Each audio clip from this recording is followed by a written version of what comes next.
ang mga kwento ng pag-ibig, kwento ng buhay at kwento ng pag-asa dito sa Barangay Love Stories. Love Stories.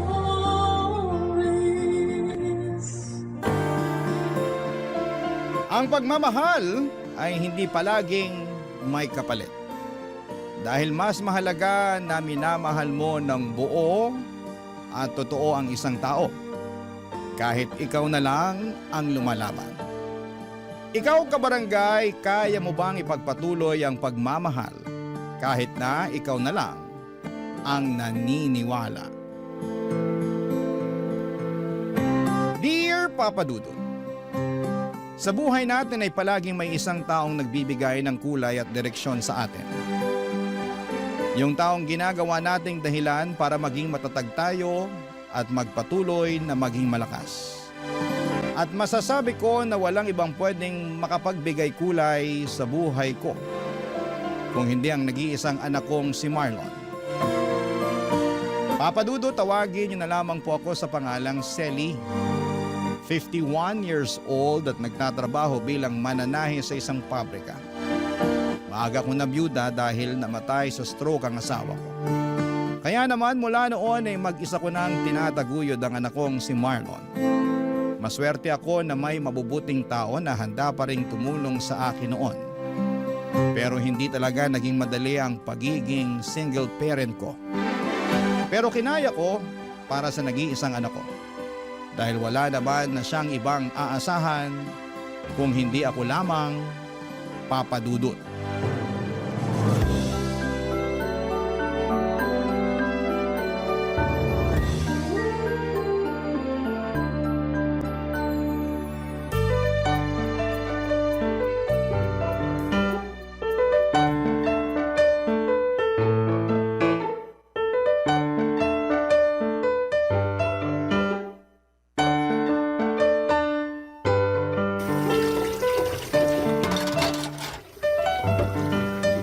Ma, tulungan ko na po kayo sa pagliligpit nyo dyan sa lababo.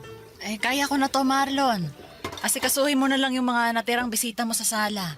Nakaalis na rin po sila, tsaka nakapaglinis na rin po ako ng mga kalat nung kanina. Ah, ganun ba?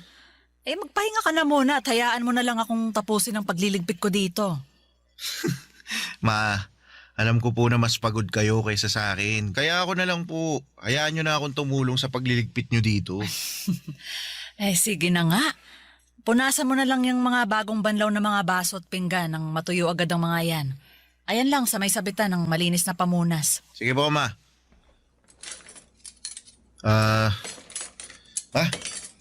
Thank you po pala sa paghahanda nyo para sa pagtatapos ko ng high school.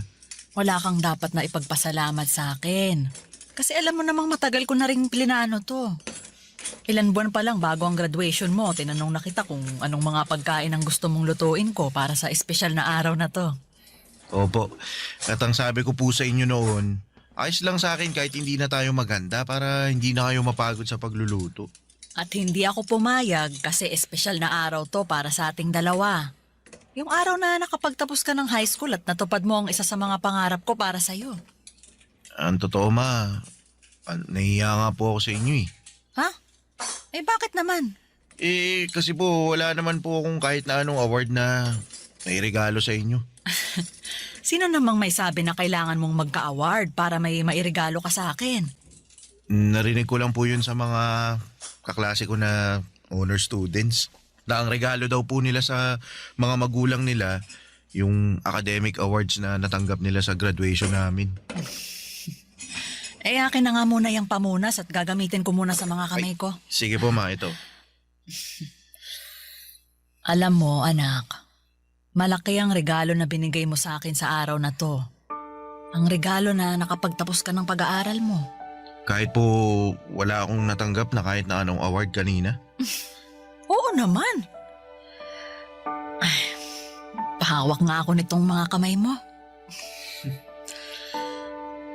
Anak, hindi mo kailangan na magkaroon ng kahit na anong award o kahit matataas na grade para mapasaya ako. Mas importante sa akin na alam ko kung paano mo pinagsumikapan ang lahat para matapos mong pag-aaral mo. Salamat po, Ma. Kasi na-appreciate nyo rin po yung effort na ginawa ko para makatapos ng high school. Ay ako ang dapat na magpasalamat sa'yo, Marlon.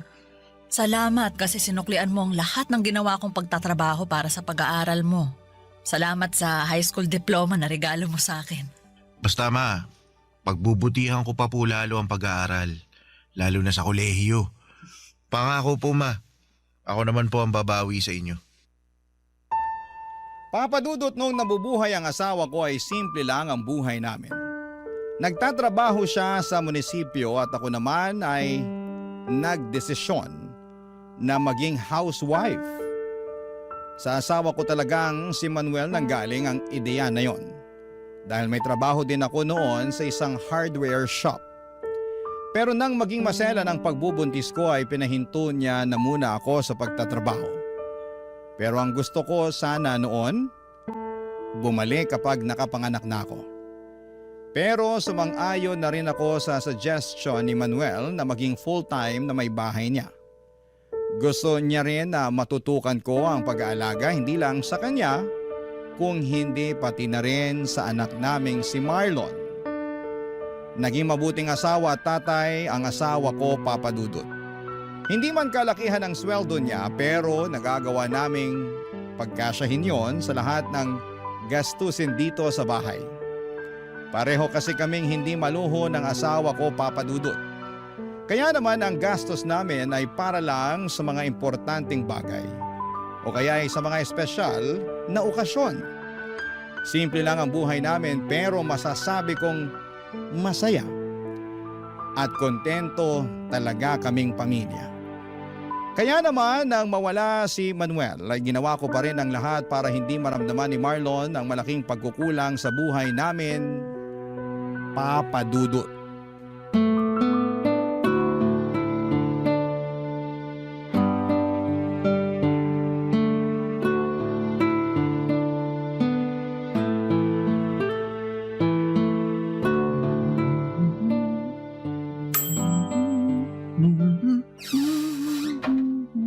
Oh, Marlon, ang aga mo naman yatang nakauwi ngayon.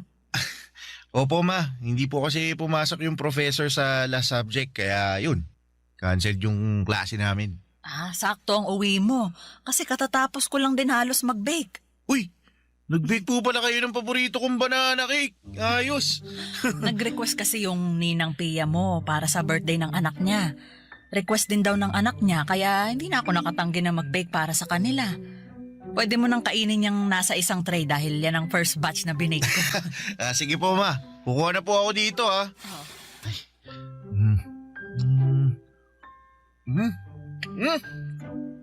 Grabe naman po mo, napakasarap talaga nitong banana cake na gawa nyo, ayos.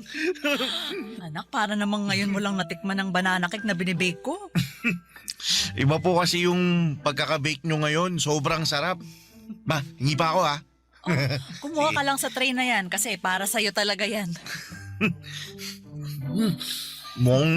Mauubos ko po yung buong tray na to ma. Eh kahit ubusin mo pa yan, meron pang extra na tray ng banana cake para sa'yo. Buti na lang at napaaga yung uwi ko ngayon. Masusulit ko yung napakasarap na binake nyo ma. Eh alam mo, kanina ko pa napapansin ha, parang napakasaya mo ngayon ha. May gusto ka bang ikwento sa akin, Marlon? Halata po ba ma? Hindi lang halata. Kung hindi halatang halata talaga. Ano bang nangyari at ganyan kakasaya? Wala naman po kakaibang nangyari kanina sa university. Pero may gusto po pala akong itanong sa inyo. Ano yon, Marlon? Paano po kayo niligawan ni Papa noon? Seryosong tanong ba talaga yan? Opo, kasi bigla po akong na-curious sa sa love story niyong dalawa. O sige, sasagutin ko na ang tanong mo. Ang papa mo kasi, hindi mahiyain tapos makulit, na parang ikaw. Mahilig siyang magbigay ng mga regalo pero hindi yung mga mamahaling bagay. Kung hindi yung mga simpleng bagay na alam niyang makakapagpasaya sa akin, kagaya ng mga bulaklak na pinipitas niya sa mismong bakuran ng bahay nila, O kaya prutas at gulay mula sa tanim nila. O yung mga pagkain na siya mismo ang nagluto. Ang effort naman po pala ni Papa sa mga regalo niya sa inyo. Oo. Kasi ang sabi niya, gusto niya na lahat ng bagay na ibibigay niya sa akin, totoong pinaghirapan niya. Yun daw kasi ang paraan niya para patunayan na seryoso siya sa panliligaw na ginagawa niya sa akin. Ikaw ba, anak? May napupusuan ka na bang babae na gusto mong ligawan? Po? Ako po? Oo. Ay, ikaw lang naman ang anak ko at nag-iisang kausap ko ngayon dito sa kusina. Sino ba yung babaeng nagugustuhan mo? Ano po Kaklase mo ba yan? Hindi po, pero estudyante rin po siya sa university na malapit sa amin. Giselle po yung pangalan niya, ma. Ganda siya. Mabait. May cute na dimple sa magkabilang pisngi niya. Tapos kapag ngumingiti po siya, mas lalo po siyang nagiging cute sa paningin ko. Tsaka mabait po talaga siya. Sigurado ako, magugustuhan niyo po siya, ma.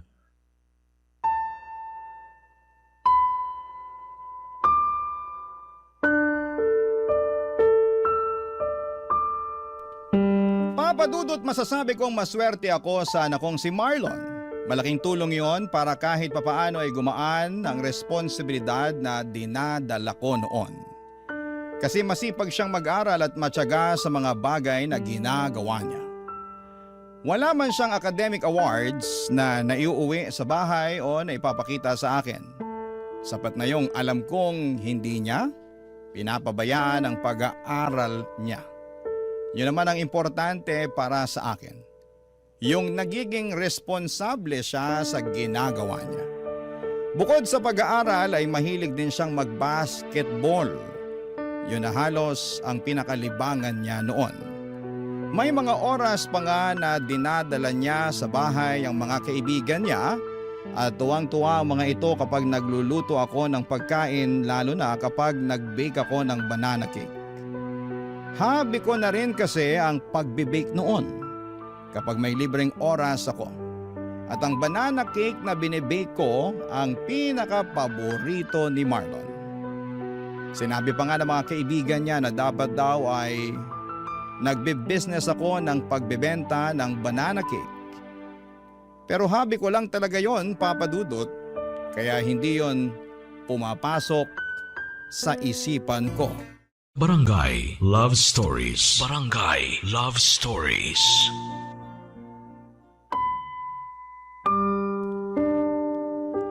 Papadudot, hindi madalas magkwento si Marlon ng tungkol sa mga babaeng nagugustuhan niya. Naririnig ko lang sa mga kwentuhan nila minsan na may mga kaibigan niya na nag-uusap kapag nakatambay sila sa bahay. Ang pag-aasaran nila ay tungkol dito. Kaya na magkwento na sa akin si Marlon ay natuwa talaga ako. Kasi yun ang unang beses na ginawa niya yon. Nararamdaman ko kaagad na medyo malalim ang pagkagusto niya kay Giselle. Kasi iba ang mga ngiti sa labi niya habang nagkukwento tungkol dito. Papadudot, madalas din na hawak niya ang cellphone niya kapag nasa loob siya ng bahay. Nakangiti habang nakaharap dito. Sa 10 oras naman ng gabi ay naririnig ko rin ang boses niya na mahinang nagsasalita at tumatawa. Sigurado akong si Giselle rin ang kausap niya noon. Wala naman akong ibang nakikitang problema at masaya pa nga ako kasi nakikita kong inspirado ang anak ko. Alam ko rin na hindi niya naman pinapabayaan ang pag-aaral niya. Malaki kasi talaga ang tiwala ko sa kanya noon, Papa Dudut.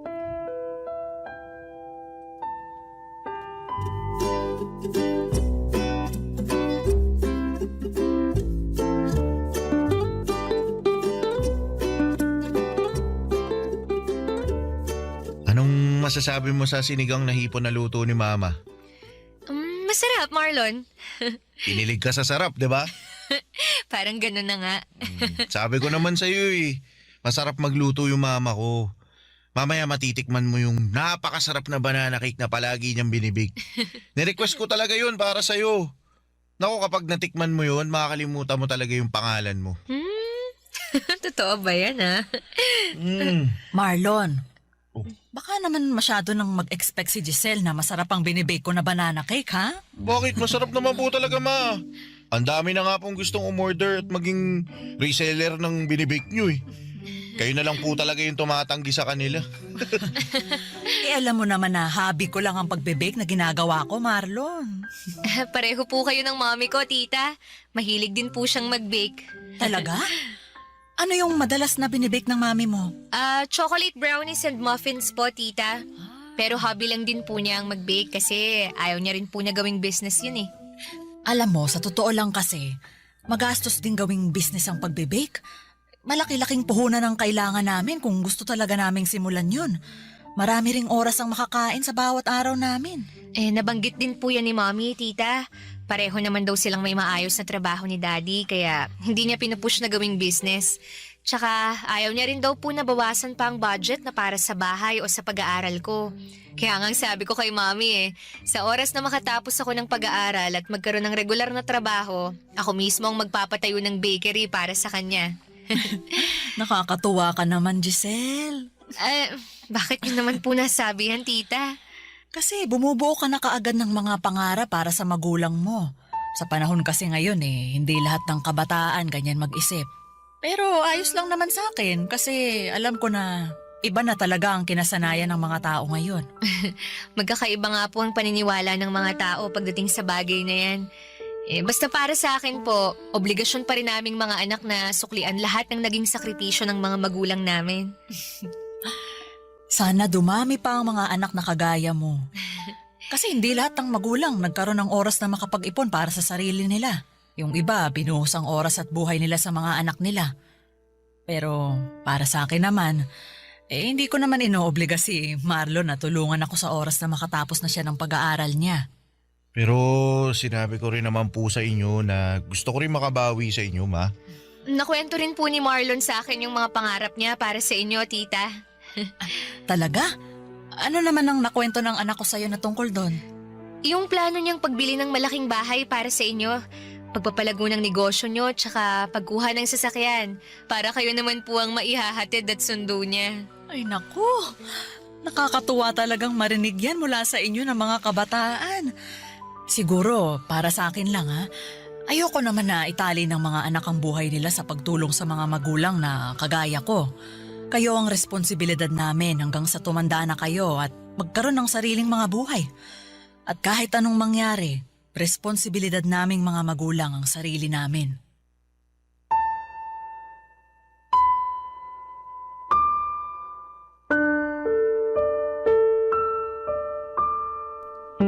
Papadudot masasabi kong magandang dalaga si Giselle lalo na sa personal. Nakita ko na siya sa mga pictures sa cellphone ni Marlon. Hindi siya katangkaran, payat, maputi ang kutis at palangiti ang mga labi niya. Mabait at magalang din siyang makipag-usap sa akin noon. Naramdaman ko na nahihiya pa siya sa akin dahil panay ang gamit niya ng po sa tuwing magsasalita siya. Nakwento nga ni Marlon na bago pa man sila makarating sa bahay, ilang beses pa raw na napatigil sa paglalakad si Giselle at nagtanong tungkol sa akin. Ang sabi niya sobrang kinakabahan daw talaga ito na makilala ako. Halata talaga yon sa boses niya noong magkausap kami.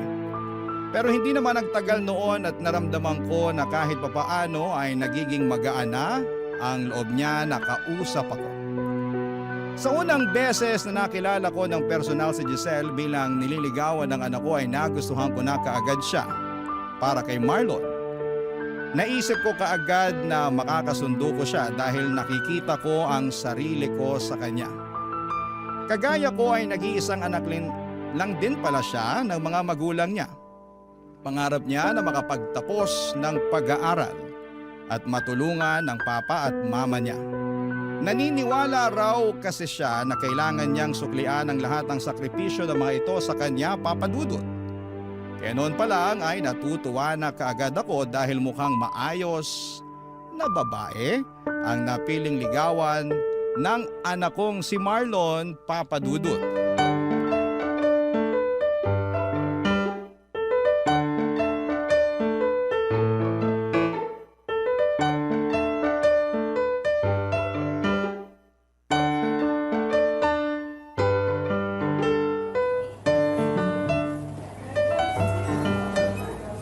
Uy, Selly, mabuti naman nandito ka pa sa kantin.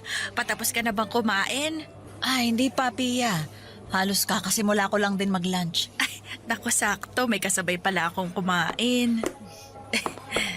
Oh, nagbabaon ka pa rin pala ng pagkain mo. Oo, mas tipid eh. Ayan din ang nasa isip ko, kaya palagi rin akong may baon para sa lunch break natin. Ay, maiba ako, no? Kumusta na nga pala yung inaanak ko? Ayun, sa awa ng Diyos, lumalaking mabuti at magalang na anak. Ay, hindi ka ba niya binibigyan ng sakit sa ulo? Naku, hindi. Kagaya ng sabi ko, mabait talaga si Marlon. Masipag mag-aral, saka may nililigawan na ngayon. Ay, talaga? Ay, mabuti ayos lang sa'yo na nanliligaw na yung anak mo. Oo naman. Wala naman akong nakikita na masama sa ginagawa niya, Pia. Binata naman si Marlon at dalagang nililigawan niya. Alam mo kasi, iba na rin ang mga kabataan ngayon.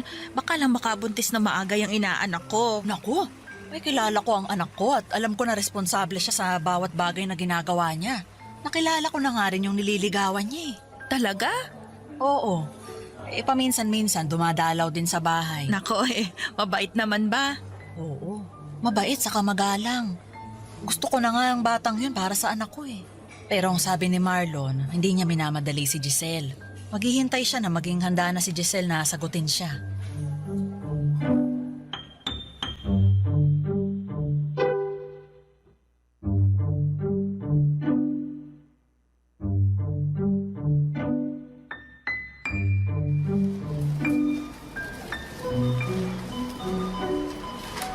Wala na ba tayong nakalimutan na isama dito sa grocery cart natin, Marlon?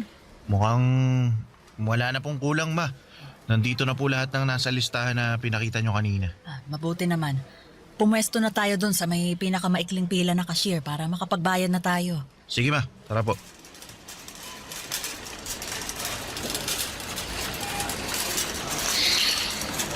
Ang daming tao ngayon dito sa grocery, no? Oo nga po, May. Mabuti na lang sinamahan mo ko at nagawa kong tapusin agad ang pag-grocery ko. Hindi rin naman po ako busy ngayon. Wala ba kayong lakad ni Giselle? Wala po, ma. Umuwi po kasi sila ng parents niya sa Pangasinan para sa birthday celebration ng lola niya. Pero, ma, ano pong tingin nyo kay Giselle? Mukha naman siyang mabait talaga, Marlon. Natutuwa nga ako at napakagalang niyang makipag-usap sa akin. Halata na mahiyain talaga siya, lalo na nung unang beses ko siyang makausap. Mahihain po talaga yun. Naalala ko naman yung kaba niya nung sinabi ko na ipapakilala ko siya sa inyo. Namutla yung muka. Tsaka yung labi niya namutla rin. Ay, hindi naman ako mukhang masungit ah. Bakit siya kinakabahan na makilala ko? First time niya raw po kasi na maipakilala sa magulang ng nanliligaw sa kanya. Sabi ko naman po, ang dahilan kung bakit dinala ko siya sa bahay para makilala niya ang espesyal na tao sa buhay ko. Kung sino yung nagbibigay ng buhay sa akin at humubog sa kung sino ako ngayon. Tsaka gusto kong makita niya mismo kung gaano kabait at kaganda yung mama ko. At nagawa mo pa talagang isingit ang pambobola na yan sa akin. Di nagsasabi lang po ako ng totoo pero alam niyo ma, mabait talaga si Giselle. At yun ang dahilan kung bakit sigurado ako na siya na ang gusto ko makasama na bumuo ng mga pangarap sa buhay. Ano pala sa tingin mo ang estado ng panliligaw mo sa kanya? Mukha naman pong malaki yung pag-asa ko. Nararamdaman ko po na gusto niya rin ako eh. At malapit niya na ako sagutin, ma.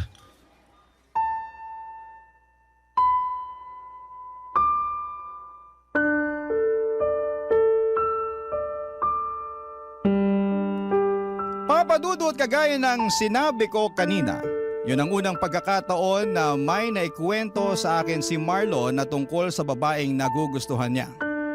Natuwa ako dahil mas nagiging open na siya sa akin tungkol sa personal na buhay niya. Kahit malapit kami sa isa't isa ay hindi naman kasi namin na pag-uusapan ng tungkol sa bagay na yon. Naisip ko pa nga na kung nabubuhay ang asawa kong si Manuel ay baka mas makapagkwento pa sa kanya si Marlon. Pero nang magsimula na nga siyang magkwento sa akin ay iba ang saya na nararamdaman ko.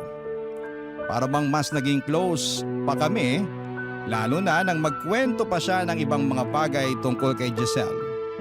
Ang saya lang makinig sa mga kwento niya at makita siyang inspirado dahil po sa isang tao. Halos hindi nawawala ang ngiti sa mga labi niya, lalo na kapag hawak niya ang cellphone niya, lalo na kapag kausap niya doon si Giselle, Papa Dudut. Barangay Love Stories. Barangay Love Stories. Papa Dudut, masasabi ko na nagmana si Marlon sa asawa kong si Manuel pagdating sa kung papaano sila magmahal ng isang babae. Kagaya ni Manuel ay nakita ko noon na palaging gusto ni Marlon na kausap si Giselle, mapatext o tawag man.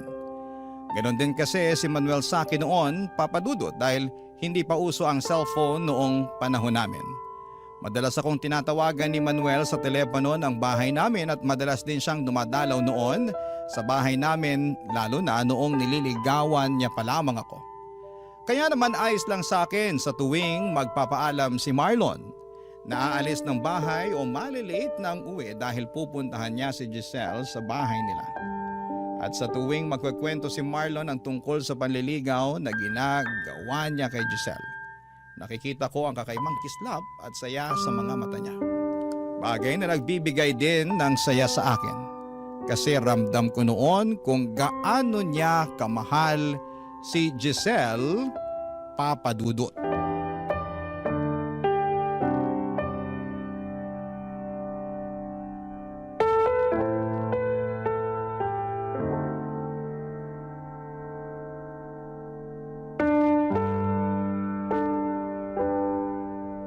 Oh, Marlon, ayos ka lang ba?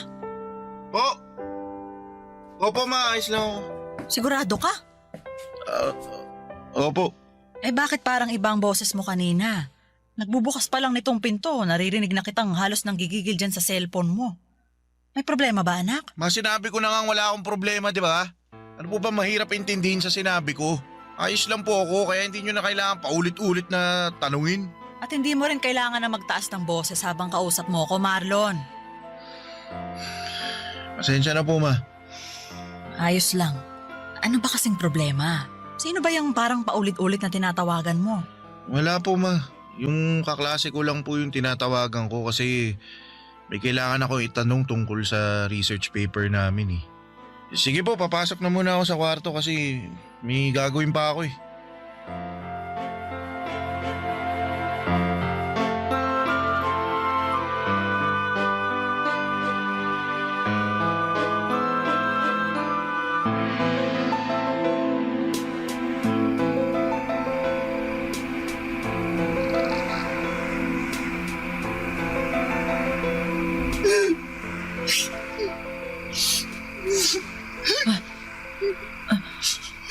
Sino ba yung umiiyak ngayon ng 10 oras ng gabi?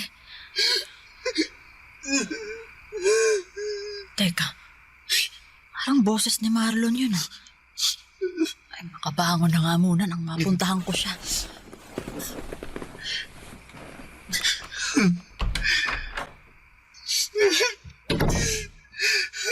Ginawa ko naman lahat. Saan ba ako nagkulang? Ba't hindi ako yung pinili mo? Marlon, anak. Ma, sorry po kung nagising kayo. Kailan ka pa natutong uminom ng alak? Pasensya na po. Kailangan ko lang po ng pampatulog. Anak, ano ba talagang problema? Wala po, ma. Ayos lang po ako. Huwag niyo po ako lalahanin.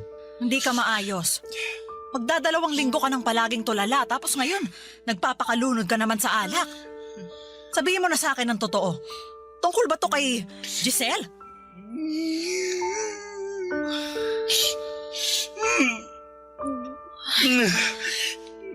Nag-away ba kayo ni Giselle? May hindi ba kayo naging pagkakaunawaan? Ano ba talagang nangyari, Marlon? Kinausap ko po kasi si Giselle. Sabi niya, humito na raw po ako sa ginagawa kong panliligaw sa kanya. Baka naman kasi gusto lang niya na mas makapag-focus muna sa pag-aaral niya. Kaya niya sinabi yun. Ma, hindi po kasi yun yung dahilan kung bakit niya ako pinahinto sa panliligaw ko sa kanya. Ano bang naging dahilan niya?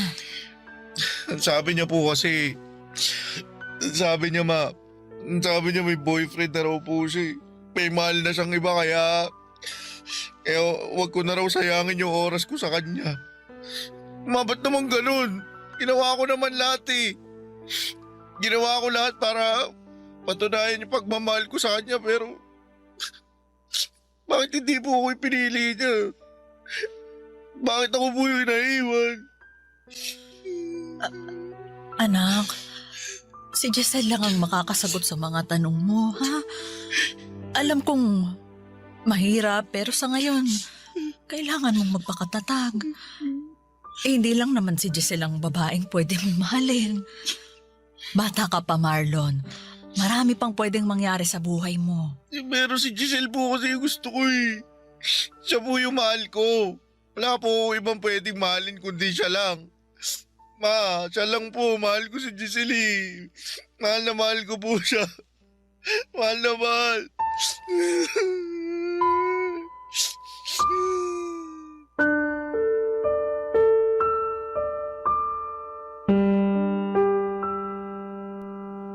Papadudod, alam kong napakabata pa ni Marlon para maramdaman ang totoong pagmamahal para sa isang babae.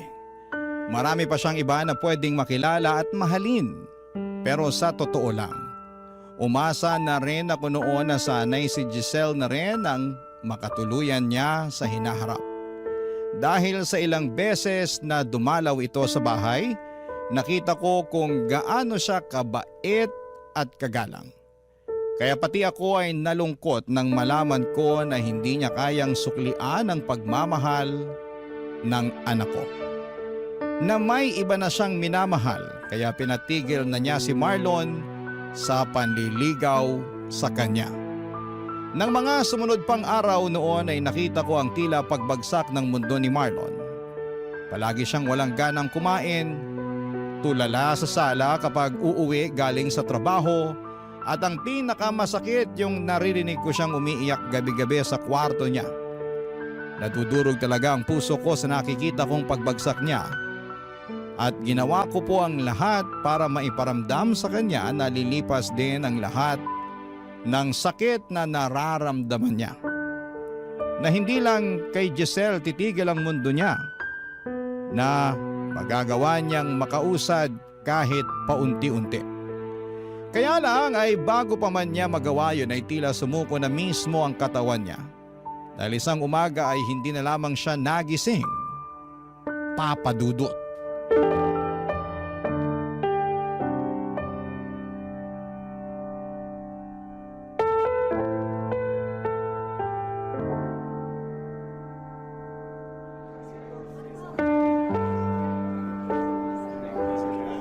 Selly, hindi mo pwedeng pabayaan ang sarili mo. Wala na rin namang dahilan para alagaan ko pang sarili ko, Pia. Huwag mo namang sabihin yan. Wala na si Marlon eh. Wala na yung nag-iisang tao na nagbibigay ng dahilan para mabuhay pa ako sa mundong to. Selly, Dapat ako na lang yung namatay eh. Dapat ako na lang yung hindi nagising. Dapat ako na lang ang nandyan sa kabaong na yan. tama na yan. Huwag ka magsalita ng ganyan. Alam mo, Pia, akala ko talaga okay na si Marlon. Na kahit paano, nakakausad na siya. Magkasabay pa kaming naghapunan noon. At nakita ko na rin siyang ngumiti ulit. Yun pala. Yun na ang huling beses na makikita ko siyang nakangiti. Pia, napakabata pa ng anak ko. Napakabata pa niya para mamatay. May dahilan kung bakit maaga siyang kinuha ng Diyos. Isipin na lang natin na hindi niya na mararanasan pa yung ibang paghihirap sa mundong ito. Selly, lakasan mo lang loob mo, ha? Kailangan mas lalo kang magpakatatag ngayon. Tita Selly, Giselle, anong ginagawa mo dito? nakikiramay po ako. Ikaw? Nakikiramay? Ang lakas naman talaga ng loob mong pumunta talaga dito sa burol ng anak ko. Selly, uminahon ka. Paano ko hihinahon kung nasa harapan ko ang dahilan kung bakit namatay ang anak ko?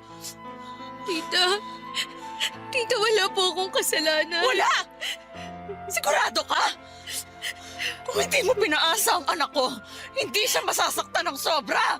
Hindi ko po pinaasa si Marlon. Kung hindi mo siya pinaasa, sana hindi ka na lang pumayag na ligawan ka niya. O sana, hindi mo na lang pinatagal ang panliligaw niya sa'yo. Giselle, alam ko namang hindi mo obligasyon na mahalin ang anak ko. Hindi mo obligasyon na suklian ang pagmamahal niya sa'yo, pero sana, hindi mo na lang siya pinaasa. Sana hindi mo na lang sinayang ang pagmamahal niya sa'yo. Kaya umalis ka na dito! Umalis ka na! Selly! Huwag mong itulak si Umalis ka Giselle! na dito! Selly! Sandali lang po. Gusto ko lang pong makita si Marlon kahit saglit lang. Wala kang karapatang makita siya dahil ikaw ang dahilan kung bakit nandyan siya sa kabaong na yan! Umalis ka! Umalis ka Tita, na! sorry po. Hindi ko po gusto na mangyari sa kanya to. Hindi ko po gusto mawala si Marlon. Sorry po, Tita. At hindi na rin umubuhay ng mga sorry mo si Marlon! Selly, tama na. Huminahon ka na. Umalis ka na dito, Giselle! At ayoko nang makita yung pagmumukha mo kahit kailan! Naging mabait sa'yo si Marlon.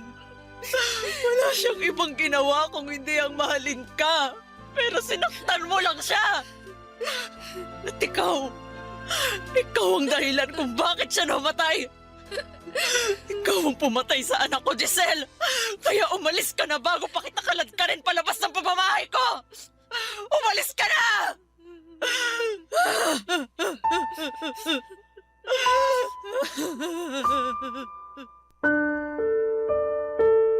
Bangungot ang kinamatay ng anak kong si Marlon Papadudot.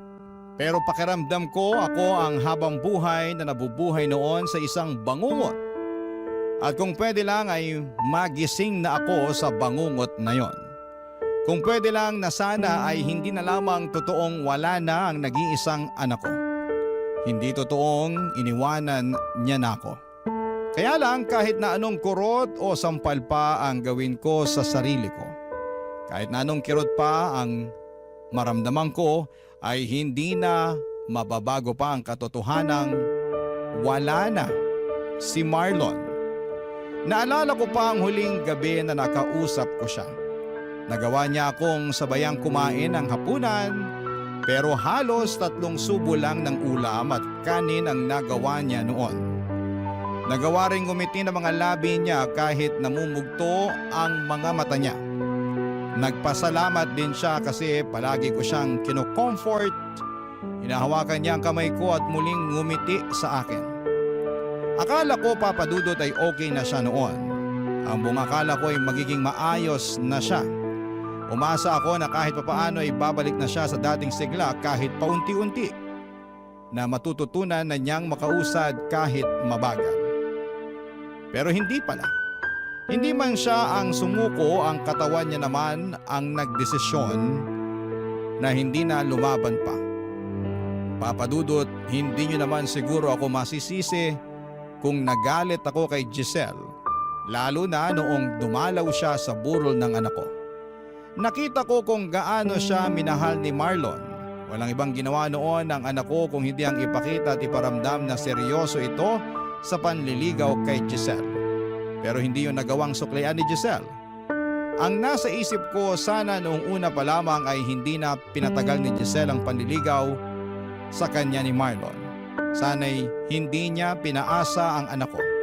Sana'y hindi niya pinalalim ang pagmamahal na nararamdaman noon Wala na rin ng namang anak ko dahilan Papadudot para sa kanya. Hindi man siya pumatay sa anak ko, para sa akin ay siyang naging dahilan ng pagkamatay ni Marlon. 2 taon na ang nakakalipas mula nang mawala si Marlon pero parang kahapon lang nangyari ang lahat. Parang kahapon lang niya ako iniwanan. At umaasa ako na sa paghilom ng sugat ng puso ko, Papa Dudut, dahil sa pagkawala niya, ay maghilom din ang galit na nararamdaman ko para kay Giselle. Dahil alam ko na hindi rin gugustuhin ng anak ko na patagalin ang nararamdaman kong galit para sa babaeng sobra niyang minahal. Salamat po sa pagbasa ng aking liham at sa mga kagaya ko na nawala ng minamahal sa buhay. Naway makausad tayo at matutong magpatawad sa mga nakapanakit sa atin. Ang inyong kapuso at kabarangay forever, Selly. Anong say mo sa Barangay Love Stories na ito? Pagkwentuhan natin sa comment section yan. Barangay Love Stories. Love Stories. May mga pagsasama na mabuti at merong masama. Kaya nga importante na maging matalino tayo sa pagpili para sa huli ay wala tayong pagsisihan. Ikaw kabarangay, gaano ka kahandang pagtiisan ng isang tao para lamang mapanatili ang inyong relasyon? Dear Papa Dudut, magandang araw po sa inyo at sa mga kabarangay natin na katulad ko ay itago nyo na lamang sa pangalang Maureen. 34 years old at nagtatrabaho bilang supervisor sa isang private company sa Cavite. Ang totoo niyan ay kakadiscover ko pa lamang ng programa ninyong Barangay Love Stories simula ng magka-pandemic. At aaminin kong sobra po akong nagandahan sa kapapakinig. Dahil nakakapulot po ako ng mga aral at inspirasyon sa buhay mula sa mga storyang ibinabahagi ng ating mga kabarangay. Sa bagay, laging sinasabi sa akin ng mga magulang ko na bukod sa mga sarili nating experience, mahalaga po na matuto rin tayo mula sa ibang tao. Ako man ay may sariling karanasan at aral sa buhay na nais na ibahagi kaya nga ako sumulat dito. Marami rin po kasi akong pinagdadaanan, Papa Dudut. Bata pa lamang ay plinano ko na po ang buhay na dapat ay meron ako bago ako tumungtong ng 30 years old. Kaya nga tulad ng payo sa akin ng parents ko ay nag-aral po akong mabuti at nagtapos. Dahil sa pagsisikap, tiyaga at pagdarasal ay nagkaroon po ako ng magandang trabaho. Bukod doon ay nagkatotoo din po ang isa pang hiling ko sa Diyos. Matapos niyang ibigay sa akin si Gab para maging karagdagang inspirasyon ko sa buhay. Hindi nga po nagtagal ay naging magkasintahan kami at nauwi ang lahat sa kasalan.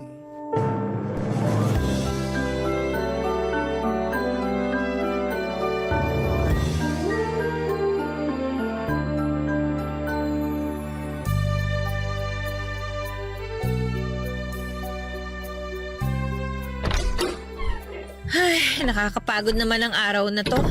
Sobrang traffic pa pauwi. Oh, darling, nandiyan ka na pala. Pakis nga. Mwah. Grabe, darling. Amoy isda ka naman. Amoy isda talaga ako. Katatapos ko lang magprito ng isda dun eh. Tara na sa mesa para makakain ka na. Sa itsura mo mukhang sumaba ka sa matinding gera eh. Hindi lang matindi. Sobrang tindi. Ay, pero teka, mamaya na tayo kumain. Papahinga muna ako dito sa sofa ha. Ay, grabe. Nakaupo rin sa malambot na sofa. Kung alam mo lang upong sexy na ako dun sa jeep kanina. Sinabi ko naman sa'yo na mag-taxi ka na. Usog ka, tatabihan kita. O ayan. Akin na yung mga binti mo, mamasahihin ko. Uy, grabe naman. Ayos lang. Upo lang ang katapat nito. At saka baka pagod yung mga kamay mo, darling. Mapasma ka pa. Wala namang kaso sa akin. Gusto ko lang makatulong ibsan yung nararamdaman mo. Tsaka, magaling kayang magmasahe tong kamay ko. Alam mo yan. Puro ka talaga kalokohan. Okay nga lang ako. Huwag ka na mag-abala. Maiba nga pala tayo. Kumusta naman ang araw mo dito? Ayun, okay naman. Nasira yung lababo kanina kaya inayos ko. Tapos nakapaglaban na rin ako at nakapagpatuyo. Mamaya ko na lang tutupiin yung mga damit natin pagkatapos natin kumain. Tapusin ko yun habang nanonood tayo ng TV. Naks naman, napakabait naman ng asawa ko. Mabait lang? O syempre masipag din. Yan ang gusto ko sa'yo eh. Pero nakalimutan mo rin sabihin na gwapo. Ano ba yan? Namihasa ka naman yata. Ganun talaga. Pero alam mo, darling, sa totoo lang, nakakapagod din yung mga ginawa ko rito sa bahay. Kahit na mukhang kinaya ko at natapos ko, lawit pa rin ang dila ko. Ibang klase. Ayoko maging ganito hanggang tumanda ako. Alam mo naman na wala ka pang nahahanap na bagong trabaho, di ba? Hayaan mo, kapag may mapapasukan ka na, hindi mo na naman gagawin ang mga gawaing bahay na yan. Ngayon lang naman yan habang naghihintay pa tayo ng tawag mula dun sa mga kumpanya na inaplayan mo. Kung bakit kasi ang tagal-tagal nilang tumawag. Nakakainip din kayong maghintay dito sa bahay natin. May iba namang tumatawag pero hindi mo pinupuntahan kapag ini-schedule ka ng interview, di ba? Di sana may trabaho ka na ngayon, darling. Kaya ako nga hindi pinupuntahan kasi alam kong pangit. Paano mo naman nasabi hindi mo pa nga pinupuntahan? Basta alam ko lang. Nagsisisi nga ako kasi nag-apply pa ako sa kanila eh. Kaya nga nitong nakaraan, nire-research ko muna ng husto yung company bago ko magpasa ng resume. Para kapag may schedule na ng interview, pupunta na lang ako. Kaso yun nga, kung kailan naman sigurado na ako sa kanila, mukhang sila naman ang alanganin sa akin. Basta, huwag ka lang mawala ng pag-asa na makakahanap ka rin ng trabaho na para sa'yo talaga. Hindi talaga. Alam mo iniisip ko, kawalan nilang isang tulad ko. Di ba magaling naman ako? Oo naman. Okay, Tams? Kaya kawalan talaga nila kapag di nila ako kinuha. Asset kaya ako sa mga kumpanya nila. Sa galing ko ba namang to? Oh, paano? Kain na tayo, darling. Medyo nagugutom na kasi ako eh. O sige, ako rin. Biglang nagutom at nadoble ang pagod ko.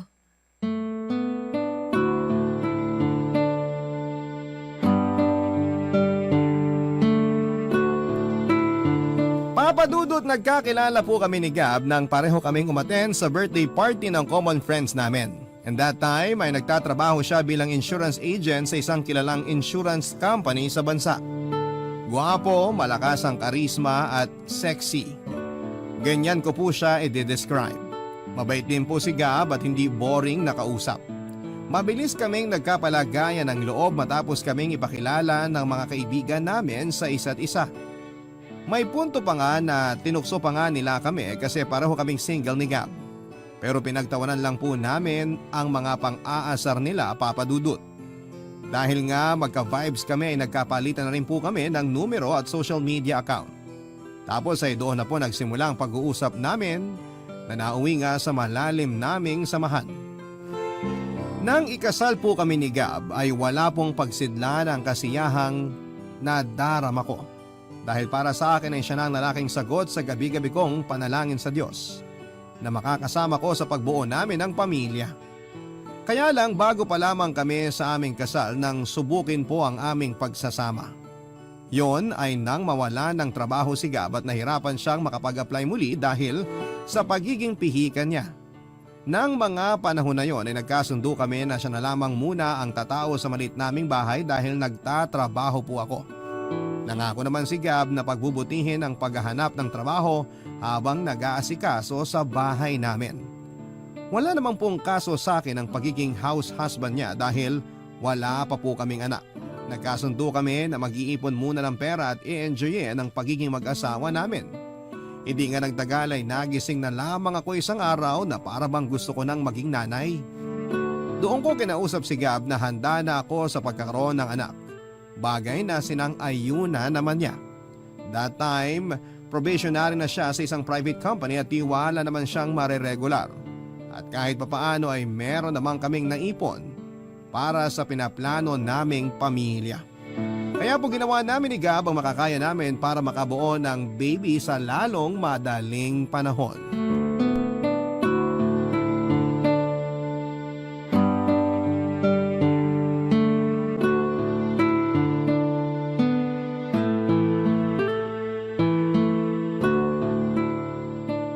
Ay, bakit negative na naman? Ano? Wala na ba talagang pag-asa? Oh, darling. Bakit nakasimangot ka dyan? Sinong hindi sisimangot? Tingnan mo nga itong result ng PT ko, oh. Negative na naman. Tingin nga. Oo nga, no?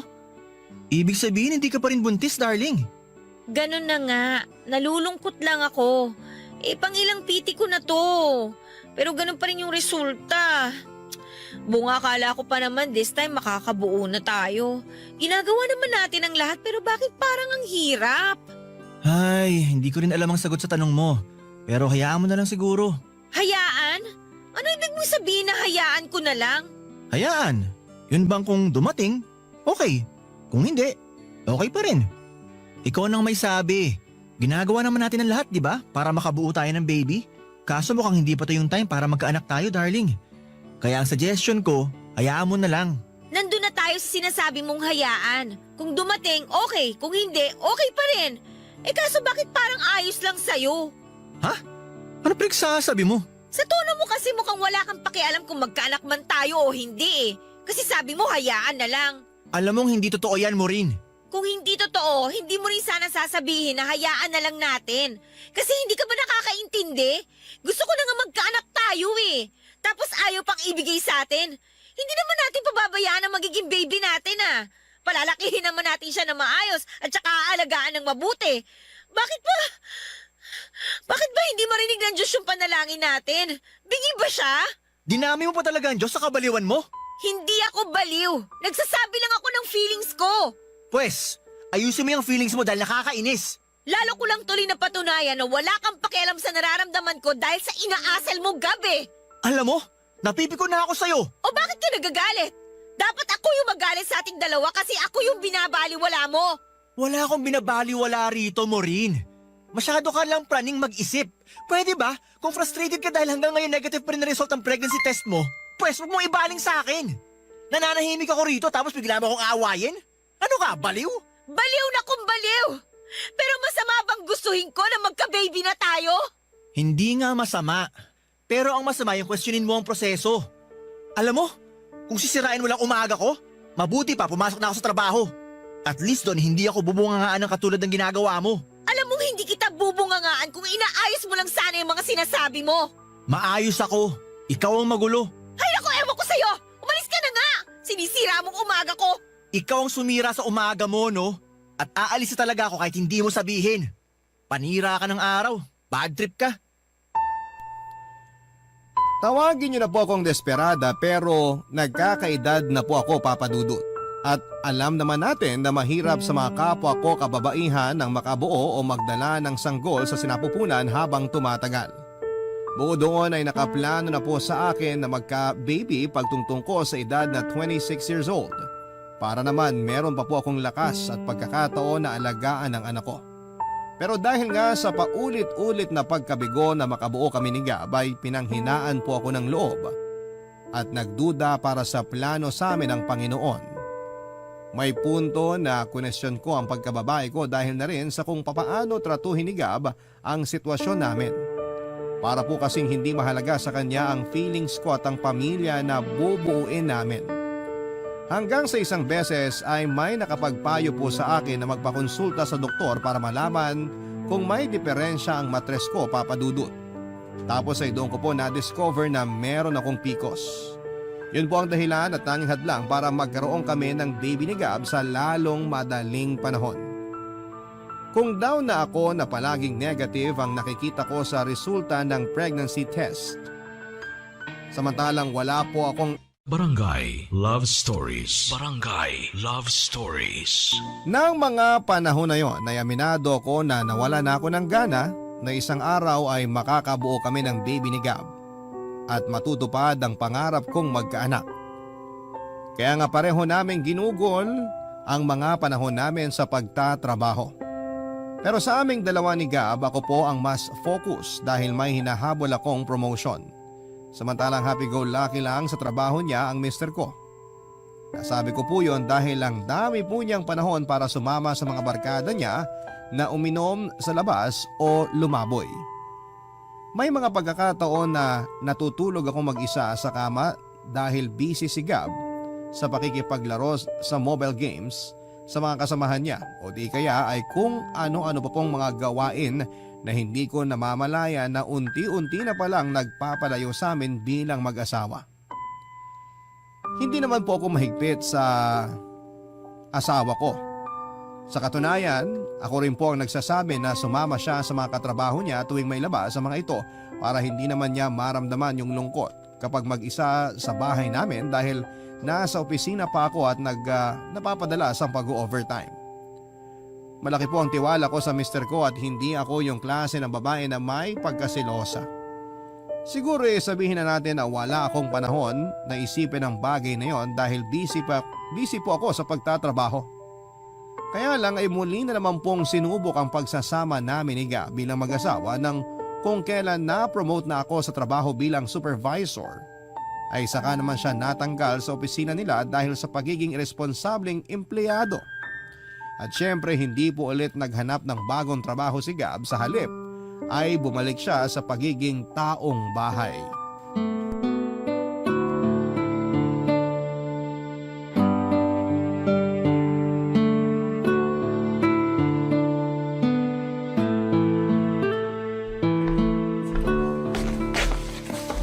Oh darling, anong problema mo? Bakit malungkot ka yata?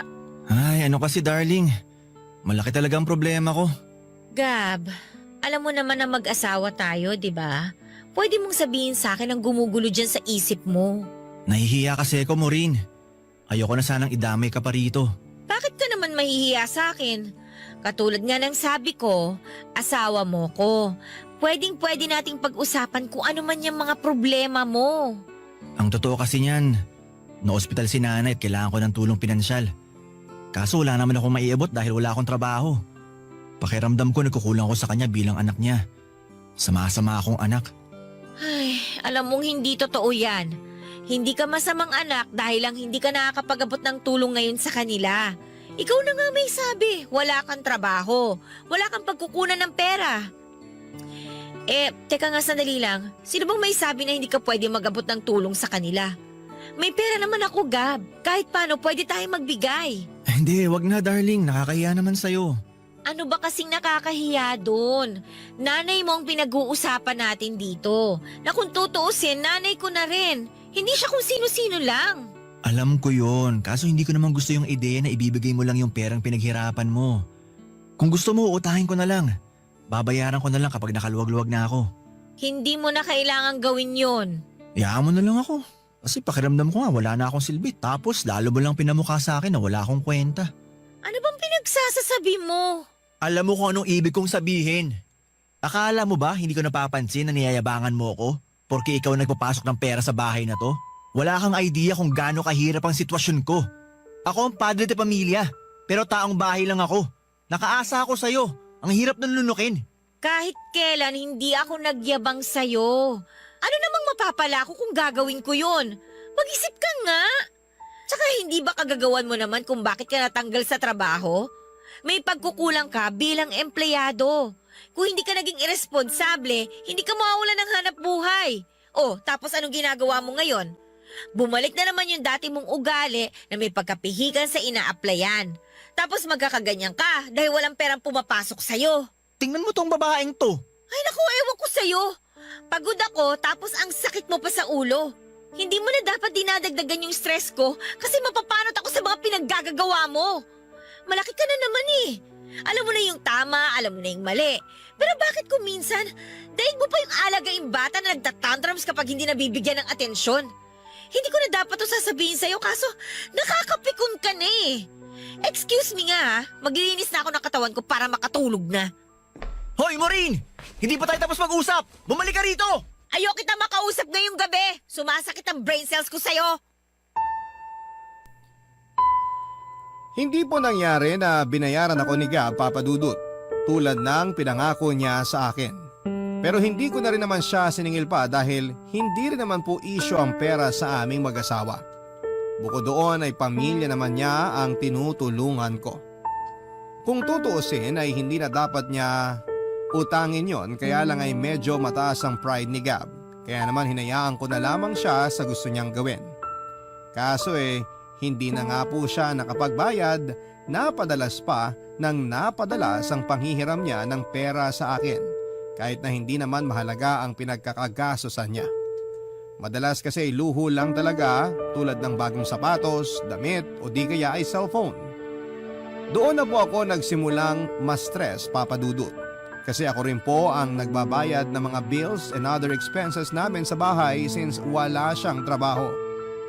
Siyempre dahil mag-asawa kami ay kinausap ko po si Gab ng masinsinan. Pero imbes na mahinahon siyang makipag-communicate sa akin, ay nag-init po kagad ang ulo niya at sinabihan niya ako na pinagdadamutan ko daw siya o di kaya ay pinagmamalakihan porket ako ang may trabaho sa aming dalawa. At ako rin ang nagbabayad ng mga bills at bumibili ng pagkain namin. Nasaktan po ako, Papa Dudut, dahil ginagawa ko naman ang lahat masuportahan lamang ang pang-araw-araw namin. Dahil ayoko na bang isumbat sa kanya ang kawalan niya ng kakayahang dumiskarte para sa aming pamilya. Kaya lang ay hindi ko na napigilan ang sarili ko na magsabi ng mga sama ng loob ko sa kanya matapos niya akong sabihan ng hindi magaganda. Sa pagdaan ng mga araw ay hindi po naging maayos at mabuti ang relasyon namin ni Gab bilang mag-asawa. Tapos may mga gabi na madalas pa siyang umuuwi ng nakakainom galing sa kung saang bar kasama ang mga katropa niya.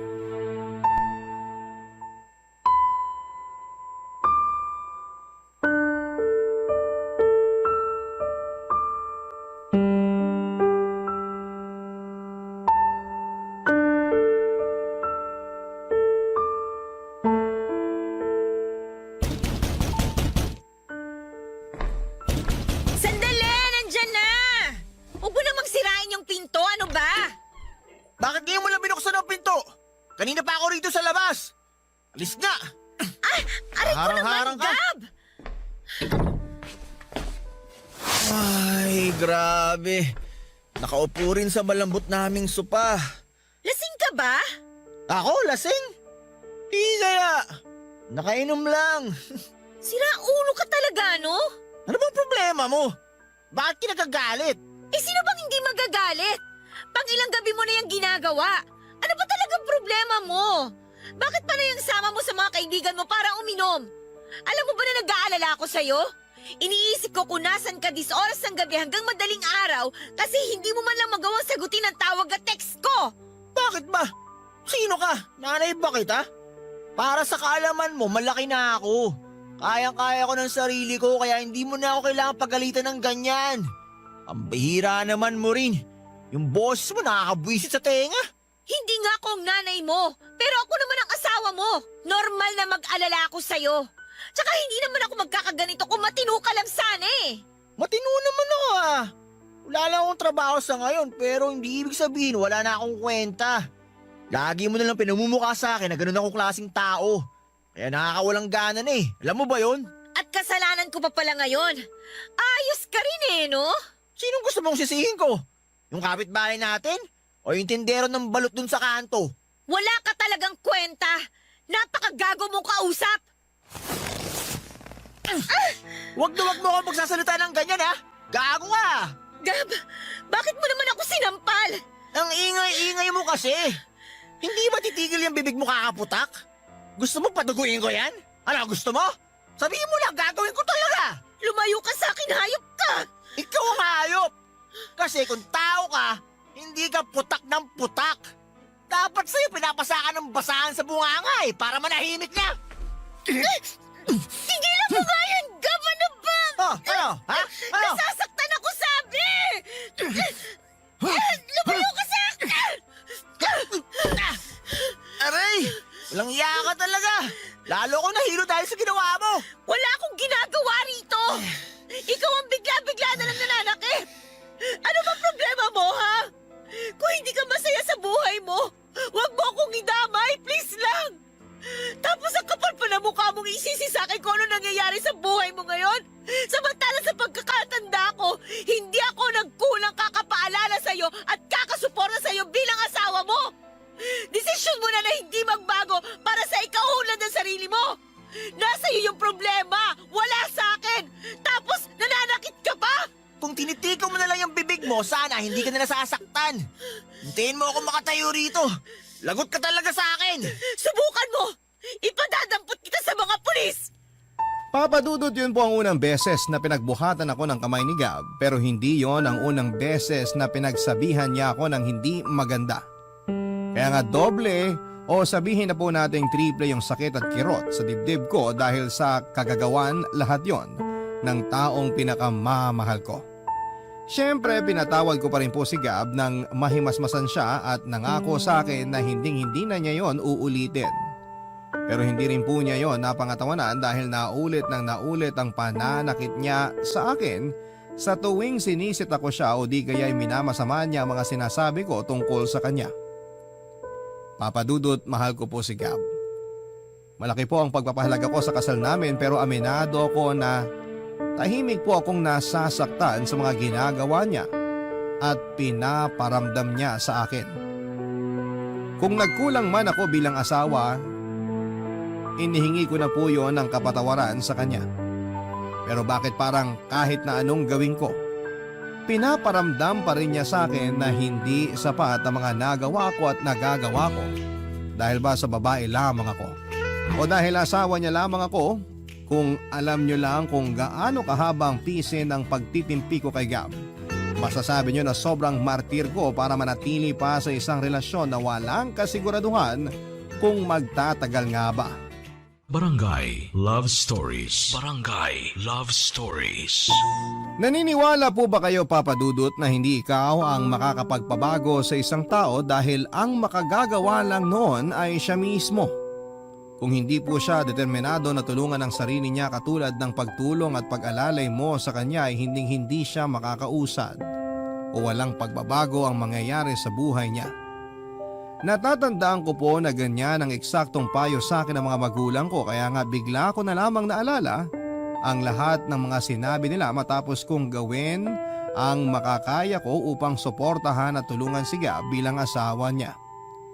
Aside sa financial support ay hindi rin po ako nagkulang ng moral support sa kanya, Papa Dudut. Kaya nga lang ay hindi ko po talaga kinakitaan ang kahit na kaunting kusa ang mister ko para tulungan ang sarili niya. Dumating po ako sa punto na napapatanong na lamang ako sa sarili ko kung may saysay pa ba ang pakikisama ko sa kanya at ipaglaban ang kasal namin kung siya mismo ay hindi nag-e-effort para sa relasyon naming dalawa. Alam ko na hindi magandang magduda, Papa Dudut, lalo't nag-invest na ako sa kanya emotionally and mentally. Asawa ko siya at kasama ko siya sa lahat ng mga pangarap ko sa buhay. Pero nakakapagod na. May mga gabi na hindi ako nakakatulog ng maayos, kakaiya kung kailan darating yung point na mababago ni Gab ang disposisyon niya sa buhay niya. Para naman sa kanyang lahat ng mabubuting bagay na kapalit ng pagsisikap at pagsasakripisyo niya. Siya lang din po ang makikinabang noon. Kaya dapat ay hindi niya masamain lalo na at sa akin ang gagaling. Pero akala ko'y wala nang lalala sa mga gagawin pa ni Gab. Pero doon po ako nagkamali, Papa Dudut.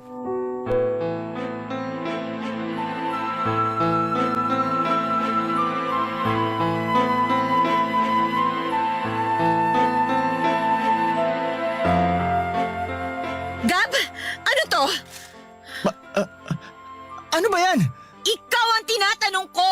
Bakit may foil sa damitan mo, ha? Saan mo ito ginagamit? Ano ba pinagsasabi mo? Akin na nga yan. Nagtutupi ako ng mga damit mo tapos nakita ko na lang to dun sa drawer mo. Sabihin mo nga sa akin, nagdodroga ka ba kaya ka may ganito? Ano? Sagutin mo kung lintik ka!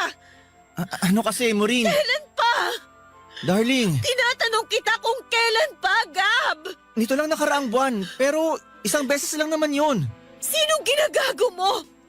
Sa palagay mo maniniwala ako na hindi mo na yung ginagawa samantalang meron kang ganito sa damitan mo? Kaya palagi kang hingi ng hingi sa akin ng pera? Tapos sa ganito lang napupunta?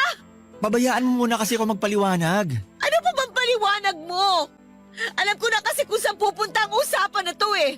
Ang ending, ako na naman yung sisisihin mo. Na kesyo kasalanan ko yung mga kamalasan mo sa buhay. Na masyado akong pakialamera samantalang hindi naman ako ang nanay mo. Na kapag hindi kita pinagbigyan sa gusto mo, kinokontrol ko na yung buhay mo.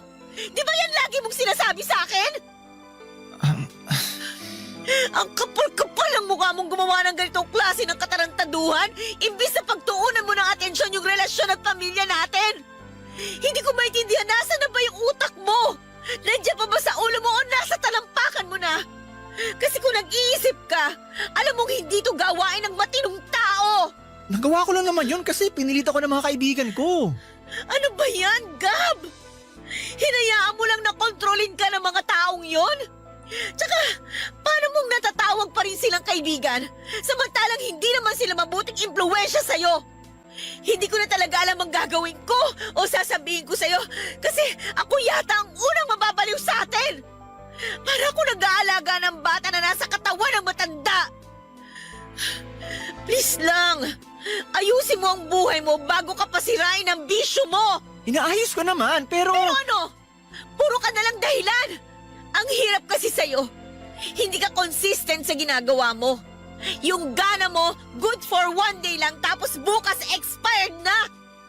Nahihirapan na akong intindihin ka sa totoo lang. Tapos, lalo mo lang pinasakit ang ulo ko matapos kong malaman itong pinaggagawa mong ungas ka.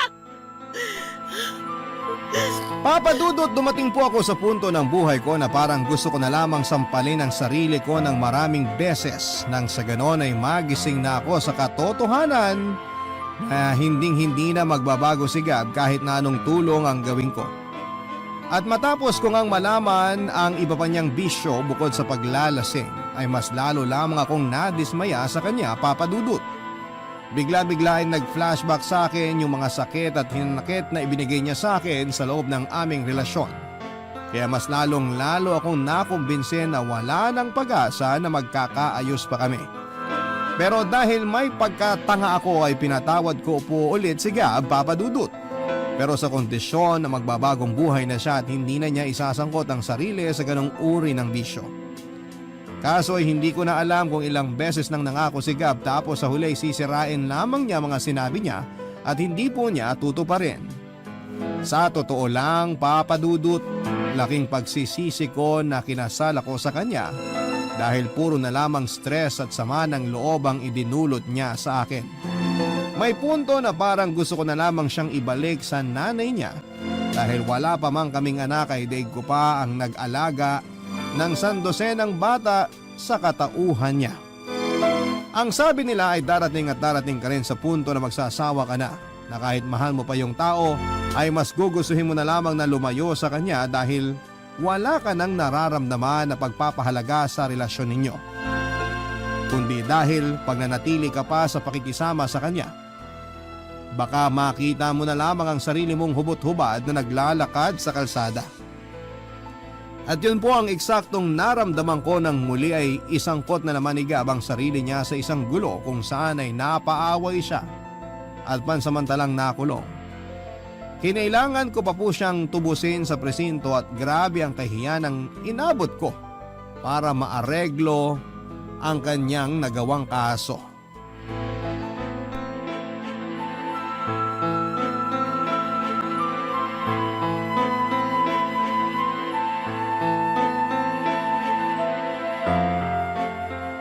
Gab, sira na ba talaga ang tuktok mo?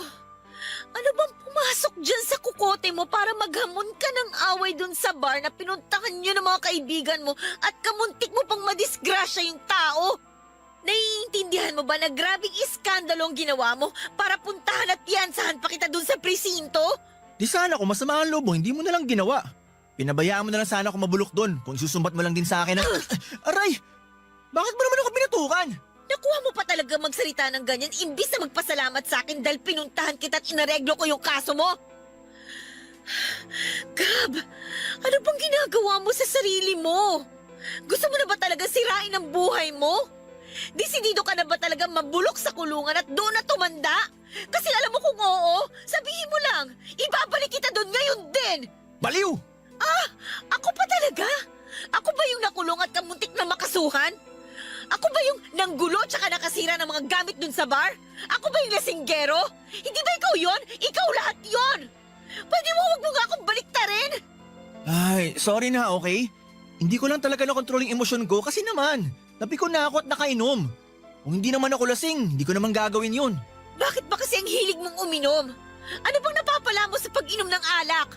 Yung mga perang hinihiram mo sa akin na dapat pinang-a-apply mo, dun lang napupunta. Pag hindi naman kita nabibigyan, nagagalit ka. At minsan pinagbubuhatan mo pa ako ng kamay. Hindi ko na talaga alam kung magbabago ka pa o habang buhay magiging ganyan ka na lang. Anong ibig mong sabihin, Maureen? Pagod na kasi ako eh. Pagod na ako. Inuubos mo yung pagkatao ko. Ubus na ako sa'yo. Para akong kandilang nauupos. Buti nga wala tayong anak kasi alam mo kung meron. Tapos ganyan ka pa kapasaway. Eh baka tumalo na lang ako dun sa tulay o di kaya nagbigti na lang ako para magpakamatay. Hindi naman ako nagkulang sa pagiging asawa mo, alam mo yan. Pero may mga gabi na tinatanong ko yung sarili ko. Hanggang kailan? Hanggang saan kita kayang pagtiisan? At pagkatapos nga nitong ginawa mo, narealize ko na ayoko na makisama sa'yo. I'm sorry pero gusto ko na maghiwalay tayo ng landas. Ha? Maureen naman, please. Huwag ka naman ganyan oh. Darling, baka nabibigla ka lang. Seryoso ko, Gab. Ayoko nang pakisamahan ka sa iisang bubong dahil punong-puno na ako sa'yo. Bago man ako humantong sa ganitong desisyon, pinag-isipan ko naman tong mabuti eh. Kaya nga desidido na ako. At wala nang makakapagpabago pa ng desisyon ko. Mahal ko po si Gab pero mas mahal ko ang sarili ko kaya humantong ako sa ganong klase ng pagpapasya, Papa Dudut. At alam kong alam ni Gab na kapag nagbitaw ako ng ganong salita, ang ibig sabihin nun ay seryoso ako at handa ako ng pangatawanan yon. Nang araw na yon ay sinabihan ko po si Gab na mag-alsabalutan na at umuwi na sa bahay ng mga magulang niya. Ako po ang may-ari ng bahay kaya ako ang mas may karapatan sa bahay na yon. Sabihin niyo na po na masama akong asawa pero sana'y isipin niyo rin muna ang mga pagtitimpi ko para kay Gab. Napagod na lamang ako at tinanggap ang katotohanan na hindi talaga para kami para sa isa't isa. Sa kasalukuyan ay mag-isa na lamang po akong nakatira sa bahay namin pero di hamak na mas payapa at masaya. Paminsan-minsan ay dinadalaw ako ng mga magulang ko and other relatives kaya nalilibang ako. Kung tatanungin nyo kung kumusta si Gab, ang balita ko ay nasa poder siya ng mga magulang niya at nakabalik na sa pagtatrabaho. Pero hindi ko na po inalam kung saang kumpanya. Ewan ko po ba, napagod na lamang ako na isangkot sa kanya ang buhay at sarili ko matapos na mga nangyari sa amin. Oo, nandun ang panghihinayang at lungkot kasi kinailangan naming maghiwalay.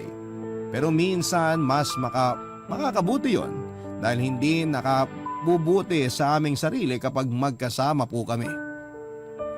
Papa Dudut, maraming salamat po sakaling mapili po ninyo ang story ng buhay ko at sana'y kinapulutan ito ng aral at inspirasyon ng ating mga kabarangay. More power pa po sa Barangay Love Stories. Ang inyong forever kapuso at kabarangay, Maureen. Barangay Love Stories. Love Stories.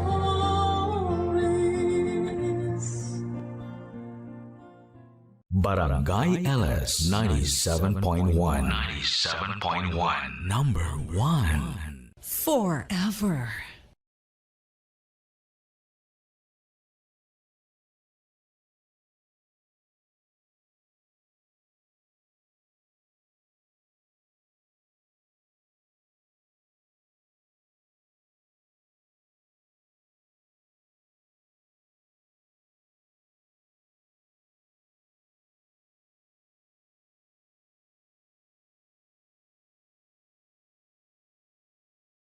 Ang mga kwento ng pag-ibig, kwento ng buhay at kwento ng pag-asa dito sa Barangay Love Stories. Love Stories. Dalawang tao ang inaasahang bubuhat sa isang relasyon upang ito ay magtagumpay. Hindi pwede na isa lamang dahil posible itong bumigay. Ikaw, kabarangay, isa ka bang mabuting katuwang sa iyong kapareha? Dear Papa Dudut, magandang araw po sa inyo at sa mga kabarangay nating nakikinig ng Barangay Love Stories. Sobrang idol ko talaga kayo, Papa Dudut. Kaya naman wala akong pinapalagpas na episode ng programa ninyo online. Natutuwa at nakaka-relate kasi ako sa mga kwento na ibinabahagi ng mga letter senders ninyo. Ako man ay may sarili ring istorya na gustong i-share, kaya ako nagpadala ng aking sulat. Ngunit bago tayo dumako doon ay nais ko munang magpakilala sa inyo at sa mga taga-pakinig natin. Ako nga pala si Yeri, 32 years old at kasalukuyang nandito sa Taiwan bilang OFW. Alam nyo, ni sa hinagap ay hindi ko naisip na magtatrabaho ako sa ibang bansa. Kontento na kasi ako noon na nasa Pilipinas lamang kasama si Terence, ang long-time boyfriend ko. Kung mag-ibang bansa man kami ay bakasyon lang sana. Lalo't plano na rin sana naming bumuo ng pamilya.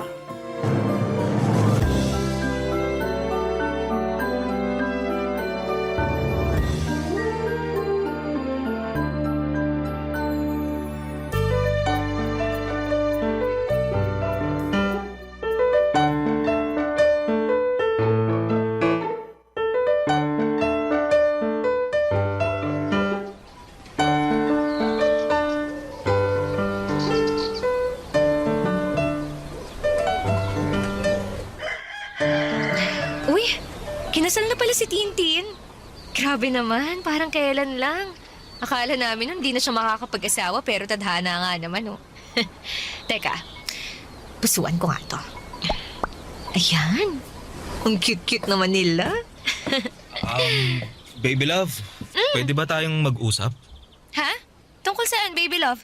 Sa sa plano ko? Anong plano? Hulaan ko. Bakasyon ba yan? O baka naman tungkol sa kasal natin? Ikaw ah. Nako, sorry ah. Wala sa mga nabanggit mo, baby love eh. Ah, okay. Hula lang naman eh. Pero ano ba yung plano mo? Kasi may May ano? may bago kong business idea. Ha? Hindi ko business idea pala kasi dalawa kami rito ng best friend kong si Louie. O tapos? Gusto naming magtayo ng coffee shop kasi nakitaan namin ng potential yung business lalo na sa location na napili ni Louie eh. Alam mo naman na matagal ko ng pangarap magkaroon ng sariling business, di ba? Oo naman. Simula pa lang nung nakilala kita business-minded ka na eh. Simula pagkabata, kaso inalat naman ako sa mga nauna kong business kaya ayun. Pero ayoko namang habang buhay na malugmok sa bagay na yun. Saka gano'n naman talaga sa negosyo eh, tsambahan ng pag-asenso. Kaya kailangan meron kang pusong determinado. Wow, ikaw talaga ah. Pag-usapang business tumatalinghaga ang mga salitaan mo ah. Pero tama ka naman sa mga sinabi mo, baby love. Kaso, anong plano nyo ni Louie? First step kumbaga para masimulan nyo yung business nyo. Syempre, kailangan namin ng kapital. Pinagsama namin ni Louie yung savings namin pero para mas makatipid sa pagbabayad sa mga tauhan nagkasundo kami na tutukan yung business simula pagpapagawa hanggang sa pagtatauhan. Kaya nga nag-decide akong mag-resign sa trabaho para ako na yung tatao muna kasi hindi pwedeng umalis si Louie dahil di hamak na mas malaki ang kita niya sa pinapasukan niya kaysa sa akin. Naku, sigurado ka na ba talaga dyan? Oo naman. Pinag-isipan ko na to ng maraming beses. Nakakakaba pero nakaka-excite. Kasi hindi ko talaga nakikita ang sarili ko na magiging empleyado habang buhay. Gusto ko, ako yung amo at para mangyari yun, kailangan ko magtayo ng sarili kong negosyo. Partnership nga lang kami ni Louie rito pero at least kami pa rin ang boss. Naiintindihan ko ang gusto mong mangyari pero dapat sigurado kayo na kikita yung business nyo, ha? I mean, sayang kasi pag hindi nyo mabawi ang kapital nyo. Lalo ka na. Malaki ang mawawala sa'yo kasi walang papasok na income sa'yo pag nagsimula na kayo. Tapos plano mo pang mag-resign. Alam ko naman yun. Tsaka nakahanda ako sa anumang pwede mangyari. Okay, pero paano yung bayarin natin dito sa inuupahan natin? Paano yung iba pa nating expenses kung lahat ng pera mo palabas at walang pumapasok? Yun na nga. Makikiusap sana ako na ikaw munang sumagot ng mga bayarin natin Terence naman! Kahit 6 na buwan lang. Target namin na matapos yung pagpapagawa ng coffee shop in 3 months. Tapos mag-opening na kami. Sigurado naman makakabawi na kami in just 2 months, no? Para naman yatang suntok sa buwan yung sinabi mo eh. Yan naman ang hirap sa'yo eh. Wala kang bilib sa akin. Hindi naman sa ganun. Basta, pangako, magiging successful tong business na naisip namin ni Louie. Suporta mo lang at tiwala ang kailangan ko, baby love. Papadudot naging kami ni Terence noong pareho pa lamang kaming nasa college. At noon pa man ay business-minded na talaga siya. In fact, pangatlong negosyo na niya ang pinaplano niyang itayo ng best friend niyang si Louie noong mga panahong yon. Hindi kasi nagtagumpay ang dalawang business na sinimulan niya right after college graduation. At kapag nangyayari yon ay bumabalik siya sa pagiging empleyado at mag-iipon muli ng kapital. Pero hindi na kami bumabata ng mga panahong yon. At kahit na gusto ko siyang suportahan sa pangarap niya, di maalis sa akin ang pagdududa na baka katulad ng dalawang naunang negosyo niya ay mabigo ulit siya. Sa huli, si Terence pa rin ang nasunod at wala akong nagawa. Humiram siya ng pera sa bangko pang kapital dahil kinulang ang savings nila ni Louie at nag-resign siya sa trabaho niya upang matutukan ang negosyo nila. Hindi nagtagal ay nag-soft opening sila at masasabi ko na naging matagumpay naman yon. Naging maayos ang kitaan nila ng sumunod na 2 buwan. Pero pagpasok ng pangatlo hanggang pang-4 ay bigla na lamang may nangyari. Papadudot.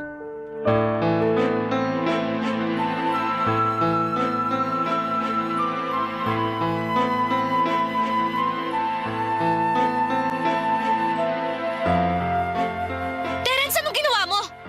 Bakit halos mag-zero na tong savings account natin para sa kasal natin? Pasensya ka na, baby love. Huwag mo ako ma-baby love dyan, ha? Ipaliwanag mo kung bakit nawala yung savings natin. Ikaw at ako lang naman ang may access dito, ah. Oo nga, pero hindi naman nawala eh. Ano hindi nawala? Tingnan mo nga. Halos wala nang natira. Nahiya ka pa. Nag-iwan ka pa ng 10 piso. Sana sinagad mo na. Hindi nga nawala kasi Kasi ano? Hiniram ko muna. Hiniram? Oo. At saan mo naman ginamit yung pera natin, Aber? Sa dun sa coffee shop namin ni Louie. Ano? Terence naman! Bakit kinailangan mong gamitin dun yung pera na pangkasal natin, ha? Sige nga! Medyo kasi, may mga kailangang i-repair sa shop. Kaso wala na kaming pera na pampa-repair dahil may hinana yung kita ng business namin eh. Sabi ni Louie wala na siya mailalabas kaya pinagawan niya ako ng paraan para makahanap ng pera. Tapos naisip mong kunin yung savings natin nang hindi nagpapaalam sa akin? Oo, pero... Pero ano? Ha? Terence naman! Nagawa ko lang naman yun kasi pag nagpaalam ako siguradong hindi ka papayag. Buti alam mo! O kita mo na. Kaya hindi na ako nagsabi sa'yo kasi alam ko di mo naman maintindihan yung rason ko kahit na ipaliwanag ko pa. Sayang lang laway ko sa'yo. Ano bang pinagsasasabi mo? Saan naman ang galing yan? Sa akin lang. Pansin ko kasi wala ka na talagang bilib sa akin eh. Nasa tuwing may naiisip ako negosyo, akala mo laging papalpak. Bakit nagkamali ba ako? Kakasabi mo lang na mahina ang kita ng shop nyo, di ba? Oo. Pero gano'n naman talaga sa negosyo, di ba? May mga panahon na mahina pero meron din namang panahon na malakas. Pero mali pa rin na nagdesisyon kang mag-isa na gamitin ang savings natin dahil dyan sa negosyo mo. Hindi naman sa'yo lang yung pera na yun eh. Sa akin din yun. Tsaka pagkasal natin yun, Terence. Ang tagal nating inipon yun, tapos ngayon wala na. Ano magsalita na parang hindi na maibabalik yung pera natin? Kasi nga hiniram ko lang yun. Ibabalik ko rin yun pag nakabawi na yung shop namin. Paano pag hindi? Ha? Paano kung tuloy-tuloy na mahina na yung benta nyo? Paano mo babayaran yung perang kinuha mo sa account natin? Sige nga! O yan, kita mo na? Anong kita mo ng pinagsasasabi mo dyan? Ang negative mo! At halatang halata na wala ka rin bilib sa akin. Buti pa yung asawa ni Louie, sinusuportahan siya sa ginagawa niya. Pero ikaw... Parang hindi naman yata tamang ikumpara mo ako sa asawa ni Louie. Kung tutuusin may kaya sila. At hanggang ngayon, may trabaho si Louie. Hindi kagaya mo na nakatali na dyan sa negosyo nyo at hinahayaan akong bumuhat sa relasyon natin. Ano? Sabihin mo hindi! lalatagan kita ng mga resibo, pati na rin ng mga pangako mong napako! Papa Dudut, sobrang sama ng loob ko dahil sa ginawa ni Terence sa savings namin for our wedding. Pero sa abot ng makakaya ko ay inuunawa ko pa rin siya. Kahit na galit ako, hinahanapan ko pa rin ang dahilan ng puso ko na patawarin siya sa hindi niya pagpapaalam sa akin na kukuhanin niya ang pera namin at gagamitin sa business nila. Para sa akin ay masakit ang ginawa niyang yon dahil nga naglihim siya at nagdesisyong mag-isa. Kaya naman pinalipas ko na lamang muna ang mga araw at nag-focus na lamang sa aking trabaho. Papa Dudut, ginugol ko ang aking atensyon sa pagtatrabaho nang sa ganon ay hindi ko maalala na masama ang loob ko sa aking kinakasama. At effective naman dahil unti-unti ko na lamang nakalimutan ang ginawa niya. Sa huli wala pa rin naman akong ibang gusto kundi ang magtagumpay. Ang negosyo nila Terence. Katulad po ng matagal na niyang pangarap, Papa Dudut. Barangay Love Stories. Barangay Love Stories. Papa Dudut, matagal bago na ibalik ni Terence ang savings namin na ginamit niya para sa business nila. Utay-utay kasi ang pagbabayad niya kasabay ng iba nilang binabayarang utang para sa kapital nila.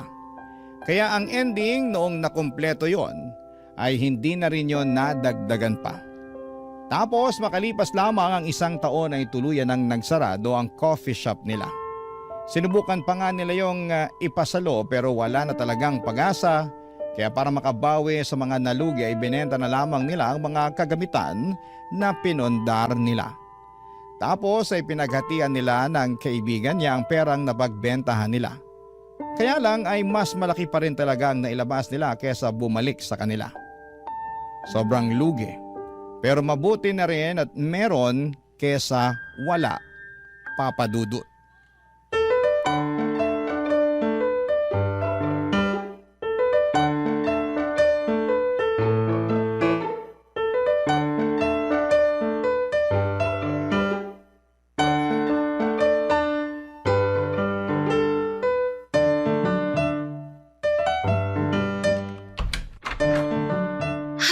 Grabe naman traffic sa Pilipinas to.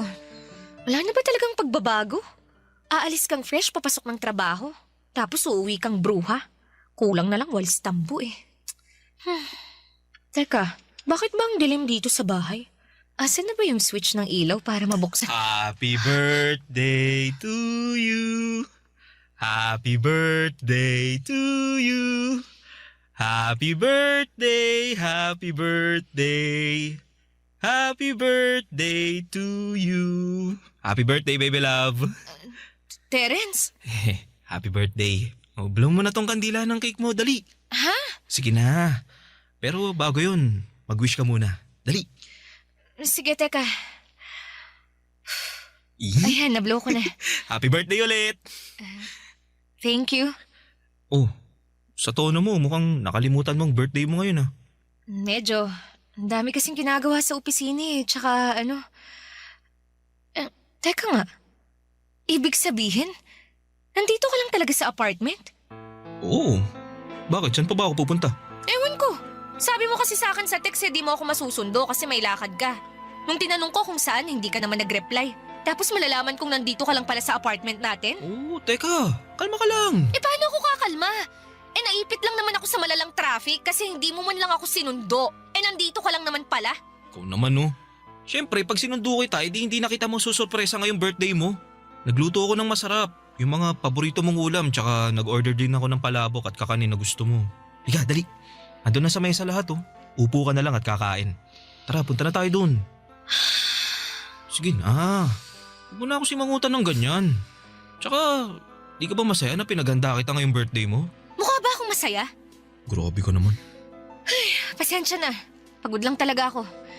Sumakit na kasi yung ulo ko dun pa lang sa traffic eh. Ay, teka nga muna. Saan ka kumuha ng pinambili mo ng mga pagkain na yan? Pati ng cake na yan? Ha? Ay, sa akin. Sa'yo. So ibig sabihin may pera ka? Oo, Loan ako sa online lending app. Terence naman! Dapat hindi mo na ginawa yun! Gusto ko lang naman kasi maging espesyal yung araw na to, lalo na't birthday mo. Gets ko naman. Pero sana naging practical ka na lang. Buti nakapag-loan ka pa sa dami ng utang mo na hindi mo na nababayaran. Oo, pero nakailang subok din ako. Oh, paano mo ngayon babayaran yung niloan mo? Wala ka namang trabaho. Wala kang source of income tapos nagdagdag ka pa talaga ng utang. Naghahanap naman ako ng mapapasukan eh. Pero hanggang ngayon wala ka pa rin napapasukan. Kasi masyado kang mapilit tsaka mareklamo. Yung hindi mo pa nga nasusubukan pero umaayaw ka na agad. Para kasing hindi na ako sanay na may amo. Kasi gusto mo ikaw yung amo, ganon. Oo. Kaya lang paano mangyayari yan kung palpak naman yung negosyo nyo at ang laki ng nalugi sa inyo? Pwede ba wag mo nang ipaalala yung nangyari? Masakit pa rin naman para sa amin yun. Oo nga, nandun na ako. Pero hanggang kailan ka masasaktan at magmumukmuk dyan? Kailan mo ako planong tulungan sa mga bayarin natin dito sa bahay? Napapagod na rin ako at nasasagad. Pwede ba? Saka na lang natin pag-usapan ng bagay na yan kasi dapat nagse-celebrate tayo ngayon kasi birthday mo. Bukod doon, may isa pa sana akong sorpresa sa'yo. Ano na naman yan? Teka lang ha, kukunin ko lang sa bulsa ko. Ito, nakuha ko na. Ano yan? Teka, bakit ka lumuluhod? Di ba halata? Kasi gusto na kitang alukin na magpakasal sa akin. Alam ko na matagal mo nang gustong bumuo ng sarili nating pamilya. Sorry kasi ngayon ko lang naisip na hindi na nga tayo bumabata. Pero di pa naman huli ang lahat, di ba? Pwede pa tayo magsimula kaya sana pumayag ka nang makasal tayo. Will you marry me, Yeri? Seryoso ba talaga yan? Oo naman. Ayan oh, may singsing na nga ako. Na binili mo sa perang inutang mo. Yeri naman, wala namang masama sa utang. Wala ngang masama kung binabayaran mo na at hindi mo na dinadagdagan. Pero hindi. Imbis na makaahon ka sa utang, lalo kang malulubog sa ginagawa mo.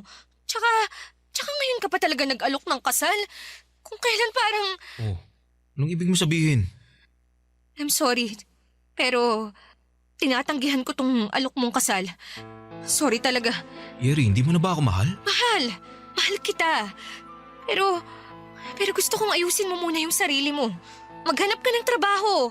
Bayaran mo yung mga utang mo at tulungan mo ako sa mga bayarin natin sa bahay.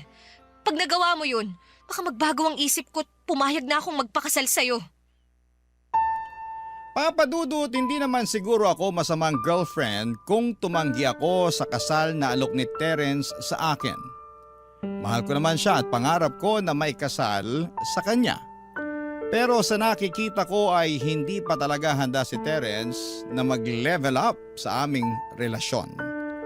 Kumbaga gusto lamang niya kaming maikasal para mapasahan niya ako ng responsibilidad sa mga bayarin niya. Since mag-asawa na nga kami noon. At ayoko noon dahil hindi nga ako pala utang tapos bigla ako magkakaroon ng mga utang. Kaya nga kahit sumama ang loob ni Terence ay hindi ko siya pinansin. Sinabihan ko na lamang siya na kung gusto niyang matuloy ang kasal namin ay dapat siyang magsikap at patunayan niya yon sa akin.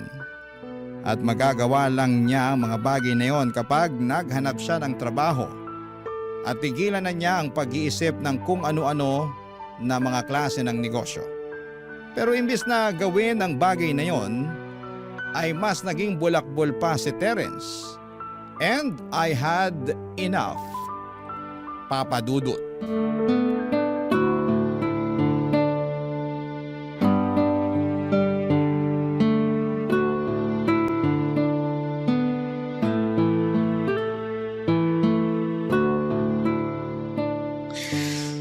Paano ba to? May kailangan palang bayaran sa school ni Bunso tapos nanghingi rin ng pambili ng gamot si nanay. Sigurado, kukulangin na yung sweldo ko lalo't bayaran din sa renta ngayong buwan. Nandiyan ka pala sa kusina, baby love. Kanina pa kasi kita hinahanap eh. Ang liit-liit lang nitong apartment natin, Terence. Madali lang tayong magkakakitaan. Grabe ka naman. Bakit ba ang init agad ng ulo mo? Stress lang ako. Bakit mo ba ako hinahanap? May kailangan ka ba sa akin? Oo, meron. Ano? Sabihin mo na, may ginagawa ko rito. Ano kasi, nagyaya yung tropa namin ni na Louie na mag-staycation. Kami-kami lang mga boys. Sa Tagaytay, kaso sabi ko, di ako makakasama dahil wala akong pera pang gastos. Pero mapilit talaga sila eh. Sabi ni Louie, mangutang na lang daw ako sa'yo, kaso... Ano? Babayaran ko naman, baby love. Paano mo babayaran? Wala kang trabaho. Tsaka sandamukal na ahente at kolektor na yung naniningil sa'yo mula sa mga inutangan mo. Pero hindi mo man lang pinapansin. Pati sa akin tumatawag sila at nagbabanta na ipapabarangay ka. Pero parang hindi ka naman naaalarma. Tapos ngayon, nakuha mo pa talagang sumama sa staycation na yan? At sa akin ka pa talaga uutang ng pera, ha? Alam mo naman kasing hirap akong makaloan sa mga online lending app, di ba? Tsaka mabuti na yung sa'yo ko manghiram dahil girlfriend naman kita. Kesa sa ibang tao, di ba? Oo, girlfriend mo ako. Pero anong mabuti doon? Ewan ko ba sa'yo, Terence? Para kang bata eh. Hindi mo na naisip na short din ako sa budget ngayon dahil sunod-sunod ang gastusin sa bahay namin. Tsaka rito sa atin. Tapos nakuha mo pa talaga akong utangan, ha? Tsaka wow, ha? Wow talaga. Kasi nakakainggit ka naman. Dahil naisip mo pang magbakasyon, samantalang hirap na akong mag-budget dito. Yun lang naman yun, baby love. Tsaka di ko naman siguro kasalanan kung subsub ka sa trabaho kaya di ka na nakakapagbakasyon. Baka nakakalimutan mo, last time, niyaya kitang magbagyo pero tumanggi ka. Oo, tumanggi ako kasi ako lang naman ang gagastos. Baka imbis na ma-relax ako lalo lang akong ma-stress. Alam mo, Terence, ayoko na. Oh, anong ayaw mo na? Ayoko na ng ganitong buhay. Ayoko nang ma-stress ng bonggang-bongga dahil sa pera. Naturingan na kasama kita sa buhay pero parang mag-isa pa rin ako dahil pabuhat ka eh. Pagod na akong buhatin tong relasyon natin ng mag-isa. Kaya nga naisip ko na makipaghiwalay na lang sa'yo. Total, hindi naman ako mahalaga sa'yo eh. Teka, anong pinagsasasabi mo? Siyempre mahalaga ka sa akin, baby love. Kung mahalaga ako sa'yo, maghahanap ka ng trabaho. Tutulungan mo ako sa mga gastusin natin sa bahay. Pero hindi eh. Hindi mo nga yata naisip yun. Kasi hanggang ngayon, wala ka pa rin pinapasukan. At mukhang masaya at kontento ka lang na nandito ka sa bahay natin. Pera na lang ba talaga at ang maiaambag ko ang batayan ng silbi ko sa relasyon natin? Masipag naman ako rito sa bahay ah. Naglilinis ako, nagluluto, pinaglalaba kita, inaasikaso Pero ko lahat. hindi pa rin yun sapat para magtiis ako sa'yo. Kasi sa nakikita ko wala ka talagang plano para sa atin. Gusto mong magkapamilya tayo, pero ayaw mo maghanap ng trabaho. Ayaw mo akong tulungan financially. Paano na lang pag nagkaanak na tayo? Huwag mong sabihin sa akin na ako pa rin ang kailangang magbanat ng buto kahit nakabuanan ko na. At ako pa rin ang mag-iipon ng pera para sa panganganak ko. Aba, kawawa naman ako nun. Yeri naman, pwede naman natin pag-usapan to eh. Wala na tayong dapat pag-usapan. Wala na, inubos mo na ako, Terence. Pagod na akong umasa na may isip mo pa akong tulungan sa pagtataguyod ng relasyon natin. Dahil sa kung ganito pa lang nawala ka ng maiaambag financially. Ibig sabihin, hindi ka pa handang magkaroon ng pamilya. Papadudot, isa sa mga pinakamahirap na desisyon na ginawa ko sa buhay ko ay ang pakikipaghiwalay sa taong mahal na mahal ko pa. Bukod doon ay ang tagal na rin namin ni Terence, live-in na nga kami at kasal na lamang ang kulang. Nakakapanghinayang pero na-realize ko na hindi sapat na mahal mo lamang ang isang tao dahil hindi kayo mapapakain ng pagmamahal na yon. Lalo na kapag may mga anak na kayo. Sa kabinigyan ko naman ng pagkakataon si Terence na ayusin ang sarili niya pero hindi niya ginawa. Kaya napuno na lamang ako hanggang sa maisipan kong makipaghiwalay na lamang. Yon ang magiging solusyon para makawala ako sa responsibilidad ko sa kanya. At kahit ako ang nang-iwan sa aming dalawa, masakit pa rin sa akin ang nangyari. Kaya upang tuluyang makausad ay nakapag-isip-isip kong mag-apply ng trabaho sa ibang bansa at magpakalayo-layo. Barangay Love Stories. Barangay Love Stories. Papadudot, yun ang rason kung bakit po ako nasa Taiwan ngayon. Tandang-tanda ko pa na magkahalong takot at excitement ang naramdaman ko noong unang beses kong tumapak dito. Takot dahil bago sa akin ang lahat at excitement sa buhay na naghihintay sa akin. Nagsikap po ako para makaipon ng pera at para na rin matulungan ang mga mahal ko sa buhay sa Pilipinas. Trabaho ang naging sentro ng pang-araw-araw kong buhay. Wala na po akong pakialam noon sa love life dahil ayos na sa aking tumandang dalaga basta wag lang akong mapunta sa maling tao. Pero God is good all the time. Dahil makalipas ang 6 na buwan, nakilala ko ang aking Taiwanese boyfriend na sinama ko nga sa Pilipinas nitong 2025 nung umuwi kami para magbakasyon. Siyempre kasama na rin doon ang plano kong pagpapakilala sa kanya sa pamilya ko. Kaso'y hindi ko inaasahan ang pag-eksena ni Terence noong nalaman niyang nakauwi na ako. Gulat na gulat ako noong sumugod siya sa bahay ng nanay ko at nanggulo kesyo gusto raw niya akong makausap. Kaya pinagbigyan ko na rin siya. Papa Dudut.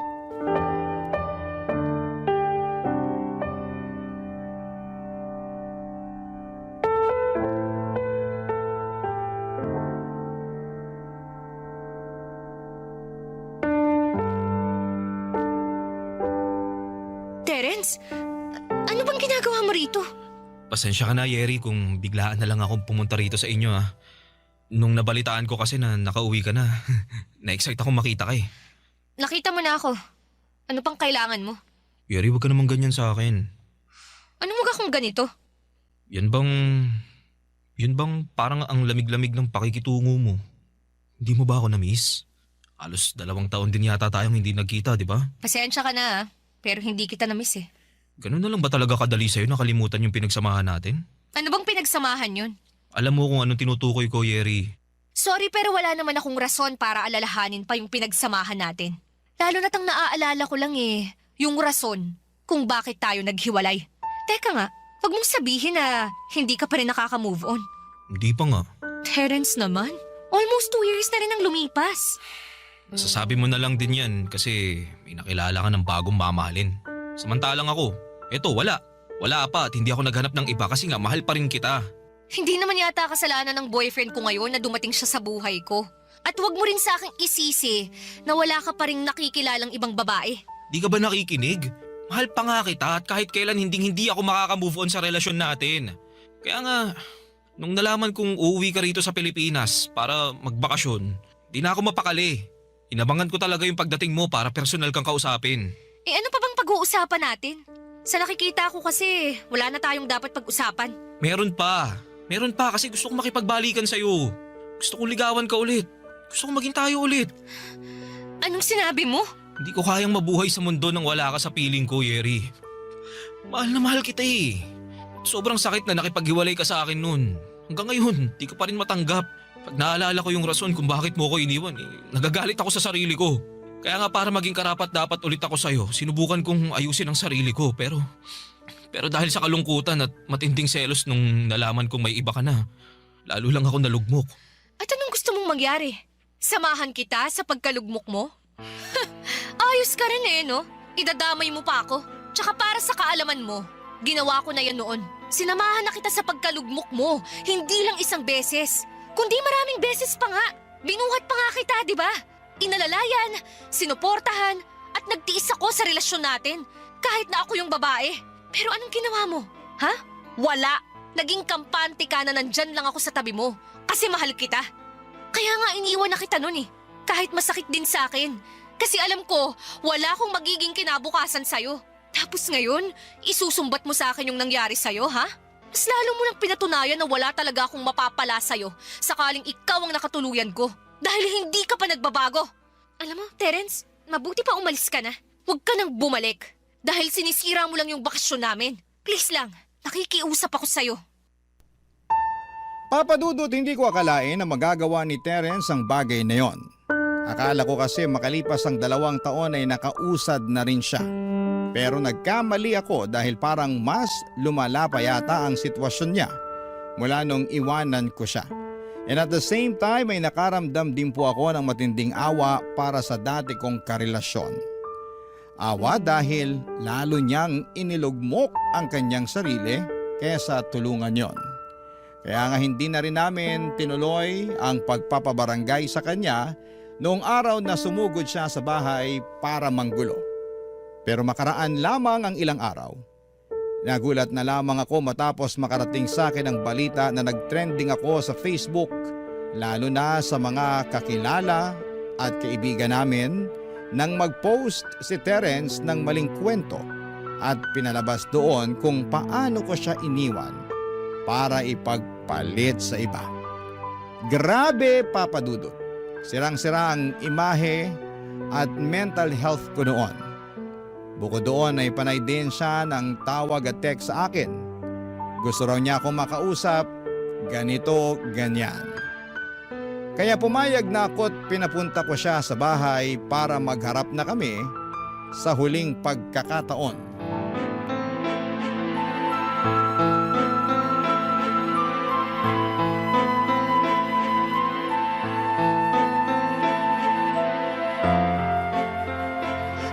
Hayop ka, Terence! Ano ba bang gusto mo?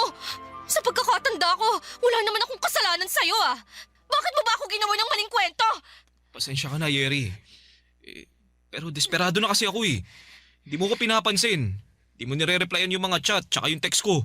Pati mga tawag ko ayaw mo ring sagutin. Para ano pa? Eh wala na rin naman tayong dapat pag-usapan pa.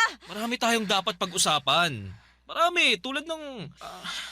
tungkol sa ating dalawa. Tungkol sa relasyon natin. Matagal na tayong tapos, Terence. Ilang taon na rin, di ba? Pero mahal pa nga kita. At hindi ako makakapayag na ikaw lang ang masaya sa ating dalawa. Tapos ako ito, lugmok, malungkot, nag-iisa. Ayoko, Yeri. Ayoko maging mag-isa kaya nakikiusap ako sa'yo. Bumalik ka na sa akin. Please. Please, balikan mo na ako. Parang hawa mo na. Binabalaan kita. Pag hinawakan mo ako, may kalalagyan ka. Hindi naman kita sasaktan kaya huwag ka matakot.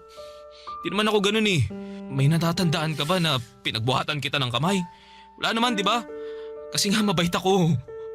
Oo, mabait ako. Kaya dapat balikan mo na ako, Yeri.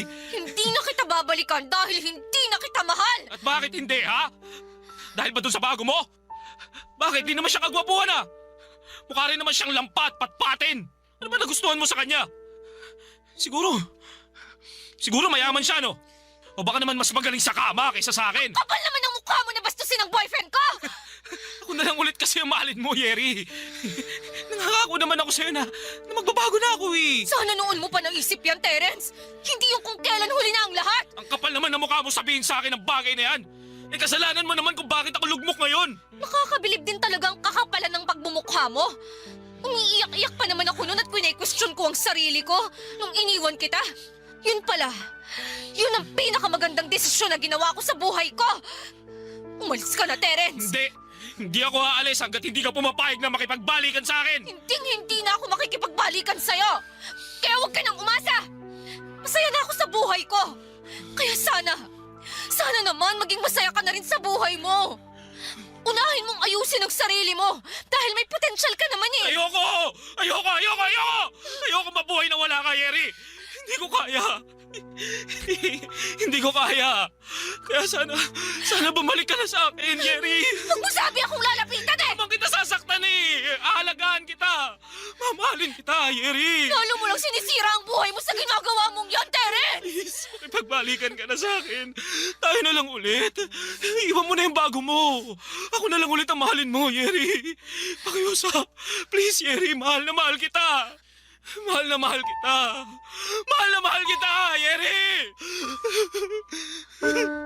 Papa Dudut, bago pa ako tuluyang mahawakan at malapitan ni Terence ay umeksena na ang boyfriend ko at mga magulang ko para ipagtanggol ako.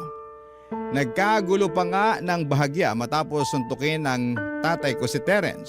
Inawat na lamang siya ni nanay bago niya mapuruhan ang dati kong kinakasama. Takot na takot ako dahil para na itong nasisiraan ng ulo. Kaya agad kaming nagpatawag ng pulis. Mabilis nilang dinampot si Terence at dinala sa presinto. Doon ay muli kaming nagkaharap at sinampahan ko siya ng kaso. Naging sobrang hassle ang sana'y masayang bakasyon namin sa Pilipinas ng boyfriend ko. And to make the story short ay naglabas ng restraining order ang hukuman para hindi na makalapit sa amin si Terence. Kaya kahit papaano ay napanatag na ako. Ngayon ay nandito na naman ako sa Taiwan pero aminado po ako na may mga gabi pa rin na bumabalik ang trauma ko dahil sa mga nangyari.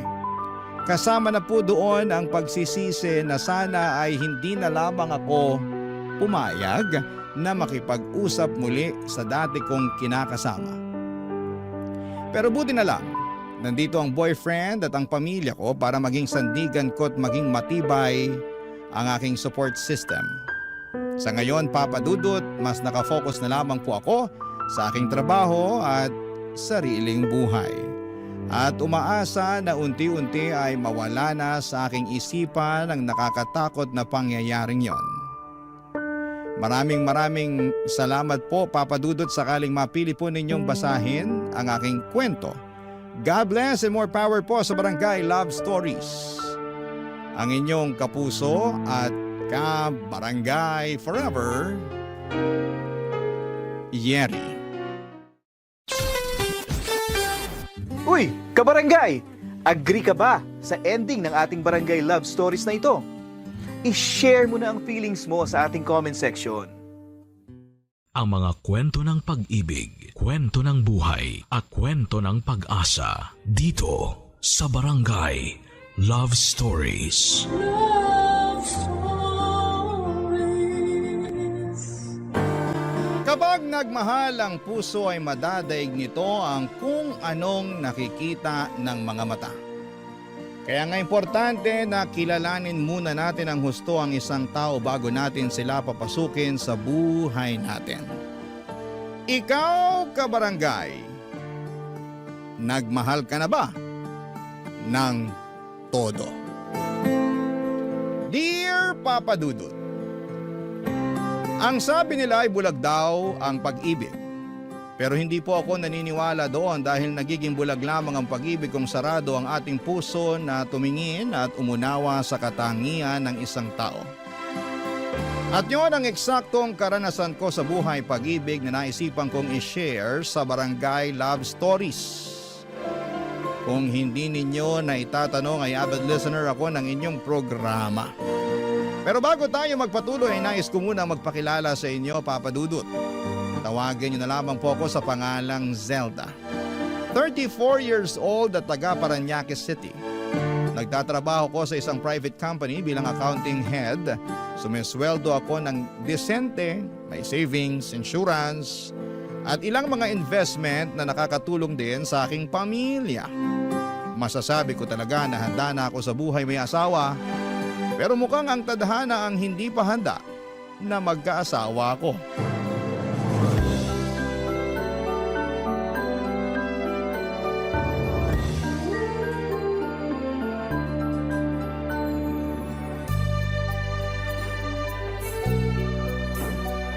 For real?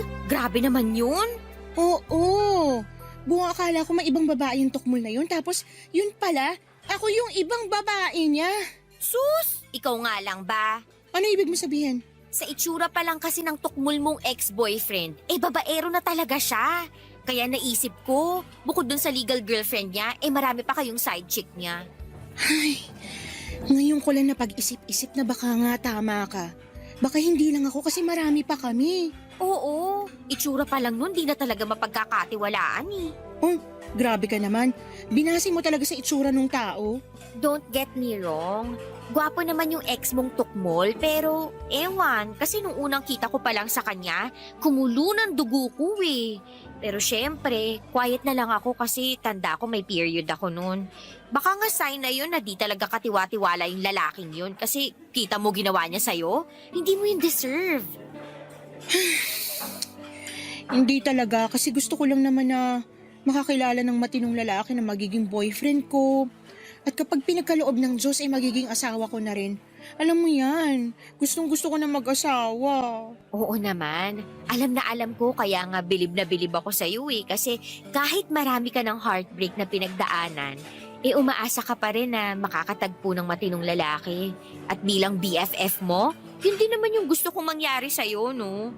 Sa ganda mong yan, sa talino at mga skill na meron ka, wife material talaga. Kaso tinamaan yata ng kamalasan tong BFF mo eh. Kasi hanggang ngayon wala pa rin ako nakikilalang matinong lalaki. Hayaan mo, darating din si Mr. Right. Basta wag ka lang sumuko na kumilala. Isipin mo na lang na God's redirection yan. Kahit na sa ngayon mapapatanong ka talaga kung bakit hindi ka pa nakakatagpo ng matinong lalaki. Mas okay na rin yan kesa magsettle ka sa manloloko at hindi mo deserve. Pero napapaisip pa rin ako. Anong iniisip mo? Kung anong pakiramdam na mahalin ng seryoso. Pakasalan ng lalaking mahal mo at bumuo ng pamilya kasama siya. Naku, hindi ko rin alam kasi kahit ako napapaisip eh. Bakit? Sa ating dalawa, ikaw tong pinakamatagal na sa relasyon. Oo nga, pero ewan. Anong ewan? Ewan, I don't know. Oy, may hindi kasi nasabi sa akin. Share mo na habang hindi pa lumalamig tong kape ko. Siguro may problema kayo ng boyfriend mo, no? Nag-away kayo? Hindi, pero baka tama ka na meron nga kaming problema. O ako lang kasi mukhang okay naman siya eh. Okay saan? At ano ba kasi yun? Sa setup ng relasyon namin, di ba ang tagal-tagal na namin. Pero hanggang ngayon, di pa rin niya ako mayayang magpakasal.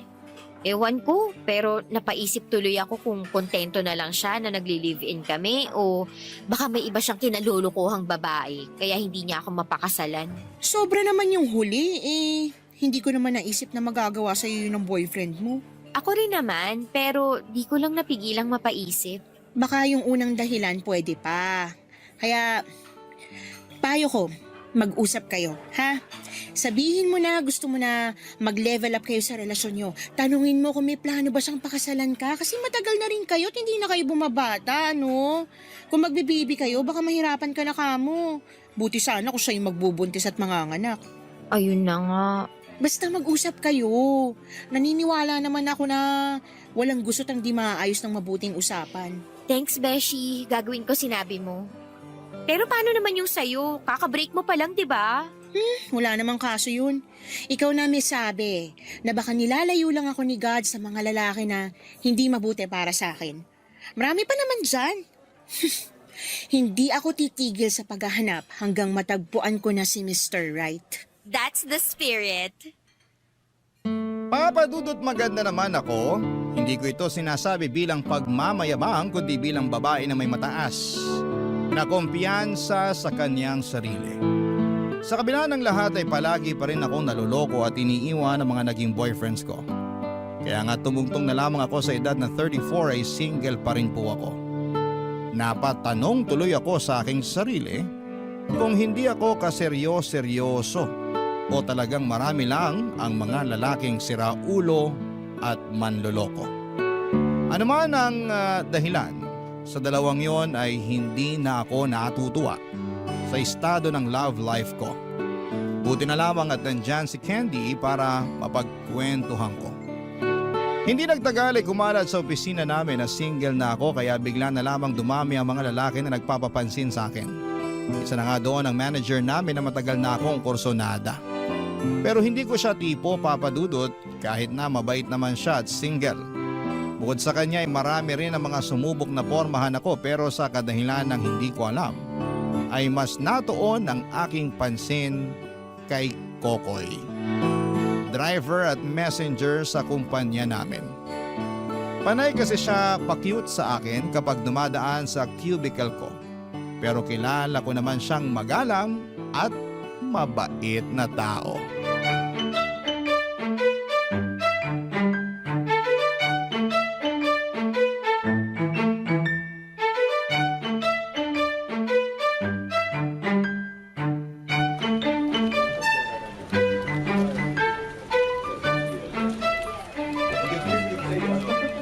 Good morning po, ma'am. Good morning din. Aga nyo naman po pumasok. 7:00 pa lang, oh. Mag-undertime kasi ako mamaya, kaya pumasok na lang ako na maaga. Undertime? Siguro may date po kayo, no? Wala akong date, tsaka di ko pa yan naiisip ngayon. Ganun ba? Sa ganda nyong yan, siguradong maraming mga lalaki nagkakandarapang magpapansin sa inyo. Lalo kalat na sa opisina na single na ulit kayo. Pero wag po kayong magagalit ha. Hindi naman sa chismoso ako. Narinig ko lang din yun sa ibang mga tao rito kaya nalaman ko. Hindi naman ako galit, tsaka alam ko na rin naman yung kalakaran dito sa opisina. Kumbaga, nabubuhay na lang ang mga tao sa chismis. Basta ang akin lang, kung hindi naman masama yung pinag-uusapan nila tungkol sa akin, walang kaso yun. Tsaka, totoo rin naman na single na ako ulit eh. Napakatanga naman ng lalaking sumayang sa inyo, ma'am. Medyo okay na rin yun kesa kami nga. Pero hindi naman pala siya loyal sa akin. Ibig sabihin, niloko kayo ng banu na yon? Ganun na nga. Ayos lang po ba malaman kung paano niya kayo naloko? Kasi di lang ako makapaniwala. Ayos lang naman. Ginawa lang naman niya akong side chick. Buti na lang malakas ang instinct ko kaya hindi na kami inaabot ng ilang buwan. Pero kapag naaalala ko na naging kami, naaaburido ko. Biruin mo yun? Minahal ko yung tukmul na yun tapos niloko lang ako. Grabe. Kawawa rin yung girlfriend eh. Kaya hiniwalayin ko na agad nung nalaman ko. Tukmol nga talaga. Kasi kung ako yung nasa posisyon niya, hindi ko na kayo pakakawalan pa. Kumbaga, mamahalin ko kayo ng totoo. Iingatan ko kayo at aalagaan. Ang sweet mo naman. Sweet po talaga ako. Pero hindi ko lang pinaalam sa lahat. Bakit? Siguro kasi marami ka ring babae, no? Bukod sa nanay ko at 5 kapatid na mga babae, wala naman akong ibang babae sa buhay ko. Ha? Bakit? Hindi lang yata siguro siniswerte pang matagpuan yung babaeng para sa akin. Pero malay nyo, kayo na talaga yun. Sir, medyo lumihis yata ng bonggang-bongga yung usapan. Nako, sorry po ma'am. Ay, binibiro lang kita. Tsaka nagkukwentuhan lang naman tayo, diba? Opo, pero totoo yung sinabi ko. Na baka ako na yung babaeng para sa'yo? Tumpak. Ang bilis mo naman yata. Ni hindi pa nga natin masyadong kilalang isa't isa. Kaya nga pa naipapansin ko sa inyo kasi gusto ko pa kayong makilala ng husto. Yung totoo, matagal ko na kayong crush. Pero may jowa po kayo nun kaya dumistansya ako. Ngayon, wala na. Wala na nga, pero hindi ibig sabihin, handa na ulit ako makipagrelasyon. Hindi ko naman kayo pinipilit kung hindi pa kayo handa. Pero naglakas loob na lang din akong umamin. Para naman kahit paano, mapansin nyo. Tsaka pwede naman tayo maging magkaibigan kung gusto nyo eh. Mabait naman ako, tsaka gwapo. Ayoko ng toko ah. Pustiso mo ba yan? Oo eh. Teka, damputin ko lang. Sige, take your time. Sorry ma'am. Hindi pala masyadong kumapit yung pandikit na nilagay ko. Nakakahiya tuloy. Grabe. Kalmahan mo lang. Nangyayari talaga yan. Ngayon pa talaga nangyari. Kung kailan pinagyabang ko pang gwapo ko.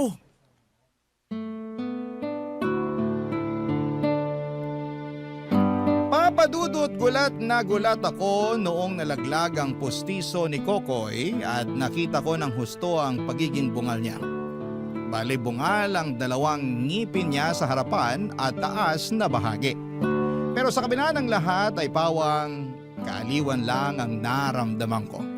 Hindi ako na-turn off kay Kokoy dahil hindi ako ganong klase ng tao. Hindi nga ako mabilis ma-offend. Saka hindi naman niya kasalanan kung bakit kulang-kulang ang ngipin niya. Pagkatapos ng insidenteng yon ay naging biru-biruan na lang namin ni Kokoy ang pagiging bungal niya. At simula noon ay mas naging confident siya na makipag-usap sa akin nang hindi na sinusuot ang kanyang postiso. Dahil maluwag na rin yon at hindi na rin akma sa kanyang gilagid. Nagsabi na lamang siya na pagsisikapan niyang mag-ipon ng pera para makapagpagawa ng bagong postiso. Bagay na sinuportahan ko habang nagsisimula ang mabuti naming pagkakaibigan. Barangay Love Stories. Barangay Love Stories. Papadudo tulad ng sinabi ko ay naging magkaibigan kami ni Kokoy at lalo kaming naging close sa isa't isa. Ewan pero aminado akong nagwapuhan na rin ako sa kanya dahil palatawa siya. Kengkoy at may sense of humor. Pero maalalahanin, masipag at mabait na tao.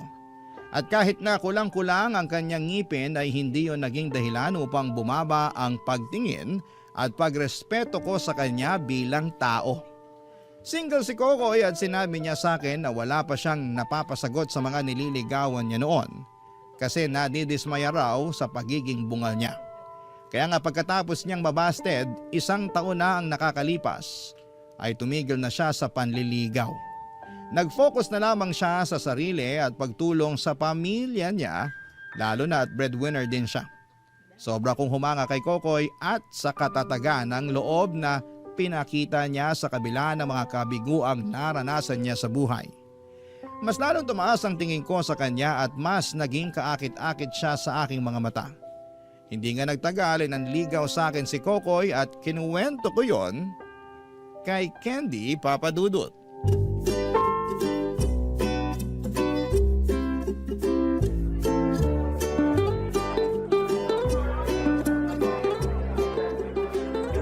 Tapos ayun na nga, sinabi niya sa akin na gusto niya akong ligawan.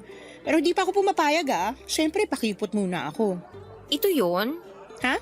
Ito yung lalaking gusto mong manligaw sa'yo, Kamo. Ito yung nasa picture sa phone mo na pinapakita mo sa akin, tama? Oo, siya nga. Tsaka may pangalan yung tao. Ano nga ulit yung pangalan niya? Kokoy? Cristopero pero palayaw niya Kokoy.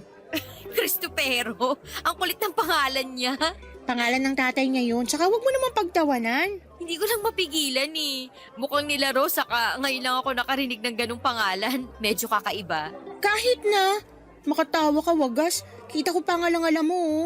Grabe siya, pero sorry ah. Kahit tong mukha nung Kokoy natatawa ako eh. Saka seryoso ba yan? Lakas ng loob ngumiti kulang-kulang naman yung ngipin. Hindi naman. Bakit ba? Sa natatawa talaga ako. Hindi naman niya kasalanan na kulang-kulang ngipin niya. Hindi nga, pero seryoso ka ba na nanliligaw sa'yo to? Oo nga. Sa tono mo, mukhang willing kang magpaligaw kahit sinabi mo na gusto mo munang magpakipot. Medyo. Yung totoo kasi, crush ko na siya, tsaka mabait naman si Kokoy. Bakit ka ba tumatawa? Wala naman nakakatawa sa mga sinabi ko ah. Nakakainis ka na ah. Sorry. Pero ang funny mo kasi. Ano nga muna nakakatawa doon? Yung sinabi mo na crush mo tong bungal na to, like as in, anong nagustuhan mo sa kanya, besh? Oo nga, bungal siya, pero mabait din naman si Kokoy. Gentleman, maalalahanin. Pero bagsak sa looks. Dahil lang sa pagiging bungal niya? At sa trabaho na rin, like as in, major downgrade yan sa'yo kasi yung mga ex mo ang gaganda ng mga trabaho. Tapos bigla kang babagsak sa driver at messenger lang. Sumusobra ka na sa mga pinagsasabi mo kay Kokoy Candy. Oh, wag ka magalit sa akin. Nagsasabi lang ako ng totoo. Saka kung wala namang kapintas-pintas sa kanya, di ako magsasalita. Sana nga di ka na lang nagsalita kasi sobrang sakit ng mga sinabi mo kay Kokoy ha.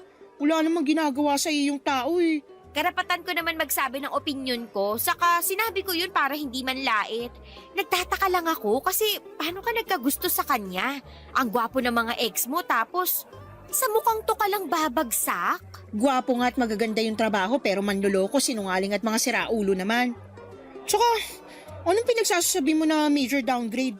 Sumusobra ka na talaga. Basta. Para sa akin medyo bumaba standard mo sa lalaki nung nagkagusto ka sa bungal na yan.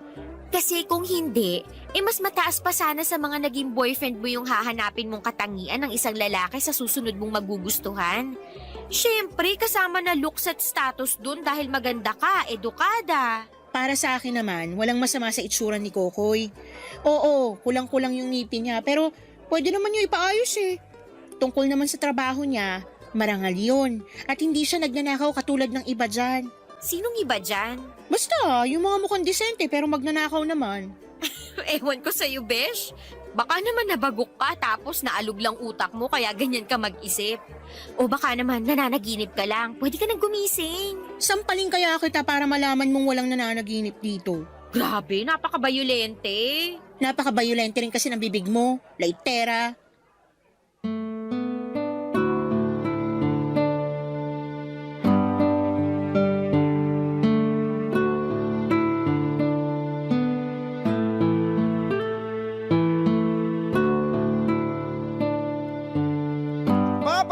Hindi na bago sa akin ang pagiging matabil ng dila ni Candy dahil kilala ko siyang prangka. Pero nagulat pa rin ako sa pagiging laitera niya. Sa dinami-rami ng tao, siya pa talaga na best friend ko ang mangiinsulto sa lalaking nagugustuhan ko. Sa abot ng makakaya ko ay inunawa ko ang sentimiento niya. Totoo na ang mga naging ex-boyfriend ko ay may ganong klaseng trabaho. Pero hindi pa rin yon sapat na dahilan upang ikumpara niya si Kokoy sa kanila. Saka nagtatrabaho siya ng marangal at wala namang masama doon. Kaya nga aminado akong sumama ang loob ko kay Candy dahil sumobra siya sa kanyang mga limitasyon. At bilang adult ay sinabi ko yon sa kanya upang tawagan siya ng pansin. Bagay na hindi naman niya minasama kaya agad siyang humingi ng paumanhin. Pero humirit pa siya na nagsasabi lang naman daw siya ng totoo tungkol sa pagiging bungal ni Kokoy. At hindi nito kagwapuhan kung ikukumpara sa mga ex-boyfriend ko. Hinayaan ko na lamang si Candy sa kung ano ang nakikita ng kanyang paningin basta ako ay nag-focus na lamang sa nakikita ng aking puso. Besides, buhay ko pa rin naman ito at ako pa rin ang magdidesisyon kung papapasukin ko si Kokoy. Pero wala rin naman kasing dahilan para hindi dahil pinatunayan niya sa akin na karapat dapat ko siyang sagutin. Kaya hindi nagtagal ay naging magkasintahan kami ni Kokoy, Papa Dudut.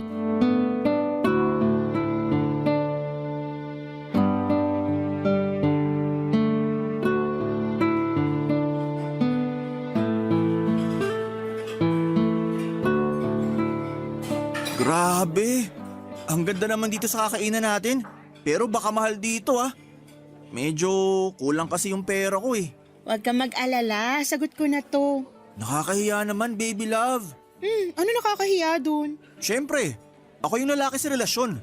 Kaya dapat ako yung nagbabayad sa mga date natin. May pambayad naman ako pero hindi sa ganitong klase ng kainan. Kaya nga kalmahan mo lang kasi ako nang bahala. Tsaka, ano naman kung ikaw yung lalaki sa relasyon? Walang kaso sa akin yun. Basta kaya ko, ibibigay ko. Hayaan mo, makakabawi rin ako sa'yo. Medyo nagipit lang talaga. Dahil nagpadala ako kay nanay ng pera sa probinsya. Nanganak na kasi yung ate ko. Tapos wala naman tumutulong dun kasi hindi naman siya pinanagutan nung nakabuntis. Siyempre, di ko naman matitiis kasi pamilya ko. Naiintindihan ko naman yun. Pero, sobra naman yung nakabuntis sa ate mo. Sobrang sama at irresponsable. Oo nga eh. Kaya lagi tuloy kaming bad shot sa inyong mga babae. Kasi may lalaki na sira ulo. Hindi naman lahat ng mga lalaki sira ulo. Meron yung mga katulad mo na matino. Kinilig tuloy ako. Halata nga. Kasing pula ng hinog na kamatis yung mukha mo eh. Ang cute mo pala kapag namumula. Binubola mo naman ako eh. Hoy, hindi kaya ako bolero. Baka ikaw. Lagi mo kaya akong sinasabihan ng maganda kahit minsan hindi ko masyadong ramdam. Di pambobola yung pagsasabi ng totoo. Pero thank you kasi na-appreciate mo ko. Bakit naman hindi? Girlfriend kita. Tsaka tungkulin ko bilang boyfriend mo, na-appreciate ka. At sabihin sa iyo yung magaganda mong katangian na nakikita ko. Mga tanong lang kita, baby love. Tungkol saan? Hindi ka ba nagsisisi na sinagot mo ako? Ha? Bakit mo naman natanong yan? Sagutin mo na lang. Napaisip lang ako. Hindi. Bakit? Kasi ganito lang ako. Anong ganyan ka lang? Sakto lang. Hindi ka gwapuhan. Hindi malaking sweldo. Kung ikukumpara ako sa mga dati mo nakarelasyon, walang-wala talaga ako. Lamang na lamang sila sa akin ng 10 paligo. Tapos bungal pa ako. Kaya tagilid na talaga. Unang-una, hindi issue sa akin yung pagiging bungal mo. Pangalawa, wag mong ikukumpara ang sarili mo sa kanila kasi hindi totoo yun. Para sa akin, gwapo ka. At higit sa lahat, mahal kita. Kaya wag mo nang uulitin yun ha. Okay. Ayan, ganyan nga. Pero hindi ko pa rin talaga mapigilang isipin na lamang sila sa akin ng 10 paligo kasi kulang-kulang ang ngipin ko. Sigurado na mas gwapo pa ako sa kanila kundi ako bungal. Tungkol sa bagay na yan, may naisip ako. Ano yun? Naisip ko na pwede naman kitang pagawa ng pustiso para mas tumaas yung kumpiyansa mo sa sarili mo. Alam ko plano mo nang magpagawa pero laging napopostpone dahil sa iba mo pang responsibilidad sa inyo na mas kailangan mong unahin. Kaya nga, hayaan mo ko na tulungan ka na makapagpagawa ng bagong pustiso. Sobra-sobra naman yata yun, baby love. Paano naging sobra-sobra yun? Sige nga. Kasi ako... Kasi ikaw yung lalaki sa relasyon. Kung yan na naman ang sasabihin mo, wag mo nang ituloy. Tsaka ako naman yung nag-alok. Hindi to utang o ano. Regalo ko to sa'yo, kaya tanggapin mo na lang. Sige ka. Pag di ka pumayag, magtatampo ko. Hala, wag! Sige, payag na ako. Tinatanggap ko na yung regalo mo. Ayan. Magpa-schedule na tayo agad sa kakilala kong dentist. Magaling yun. Tsaka di kalidad gumawa ng pustiso. Sigurado magiging swak na swak sa'yo. Papadudot kitang-kita ko ang pag-aalinlangan sa mga mata ni Kokoy nang sabihin kong ako na ang magpapagawa ng pustiso niya. Pero inassure ko siya na walang kaso yon dahil girlfriend naman niya ako at napapayag ko si Kokoy kaya excited na kaming pareho para sa unang appointment niya sa dentista. Bukod sa bagong pustiso ay pinabrace rin namin ang mga sungki niyang ngipin sa ibaba. At habang ginagawa pa ang pustiso niya ay panayang pasasalamat sa akin ni Kokoy. Kung tutuusin, ay hindi naman talaga mura ang magpakonsulta sa dentista dito sa Pilipinas. At karamihan ay natatakot pa kasi nahihiya sila. Kaya mas pinipili na lamang nila na huwag magpatikin. Pero importante na regular tayong nagpapakonsulta sa dentista upang mapangalagaan ang ating mga ngipin. Hindi nga nagtagal ay nakuha na namin ang bagong pustiso ni Kokoy at noong sinuot niya yon ay pinakita sa akin. Sabay ngiti ay lalo akong na-in-love sa kanya. Isa lang ang masasabi ko. Papa Dudut, lalo siyang gumwapo sa aking paningin. Barangay Love Stories. Barangay Love Stories. Papa Dudut, dahil sa bagong pustiso ni Kokoy ay hindi na kulang-kulang ang kanyang ngipin. Mas tumas din ang kumpiyansa niya sa sarili. Bagay na kinatuwa ko naman ng gusto. Siyempre proud ako sa boyfriend ko kaya nga hindi lang pustiso at brace ang ibinigay ko sa kanya dahil sa katuwaan ko. Nang mga sumunod na linggo ay nasira ang cellphone ni Kokoy kaya naman sinabi kong bibilhan ko siya ng bago. At hindi lang bago dahil mamahalin at upgraded version niyo ng nasira niyang cellphone. Tuwang-tuwa tuloy ang boyfriend ko at labis ang pasasalamat sa akin. Habang tumatagal, ang aming relasyon ay natuto na rin po akong humiram ng pera sa akin natuto na rin humiram ng pera sa akin si Kokoy at ang kadahilanan niya ay palagi siyang nagigipit. Kasi maliit lang naman talaga ang sweldo niya bilang driver at messenger. Alam ko yon kaya hindi na rin ako nagdalawang isip na pahiramin siya. Kaso po'y dumalas ng dumalas hanggang sa magtaka na ako. Isa pang napansin ko ay ang pagkawala ng oras sa akin ni Kokoy dahil masyado na siyang abala sa kanyang cellphone. Lagi niyang dinudot-dot yon at kapag gusto kong tingnan ay iniiwas niya. Nabother na ako kaya naman kinompronta ko siya. Nagkasagutan pa nga kami, Papa Dudut, hanggang sa inagaw ko ang kanyang cellphone at tiningnan yon. Doon ay napunta ako sa isang application at meron akong nalaman. Dahilan para kumulo ng husto ang aking dugo.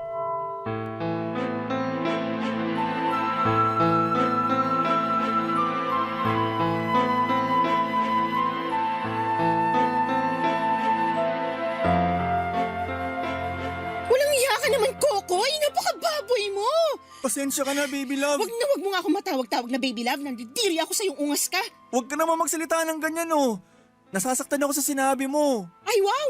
Meron ka palang pakiramdam? Malamang, tao ako. Palagay mo sa akin, robot? Hindi. Pero bakit ba napunta tayo dyan? Ikaw kasi. Sinisi mo pa talaga ako, no? Napakakapal ng mukha mo.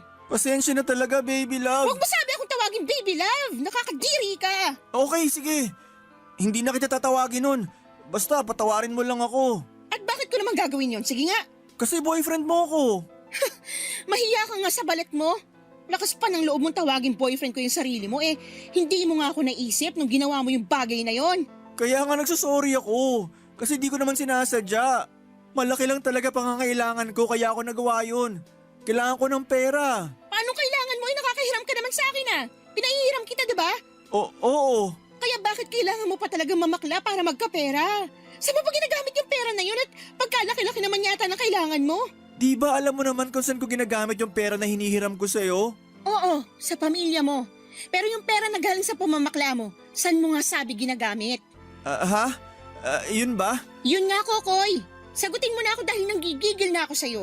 Sa pamilya ko pa rin naman. Hindi ako naniniwala sa'yo kaya tigil-tigilan mo na yung pagbilog sa ulo ko. Sobrang sama mo. Kailan mo pa ako niloloko, ha? Kailan pa? Zelda naman. Sagutin mo na lang yung tanong ko. Hirap sa'yo, dami mo pang ligoy Hindi ko na maalala Wow, bigla na lang yata humina yung memorya mo. Totoo naman. Maniwala ka man o hindi, di ko na nga maalala. Sabagay, kahit na maalala mo, hindi na rin naman magbabago yung katotohanan na niloko mo ako kapalit ng pera. Ang sama-sama mo. Paano mo naatim yun? Hindi mo na ako inisip. Naisip naman kita pero... Pero mas matimbang pa rin yung kumita ka ng pera dyan sa pamamakla mo. Wag mo namang ulit-ulitin. Masakit na sa tenga Alin? Yung pamamakla mo dahil sa pera? Zelda naman. Kulang pa nga yan Kulang pa yung pagpapamukha ko sa'yo ng panloloko mo para naman maramdaman mo yung galit ko. Akala ko pa naman iba ka sa mga ex-boyfriend ko pero mas malala ka pa sa kanila. Wag mo naman ako agad husgahan. Intindihin mo na lang sana ako. Paanong di kita huhusgahan hindi mo nga masabi-sabi kung para saan yung pera kinikita mo sa pamamakla? Tapos gusto mong intindihin kita? Ako na nga yung agrabyado dito? Hoy, mister. Para sa kaalaman mo, ako lang naman yung niloko at pinagsisinungalingan mo. At hanggang sa mga oras na to, niloloko mo pa rin ako sa di mo pagsasabi ng totoo. Napakasama mo. Ikaw na yung pinakamasamang tao na nakilala ko. Napakasahol mo, Kokoy. Maling-mali nung inakala kong matino ka. Manloloko. Manggagamit. Simula sa araw na to, hiwalayin na tayo. Papadudot diring-diri ako kay Kokoy dahil sa pamamakla niya. Hindi nagtagal ay nalaman ko na may nabuntis pala siyang ibang babae. Kaya naman kung todo ang pangangailangan niya sa pera para masustentuhan ito. May nabasa rin akong conversation nila ng naturang babae at nakasaad doon ang masasama at masasakit na bagay na sinasabi sa akin ni Kokoy kapag nakatalikod ako. Sa bagay, ginamit lamang niya ako, Papadudot. Hinuthutan at pinirahan kasi mahal ko siya at hindi ko siya kayang tiisin. Para sa akin ay napakalaking insulto noon kaya nga hiniwalayan ko na si Kokoy ng araw ding yon. Pinigilan kong umiyak habang nasa daan pa uwi pero pagdating ko sa bahay ay napahagulhol na lamang ako. Muling nagbalik sa aking alaala ang mga panlulokong ginawa ng mga ex-boyfriends ko. Akala ko pa naman ay iba si Kokoy sa kanila pero mas malala pa pala siya. At galit na galit ako sa ginawa niya. Pakiramdam ko ay trinaydor niya ako at wala yung kapatawaran. Kaya nga kahit sinubukan pang makipagbati sa akin ni Kokoy ay hindi ko na siya kinausap pa. Para saan pa, hindi ba? Mas naging mataas ang pader ko at naging profesional ako pagdating sa trabaho dahilan para ma-intimidate sa akin ang manlulokong si Kokoy na yon. Ngunit sa kabila ng pagpapakatatag ko, ay durog na durog pa rin po ang aking puso. Lahat ng iyon ay hindi ko itinago kay Candy, Papadudot.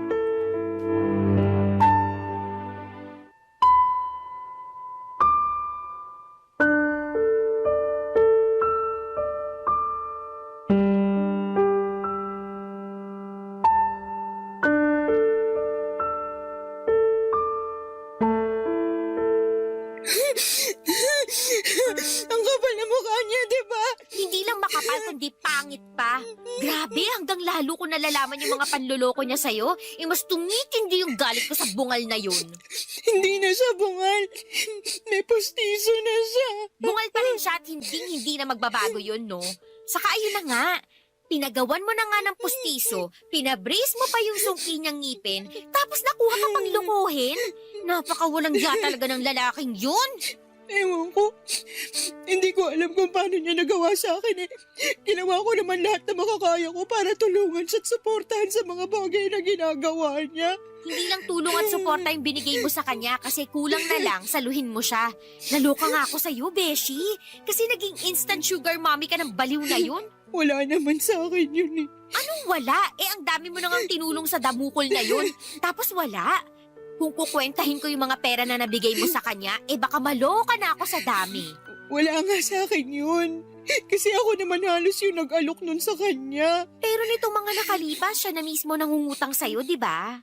Oo. Kasi meron na palang nabuntis na ibang babae ang ungas na yon. At kaya pala halos kumapit sa patalim, masustentuhan lang yung mag-ina niya. Yun nga yung kinakagalit ko. Kahit ako magagalit kasi sobra-sobra yung ginawa niya.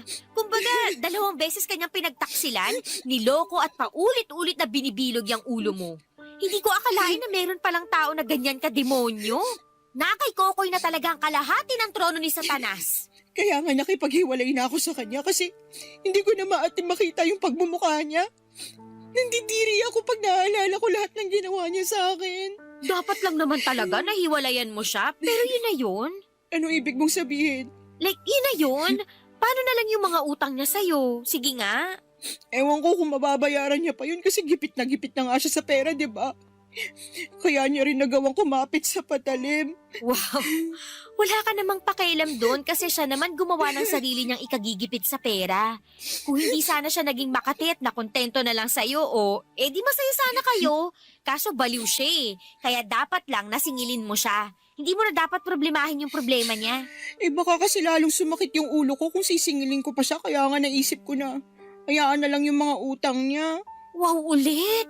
Ibang klase ka, Beshi. Ano ka, charitable institution? Candy naman eh. Alam mo, naiinis ako sa'yo. Ikaw na nga yung niloko at ginamit, tapos napakabait mo pa rin. Ang swerte sa'yo ng bungal na yun. Hindi na nga sa bungal, may pustiso na siya. Bakit ko sa pustiso niya? Teka, may naisip ako para kahit paano makaganti ka sa mokong na kokoy na yun. Ano? Bawiin mo yung pustiso niya.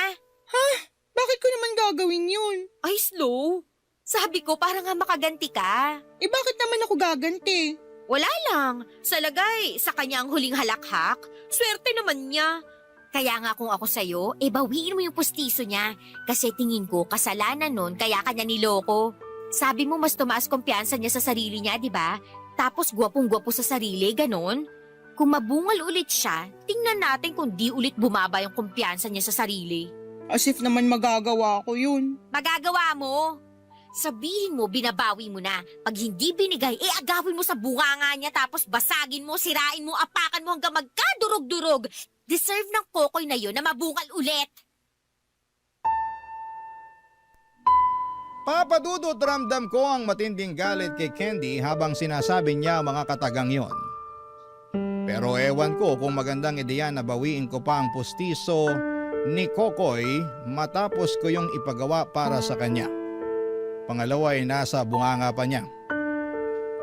But to be honest, naisip ko nga na magandang ideya yon para naman kahit papaano ay makaganti ako sa kanya kasi kilala ko ang sarili ko na hindi ganong klase ng tao. Ang gusto ko na lang ay tuluyang putulin ang ugnayan namin ni Kokoy at magkaroon ng peace of mind. Kumbaga karma na lamang ang bahala na maghiganti sa kanya. Sa kasalukuyan ay patuloy akong nagmo-move on. Hindi pa rin nawawala yung sakit na dulot ng ginawa sa akin ni Kokoy. Pero malaking bagay na hindi na kami magkatrabaho sa ngayon para unti-unti akong makausad at makalimot. Natanggal kasi siya sa pinagtatrabahuhan namin dahil sa patong-patong na violations. At nung kinuwento ko yon kay Candy ay tuwang-tuwa ang gaga kong kaibigan. Pero ewan ko ba sa sarili ko kung bakit ako naaawa kay Kokoy, lalo na at wala na siyang trabaho at meron pang sinusustentuhan. Kaso, alam ko rin na labas na ako doon at dapat ay wala na akong pakialam sa kanya. Ang tanong ko lang sa mga kabarangay natin ay ayos lang ba yung paraan ko ng pag-move on o dapat ginawa ko yung suggestion ni Candy para makaganti ako kay Kokoy? Dapat ko bang ipakuha ang postiso na suot-suot niya? Aminado ako na may gabi na dinadalaw ako ng mga what ifs sa buhay ko. At kasama na nga doon yung makapaghiganti sa ex-boyfriend ko. Ewan, sana'y matulungan at mapayuhan ako ng mga kabarangay natin. Hanggang dito na lamang po ang sulat ko. Papa Dudut, maraming salamat kung mapili po niyo itong i-air sa inyong programa. Number 1 po kayo sa puso ko and God bless sa inyong istasyon. Ang inyong forever kapuso at kabarangay, Zelda. Nalilito pa rin sa life ang ating kabarangay. Ano kaya ang maipapayo mo sa kanya? Ibahagi mo yan sa ating comment section para mabasa rin niya.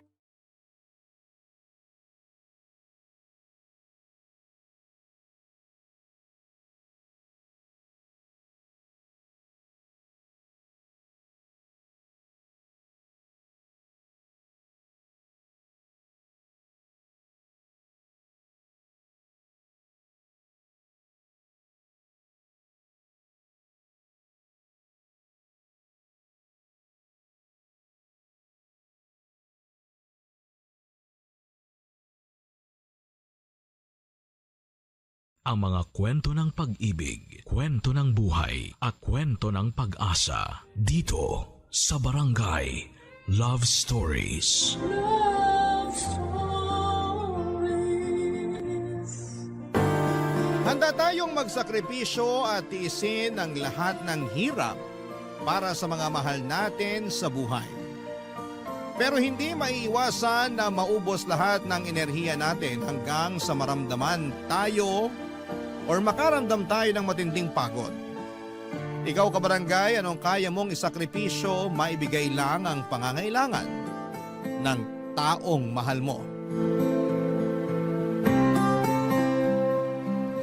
Dear Papa Dudut, itago niyo na lamang po ako sa pangalang Kat.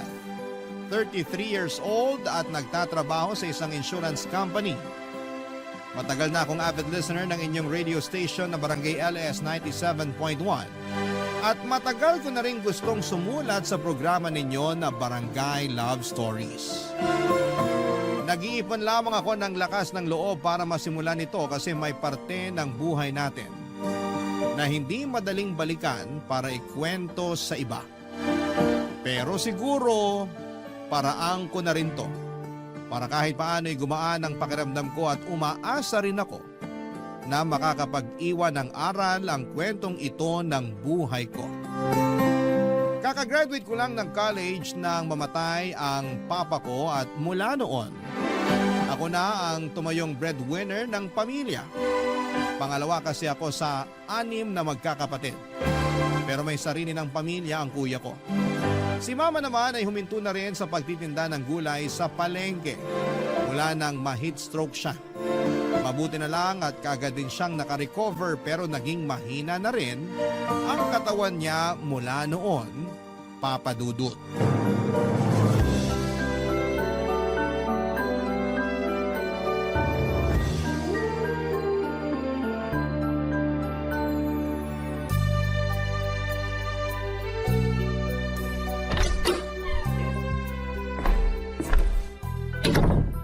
Ay, grabe yung traffic pa uwi ng bahay. Nakakagutom. Oh, Kat, mabuti naman at nakauwi ka na. Ay nako, dapat nga po kanina pa ako nakauwi, ma. Grabe lang talaga yung traffic kanina. Hindi naman Friday ngayon, pero ang tagal po nang naging biyahe ko. Baka may aksidenteng nangyari malapit dun sa dinaanan ng sinasakyan mo, kaya natagalan ka sa biyahe. Siguro nga po. Iba po kasi talagang traffic kanina, ma. Parang araw ng sweldo o biyernes kasi talagang ang bagal gumalaw ng mga sasakyan. Lalo tuloy ako napagod at nagutom. Halika na rito sa lamesa at ipaghahain na kita ng hapunan mo. Sige po, ma. Gutom na rin po talaga ako. Iwan ko na lang po muna itong bag ko dito sa sofa. Ano po palang ulam natin, ma? Ginataang galunggong, Kat. Eto, nilagay ko na dito sa lamesa katabi nitong kaldero ng kanin. Ginataang galunggong? Oo, bakit? Eh, di ba yan din po yung ulam natin kagabi? Piniritong galunggong naman yon. Parehong galunggong pa rin, ma. Pero sige po, okay lang naman sa akin. Kahit anong ulam kasi, gutom na po talaga ako. Maupo ka na nang makakain ka na. Opo, ma. Nagwawala na talaga kasi itong sikmura ako sa gutom eh. Eto na rin ang baso ng tubig, oh. Salamat po. Grabe. Amoy pa lang, alam mo nang masarap ang pagkakaluto nitong ginataang galunggong nyo, ma.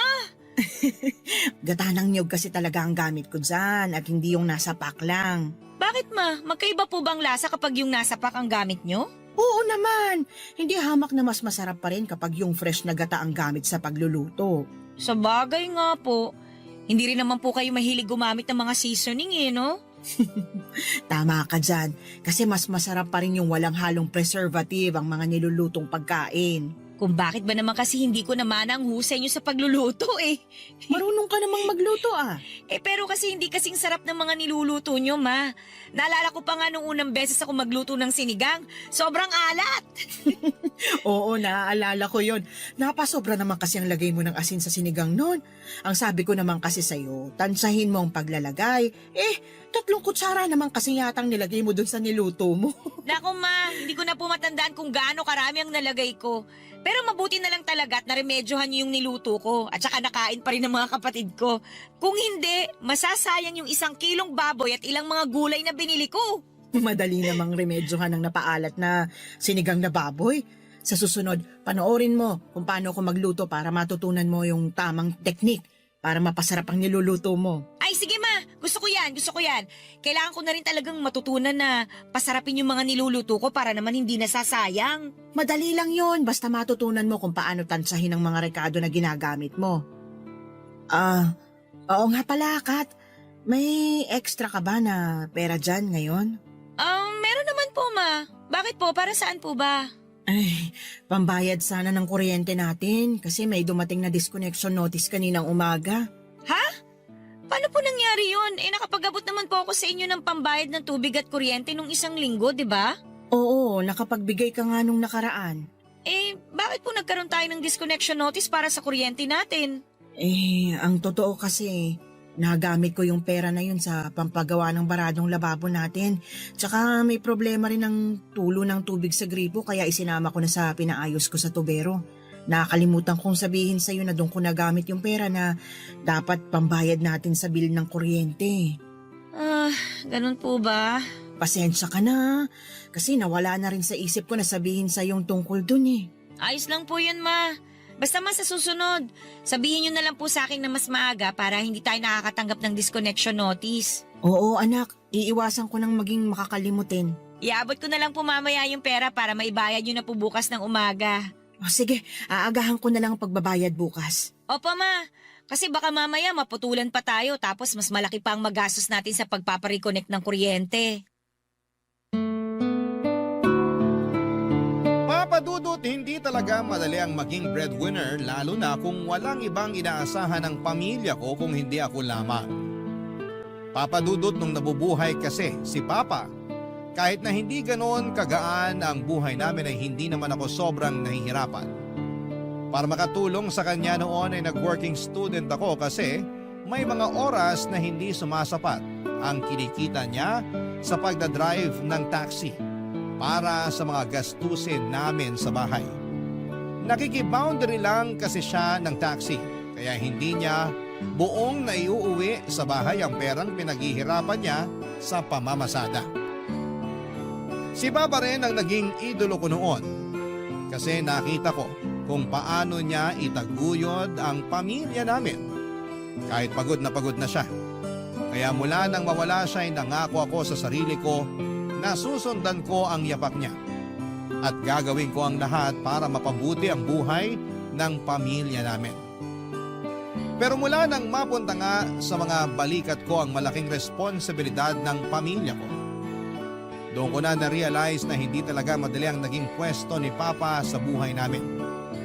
Hindi lang siya mabigat, kung hindi sobrang bigat. Mabuti na lang kahit papaano may isang tao sa buhay ko na sumasalo ng mga hinaing na hindi ko masabi noon sa kahit na sino sa pamilya ko, Papa Dudut.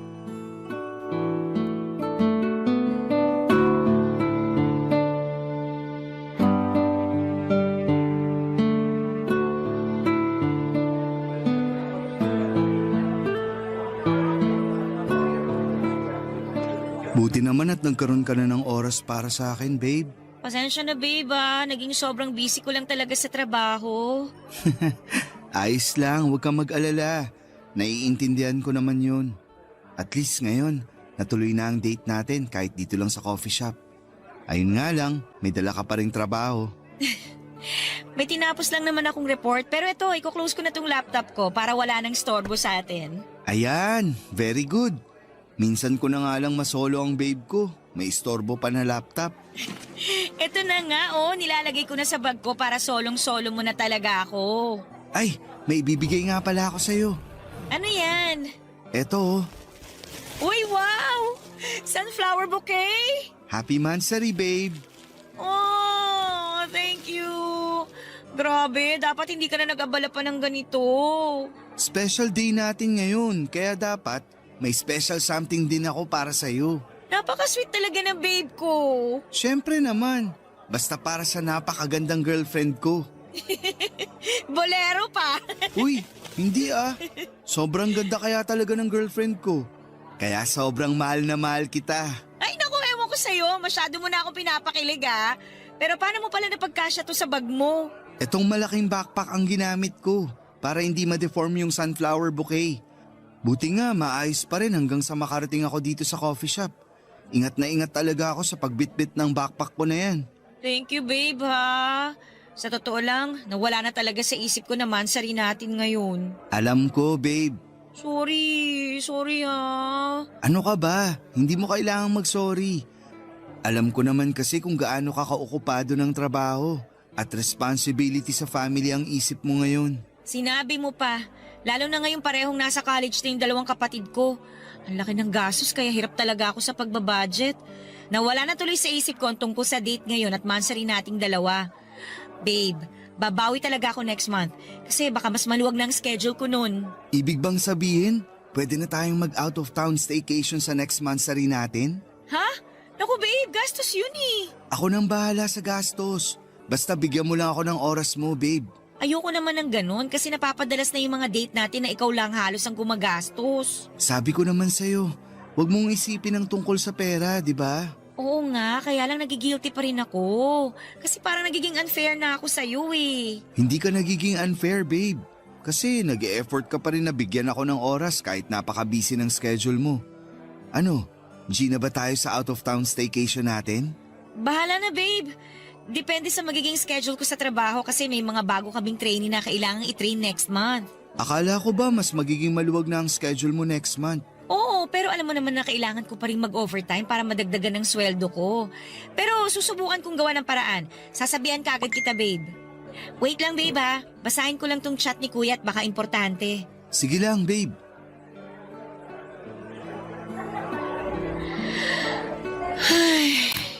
Oh, bakit ang lalim naman ng buntong hininga mo pagkatapos mong basahin ang chat ng kuya mo? Nangungutang na naman kasi ng pera si Kuya sa akin eh. Eh di ba nabanggit mo nung nakaraan na nagpadala ka ng pera sa kanya kasi naospital ang anak niya ng dahil sa dengue? Oo. Tsaka hindi pa niya nababayaran yun. Tapos nangihiram ulit siya ng pera ngayon? Oo. Ang dahilan naman niya, nakagat daw ng aso yung bunso niya at magpapa-anti-rabies daw sila bukas ng umaga. Pero may center na nagbibigay ng libreng anti-rabies, di ba? Nabanggit niya sa chat malayo daw kasi sa kanila yung center na nagbibigay ng anti-rabies eh. Kaya ayun, sa mas malapit na ospital na may bayad na lang daw sila pupunta bukas. Masisira na naman ang budget ko nito. Ay. Papahiramin na lang kita para hindi masira ang budget mo, babe. Ay naku babe, wag na. Kaya ko namang ayusin to. Sige na, hayaan mo nang makatulong ako. Isasend ko na lang mamaya sa bank account mo. O kung gusto mo, ako na mismo ang magpairam ng pera sa kuya mo. Seryoso ako babe. Hindi mo na kailangan gawin yun. Kaya ko namang gawa ng paraan to. Pero thank you pa rin kasi palagi kang nandyan tsaka willing na tulungan ako. Siyempre, kasi girlfriend kita. At gusto ko na makatulong ako lagi sa kahit na anong problema na dumarating sa'yo, babe.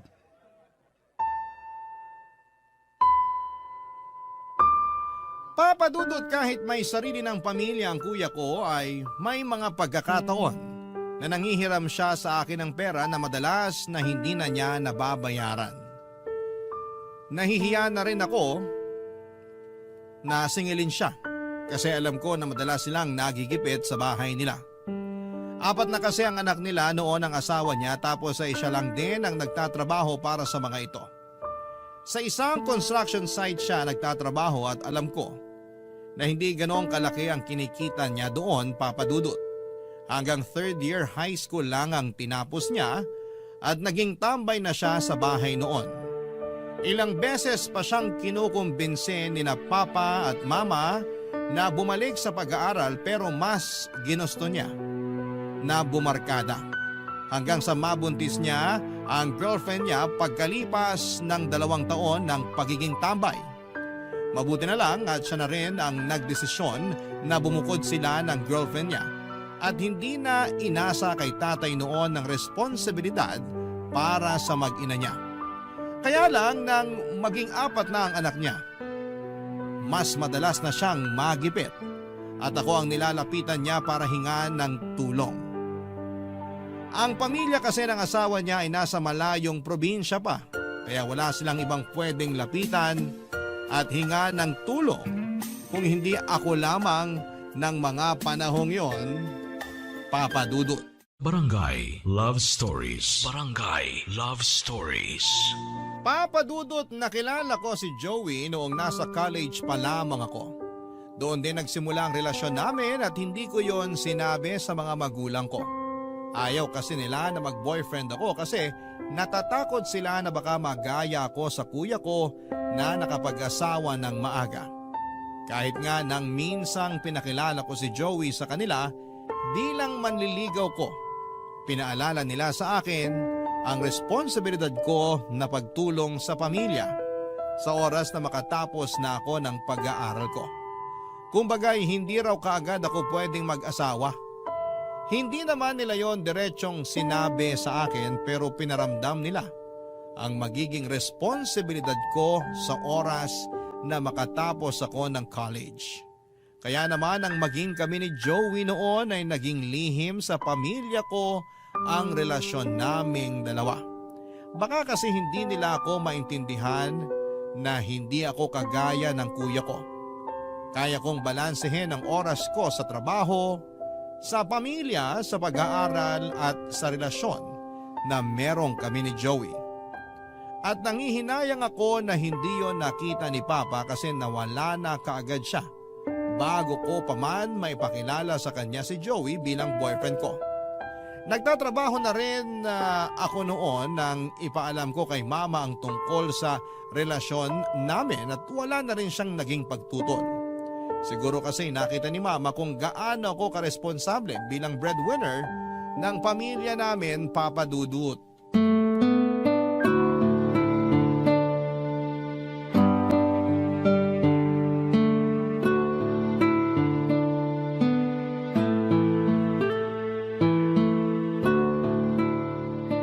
Ito yung budget para sa pambayad ng tuition fee ng mga kapatid ko. Ito para sa allowance nila. Ito naman para sa bill ng kuryente at tubig para sa buwan na to. Tapos ito para sa pang-grocery ni Mama. Yan. Buti na lang mukhang hindi kami magigipit ngayon. Kasi malaki pa tong natira na pang-allowance ko. Anak, magkape ka muna. Oh, Ma. Gising pa po pala kayo. Oo, ilalagay ko na sa lamesa tong tasa ng kape natin. Grabe, kakatutok ko dito sa ginagawa ko. Hindi ko napansin na nagtitimpla na pala kayo ng kape sa kusina. At talaga nagtimpla pa kayo ng kape para sa ating dalawa, Ma. Hindi pa kasi ako makatulog, kaya naisipan ko na lumabas muna ng kwarto para magkape. Ginagawa niyo pa rin pala talagang pampatulog ang kape. Ikaw din naman, di ba? Nagkakape ka bago matulog, kaya nang makita kitang gising pa rito sa sala, naisipan kong ipagtimpla ka na rin ng kape. Sa inyo po talaga ako nagmana pagdating sa kape. Pero salamat po dito, Ma. Sakto po kasi patapos na rin ako dito sa ginagawa ko. Nagbabudget ka na ba para sa mga gastusin natin sa buwan na ito? Opo, binabudget ko na po ang mga kailangan nating bayaran at pagkakagastusan para sa buwan na to. Maisisingit mo pa ba dyan yung nabanggit ko nung nakaraan na magpapaayos ng banyo natin? May sira po bang gripo ng banyo natin? Hindi ko po kasi matandaan yung sinabi niyo tungkol dun eh. Hindi yung gripo, pero yung tiles na sahig. Marami na kasing sira yung tiles kaya gusto ko sanang papalitan na natin. Oo nga po, Ma. Naalala ko na yung tungkol doon. May ilang buwan na rin mula nung mabanggit ko yun sa'yo kaya siguro nawala na rin sa isip mo. Siguro nga po nawala sa isip ko. Pero huwag kayong mag-alala, Ma. May extra pa naman ako dito. Sabihin nyo na lang po sa akin kung magkano yung kakailanganin. Para kung kulang yung extra ko, gagawin ko po ng paraan para madagdagan yung pera na yon. Sige, Kat. Ipapatingin ko na sa kapitbahay natin na gumagawa at nagpapalit ng tiles sa sahig. May alam din kasi siya na murang bilihan ng tiles. Mas makakatipid tayo kung siya na lang ang kakausapin natin. Mas mabuti nga po kung ganon para hindi na rin tayo mahirapan sa paghahanap ng ibang tao na gagawa nun. Pasensya ka na, Kat, ha? Ba't naman po kayo humihingi ng pasensya, Ma? Matagal na rin po yung mga tiles na yun sa banyo natin, di ba? Hindi pa po yata ako pinapanganak, yun na po yung tiles na nakadikit doon. Kaya wala po kayong kasalanan kung masira man po mga yun dahil sa paglipas ng panahon. Hindi naman yung tungkol sa tiles sa sahig ang hinihingi ko ng pasensya sa'yo. Tungkol naman saan po? Yung tungkol sa pagtatrabaho mo para sa mga gastusin sa bahay na ito. Ma, para namang bago naman po ito sa atin. Ako po ang may trabaho sa bahay na to, kaya responsibilidad ko po kayo ng mga kapatid ko. Ayun na nga eh. Ikaw lang ang may trabaho, kaya ikaw lang mag-isang sumasalo ng responsibilidad sa bahay na ito. Ako ang ilaw ng tahanan pero parang nagiging pabigat lang ako sa'yo. Huwag naman kayo magsalita ng ganyan, Ma. Kasi kahit kailan hindi kayo naging pabigat sa akin. Wala na nga po ako halos ibang ginagawa dito sa bahay kundi magpahinga. Lahat kasi ng kailangan linisin o ayusin dito, kayo nang nag-aasikaso. Yun na lang naman kasi ang pwede kong maitulong sa'yo, Kat. Napakalaking bagay na po ang ginagawa nyo na yun, Ma. Kung hindi lang nag-asawa ng maaga ang kuya mo, Pinagtutulungan niyo sana ang mga gastusin dito sa bahay. Ma, hindi na po natin na ibabalik ang nakaraan. Hindi rin naman po nagsisi si kuya sa naging buhay niya ngayon kasi mabait naman yun ang pangasawa niya eh. May mga araw na nahihirapan sila sa mga gastusin kasi mataas naman talaga ang mga bilihin ngayon, di ba? Pero nakakabangon naman po sila at maayos pa rin ang buhay nila. Nagiging maayos ang buhay nila kasi palagi mo silang tinutulungan. Lalo ka tuloy nahihirapan kasi alam ko na may mga oras na nagpapahiram ka ng pera sa kuya mo. Paminsan-minsan lang naman po yun kapag nagigipit talaga. Tsaka madalas para naman po sa mga anak nila ang hinihiram na pera ni kuya sa akin eh. Pasensya ka na talaga anak ha. Alam ko na nahihirapan ka na rin sa amin lalo na sa mga... Ma, ayos lang ako. Huwag niyo po akong alalahanin. Kaya ko to. Nakakaramdam ako ng pagod pero kaya ko to ma. Kaya ko pong igapang at itaguyod ang pamilya natin. Papadudot ng parehong nasa kolehiyo na ang dalawang kapatid ko at nasa high school ang dalawa ay mas naging mabigat para sa akin ang mga gastusin namin. Sobrang hirap na pag-budgetin ang bawat kinikita ko noon sa trabaho para sa lahat ng kailangan na bayaran sa bahay. Kaya madalas papadudot na napapa-overtime talaga ako sa trabaho. Tumatanggap na rin po ako noon ng racket na gumawa ng thesis ng mga college student para may pandagdag sa panggastos namin. At hindi madali ang racket na yon dahil kailangan kong maglaan ng oras at mag-research para magawa ng maayos ang thesis na yon. Alam nyo, sa totoo lang, may mga oras noon na naiiyak na lamang ako kapag mag-isa ako sa kwarto. O kahit nga kapag nasa opisina ako at wala nang ibang kasama na katrabaho doon. Bigla ko na lang nararamdaman ang bigat na nasa magkabilang balikat ko. Dahilan para bumigat din ang dibdib ko at maluha na lamang ako. Alam ko naman na hindi ginusto ni Mama na ako lang mag-isa ang sumalo ng responsibilidad sa pamilya namin. Pero wala naman na kaming magagawa pa kasi wala na silang aasahan noon kung hindi ako lamang papadudot.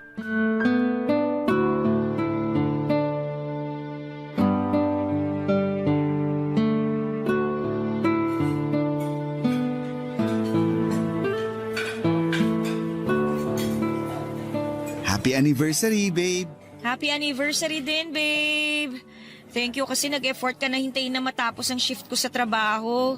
Natambakan kasi kami ng mga report na kailangan tapusin kaya kinailangan ko mag-overtime eh.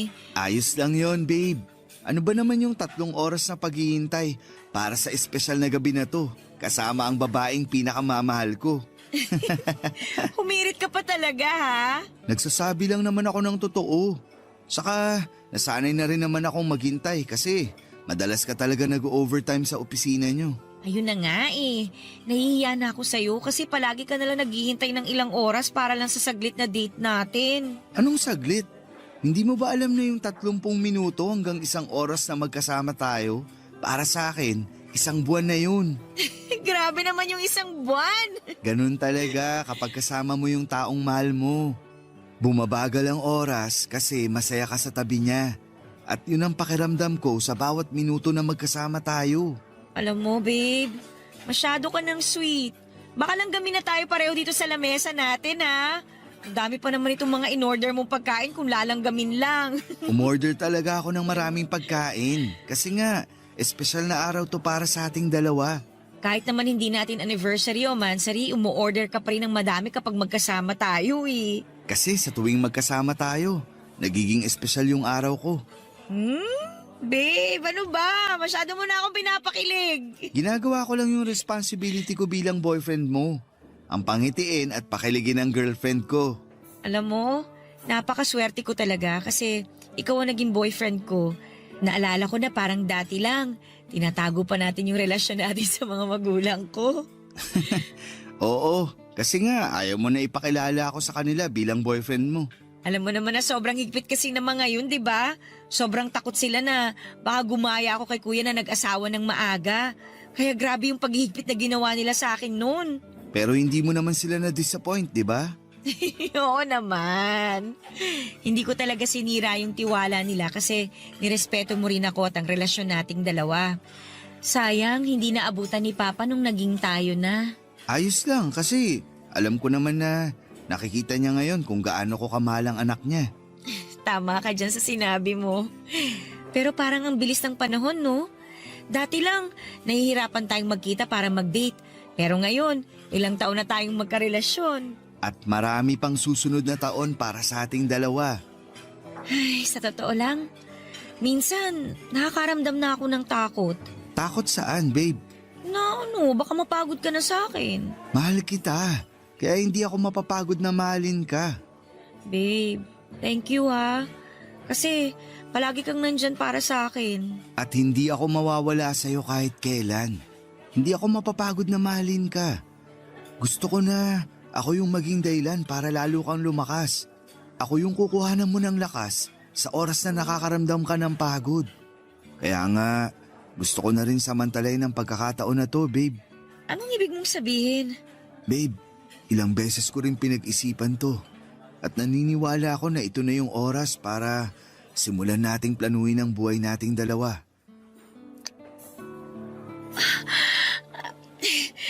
Babe, para saan ang singsing na yan? Babe, ilang taon na tayong magkarelasyon at matagal na akong sigurado na ikaw yung babae na gusto kong makasama sa habang buhay. Kat, will you marry me? Joey! Mahal mo naman ako, di ba? At mahal na mahal kita. Kaya magpakasal na tayo, please.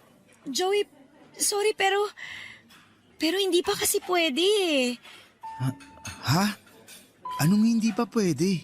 Hindi pa tayo pwedeng magpakasal. Akala ko ba mahal mo ako? Oo nga, pero hindi sapat yun para madaliin natin ang lahat. Hindi naman kita minamadali, Kat. Gusto ko lang na simulan na nating planuhin ang tungkol sa ating dalawa. Kahit ito man lang nakasal natin. Ayun na nga, Joey. Hindi pa kasi pwede talaga eh. Kasi una sa lahat, alam mo naman may 4 pa ako na kapatid na pinag-aaral. Yung 2 sa kanila nasa college pa. Tutulungan naman kita na pag-aralin ng mga kapatid mo. O sa kahit na anong gastusin pa para sa pamilya. Tutulong ako. Yan yung ayoko mangyari. Yung saluhin mo yung responsibilidad na hindi naman talaga sa'yo. Joey, sorry talaga pero hindi pa ako handa eh. Hindi ko pa kaya magpakasal sa'yo. Papadudot ng tumungtong ng first year college ang kapatid ko na sumunod sa akin ay nangako siya na pagbubutihin niya ang pag-aaral niya. Sinubukan niya rin na mag-working student pero napansin ko na hindi niya kayang pagsabayin ang pag-aaral at pagtatrabaho dahil bumaba talaga ang grades niya. Kaya naman sinabi ko sa kanya na mag-focus na lamang siya sa pag-aaral at ako nang bahala sa lahat ng mga gastusin. Ganon din ang naging setup ng isa ko pang kapatid nang mag-college na siya. Sinubukan niya rin na maging working student pero nahirapan din siyang pagsabayin ang pag-aaral at pagtatrabaho. Doon ko na-realize na magkakaiba talaga ang diskarte ng mga tao. May mga kaya tayong gawin na hindi kayang gawin ng iba. O pwedeng nasanay lang din sila na may inaasahan silang tutulong sa kanila. Kaya ang pakiramdam nila ay hindi na nila kayang gawin ang isang bagay na mabigat para sa kanila.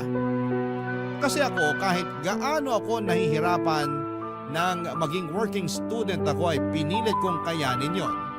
Kasi alam ko na walang ibang makakatulong sa akin kung hindi ang sarili ko lamang, Papa Dudut. Barangay Love Stories. Barangay Love Stories. Papa Dudut, hindi naging madali para sa akin ang tanggihan ng alok na pagpapakasal ni Joey. Bago pa man ang araw na yon ay may ilang beses ko nang nararamdaman na balak na niya akong alokin ng kasal. Kasi napapadalas ang pagbubukas niya ng topic tungkol sa pagpapakasal. Pagbuo ng pamilya, pagbili ng bahay o pagkakaroon ng mga anak. Gusto ko na rin namang pag-usapan ang tungkol sa mga bagay na yon. May mga oras nga na nai-excite ako kapag nai-imagine ko na kinakasal na kami sa simbahan ni Joey. na may sarili na kaming bahay at may ilan na kaming mga anak. Pero mula nang mag-college ang dalawang kapatid ko ay doon ko na-realize na sobrang hirap pala talaga ng buhay.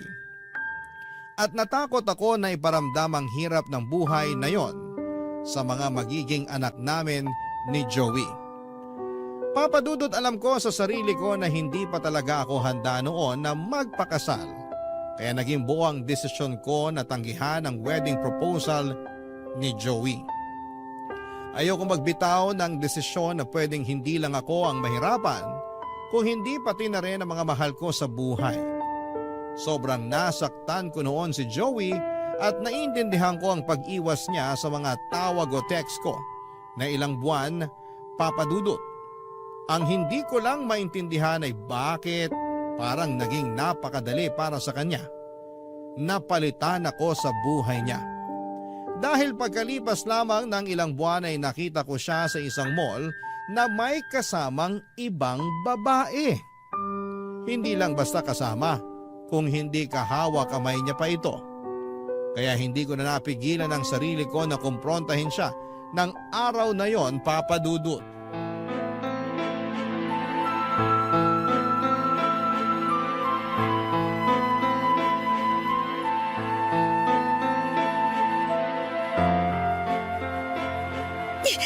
Pwede ba, Joey? Bitiwan mo ang kamay ko! Kanina mo pa ako hinihila! O ayan, diyan ka mag-eskandalo. Ngayon nandito na tayo sa labas ng mall. Hindi ako nag-eskandalo! Talaga? Kaya mo ba kami sinugod ni Sanya kanina? Hindi ko kayo sinugod! Eh bakit napakarami mong tanong kanina? Tapos halos kulang na lang. Sabunutan mo yung kasama ko. Normal lang na magtanong ako dahil hindi ko kilala kung sino yung kasama mo. Tsaka, mabuti sana kung magkasama lang kayong dalawa eh. Pero hindi, Joey! Hawak mo yung kamay ng babaeng kasama mo na hindi ko kilala! Ngayon ang mga tanong ko naman ang sagutin mo. Sino ba talaga yung babae na yon? At bakit hawak mo ang kamay niya habang naglalakad kayo sa loob ng mall? Ano, Joey? Bakit hindi ka makasagot? Sabihin mo sa akin ang totoo. Sino ba talaga yung babaeng yun sa buhay mo? Girlfriend ko si Sanya at magpapakasal na kaming dalawa. Girlfriend? Sadali lang, paano nangyari yon? At saka teka, magpapakasal na kayong dalawa? Bakit? Paano? Mahal ako ni Sanya, kaya pakakasalan ko siya. Pero mahal din kita! Kung talagang mahal mo ako, bakit ayaw mo magpakasal sa akin? Hindi ko sinabing ayoko magpakasal sa'yo. Ang sabi ko lang naman, hindi pa ako handa, Joey. Tsaka paano mo siya naging girlfriend? Eh hindi pa naman tapos yung relasyon nating dalawa. Nung gabi na tinanggihan mo ang alok ko sa'yo na magpakasal na tayo, para mo na rin tinapos ang relasyon nating dalawa. Joey, sinabi ko naman sa'yo, di ba? Hindi pa ako handa na lumagay sa tahimik na buhay kasama ka kasi nga dami ko pang responsibilidad sa pamilya ko. At sinabi ko rin sa'yo na handa akong tulungan ka sa responsibilidad mo sa pamilya mo. Pero ayaw mo. Hindi mo naman kasi responsibilidad ang pamilya ko, Joey. Hindi mo kailangan saluhin yung responsibilidad na hindi naman sa'yo. Ayoko lang naman na isipin ng ibang tao na inaabuso ko yung pagiging mabait mo at yung relasyon nating dalawa. Mas importante pa ba talaga yung iisipin at sasabihin ng ibang tao kaysa sa nararamdaman natin? Kat, boyfriend mo ko. At kapag naging mag-asawa na tayo, magkasama na tayo sa lahat ng problema o responsibilidad mo sa pamilya mo. Hindi mo na kailangang suluin lahat ng bigat na araw-araw mong dinadala sa mga balikat mo. Kasi nandito ako, yung tao na willing na maging panghabang buhay na parte ng buhay mo. Hindi lang talaga ako sanay na may kahati sa mga problema at responsibilidad. Ano pa palang silbi ko kung hindi mo ko hahayaan na tulungan ka? Kat, mula nang maging magkarelasyon tayong dalawa, palagi mo na lang tinatanggihan ang mga tulong na binibigay ko sa'yo.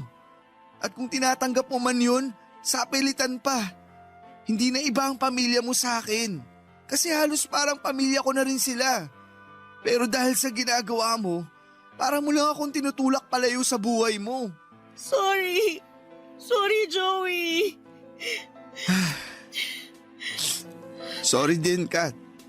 Alam ko na parehas lang tayong nahihirapan at nasasaktan ngayon.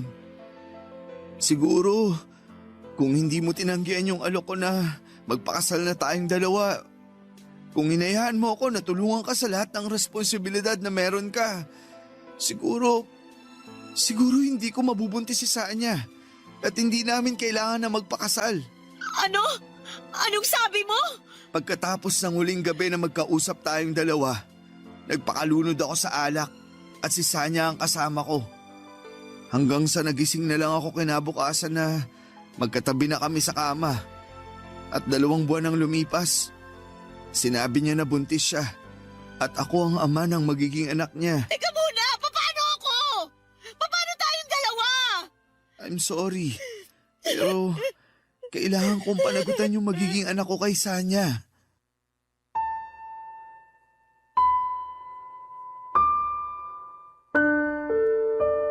Papadudot pagkatapos kong tanggihan ang alok ng pagpapakasal sa akin ni Joey ay iniwasan na niya ako. At kagaya nga ng sinabi ko kanina, naiintindihan ko yon. Kasi alam ko na sobra ko siyang nasaktan. Binigyan ko siya ng oras na makapag-isip tungkol sa naging sagot ko, pero hindi naman ibig sabihin noon na nakipaghiwalay na ako sa kanya. Kasi pagkatapos ng 1 linggo ay sinimulan ko ng gumawa ng paraan para muli kaming magkausap. Tinatawagan ko siya pero hindi niya ako sinasagot. Palagi ako nagtitext at chat sa kanya pero hindi siya nagre-reply. Sinubukan kong i-explain sa mga text at chat ko na hindi pa ako handang magpakasal. Pero sobrang mahal ko siya. Na sana'y bigyan niya pa ako ng oras na matapos ang responsibilidad sa pamilya ko bago kami magsimulang magplano ng para sa aming dalawa. Halos 5 buwan niya akong iniwasan tapos ay makikita ko na lamang siya na may kasama ng ibang babae. At hindi lang yon, Papadudot. Hindi ako makapaniwala na sa ilang buwan na hindi namin pag-uusap, makakabuntis na siya ng ibang babae. Sobrang sakit noon para sa akin kasi pakiramdam ko ay para akong isang piraso lamang ng notebook sa buhay niya na mabilis niyang pinilas at inalis sa buhay niya. Mabilis niya akong pinalitan ng isang bagong pahina sa kabila ng ilang taon na naging relasyon naming dalawa. Akala ko noon ay si Joey na ang magiging katuwang ko sa panghabang buhay sa oras na matapos na ang responsibilidad ko sa pamilya ko. Ayon pala ay dadaan lang din siya at hindi rin magtatagal sa buhay ko. Kaya naman mula noon ay muli ko na lamang sinubsob ang sarili ko sa pagtatrabaho at sa responsibilidad ko sa pamilya ko, Papadudot.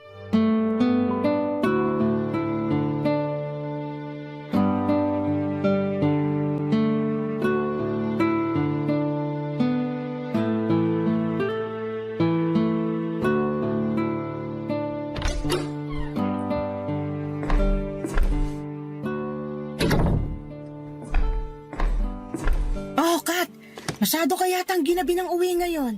3 oras po kasi ako nag-overtime sa opisina para wala na akong maiuwing trabaho dito sa bahay, ma. Tapos ang traffic pa po kaya mas lalo akong ginabi ng uwi. Nag-aalala na nga ako sa'yo kasi hindi ka nagre-reply sa text ko sa'yo eh. Pasensya na po, ma. Na-empty bat na rin po kasi yung cellphone ko kaya hindi ko na rin po nabasa yung text nyo. Ayos lang, medyo nag-alala lang ako kasi nga pasado 11:00 na ng gabi pero wala ka pa rin dito sa bahay. May nadaanan din po pala kaming mga sasakyan na nagkabanggaan. 2 kotse at 1 truck. Kaya naging doble ang traffic kanina. Mas doble din po tuloy ang pagod at gutom na nararamdaman ko ngayon. Halata nga sa mukha mo, lalo na sa mga mata mo, nak. Pero eto, ipaghahain na kita para makakain ka na rin. Salamat, ma. Maghuhugas lang din po ako ng kamay ko. Kumapit kasi sa kamay ko yung kalawang sa gate natin kanina eh. Hindi pa po pala napapapinturahan yun? Nako, hindi pa nga. Kala ko po bang sabi nyo, papipinturahan nyo na yun kaya nanghingi kayo ng extra na budget nung nakaraang buwan? Oo, pero nagsabi kasi sa akin yung bunsong kapatid mo na gusto niyang sumama sa field trip ng school nila. Nung 1 taon kasi hindi siya nakasama kaya pinagbigyan ko ng makasama ngayon. Sana ayos lang sa yung pinasama ko ang kapatid mo sa field trip nila. Wala naman pong problema sa akin kung sumama si Bunso sa field trip nila. Pero sana ma, sinabi niyo sa akin yung tungkol doon. Para po hindi ako nagtataka kung bakit wala pa ring pintura yung gate natin hanggang ngayon. Ay, nawala na naman sa isip kong bagay na yun. Pasensya ka na anak. Ayos lang po ma. O ma, bakit wala pong lumalabas na tubig dito sa gripo natin sa lababo? Ay nako, nasira kasi ulit yan. Kaya may timba ng tubig dyan sa tabi ng lababo. Yan na lang muna ang gamitin mo. Malinis naman ang tubig na laman ng timba na yan. Ay. Sige po, ito na lang po ang gagamitin ko na panghugas ng mga kamay ko. Magsasabon na rin po ako dito para matanggal ang amoy kalawang. Ma, di ba pinaayos niyo rin po itong lababo natin? Nagamit niyo nga po yung pera na dapat na pambayad ng kuryente natin nung nakaraan? Ay, oo, kaya lang palpak yung tuberong gumawa ng lababo na yan. Pinaalam niyo po ba sa kanya na palpak yung pagkakaayos niya dito? Nakatext ko pa siya ng isang beses at sinabi niya naman na babalik siya dito sa bahay para ayusin ulit yung lababo na yan. Pagkatapos noon, hindi na siya ulit nag-reply. Sinubukan ko ring tawagan pero hindi ko na makontak yung number niya. Mukhang wala na siyang balak na magpakita ulit dito sa bahay. Kaya plano ko nang kumuha ng ibang tubero na mag-aayos ng lababo natin. Ibig sabihin po panibagong bayad na naman yun, ma. Ganun na nga anak. Ay, sige po. Sabihin nyo na lang po sa akin kung magkano magagastos kapag may iba ng tuberong tumingin dito sa lababo natin. Nahihirapan po kasi ako sa pagbabudget minsan kapag may biglaan tayong kailangan na pagkagastosan dito sa bahay eh. Oo, sasabihin ko kaagad sa'yo. Halika na rito sa lamesa nang makakain ka na. Eto ma, kakatapos ko lang po magbanlaw ng kamay ko. Ano po bang ulam natin ma? Adobong galunggong. Galunggong na naman po? Di ba ito yung ulam natin kagabi? Iba yung ulam natin kagabi. Sarsyadong galunggong yon. Ma, hindi po ba talaga natin kayang magkaroon ng ibang ulam dito sa bahay? Palagi naman po ako nagbibigay ng pang-grocery sa inyo Saka madalas sobra pa po yun. Pero bakit napakabihira ako po makakain ng ulam na manok o karne ng baboy kapag nandito ako? Pasensya na anak. Ang totoo, may pinirito akong manok kanina. Kaya lang nakain ng kapatid mo yung tinira ko na para sa'yo. Alam mo naman na paborito niya yun, kaya hindi ko na rin siya napigilan. Sanay na rin naman po ako na hindi pinapriority sa bahay na to. Di ko nga po alam kung bakit nagtatanong pa ako kung anong ulam na tinira niyo para sa akin eh. Dapat, sanay na rin ako na laging galunggong ang nakahain sa lamesa kapag uuwi ako sa bahay na to. Kat. Alam niyo sa totoo lang, napapagod na rin ako talaga eh. Hindi lang sa paulit-ulit na ulam na to, kundi dahil sa pabigat na responsibilidad ko para sa pamilya na to. Pinipilit kong kayanin lahat, ma. Sa totoo lang, pinipilit ko ibigay lahat ng pangangailangan nyo, kahit sobrang nabibigatan na ako sa mga ginagawa ko para sa inyo. Pasensya na talaga kung hindi ako makatulong sa'yo. Pasensya na rin po kayo kung nasasabi ko yung mga bagay na to. Huwag niyo naman po sanang isipin na sinusumbatan ko kayo dahil hindi po yun yung gusto kong mangyari, ma. Nabibigatan lang po talaga ako. Nabibigatan na ako sa nangyayari sa buhay ko ngayon eh. Ang bigat-bigat! Ang bigat-bigat, ma! Papadudot mula nang malamang kong nakabuntis ng ibang babae si Joey ay pinilit ko na rin siyang alisin sa buhay ko kahit na sobrang bigat. Kasi kasama na siya sa mga plano ko sa future. Nakikita ko na siya na kasama ko bilang kapareha sa panghabang buhay. Kaya naman hindi madali para sa akin na baguhin paunti-unti ang mga plano na yon. Dahil alam ko na wala ng Joey na babalik pa sa akin para damayan, tulungan at mahalin ako. Alam ko naman na may naging pagkukulang din ako sa relasyon namin. Hindi ako perpektong kapareha pero ginawa ko ang lahat para mag-work ang relasyon namin sa kabila ng napakabigat na responsibilidad na nasa mga balikat ko. Responsibilidad na ayokong ipasa at iasa sa kanya dahil ayokong madamay siya sa bigat ng buhay na meron ako noon. Naging concerned lang ako sa kanya sa relasyon namin. Ang hindi ko alam ay magiging dahilan pala yon para tuluyang masira ang relasyon at ang mga plano para sa future naming dalawa. Lahat naman tayo ay marunong mapagod at mapuno sa oras sa sobrang bigat na ang nararamdaman natin sa dibdib natin. kapag naipon na yung lahat ng sama ng loob na meron tayo para sa ibang tao, alam ko na dapat ay hindi tayo nagtatanim ng sama ng loob para sa pamilya natin. Pero hindi naman natin mapipigilan yon, lalo na kung masyado na silang umasa sa atin. At ang araw na umiyak ako sa harapan ni Mama ay hindi ko na rin napigilan ang sarili ko na sabihin lahat ng hinanakit ko sa kanila, pati na rin ang paghihiwalay namin ni Joey. Hindi ko naman sila sinisisi sa naging pagtatapos ng relasyon namin kasi ang nasa isip ko noon, hindi rin talaga kami ni Joey ang para sa isa't isa. Sadyang hindi lang talaga siguro ganong katibay ang pundasyon ng relasyon naming dalawa. Pinagsisihan ko rin ang mga salitang binitawan ko noon kay Mama dahil alam ko na nasaktan ko siya. Pero naging maayos naman ang lahat sa bahay pagkatapos ng araw na yon. Mas inayos na rin ni Mama ang pagbabudget sa perang inaabot ko sa kanya. Kaya kahit papaano ay hindi galunggong ang madalas na ulam na naabutan ko sa bahay. Tinupad din ang kapatid ko na sumunod sa akin ang pangako niyang pagbubutihin ang pag-aaral niya dahil nakapagtapos siya ng cum laude sa kolehiyo. Ngayon ay 2 na kaming nagtutulungan para sa mga gastusin sa bahay at pag-aaral ng 3 pa naming kapatid. Malaki pa rin ang pasasalamat ko na hindi ako binigo ng mga kapatid ko sa lahat ng mga naging sakripisyo ko para sa kanila. Kahit papaano, ay nararamdaman ko na gumaan ang buhay namin kumpara noong ako pa lamang ang nagtatrabaho para sa pamilya namin. Kaya sa mga kapwa ko breadwinner na nakikinig sa mga oras na ito, alam ko na may oras na sobrang bigat na sa dibdib ng mga responsibilidad na sinasalo natin sa bawat araw, pero huwag tayong susuko. Dahil darating ang araw na masusuklian din ang lahat ng hirap at pagsasakripisyo na ginagawa ninyo para sa mga mahal ninyo sa buhay. Maraming salamat po, Papa Dudut, kung sakali man na mapili po ninyong i-ere ang sulat ko. More power and God bless po sa inyong programa sa Barangay Love Stories na forever #1 sa puso ng inyong mga listeners. Ang inyong forever kapuso at kabarangay, Kath. Barangay Love Stories. Barangay Love Stories. Anong say mo sa Barangay Love Stories na ito? Pagkwentuhan natin sa comment section yan. Nagustuhan ng iyong napakinggan? Ituloy yan via live stream sa www.gmanetwork.com/radio. Barangay LS 97.1 forever.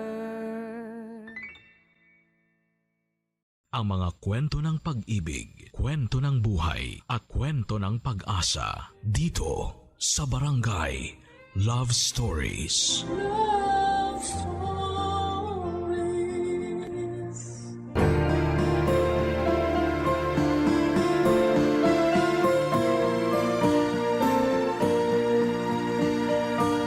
Walang ibang hinangad ng isang magulang kung hindi ang kabutihan para sa kanyang anak. At palagi niyang inuuna ang kapakanan nito kesa sa kanyang sarili. Ikaw, kabarangay, ano ang gagawin mo kapag nalaman mong niloloko lang pala ng taong mahal niya ang pinakamamahal at pinakaiingatan mong anak? Dear Papa Dudut, itago niyo na lamang po ako sa pangalang LC. 47 years old, may nag-iisang anak at retired teacher mula sa isang public school. Masasabi ko na ang buhay may asawa at pagiging isang ina ang pinakamasayang bahagi ng buhay ko noon. Mabuting lalaki kasi ang ibinigay ng Diyos bilang kabiyak ng buhay ko na si Ed. Nakilala ko siya noon dahil sa isang kaibigan nang pumunta ako sa bahay nila para makifiesta. Kaagad na gumawa siya ng paraan para makipagkilala sa akin. At aaminin ko na kaagad din akong na-attract sa kanya noon. Inakala ko pa noon na yun na ang huling beses na magkikita at magkakausap kami. Pero hindi ko inaasahan na gagawa siyang muli ng paraan para magkalapit kaming dalawa. Pinuntahan niya ako sa school kung saan ako nagtatrabaho. May dala siyang prutas at bulaklak na para sa akin. Nang sumunod na araw, sa bahay naman siya dumalaw na may dala ring pagkain. Hanggang sa nanligaw na nga siya at hindi siya nabigo na tuluyang makuha ang pag-ibig ko. Nang magpakasal kami at magsama sa isang bahay bilang mag-asawa, doon ko na na-realize na hindi ako nagkamali ng lalaki na piniling mahalin. Dahil wala siyang ibang ginawa kung hindi ang iparamdam sa akin kung gaano ako kaswerte na siya ang napangasawa ko. Naging mapagmahal at responsable siyang asawa sa akin at tatay sa anak namin. Pero ang masayang pagsasama namin ay hindi pala talaga panghabang buhay. 3 taon pa lang ang anak naming si Dennis nang tuluyan akong iwan ni Ed nang namatay siya ng dahil sa cardiac arrest, Papa Dudut.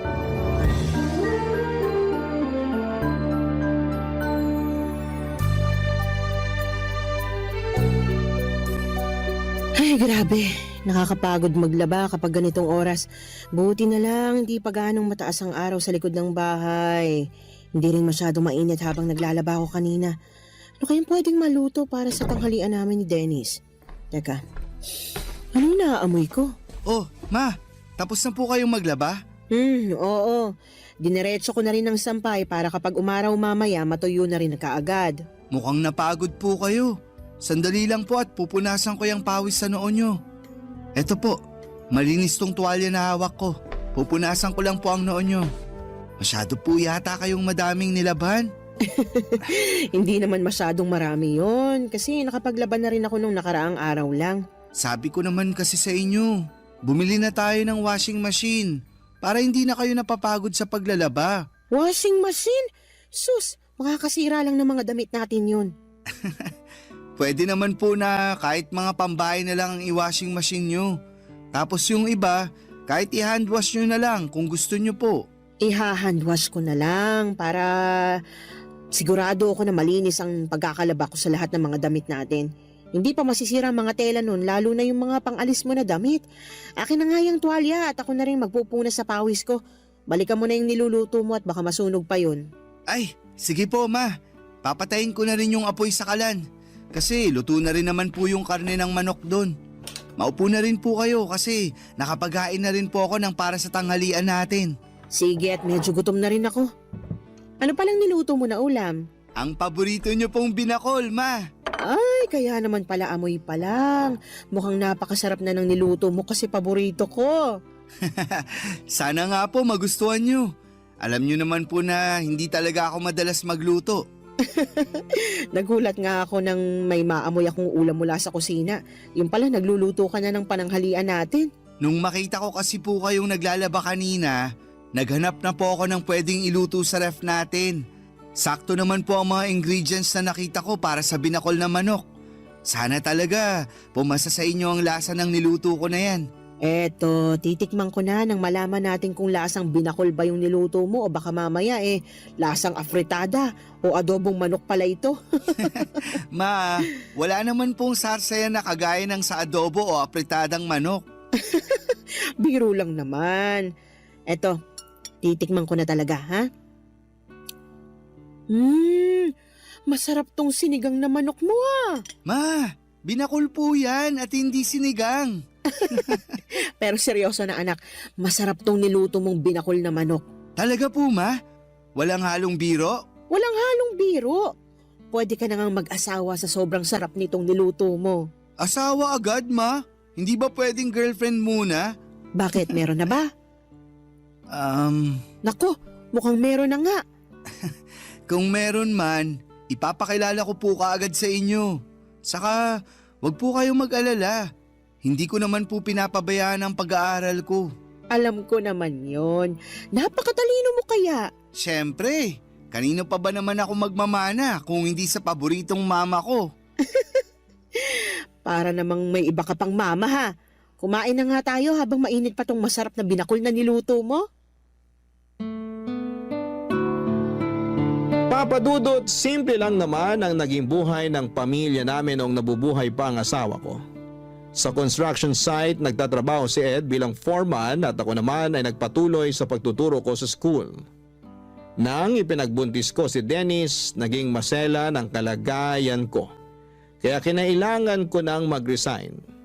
Gusto ko na rin sanang bumalik sa pagtatrabaho noong nakapanganak ako, pero nakiusap si Ed na mag-focus na lamang daw sana ako sa pag-aalaga ng anak namin. Pinagbigyan ko naman siya kasi nangako siya. Nagagawin niya ang lahat para hindi kami mahirapan sa mga gastusin. Tinupad ni Ed ang pangako niya na yon. Kaya madalas siyang mag-overtime para madagdagan ang kinikita niya sa trabaho. At alam nyo, sa totoo lang, may bahagi ng sarili ko ang hanggang ngayon nagigilty pa rin dahil pakiramdam ko. Masyado kong iniasa lahat ng responsibilidad sa asawa ko. At yun ang naging dahilan para maaga niya kaming iwanan ng anak ko.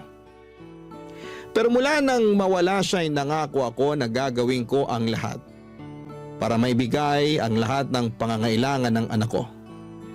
Magpapakananay at tatay ako para sa nag-iisang anak namin ng asawa ko. Sinuklian naman ni Dennis ang lahat ng pagsusumikap ko para maitaguyod ang buhay namin. Naging napakabuti niyang anak sa akin. Nag-aral siya ng mabuti hanggang college hanggang sa napapansin ko noon na napapadalas na medyo ginagabi ng uwi ang anak ko, Papa Dudut.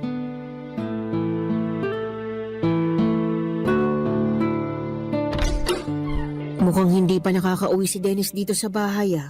Mabuksan na nga ang ilaw dito sa sala at nang makaupo muna ako sa sofa.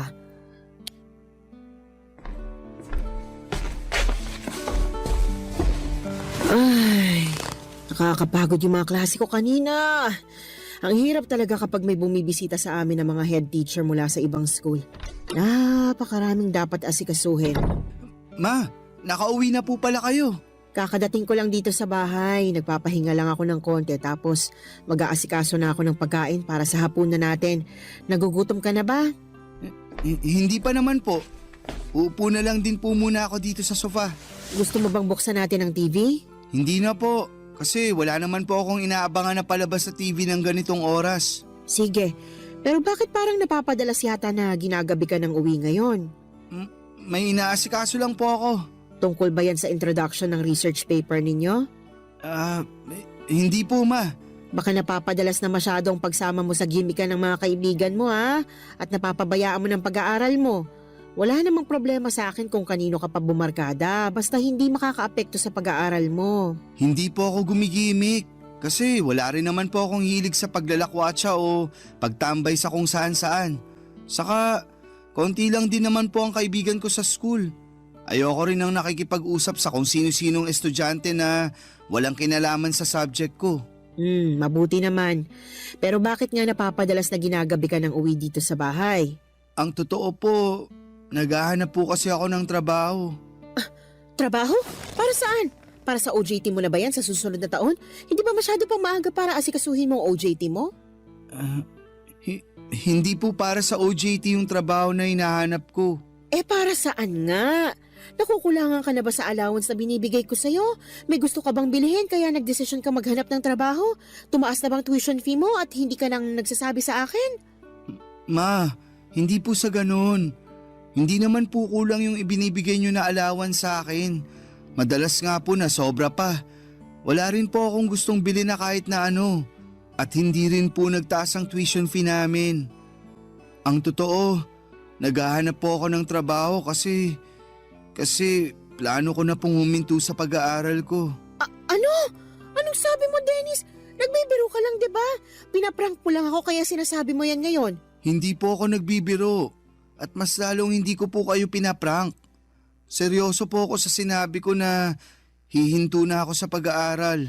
Pero bakit nga? Anong pumasok sa isip mo basta ka nalang gumawa ng ganyang klaseng desisyon? Ma, sana po maintindihan niyo ang desisyon ko na to kasi sa totoo lang, hindi rin po ito madali para sa akin.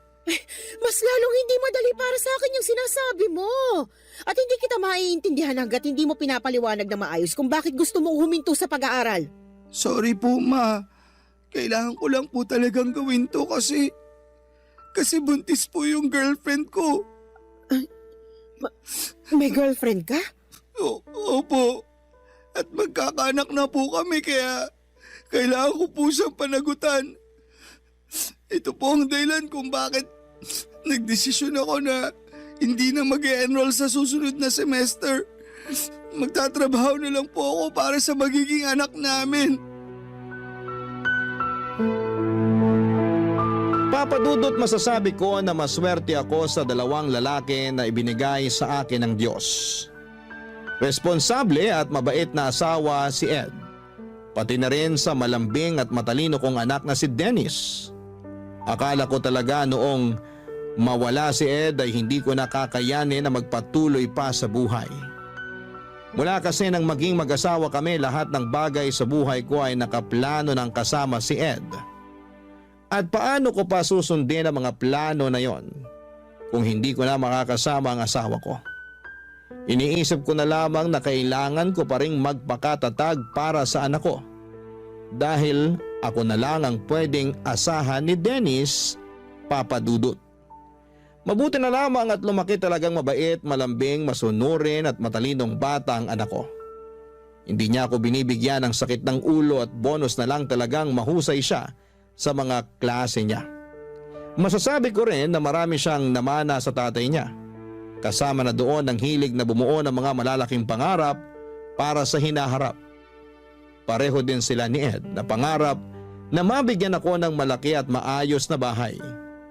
Ang sabi ko naman, masaya na ako sa simpleng buhay na meron ako basta kasama ang anak ko. Ang hindi ko inaasahan noon, yung malaking pagbabago na mangyayari dahil sa pagpasok ng bagong tao sa buhay namin, Papa Dudut. Barangay Love Stories. Barangay Love Stories.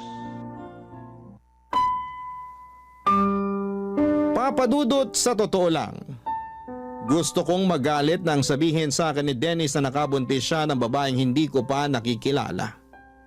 Hindi ako nagagalit kasi masisira o magbabago lahat ng mga plano at pangarap ni Dennis para sa akin. Yung inis at sama ng loob na nararamdaman ko ay para sa anak ko. Kasi bukod sa mga pangarap niya para sa akin ay meron din siyang sariling pangarap na alam kong magugulo ng dahil sa mga nangyari. Ang kinakasama pa ng loob ko noon ay yung desisyon niya na huminto sa pag-aaral. 1.5 taon na lang kasi at makakagraduate na dapat siya sa college. Kaya lang ay hindi ko na siya napilit pa na ituloy ang pag-aaral niya. Kahit sinabi ko na handa akong tulungan siya sa lahat ng gastusin sa college at sa magiging anak niya, ayaw niya raw kasi na ipasa sa akin ang responsibilidad dahil sa pagkakamaling nagawa niya. Sinabi ko naman sa kanya na hindi isang pagkakamali ang makabuntis ng babae. Sadyang naging mapusok lamang sila. At hindi nakalimutan na maging responsable sa mga desisyon na ginagawa nila noon, Papa Dudut.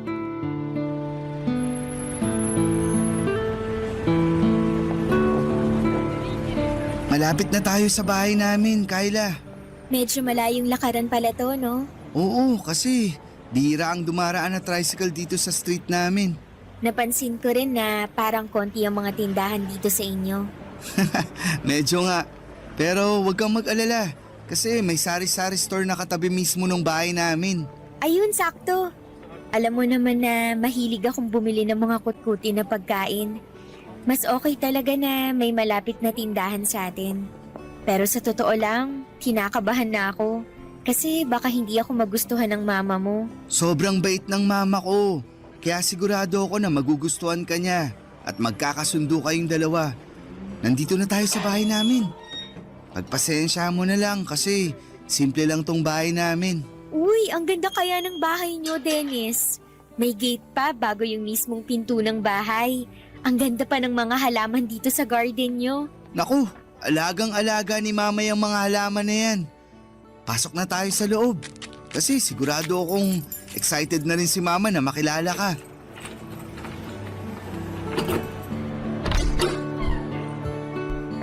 Ma, nandito na po kami ni Kyla. Mabuti naman at dumating na kayo. Sakto kasi kalalabas ko lang ng juice at turon dito sa sala para sa merienda natin. Tamang-tama po pala talaga ang dating namin. Oo, mainit-init pa nga yung turon na niluto ko. Ay, Ma, si Kyla nga po pala. Girlfriend ko. Kyla, si Mama. Magandang hapon po, ma'am. Anong ma'am? Mama ako ni Dennis at hindi ako teacher sa bahay na ito. Mama na lang din ang itawag mo sa akin kasi hindi magtatagal. Magiging manugang na rin naman kita. Sige po, ma. Sabi sa'yo, mabait si Mama. At maganda pa, parang ikaw. Oo nga. Maganda talaga ang mama mo, lalo na sa personal. Magaling ka talaga pumili ng girlfriend na ipapakilala sa akin, Dennis. Maupo na muna kayo sa sofa nang makapagmerienda na tayo. Alam nyo, Ma, kanina pa kinakabahan tong si Kyla. Kasi ang sabi niya, baka taray-tarayin nyo raw siya. Uy, wala ako sinabing baka tarayan ako ng mama mo, Dennis. Pero totoo namang kinakabahan ka kanina, di ba? Kahit naman hanggang ngayon, kinakabahan pa rin ako. Ito kasi yung unang pagkakataon na makikilala ko ang mama mo. Huwag kang mag-alala, Kyla. Basta mahal ng anak ko, mahal ko na rin. Pero matanong ko lang, saan ba kayo nagkakilala ni Dennis? Wala pa kasi siyang masyadong nakukwento sa akin tungkol sa'yo. Sa school din po kung saan nag-aaral si Dennis. Magkaklase kayo ng anak ko? Hindi ko po siya kaklase at matagal na rin po akong huminto sa pag-aaral. Hindi ka na pala nag-aaral. Opo, Ma. Nakatungtong naman po ng first year college si Kyla noon. Pero nang mamatay ang mga magulang niya 3 years ago, tita na lang niya ang kasama niya. Doon po siya nagdesisyon na magtrabaho na lang. Ganun ba? Paano kayong nagkakilala sa school kung hindi naman pala siya estudyante doon? Nagtatrabaho po ako sa kantin sa loob ng university kung saan madalas na kumakain si Dennis. Doon po kami nagkakilala. Masipag pong magtrabaho si Kyla at yun talaga ang pinaka-nagustuhan ko sa kanya. Alam ko po na hindi ko talaga siya naikwento sa inyo noon. Pero mabuting tao po si Kyla at mahal na mahal ko po siya. Kaya sana po, okay lang sa inyo na dito muna kami tumira habang hindi pa siya nakakapanganak. Siyempre naman kasi bahay mo na rin to, anak. Huwag kang mag-alala kasi maaasahan mong suporta ko sa lahat ng desisyon na gagawin mo. Lalo na kung para sa relasyon at magiging anak ninyo ni Kyla.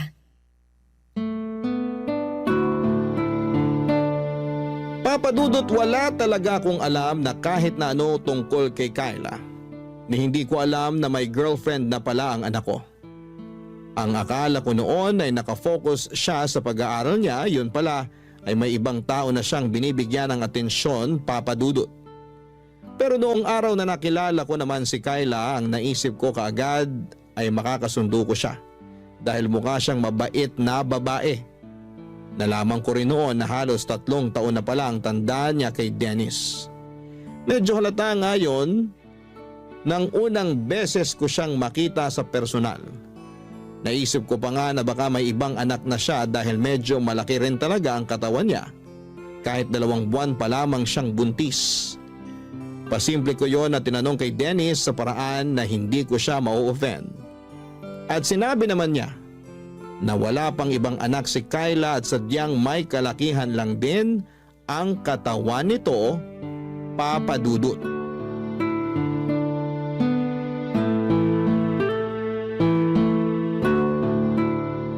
Ma, gagabihin po pala ako ng uwi mamaya. Huwag niyo na po akong hintayin ni Kyla na maghapunan. Ipagtatabi na lang kita ng ulam para mabilis kong mainit pag uwi mo dito sa bahay. Bakit pala gagabihin ka ng uwi? Kulang po kasi kami ng waiter sa restaurant kaya kailangan namin magdagdag ng oras sa duty namin. Naku, sayang naman kasi balak ko pa namang magluto ng paborito mong igado na ulam para sa hapunan. Talaga? Ipagluluto mo ako ng paborito ko? Oo, kaya nga plano kong sumama mamalengke mamaya kay mama eh. Pwede mo pa rin namang iluto yung paborito ko, Kyla. Hindi na nga lang tayo sabay na makakapaghapunan kasi ayoko mapuyat ka sa paghihintay sa akin. O sige, pero siguraduhin mo na kakainin mo yung iluluto kong ulam ha? Kahit sunog pa yung luto mo, kakainin at uubusin ko lahat yan. Grabe ka naman. Hindi pa naman ako nakapagluto ng sunog na ulam nung nagtatrabaho pa ako sa kantin.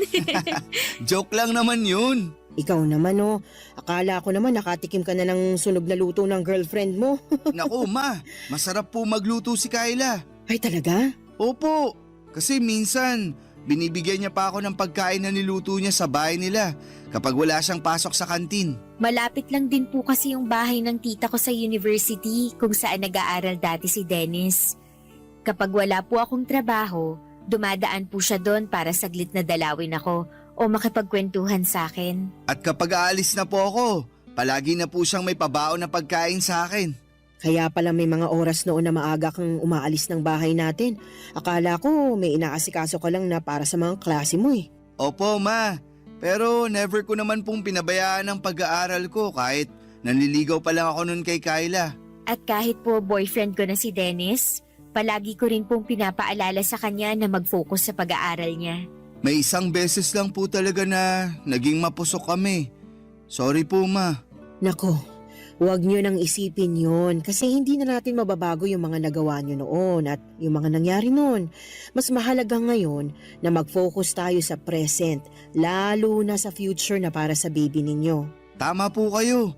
Kaya magsisipag talaga ako sa trabaho para sa pamilya na to. Teka, kailangan ko na nga rin po palang umalis kasi baka malate pa ako. O sige, mag-iingat ka anak. Opo ma, lalabas na rin po ako ng bahay. Bye po. Bye Kyla. Bye, mag-iingat ka.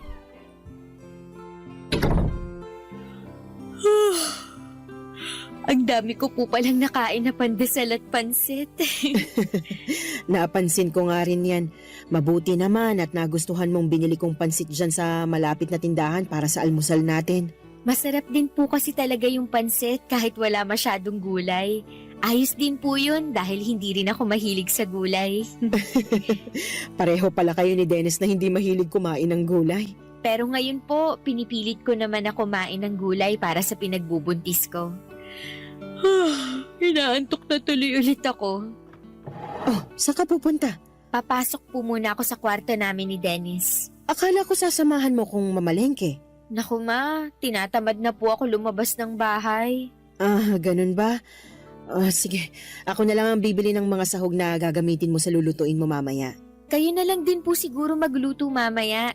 Hindi rin naman makakauwi ng maaga si Dennis. Sa ibang araw na lang po ako magluluto para sa kanya. Sige po, pasok po muna ako sa kwarto at nakakaramdam talaga ako ng antok. Kung maglalaba po pala kayo, pakisama na lang din po sana yung mga damit namin para hindi nakatambak sa kwarto. Magpapahinga po muna ako. Papadudot, nagkamali pala ako sa naging first impression ko kay Kyla. Nung unang mga araw kasi niya sa bahay, naging maayos talaga ang pakikitungo niya sa akin. Pati na ang pag-asikaso niya sa mga gawaing bahay. Maaga siyang gumigising at pagkatapos mag-almusal ay dediretso sa sala para magwalis-walis ng sahig. Kasunod ang pagpupuna sa mga bintana, nagluluto rin siya ng para sa hapunan namin at siya ang nag-aasikaso ng pinagkainan namin sa almusal. Pero pagkalipas ng ilang linggo ay nagbago ang lahat, lalo na nang kinailangan kong mag-resign sa trabaho.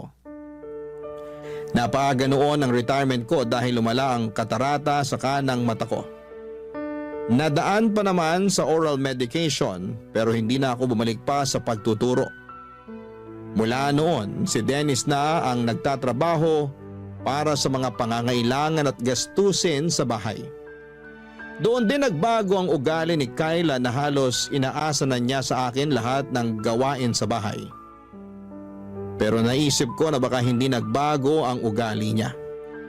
Baka sadyang yun talaga ang ugali niya. Nagpapanggap at nagpapakitang tao lamang siya sa umpisa.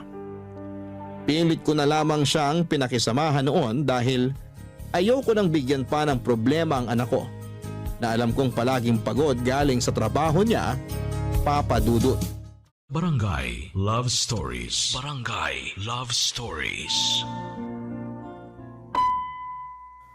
Papa Dudut, sa isang restaurant nagtatrabaho noon si Dennis. Dahil sa mga gamot na kailangan ko, mga vitamins ni Kyla at iba pang gastusin sa bahay, madalas na nag-o-overtime sa trabaho ang anak ko. Ayaw niya kasi nang nagigipit kami sa pera o panggastos sa bahay. Pinag-iipunan niya rin ang para sa panganganak ni Kyla at nabanggit niya rin na plano na niya itong pakasalan sa susunod na taon. Kaya pilit niyang ginagawa ang lahat para maibigay ang pangangailangan namin. Halos mahigit 10 oras siyang nagtatrabaho sa araw-araw. Naiinis pa ako kasi aalis si Dennis nang tulog pa si Kyla. Babangon lamang ito kapag kakain na. Magbabanyo o manonood ng TV tapos kapag uuwi na si Dennis, madalas natulog na ulit ito. Mabuti sana talaga kung may iba itong ginawa na medyo nakakapagod sa buong maghapon. Oo, buntis siya pero hindi ibig sabihin noon na hindi na siya pwedeng tumulong sa mga gawaing bahay. Hindi rin naman masela ng kalagayan niya kaya walang dahilan para maghapon lang siya na nakahiga sa kama o manood ng TV. Pero hinayaan ko lamang siya at walang kahit na anong narinig mula sa akin. Ang sabi ko baka kapag nanganak na si Kyla ay mas magiging maayos ang ugali niya. Pero naging malala ang lahat lalo na nang makunan si Kyla.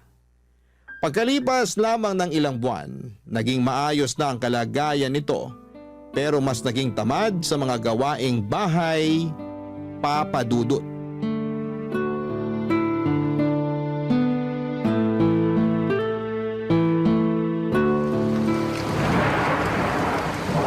Naku, ang lakas ng ulan sa labas ng bintana. Kung kailan naman patapos na ako dito sa niluluto ko. Mababasa pa yung mga nilaban ko kahapon. Mapakuha ko na nga lang muna yun kay Kyla. Kyla! Kyla! Pakisilong muna nga muna yung sinampay sa labas bago pa tuluyang mabasa ng ulan. Kyla! Naririnig mo ba ako? Ang sabi ko, pakisilong muna yung mga sampay natin. Hindi ko na maiwan tong niluluto ko rito, Kyla. Sige po, Ma. Isisilong ko na po. Mabuti naman at lumabas na rin siya ng kwarto. Buong araw na lang siyang nakakulong doon at hindi man lang magwalis sa sala. Lahat na lang ng kailangang asikasuhin dito sa bahay, ako nang gumagawa. Haluin ko na nga munang mabuti itong mga gulay. Ayan, mukhang ayos na itong niluluto ko rito. Mapatayin na ang apoy sa kalan at silipin ko muna si Kyla kung nagtitiklop na ba siya ng mga sinilong na damit. Kyla, tinitiklop mo na ba yung mga sinilong mo mula sa labas? Ay, teka, nasaan ang babaeng yun? At talagang iniwanan lang dito sa sofa yung mga damit na kinuha niya mula sa sampayan? Ay, mga basa pa yung iba sa mga ito. Tapos sinama na niya sa mga tuyong damit. Talaga namang magsisilong na lang ng mga damit, hindi pa inayos.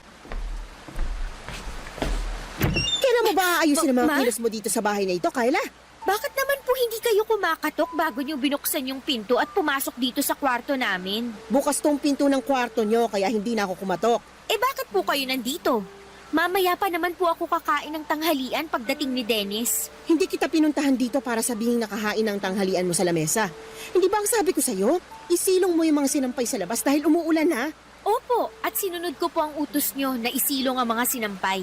Nilagay ko na nga po lahat sa ibabaw ng sofa. Kaya ano pa po bang kinakainis nyo dyan? Ginawa ko naman po yung inuutos nyo sa akin. Ayun na nga eh!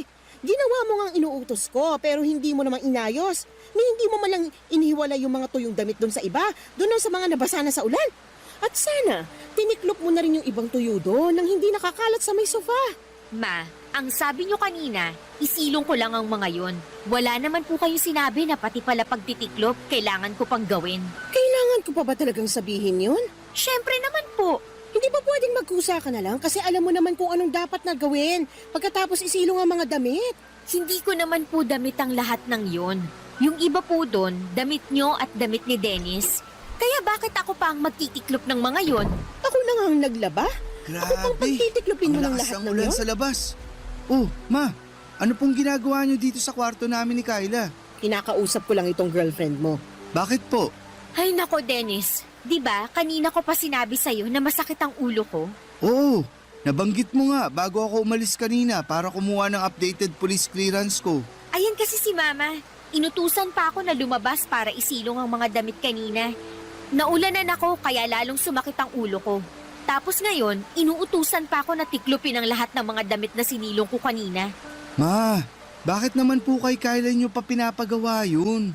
Pwede naman pong ako na lang ang magtupi ng mga damit mamaya. Hindi naman kasi talaga masakit ang ulo ng girlfriend mo. Ayaw niya lang talagang kumikilos dito sa loob ng bahay natin. Ma, kanina pa po sinabi sa akin ni Kyla na hindi talaga okay ang pakiramdam niya. Basta, ako na po ang magtutupi ng mga damit mamaya.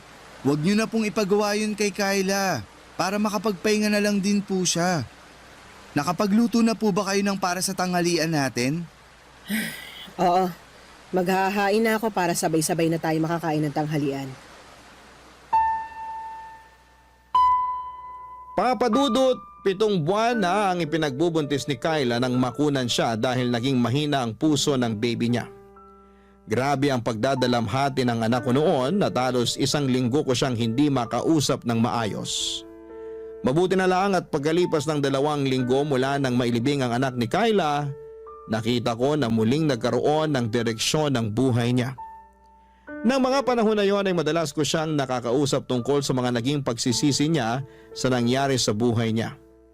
Sinabi ko na may malaking dahilan kung bakit nawala ng maaga ang anak niya. Parang yun nangyari sa akin noong maaga rin akong nabiyuda. Isa sa mga dahilan yon para mas lalo kaming maging matatag at sinabi ni Dennis na magfo-focus na lamang daw siya sa amin ni Kyla. At sa plano niya na pakasalan ito sa susunod na taon, kung ano ang pagsusumikap na ginagawa ni Dennis sa buhay ay kabaliktaran naman ang ginagawa ni Kyla sa bahay namin. Lumala ang pagiging tamad niya sa bahay at may mga oras na kapag nakikisuyo ako na tulungan niya ako sa ibang gawain, kagaya ng pagwawalis sa sala o pagluluto, palagi niya akong sinisigawan at sinasabi niya na abala ako sa pagsa-cellphone niya. At nang minsang magkasagutan pa kami ni Dennis, nang dahil sa kanya ay gusto ko talagang magalit sa anak ko dahil mas kinampihan pa nito ang babae na yon kesa sa akin ang nanay niya. Pero pilit ko na lamang na pinalampas ang lahat noon at patuloy na tiniis ang ugali ni Kyla. Pero ang isang bagay na hindi ko talaga natansya noon ay nang makita ko si Kyla na nakikipagharutan sa isang lalaki sa may mismong harapan ng gate ng bahay namin. Tinawag ko siya noon pero hindi niya ako pinansin tapos ay tinarayan pa. Hindi ako nakatiis pa kaya naman nilapitan ko sila, pinalis ko yung lalaki at pilit na pinapasok si Kyla sa loob ng bahay, Papadudot. Bakit niyo naman po binastos yung bisita ko, ma? Binastos? At siya pa talaga yung nabastos? Tama ba yung ginawa niyong paghaharutan sa harap mismo ng bahay ko? Ano pong paghaharutan ang sinasabi niyo? Pinsan ko lang po yung kausap ko kanina sa may gate. Pinsan? Ang sabi mo nung nakaraan, delivery rider yon na naghahatid lang ng mga ino-order mo na kung ano-ano sa online. Oo nga po. Pinsan ko po yung delivery rider na yon. Ano na naman po ba yung iniisip niyo na hindi maganda tungkol sa akin? Hindi ako mag-iisip ng ganito kung wala akong nakikita na masamang ginagawa mo. At kailan pa po naging masama yung pakikipag-usap sa pinsan ko? Huwag mo ang binibilog ang ulo ko. Hindi lang kayo nag-uusap ng lalaki na yon. Nakita ko na hinahawakan niya ang kamay mo at hinalikan ka pa niya sa pisngi mo. Ang laswa niyo naman pong mag-isip, ma. Ang hirap po sa inyo. Lahat na lang ng ginagawa ko dito sa bahay na to, mali sa paningin niyo. Eh, kailan ka ba gumawa ng tama? Ultimo pag-aasikaso ng mga kailangan gawin dito sa bahay, hindi mo naman ginagawa ng tama. Magpapalaba ka na nga lang ng mga damit mo, hindi mo pa ilagay sa tamang lalagyan. Pati na nga ang mga pinagkainan mo, basta mo na lang iniiwan sa lababo. Kita niyo na? Napakarami niyo naman pong issue sa akin. Kanina, yung pakikipag-usap ko sa labas ng bahay. Ngayon naman, pati ang bawat kilos ko dito sa loob ng bahay niyo, sinisita niyo na. Alam niyo, mabuti pa, magpahinga na lang ako sa kwarto namin ni Dennis. Sumasakit na naman po kasi ang ulo ko dahil sa ingay niyo. Sandali lang, Kyla. Hindi pa tayo tapos mag-usap. Bitawan niyo nga ang braso ko. Huwag mo kasi akong talikuran dahil nag-uusap pa tayo. Pwede po bang hayaan niyo na lang akong pumasok sa kwarto namin? Tapos ano? Magkukulong ka na naman dyan buong araw? At lalabas ka na lang kapag kakain na? Kung may issue po kayo sa akin, si Dennis na lang po ang kausapin niyo. Papasok na po ako sa kwarto kasi ayoko na po makipagtalo sa inyo. Sabi nang hindi pa tayo tapos nasasaktan na po ako. Bitiwan niyo nga po yung braso ko. Ano pong nangyayari dito? Nasa pinto pa lang ako. Naririnig ko na po ang mga sigawan nyo. Mabuti naman at umuwi ka na. Si mama kasi, kanina pa ako sinisigawan. Tapos ang higpit pa ng hawak niya sa braso ko. Tingnan mo oh. Halos magmarka na ang kamay niya sa balat ko. Ma, bakit nyo naman po sinisigawan at sinasaktan si Kyla? Hindi ko siya sinisigawan at mas lalong hindi ko siya sinasaktan. Gusto ko na kasing magpahinga, pero ayaw niya pa akong papasukin sa kwarto natin. Ano ba talagang nangyayari dito? Yung girlfriend mo kasi, nakita ko nakikipagharutan sa ibang lalaki dyan sa labas ng bahay natin. Doon pa talaga sa may gate natin. Kyla, ano tong sinasabi ni Mama? Hindi naman totoo yon. Hindi totoo? Kahit nakita ko na hinawakan niya ang kamay mo at hinalikan ka niya sa pisngi mo? Pinsan ko nga lang po kasi yon na binibigyan niyo ng mali siya. Kung nabibilog mo ang ulo ng anak ko, huwag mo ko igaya sa kanya. Hindi mo ko maloloko, Kyla. Pwede po bang tigilan niyo na nga po yung kakaisip ng kung ano-ano tungkol sa akin? Alam ko naman kasi talaga na ayaw niyo sa akin kaya gusto niyo akong siraan sa anak niyo. Hindi kita sinisiraan sa kanya. Nagsasabi lang ako ng totoo. Nagsasabi lang din po ako ng totoo. Sadyang marumi lang po ang isip niyo kaya kung ano-ano na lang yung lumalabas sa bibig niyo. At ako pa talaga ngayon ang madumi mag-isip? Sino pa po ba?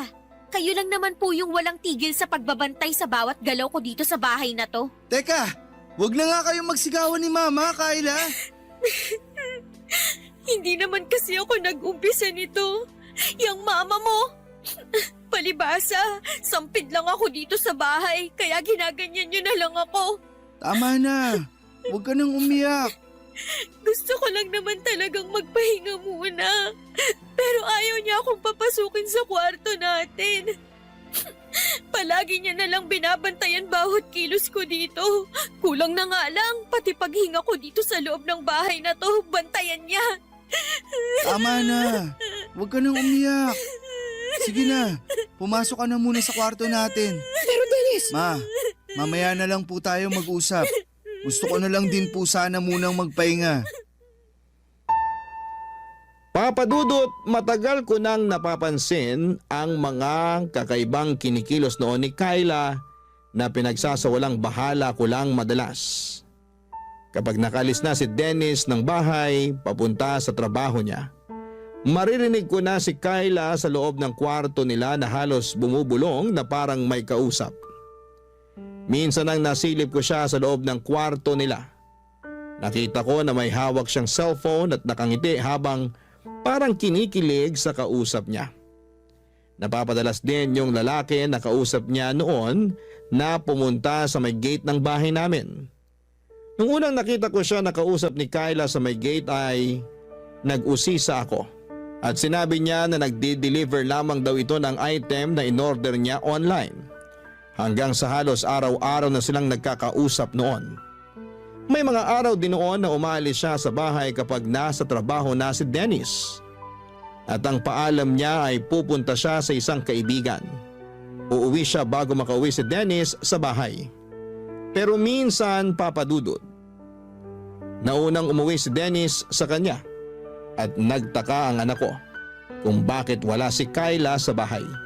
Hindi raw ito nagpaalam o nag-text sa kanya na aalis ng bahay.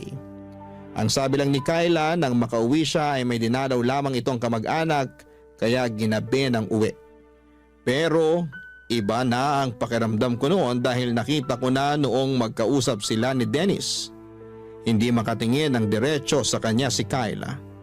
Hanggang sa nakita ko ang paghaharutan ni Kyla sa may gate at paghalikpan ng lalaki sa pisngi nito. Hindi ako pwedeng magkamali sa nakita ko at alam ko na hindi yon kamag-anak ni Kyla. Pero alam nyo yung mas masakit. Yung mas kinampihan at pinaniwalaan siya ng anak ko kesa sa akin. Wala akong ibang hinihiling noon kung hindi ang mapabuti ang anak ko at maging masaya siya. Sa kung sino man ang babaeng mapipiling niyang mahalin. Kahit na hindi ko tanggap si Kyla, ay pinilit ko siyang pakisamahan. Pero ako pa ang lalabas na masama sa lahat. Pagkatapos ng pagtatalo namin na yon ay nag-decide si Dennis na umalis na sila ng bahay ni Kyla. Nangupahan sila sa hindi kalayuan mula sa bahay ko. At isang beses sa isang linggo ay dinadalaw na lamang ako ni Dennis sa bahay. Kapag dinadalaw ako ng anak ko ay iniiwasan namin na pag-usapan ang tungkol sa relasyon nila ni Kyla para hindi kami magtalo. Papa Dudut, ang dahilan talaga ng pagsulat ko ngayon ay para humingi ng payo sa kung ano ang dapat kong gawin. Sigurado kasi ako na niloloko ni Kyla ang anak ko pero ayaw naman akong paniwalaan ni Dennis. At ayoko na rin na mas lalo pang magulo ang relasyon namin ng anak ko. Kaya hindi na ako naglalakas loob na makialam sa relasyon nila.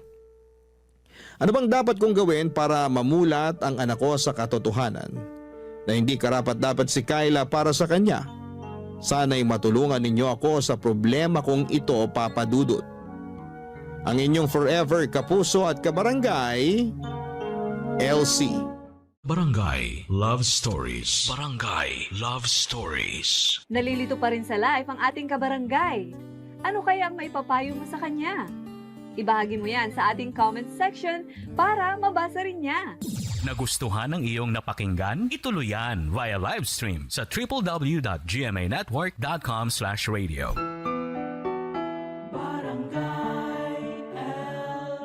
In Mega Manila, 97.1. Forever!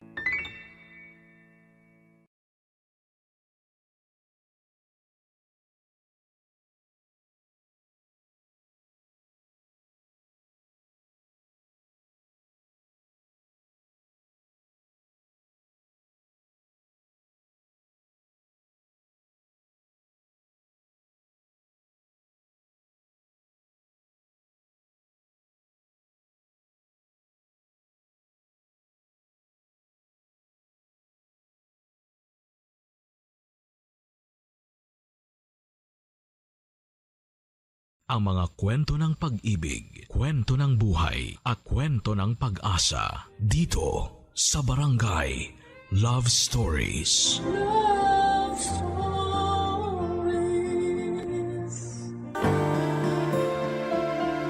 Tama ang tumulong sa mga nangangailangan. Sabi nga nila, maging blessing ka para sa iba. Ibang usapan na kung alam mong sumusobra na sila. Ikaw, kabarangay, kaya mo pa mang maging biyaya para sa iba. Dear Papa Dudut, ako nga pala si Jeannie ng Caloocan, 28 years old at lumaking independent noon pa man. Nakapagtapos ako ng pag-aaral dahil sa pagpupursige ko. Hindi ko nga na-enjoy ang college life ko dahil puro lamang ako pag-aaral at panay ang pagtanggi ko noon na sumama sa mga kaklase ko para makahinga at mag-enjoy. May goal kasi ako na makahanap kaagad ng trabaho at makapag-supply na ako ng luho para sa sarili ko. Nagawa ko naman sa awa at tulong ng Diyos. Pagkatapos kong magkolehiyo, Papa Dudut, agad akong nakapasok sa isang sikat na kumpanya. Malaki ang pasahod sa akin lalo't nakapagtapos ako bilang cum laude sa aming university. Masaya ako at nagbunga lahat ng pinaghirapan ko. At wala akong balak ihinto yun kahit sa konting pahinga lang. Wala pang isang taon ay nakabili na ako ng mga kailangan at luho ko. Nakaupa na rin ako ng magandang kondo na malapit sa trabaho ko. Bukod pa roon ay nakakapagsustento na ako sa mga magulang ko. Isa yon, Papa Dudut, sa goals ko. Wala na talaga akong naging problema sa career. Wala man akong karelasyon ay maayos naman ang kalagayan ko. Pero may isang tawang biglang magpaparamdam sa akin para baguhin ang mundo ko. Hindi ko siya manliligaw, ha? Hindi ko karelasyon. Siya ang aking 60-year-old na ninang, si Ninang Sally. At sa kwento ko sa inyo ngayong araw ay masusubok ang pasensya ko at ibang bagay na karugtong noon. Isang araw, Papa Dudut, ay bigla na lamang niya akong dinalaw sa kondo ko. Nagulat ako dahil nalaman niya kaagad kung saan ako nakatira kahit matagal na kaming hindi nakakapag-usap na dalawa, Papa Dudut.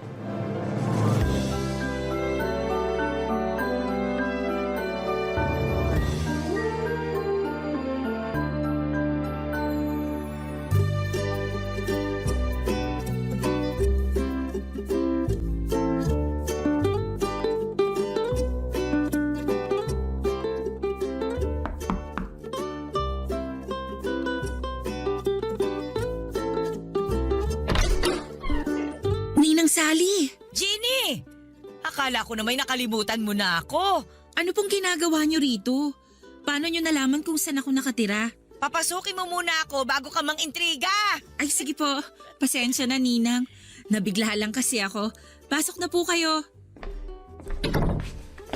Pwede bang maupo rito sa mamahalin mong sopa? Na makatikim naman ng lambot itong likuran ko. Sige lang, Ninang. Maupo na kayo. Ay, nako. Tama nga ang iniisip ko. Malambot ang sopa mo. May gusto ba kayong inumin? Huwag ka na magkabala sa maiinom ko. Napasobra na ako sa buko juice kanina dun sa jeep. Sapat pa naman itong nasa sikmura ko hanggang mamaya. Ay, napakalambot talaga nitong sopa. Ano nga ulit yung tanong mo, Jenny? Ang bilis ko lang kasing makalimot kapag masyado na akong komportable sa pagkakaupo eh. Paano nyo nalaman na nakatira ko rito? Nakapollow ako sa Facebook mo. In-add kita pero hindi mo naman in-accept. Pero mabuti na lang at nakapublic ang mga pinopost mo. Kaya nakita ko kung saan ka nakatira. Baka naman pwede mo na ako maging friend sa Facebook mo ngayon. Sige, Ninang. Pag nagbukas ulit ako ng Facebook, i-accept na kita. Busy kasi kaya hindi ko maharap na asikasuhin ang Facebook account ko. Bakit nga po pala kayo nandito? Ay, wala naman. Naisip ko lang na dalawin ka. Matagal na kasi kitang hindi nakikita eh. Kumusta pala mga magulang mo? Ayos naman po. Umuwi na sila sa amin sa Bicol. Nagpapadala na lang ako sa kanila ng pang-allowance nila doon. Nakakaingit naman palang magulang mo. Kung alam ko lang ang benepisyo ng pagkakaroon ng anak, di sana nagpaanak na lang ako sa dati kong nobyo. Kayo eh. Na-enjoy nyo raw kasi ang pagkadalaga nyo, sabi ni nanay. At pagmamahal sa sarili ko. Hindi naman kasi ako nagsisisi na hindi ako nakapag-asawa. Kaya lang minsan, nakakaramdam din ako ng lungkot. Lalo na kapag nakakakita ako ng mga bata. Mahilig pa naman kayo sa mga bata, Ninang. Oo nga eh. Ikaw nga itong paborito ko. Naalala mo ba nung bata ka pa lang? Lagi tayong magkasama. Ako pa lagi ang bumibili ng candy at ice cream na maibigan mo. Naaalala ko nga po. Aba, pati yung mga laruan na hindi kayang bilhin ng mga magulang mo. Oy, ako ang bumibili noon lagi para sa'yo. Pasalamat na nga lang talaga at nakakaluwag-luwag ako nung araw. Salamat po pala ron, Ninang. Ay, walang anuman yun. Para na nga kitang anak eh. Sa'yo ko binuhos yung mga sobrang biyaya ko. Hindi ko po yun makakalimutan. Naku, dapat lang. Kasi balang araw, baka maningil ako. Biro lang. Si Ninang Sally talaga, lagi na lang nagbibiro. Ay nako, malapit na pala ang Pasko. Pasensya ka na kung hindi na kita mabibigyan tulad ng dati ha. Wala nang pangregalo si Ninang eh. Retired na kayo sa pagbibigay ng aginaldo sa akin, Ninang. Hindi na ako bata. Itago nyo na lang yung pera nyo para magamit nyo sa ibang pangangailangan ninyo. Oo nga eh. Madalas na ako magtabi para sa maintenance ko. Sa awa ng Diyos, nakakaraos pa rin naman. Ay, oy siya, aalis na ako para maabutan ko pa yung pinapanood kong teleserye sa GMA. Oy, salamat sa pagpapapasok mo sa akin dito sa mamahalin mong kondo, ha? Tinulungan kong makatayo si Ninang Sally sa pagkakaupo niya sa sofa. Niyakap niya ako at sinabing proud siya sa akin dahil lumaki akong mabuti at hindi nakakalimot. Lalo pa raw siyang natuwa sa akin dahil umasenso na ako sa buhay. Hindi na raw ako aasa sa kanya sa candy at laruan. Natawa na lamang ako sa sinabi niya pero nakatulong yon para mas gumanda ang tingin ko sa sarili ko. May narating na talaga ako dahil hindi na ako palaasa sa itutulong ng ibang tao. Inalalayan ko na rin na lumabas si Ninang sa pinto at pagkatapos noon ay kinuha niya ang number ko para makausap ko raw siya kapag nakakaramdam siya ng lungkot. Ibinigay ko naman sa kanya para hindi na rin niya ako kulitin na i-add siya sa Facebook. Nang makuha na niya ang number ko ay umalis na rin siya. Noong nakalis na si Ninang Sally ay naalala ko lang bigla ang naging buhay niya. Tulad ko ay umasenso rin siya noong kadalagahan niya.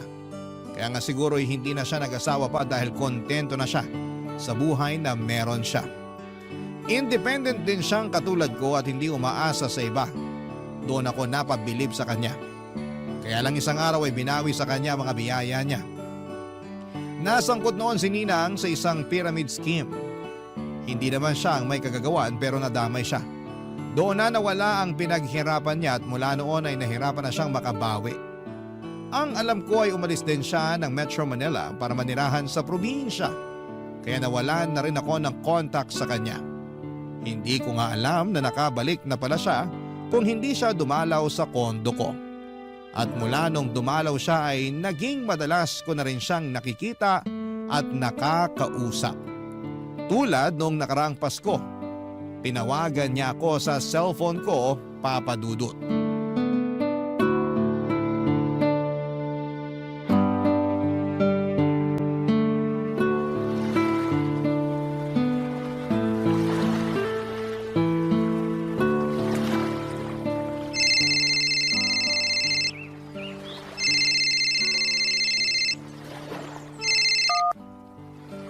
Hello? Hello, Jenny! Ninang Sally?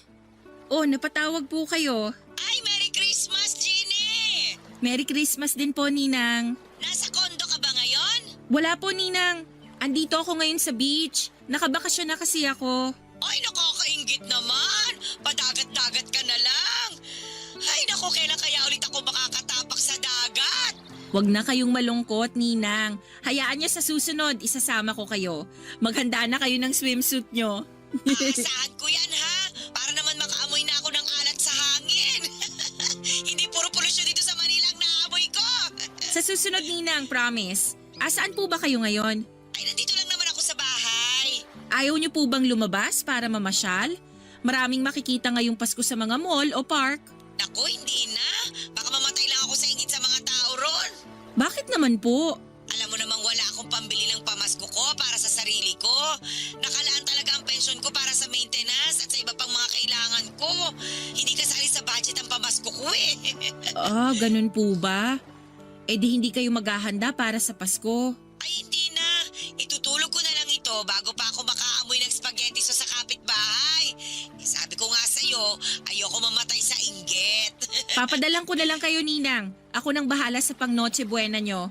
Sabihin nyo sa akin kung saan ako magpapadala para makuha nyo na. Talaga ba? Hindi ba nakakahiya na humingi ng pamasko ang ninang sa inaanak? Parang baliktad naman yata yun. Ako naman ngayon ang magbibigay ng pamasko sa inyo, Ninang.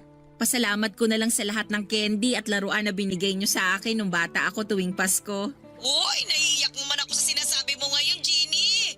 Akala ko itutulog ko na lang itong Pasko. Gising kayo hanggang madaling araw ng Pasko, Ninang. Sisiguraduhin kong ma-enjoy nyo ang handa nyo. Ay, napakaswerte ko naman sa'yo, Jenny. Ay siya, sige. Ipadala mo na lang sa number ko ang perang panghanda ko. Magkano po ba ang gusto nyo? Pwede bang 10,000? 10,000? Pang Noche Buena? Ay, wag na nga. Mukhang sobra yung hinihingi ko. Ay siya, sige na. Mabuti pang itulog ko na lang itong inggit ko. Ang ibig ko pong sabihin, Ninang yung 10,000 ba? Panghanda nyo lang? Hindi naman. Mag-isa lang naman ako eh. Sapat na yung 2K na panghanda ko para sa Pasko.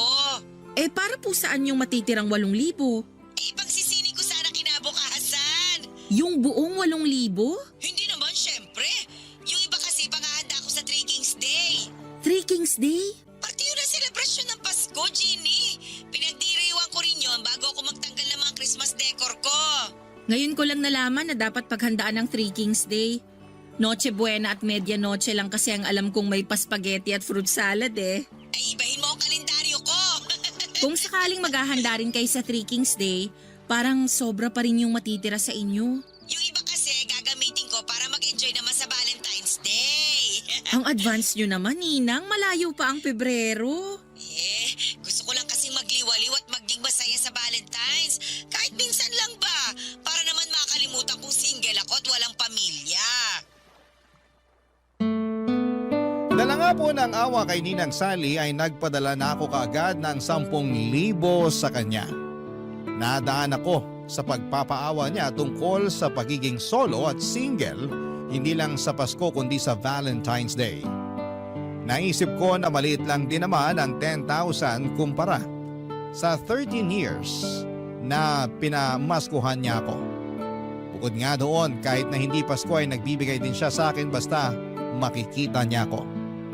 Pagkakuha nga niya ng pera sa akin ay tumawag siyang muli para magpasalamat.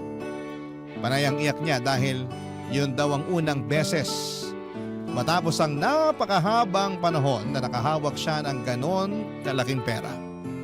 Kahit papaano ay gumaan ang loob ko dahil nakapagpasaya akong muli ng tao. Lalo na't si Ninang Sally yon, Papa Dudut. Siya na ang naging ikalawang ina ko noong bata pa lamang ako. Minsan lang naman kasi ang Pasko kaya baliwala na sa akin ang 10,000 binigay ko.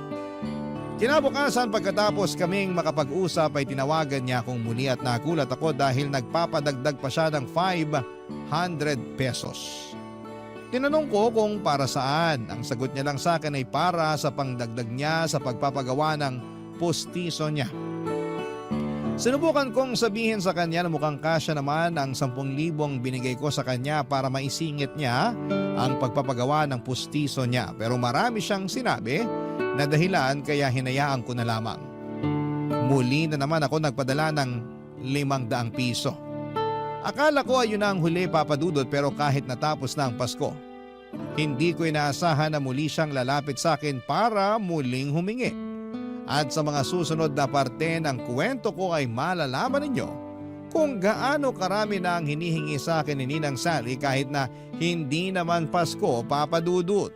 Barangay Love Stories. Barangay Love Stories. Sa paglipas pa ng mga araw ay hindi na ako tinantanan ni Ninang Sally. Marami siyang nilalambing sa akin na gusto niyang mabili at hindi raw niya magawa dahil matanda na siya.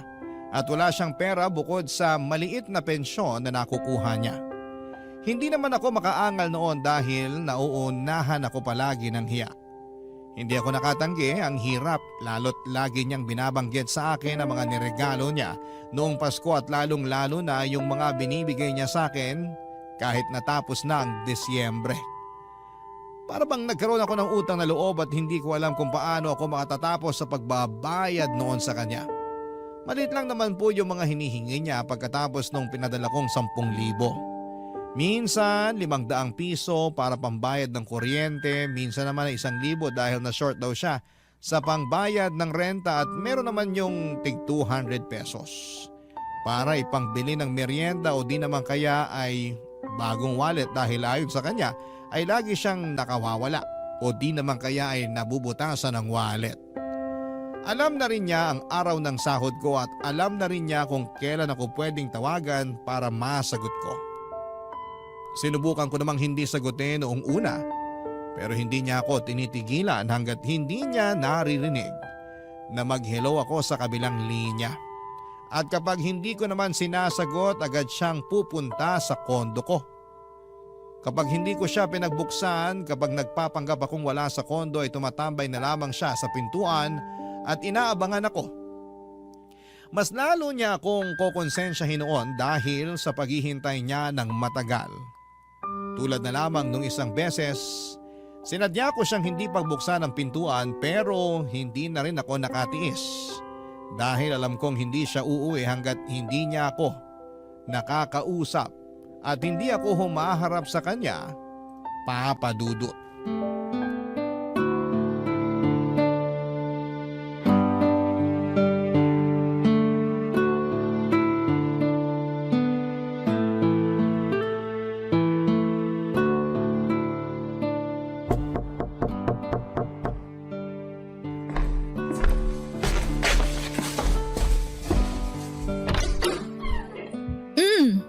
Ninang Sally, kanina pa ba kayo rito sa labas? Oo, nabilang ko na nga lahat ng ipis at butiki na dumaan pero hindi ka pa rin nagbubukas ng pinto. Nakatulog kasi ako, Ninang eh. Napagod kasi ako buong linggo kaya bumawi ako ng pahinga kanina. Sorry po. Para kasing sinadya mong hindi ako pagbuksan eh. Panay ang katok ko. Tingnan mo nga itong kamao ko oh. Namumula na. Baka bukas ay magpasana ito. Alam mo naman kaming mga may edad na. Sensitive na mga balat at buto. Oh, talo pa ang sanggol. Sana po hindi na lang kayo naghintay sa akin. Umuwi na lang sana kayo. 6 na oras na ako naghintay eh. Mag-sorry ka na lang para naman matapos na ito. Sorry po, Ninang. Pwede bang pumasok muna? Ipapahinga ko lang itong likuran ko na namanhid na sa kasasandal. Sige po, pasok kayo. Maupo na po muna kayo sa sala. Ipaghahanda ko lang kayo ng maiinom. O sige, mabuti pa nga. Ay, sa wakas, naginawahan din ang likuran ko. Ginny, kapag ayaw mo na ito sa pamo, ako na lang ang kukuha ha. Naku, matagal pa po bago ko pagsawaan yan. Kabibili ko lang yan last year. Makakabili ka pa rin naman ng bago. Ang laki kaya ng sahod mo. Hindi naman kasi ako mabilis manawa sa gamit. Pag alam kong pwede pang pakinabangan at wala pang sira, ginagamit ko pa rin. Ayaw mo lang yata talagang ibigay sa akin to sa pamo eh. Biro lang.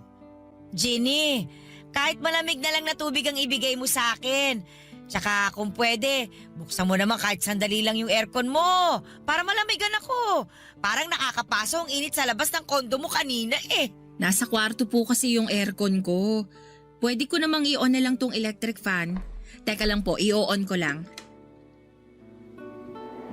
Okay na po ba yung hangin ng electric fan, Ninang? Number 2 lang tong pinihit ko. Gawin mo ng number 3. Tsaka kung pwede, orderan mo na rin ako ng panghapunan ko. Sabay na tayong kumain dito bago ako umuwi.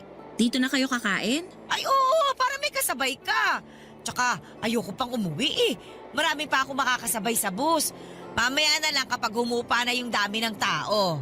Gagabihin kayo niyan pag hindi pa kayo umalis ngayon, Ninang. Baka mahirapan kayong makasakay pag alanganin na yung oras ng alis nyo rito. O edi, i-book mo na lang ako ng masasakyan. Uso naman yun ngayon. Parang susumpungin din kasi itong rayuma ko eh. Ewan ko ba? Ngayon lang ulit yata ako susumpungin ng rayuma. Siguro dahil sa matagal kong pagkakaupo sa sahig dyan sa labas. Sige po. Ibubuk ko na lang kayo ng masasakyan pa uwi mamaya. At saka magpa-deliver ka na rin sana. Gutom na ang ninang mo. Ano po bang gusto nyo? Ay, gusto ko sana isang bucket ng fried chicken. Tapos isang order ng ginisang ampalaya para pambalansi sa manok ba? Sige po. Ay, naku, napakabait talaga nitong inaanak ko.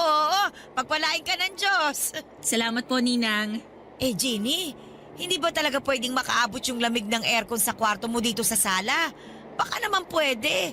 Buksan mo lang siguro yung pinto ng kwarto mo para makalabas yung lamig dito sa sala. Ganon yung ginagawa ng ibang kakilala kong may aircon eh. Susubukan ko po. Meron pa po ba kayong gusto para maihanda ko na? Ay, wala naman na. Magpapahinga lang ako rito sa sala mo. Tapos, hihintayin ko na lang yung hapunan natin. Uy, Ginny, salamat ulit ha. Para na talaga kitang anak. Parang anak. Parang nag-init ang tenga ko sa sinabi ni Ninang Sally. Hindi na nga anak ang turing niya sa akin at para na akong bangko o ATM. Ay mali, para akong ninang sa aming dalawa dahil ako ang nagbibigay ng mga gusto niya.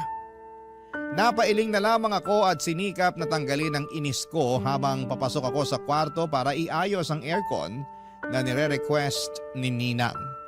Nagtitipid na nga ako ng kuryente pero dumating pa si Ninang para pataasin ang bill ko. Inisip ko na lamang isang gabi lang naman yon. Sana'y hindi na maulit pa. Pero alam kong niloloko ko lamang ang sarili ko. Alam kong uulit siya dahil may kasalanan din na koroon. Hinayaan ko siyang makalapit ng husto sa akin. Hinayaan ko siyang ipamukha sa akin na minsan ay tinulungan niya ako. Hindi tuloy ako makaalis sa obligasyon ko sa kanya dahil doon. Sinamahan ko siya sa sala habang naghihintay sa hapunan namin, Papa Dudut. Marami na naman siyang kwento tungkol sa mga niregalo niya sa akin at hindi ko na nga tanda yung iba. Ang nakakalungkot lang ay tanda pa niya ang lahat. Ibig sabihin lamang noon para sa akin ay gusto niya yung isumbat sa akin balang araw. Lahat ng tinulong niya sa akin. At dumating na nga ang araw na yon na isumbat na niya ng pasimple ang mga ibinigay niya sa akin, Papa Dudut. Wala ko nagawa. Hindi ko naman masabi sa kanya na mali na ang ginagawa niya lalo't alam kong may pagkasensitive siya. Lagi nga niyang nakakasamaan ng loob noon si nanay dahil sa pagiging balat sibuyas nito. Nagkakaayos din naman sila pero napansin ko noon na habang lumalaki ako ay tipid na kung makipag-interact si nanay sa kanya. Noong nagkaedad lamang ako, nakaunawa kung bakit nagkaroon ng lamat ang relasyon nilang dalawa, Papa Dudut.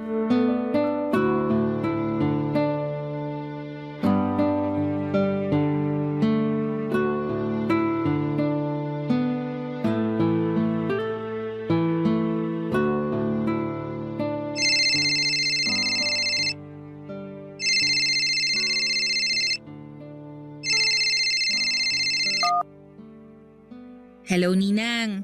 Hello, Ginny! Oy, mabuti naman at sinagot mo na ang tawag ko. Ay, nako! Sorry po, naka-silent kasi tong phone ko kaya hindi ko narinig na tumatawag pala kayo. Andito pa kasi ako sa office eh. Marami pa akong tinatapos. Ay, nandiyan ka pa pala. Mabuti na lang pala at hindi ako pumunta sa kondo mo. Kung hindi, sumakit na naman ang likod ko sa kakahintay sa'yo. May kailangan po ba kayo, Ninang? Ay, meron naman, syempre. Bakit pa ba ako nagtatanong? Oy, galit ka ba dahil may kailangan ulit ako? Ay, hindi po ah. Ayos lang naman sa akin kung may kailangan kayo. Napakabuti mo talaga, Jenny. Sana talaga anak na lang kita. Ano po bang kailangan nyo, Ninang? Para makabalik na sana ako sa trabaho ko at makauwi na rin ako. Pwede ka bang magpa-deliver dito sa akin ng samgyupsal? 500 pesos po ang samgyupsal ngayon. Pero meron din atang 400 pesos. Tsagain nyo na lang mag-ikot-ikot dyan sa lugar nyo. Hindi ako kakain sa mismong samgyupsalan. Gusto ko sana magpa-deliver ka rito sa bahay ko ng lutuan. Yung butane ba? Tsaka may karne pang samgyupsal. Damihan mo ang lettuce at kimchi ha? Para pangbawas kasalanan sa mga karne na kakainin ko. Ninang, baka umabot ako ng mahigit 2,000 sa ganun. Lumabas na lang kayo para maghanap ng samgyupsalan. Papadalang ko na lang kayo ng 500 pesos. Naku, gustuhin ko man sanang lumabas. Pero inatake na ako na rayuma eh. Malabo nang makalabas ako dito. Tapos gusto nyo pang kumain ng sandamakmak na karne? Nirarayuma na nga kayo? Hindi naman lumalala ang rayuma ko sa karne. Sa munggo ko nirarayuma. Kaya ayos lang naman ako. Anong oras ka ba magpapadeliver para may handa ko na yung mesa ko? Ninang, wala pa akong sahod eh. Yung natitira sa akin ipangtawid ko na lang para sa linggo na to. Naku, hindi naman ako naniniwala na wala kang pera. Di ba nga nung Sabado, nag-out of town kayo ng mga kaibigan mo, nakita ko kaya kayo sa Facebook. Team building namin yon, Ninang. Wala akong ibang ginastos doon. Kumpanya namin ang nagbayad para ron. Ay, ganun ba? Ay, napakaswerte naman talaga. Itanong mo nga doon sa boss mo kung pwede kang magdagdag ng isasama kahit na hindi empleyado. Isama mo naman ako sa susunod kahit tagabantay lang ng mga gamit mo. Ninang, team building po yun. Para sa mga empleyado lang yun. Sobra ka naman makataboy sa akin. Samantalang nung bata ka, kahit hindi ka invited sa mga birthday ng kakilala ko, abay sinasama kita para makakain ka na masarap. Iba naman kasi yun, Ninang. Ay, sige na nga po para makabawi na ako sa inyo. Magpapadeliver na ako ng mga kailangan nyo para sa samgyupsal. Mag-ready na kayo dyan. Sabi ko na nga ba't hindi ka tatanggi eh. Parang ayaw nyo rin naman kasing tinatanggihan kayo. Kasi minsan lang naman ako humiling, di ba? Parang di naman po. Ay, nararamdaman ko na parang masama ang loob mo. Hindi naman, Ninang. Siguro mas okay na. Huwag ka na lang magpa-deliver. Itutulog ko na nga lang itong kirot ng tuhod ko. Baka makatulong din naman na gutom ako para para ba mabawasan yung sakit. Pwede kaya yon? Huwag na kayong magtampo. Hetong at naghahanap na ako ng o-orderan ng mga kailangan nyo para sa samgyupsal eh. Pa-order na rin ng soft drinks ha. Meron pa bang iba? Damihan mo na sana yung karne na o-orderin mo ha. Para may pangkain pa ako kinabukasan. Malamang sa malamang hindi pa ako makakalabas nito. Gawa nga nitong rayuma ko. Nanginginig po ako noon habang kausap si Ninang Sally sa cellphone. Marami pa siyang ibang dinigta na kailangan niya. Nagpalambing na rin siya ng maliit na rice cooker dahil hindi na raw nakakaluto ng maayos ang lumang rice cooker niya. Sinabi rin niya na kung pwedeng ako na muna ang magbayad ng pangbili ng maintenance niya dahil malilate nang dating ang pension niya. Umuo na lamang ako ng umuo. Alam kong kasalanan ko na yon pero ano pa bang magagawa ko? Puro pang guilt trip ang ginagawa ni Ninang sa akin. Ayaw ko nang may nakakatampuhan ako at alam kong issue ko yon. May pagka people pleaser din kasi ako. At siguro'y napansin yon ni Ninang Kaya nag-take advantage siya sa kahinaan kong yon. Isang bagay na nagpababa ng tingin ko sa kanya. Parang nawala lahat ng respeto ko sa kanya na naipon noong bata pa lamang ako. Dati lagi siyang laman ng mga sinusulat ko noong bata pa lamang ako sa tuwing may assignment kung sino ang isang taong hinahangaan ko. Bukod sa mga magulang ko. Si Ninang Sally lagi ang bida roon. Alam niya yon lahat kaya nga mas napalapit siya sa akin. Wala akong ibang nakitang masama sa kanya noon. Maliban nung tumanda na ako at nakita kung paano niya ako inaabuso lalo na pagdating sa pera. Parang gusto ko tuloy balikan ang nakaraan. Balikan noong time na nagsusulat ako ng mabubuting bagay sa kanya. Parang gusto kong burahin lahat ng iyon at baguhin sa nakikita kong ugali niya sa kasalukuyan. Pero alam kong wala na akong pwedeng magawa pa roon, Papa Dudut. Ang pwede ko na lamang gawin ay tanggapin na lamang na tumanda na ako at nakita ko na ang totoong ugali ng taong hinahangaan ko noon, Papa Dudut. Barangay Love Stories. Barangay Love Stories. Nagpatuloy pa rin si Ninang Sally sa paghingi. Hindi siya makaramdam na dapat ay umawat na siya sa kakahingi. Hindi ko talaga alam kung saan siya noon nakakakuha ng lakas ng loob at kapal ng pagmumukha niya para patuloy na isahod ang kamay niya sa akin.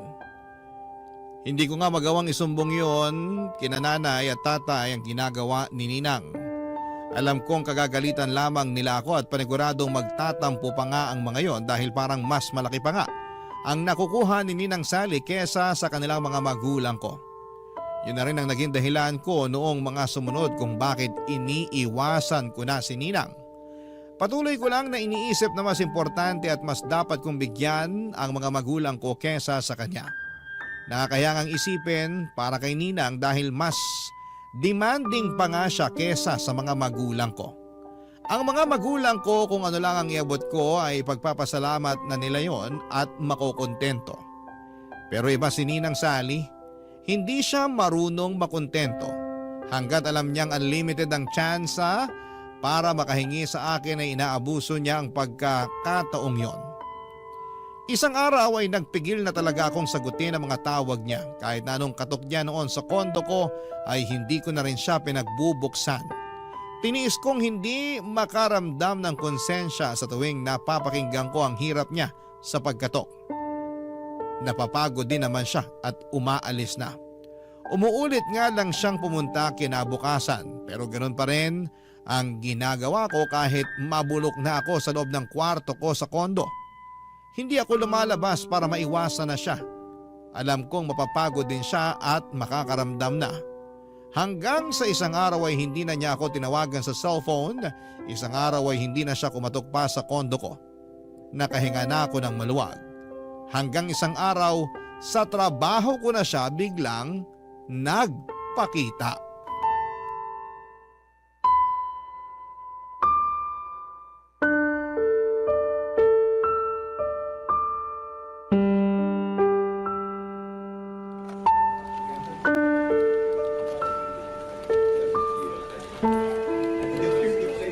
Ninang Sally, anong ginagawa niyo rito sa opisina ko? Ay, pinapasok ako ng guard ninyo.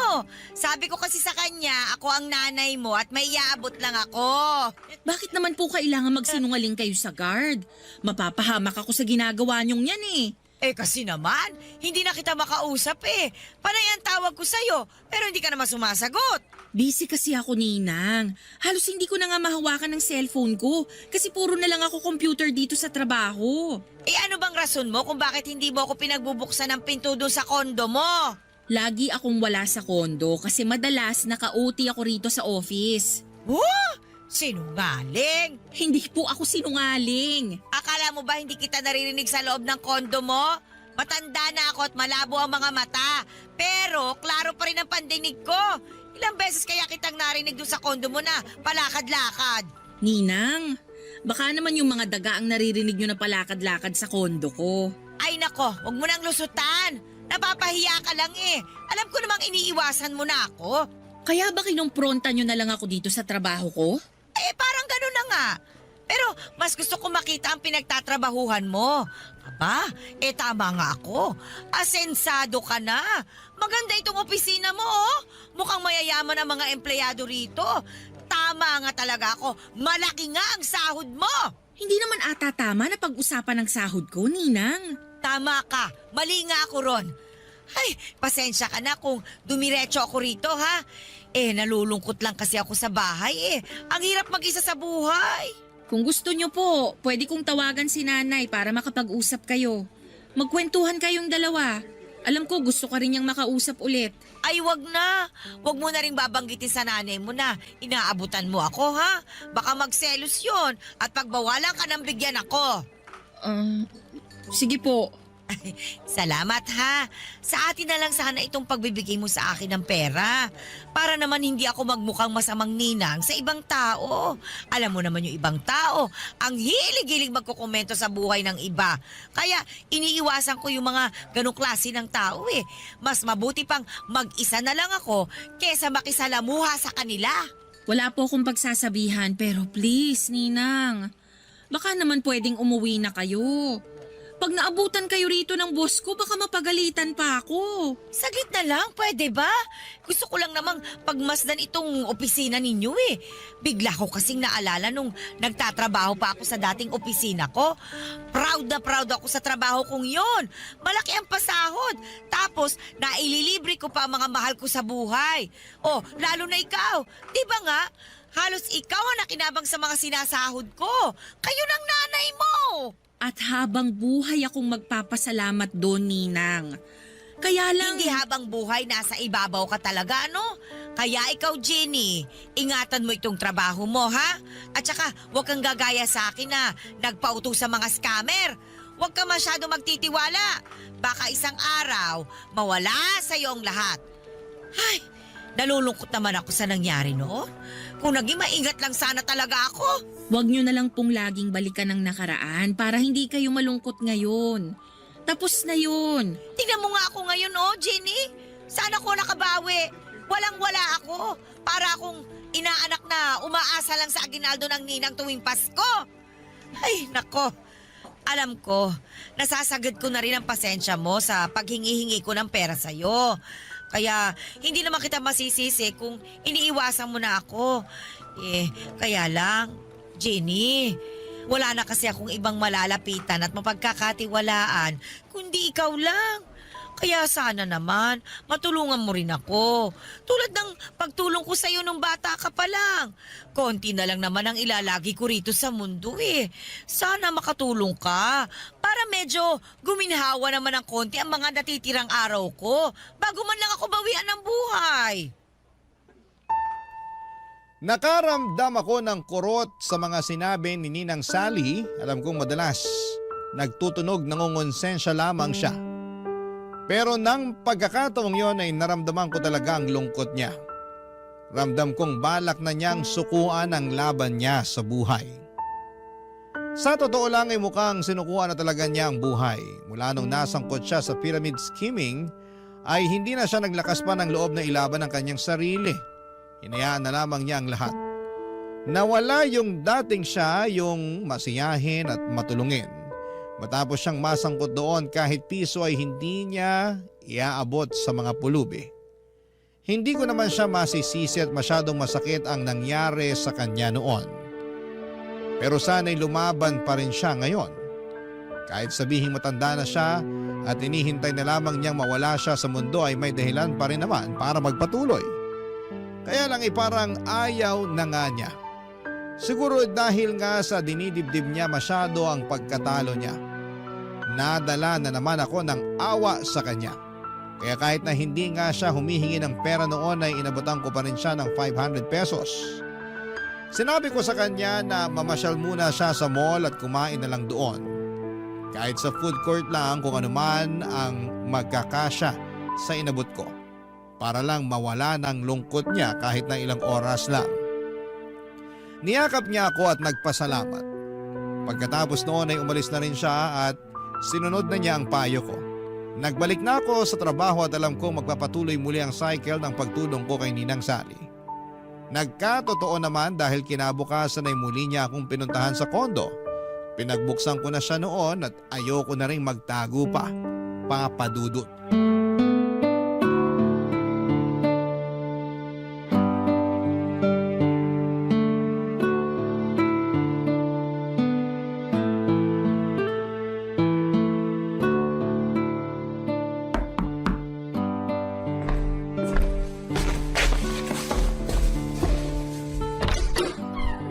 Wow! Hindi mo na ako tinataguan, ha? Pinagbuksan mo na rin ako ng pinto. Pasok po kayo, Ninang. Ay, salamat, Jenny. Maupo na po kayo sa paborito ninyong sofa. Alam kong na-miss nyo yan. Gustuhin ko man, pero napagod na ako sa kakaupo sa jeep kanina. Inabutan ba naman ako ng matinding traffic? Kaya tatayo na lang muna ako. Sige po, kayong bahala. May gusto po ba kayong kainin? May natitira pa akong sisig sa ref. Pwede kong initin para makakain kayo. Ay, hindi na. Nakakahiya naman. At saka, saglit lang naman ako rito. May kailangan lang talaga ako. Ano po ba yon? Ano kasi? Gusto kong manirahan sa Thailand. Thailand? Andun kasi yung dati kong katrabaho. Sinabi niya na tumira na lang daw ako doon kasama niya. Hindi rin kasi siya nakapag-asawa. Nalulungkot na nga raw siya dahil mag-isa lang siya ron. Samahan ko na raw. Pwede naman po, para bagong environment sa inyo. Saka baka ron kayo makapagsimula ng bagong buhay. Yan din nga ang iniisip ko. Hindi na ako makakapagsimula ng bagong buhay dito sa Pilipinas. Malabo na. Kaya baka sa ibang bansa na ang swerte ko. Susuportahan kita, Ninang. Tama, lumipat na kayo ron. Susuportahan mo talaga ako? Full support naman ako sa mga desisyon nyo sa buhay, Ninang eh. Pwede bang suportahan mo rin ako sa mga gastusin ko sa pagpunta ron sa Thailand? Po?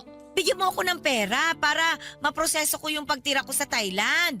O kaya naman, kahit bigyan mo lang ako ng 50,000 para pamasahe ko. At saka, ekstrang pera na rin habang hindi ko pa alam ang gagawin ko ron. Pwede naman ako mag-TNT doon, di ba? Marami namang gumagawa noon. Gusto nyo pa talagang maging illegal ang pagstay nyo sa Thailand? Kung pang-illegal lang ang aabuti ng budget mo, tatanggapin ko na lang. Ako na lang ang didiskarte para maging legal balang araw ang paninirahan ko ron. Siguro naman sapat na yung 50,000 na ibibigay mo. Pero kung may extra ka, 60,000 mo na. Ang hirap kayang mabitin doon. Wala kasi akong ganyang halaga sa bangko ko, Ninang. Ganun ba? Paano kaya kung mag-loan ka na lang? Kasi papayagan ka naman kagad ng bangko mo na umutang. Lalo na kapag nalamang maganda ang trabaho mo. Ayoko pong magkaroon ng utang, Ninang. Huli na naman ito, Jenny. Makakahinga na rin ang bulsa mo kapag nakaalis na ako ng Pinas. Pag wala na ako rito, makakaipon ka na. Hindi mo na ako poproblemahin. Hindi na ako hihingi. Dapat nga po hindi ko na kayo pinoproblema eh. Kasi hindi ko naman po kayo obligasyon. Ang sakit mo namang magsalita. Nagsasabi lang po ako ng totoo. Gusto mo rin ba akong magsabi ng totoo? Alam mo ba, nung bata ka pa lang, umutang sa akin ang nanay mo para ipang negosyo nila ng tatay mo. 20 milyon, tanda ko pa. Ang sabi niya, babayaran daw ako pag lumago na yung negosyo nila ng tatay mo. Pero hindi nangyari yon. Mabilis lang silang nalugi. Kaya hindi na nila ako nabayaran hanggang ngayon. Kaya nga ilang na ilang ang nanay mo sa akin dahil alam niyang may atraso pa sila ng tatay mo sa akin. Pero hindi ko na siningil pa yon. Hinayaan ko na lang. Kahit nga ako na yung nawala noon, hindi ko pa rin sila nilapitan kasi alam kong wala rin naman silang maibabalik sa akin. Tulong ko na yun sa kanila. Hindi ko na iniisip na utang nila yun sa akin. Ay, hindi ko po alam ang tungkol dyan, Ninang. Wala naman po silang nabanggit sa akin. Sorry po. Hindi mo nga talaga malalaman kasi bata ka pa naman noon. Paglalaro lang naman ang alam mo at paghingi sa akin ng candy at laruan sa tuwing nakikita mo ako. Gustuhin ko mang masuklian lahat ng ginawa at binigay nyo sa akin noon. Pero hindi ko po kaya. Sana maintindihan nyo po. Ay nako, paano na kaya ako? Paano ako makakapunta nito sa Thailand? Bigla akong nahiya nang malaman kong malaki pala ang naging utang ni nanay kay Ninang. Para ako nakonsensya dahil sa mga nalaman ko. Kaya naman pala umiiwas sina nanay kay Ninang dahil may atraso sila noon.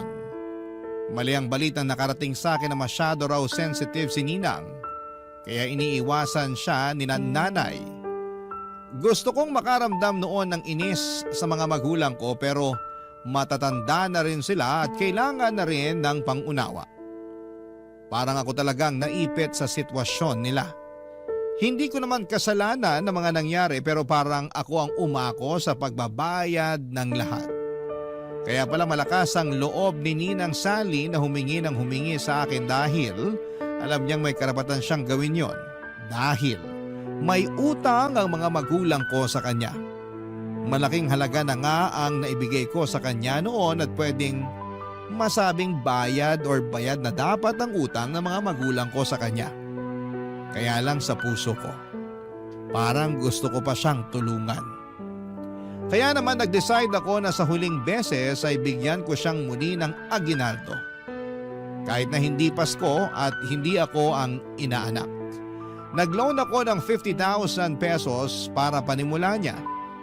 Nagpasalamat siya sa akin at sinabing hindi na niya ako gagambalain pa pagkatapos noon. Nang nakaalis na siya ng bansa, saka ako kinausap ang mga magulang ko tungkol sa utang nila kay Ninang Sally at doon ko nalaman na hindi pala totoo ang sinasabi ni Ninang na utang nila. Gumawa lang pala siya ng kwento para kaawaan ko siya at abutan ng pera. Galit na galit si nanay noong nalaman niyang nagbigay ako ng 50,000 pesos kay Ninang. Sumama tuloy ang loob ko sa mga nalaman ko at maraming proof si nanay na hindi totoo ang sinasabi noon ni Ninang Sally. Kaya naman minessage ko si Ninang sa Facebook niya kaya lang hindi na po siya nag-reply pa. Blinak na lamang niya ako at patunay na nagsisinungaling po siya sa akin. Mahigit 2 taon na ang nakakaraan mula noong naloko ako ni Ninang. Pero hanggang ngayon ay may bitbit pa rin po akong sama ng loob sa kanya. Tinangay niya ang 50,000 pesos ko. Kasama na rin ang pagtitiwala ko. Ano ba sa tingin ninyo ang pwede kong gawin? Gusto ko sanang mabawi ang 50,000 sa kanya at pagbayarin siya sa mga ginawa niya sa akin pero hindi ko alam kung nasaan siya ngayon. Ano ba ang dapat na gawin ko? Sana po ay matulungan po ninyo ako. Ako ang inyong kabarangay habang buhay at forever, Jeannie. Barangay Love Stories. Barangay Love Stories. Anong say mo sa Barangay Love Stories na ito? Pagkwentuhan natin sa comment section yan. Nagustuhan ng iyong napakinggan? Ituloy yan via live stream sa www.gmanetwork.com/radio. Barangay LS 97.1 forever. Ang mga kwento ng pag-ibig, kwento ng buhay at kwento ng pag-asa dito sa Barangay Love Stories. Love stories.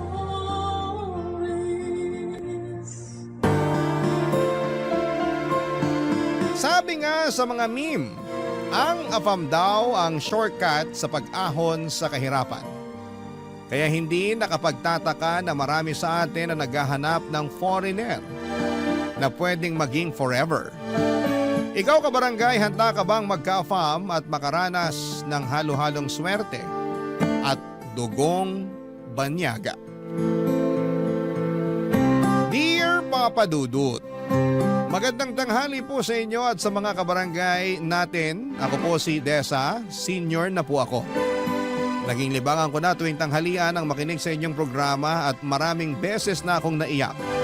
Napahalakhak ng tawa at na-stress sa mga kwentong ibinabahagi dito sa Barangay Love Stories. Sabi ko nga minsan ay grabe naman ang nangyayari kay Sender. Kawawa naman at napakatanga naman. Pero napapaisip ako, ang buhay ko pala ay pwedeng itampok sa programa ninyo kaya sumulat ako dahil nais kong ibahagi ang kwento ng buhay ko na para bang kinuha mula sa isang teleserye. Hindi ko na po alam kung tatawa o iiyak ako sa mga nangyayari kaya naisipan ko na lamang na sumulat sa inyo. Matagal na panahon na ang nakalipas nang makilala ko si Stephen, isang AFAM na taga-Amerika. Nakita ko sa internet na ang ibig sabihin pala ng AFAM ay a foreigner around Manila. Pero ginagamit na rin siya ngayon na pantawag sa foreigner kahit wala ka sa Maynila.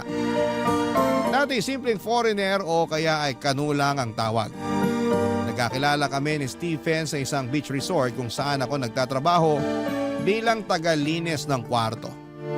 Sa unang tingin pa lamang ay alam ko nang may kakaiba sa kanya. Hindi lang dahil sa kulay ng kanyang balat o banyagang accent, kundi dahil sa napaka-gentle niyang paraan ng pakikitungo sa akin. Hindi nga nagtagal ay naging kami at ramdam ko ang kanyang pagmamahal. Papadudot at inakala kong siya na ang sagot sa lahat ng pangarap ko.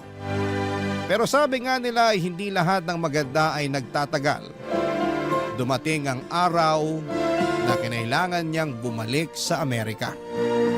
Nangako siyang babalik pero habang tumatagal ang paghihintay ay unti-unti kong nararamdaman ang lamat sa aming relasyon. Sa umpisa ay regular pa ang pagpapadala niya ng sulat. Pero kalaunan ay bigla na lamang itong nawala, papadudot. Naiwan akong nagmumukmok, nagtatanong sa sarili ko kung ano ang pagkukulang ko. Bakit hindi na siya sumusulat sa akin? At dito na nga pumasok sa eksena si Edward. Si Edward ay matagal ko nang kilala.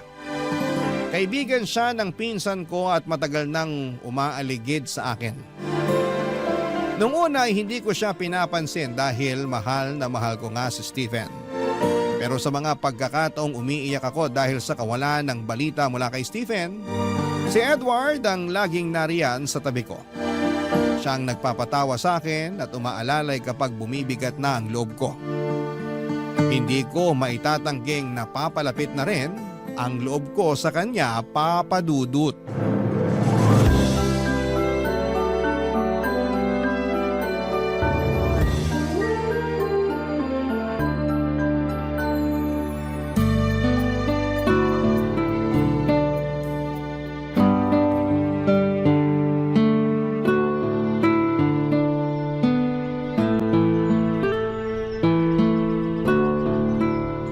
Desa, parang kanina ka pa nakatulala dyan ah.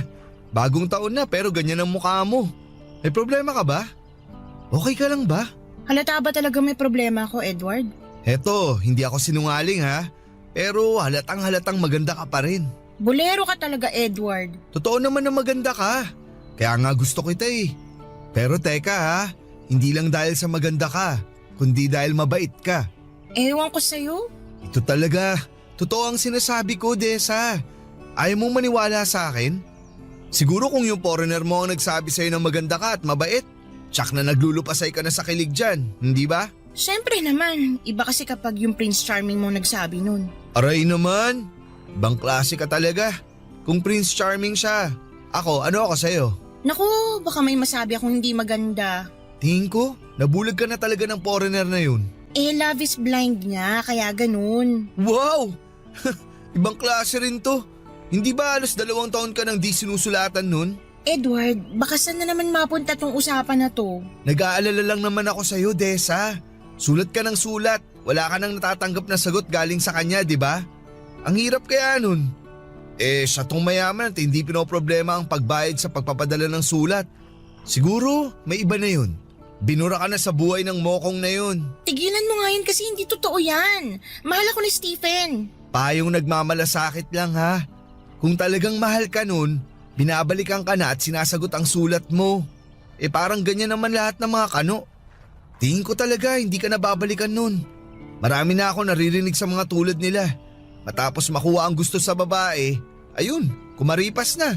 Hindi na binabalikan ng babae nila. Bawiin mo sinasabi mo, Edward. Hindi ganun si Stephen. Bawiin mo! Pasensya ka na, Desa. Hindi ko pwedeng bawiin yun kasi totoo yun.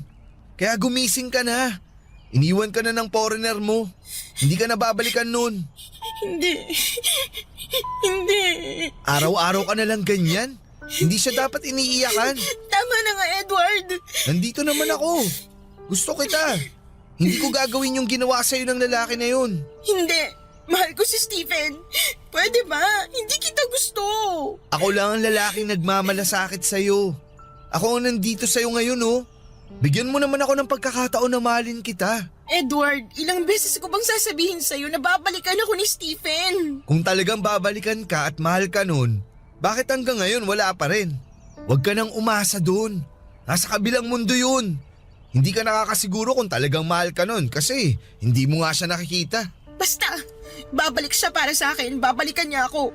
Ilang beses mo na rin niyang sinasabi, pero wala. Alam mo, wala kang pake. Umalis ka na nga. Huwag mo ako lalong binubuisit. Hindi naman kita binibwisit. Kung pera lang ang gusto mo sa kanya para maiahon kayo sa kahirapan, kaya ko yun. Ano? Nagsisimula na ako ng sarili kong negosyo. Kita mo naman, lumalaki na to. Kumikita. Grabe ka. Tingin mo ba sa akin mukhang pera? Nabibili? Hindi sa ganun. Pero aminin natin, kailangan natin ng pera. Ng buhay na masagana. Ayaw ko rin mag-asawa kung hindi ko kayang buhayin ang pamilya ko. Kaya nga ngayon nandito ako sa'yo at sinasabi ko to kasi handa na ako. Kaya na kitang buhayin at ang mga magiging anak natin. Edward, pasensya ka na. Pero si Stephen ang mahal ko. Siya lang. Tsaka gusto ko talaga na iisang lalaki lang. Teka, pasensya ka na sa sasabihin ko. Pwede kasing pampalipas oras ka lang ng Stephen na yun. Basta ako, mahal kita. Nandito lang ako para sa'yo. Grabe ka. Sa totoo lang talaga tayo, Desa. Basta, nandito lang ako. Ilang beses na ako nagsabi sa'yo na gusto kita. Hindi man asultong mga mata ko, pero sa'yo lang tumitingin to. Pero, hindi rin pwede na maghihintay ako sa wala. Kaya pag-isipan mo na tong aloko. Kasi totoong mahal kita, Desa. Huwag ka nang umiyak. Sige, hindi na kita iistorbohin. Aalis na ako. Simpleng babae lang po ako noon, Papa Dudut.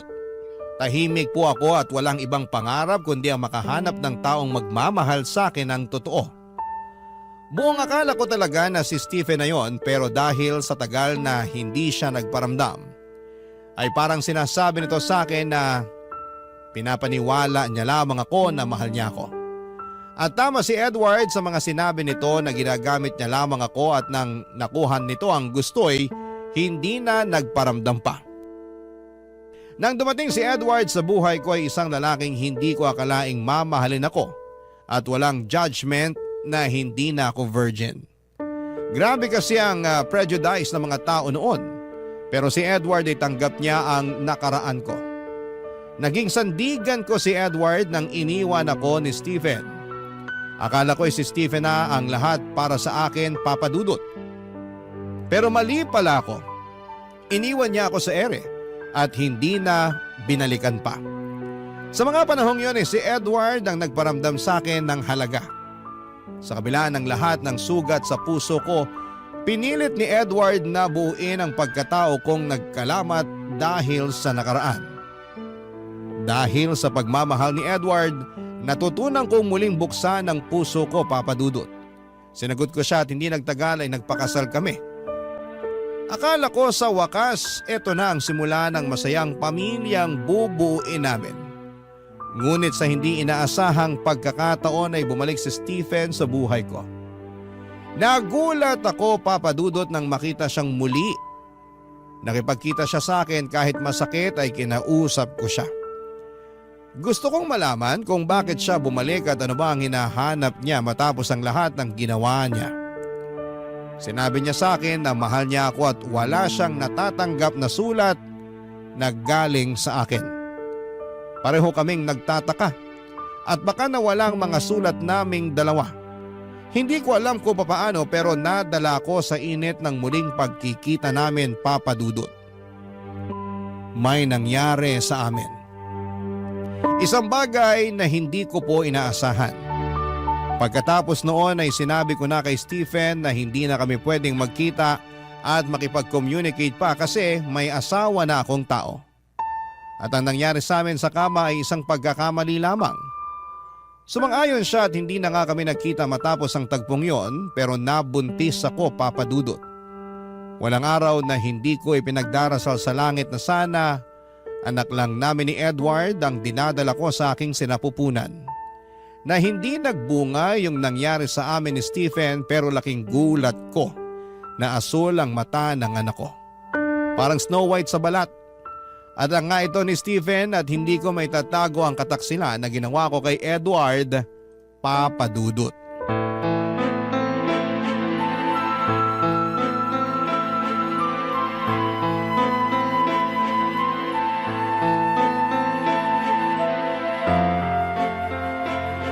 Han, kausapin mo naman ako. Paano mo nagawa sa akin to? Paano? Sorry. Pinagmumukha mo akong tanga. Han, huwag kang sumigaw. Baka magising yung bata sa kwarto. Anong kaibangan tong ginawa mo? Ano na lang sasabihin ng mga tao? Nasalisayan ako ng isang kano? Wow! Han, sorry na. Sorry? Kaya ba ng sorry mo na bawiin ang lahat? Ginawa ko naman ang lahat, Desa. Naging mabuti akong asawa sa'yo. Ayaw ko sanang sabihin to pero naging mabuti ang kalagayan mo nang pinakasalan kita. Nagsumikap ako para maging maayos ang buhay natin. Naging tapat ako sa'yo pero ito ang igaganti mo sa akin? Gusto ko lang naman kausapin siya. Yun lang naman ang dahilan kung bakit ako nakipagkita sa kanya eh. Gusto ko lang malaman kung bakit hindi niya sinasagot yung mga sulat ko noon.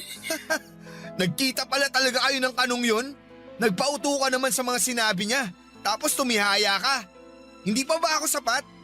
Gusto mo talaga sa ganung lalaki? Ibang klase ka rin talaga.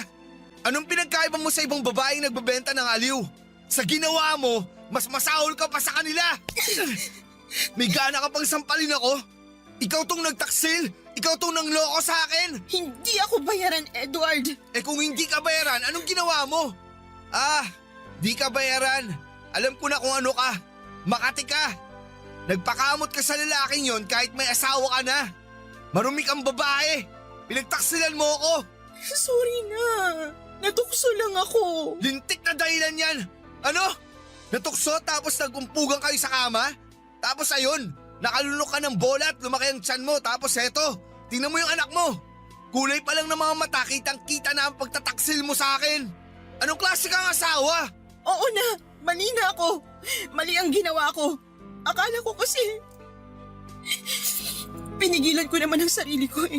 Hindi ko alam kung bakit pumayag pa rin ako makipagsiping sa kanya. Pero matapos namin ginawa yun, sabi ko sa kanya na yun na talaga ang huli namin pagkikita dahil may asawa na ako. Dahil ayoko magkasala pa. Isang beses nyo lang ginawa tapos nakabuo agad. Ang talas pala ng anong yun. Eh di doon ka na. Grabe naman yung matras mo na yan. Gusto talagang magpalahi. Gusto mo palakpakan kita, Desa?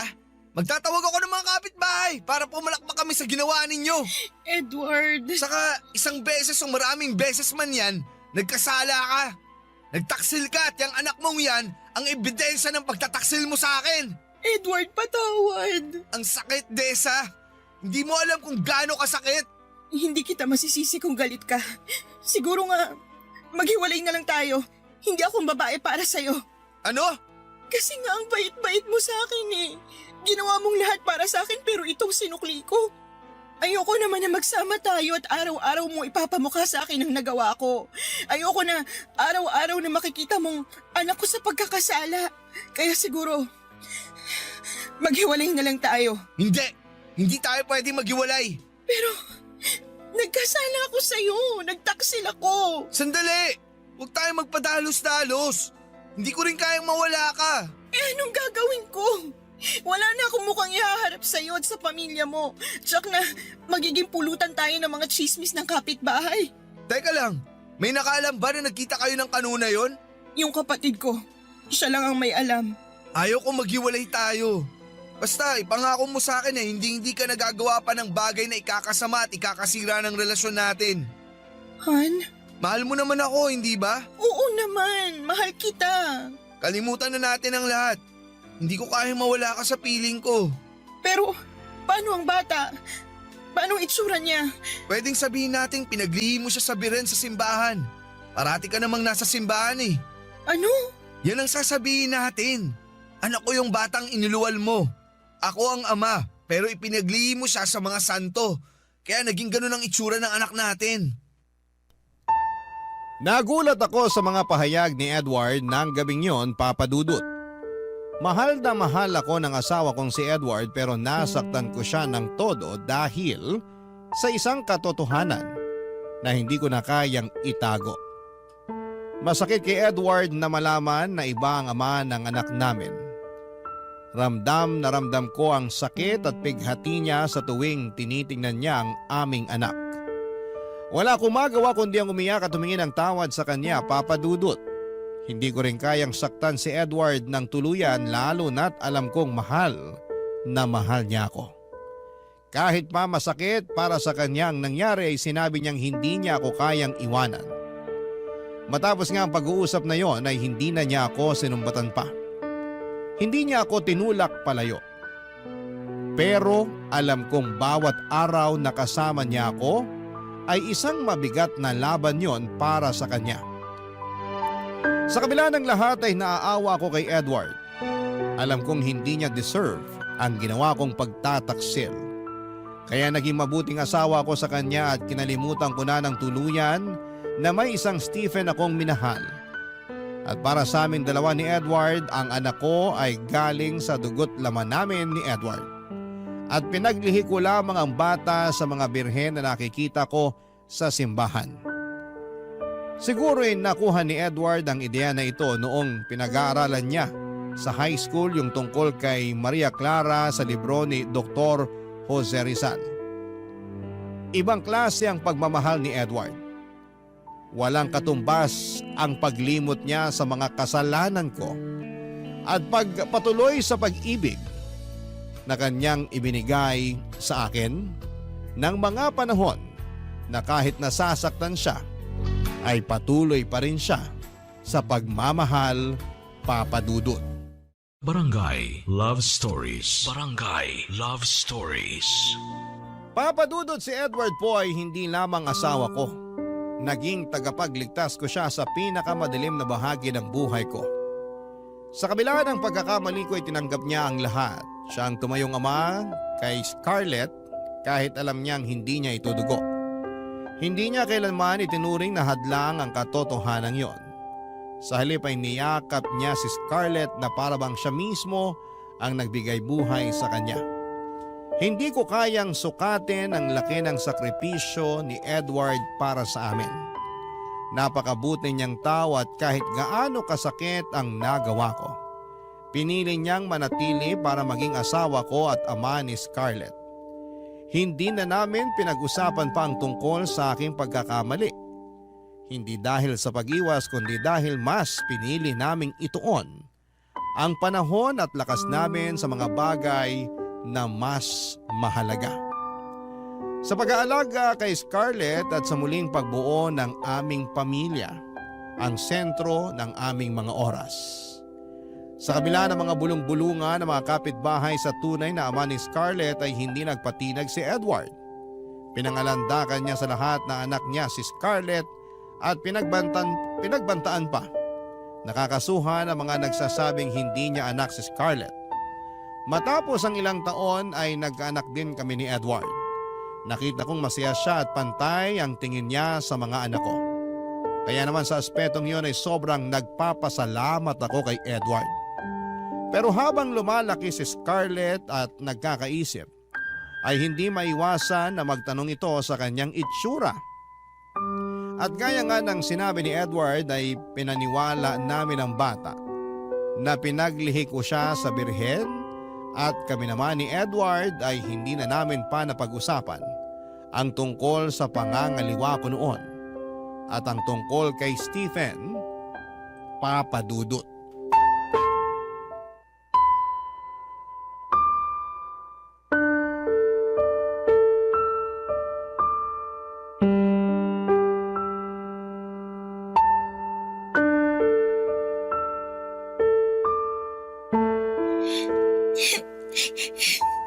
Scarlett, anong nangyayari sa'yo?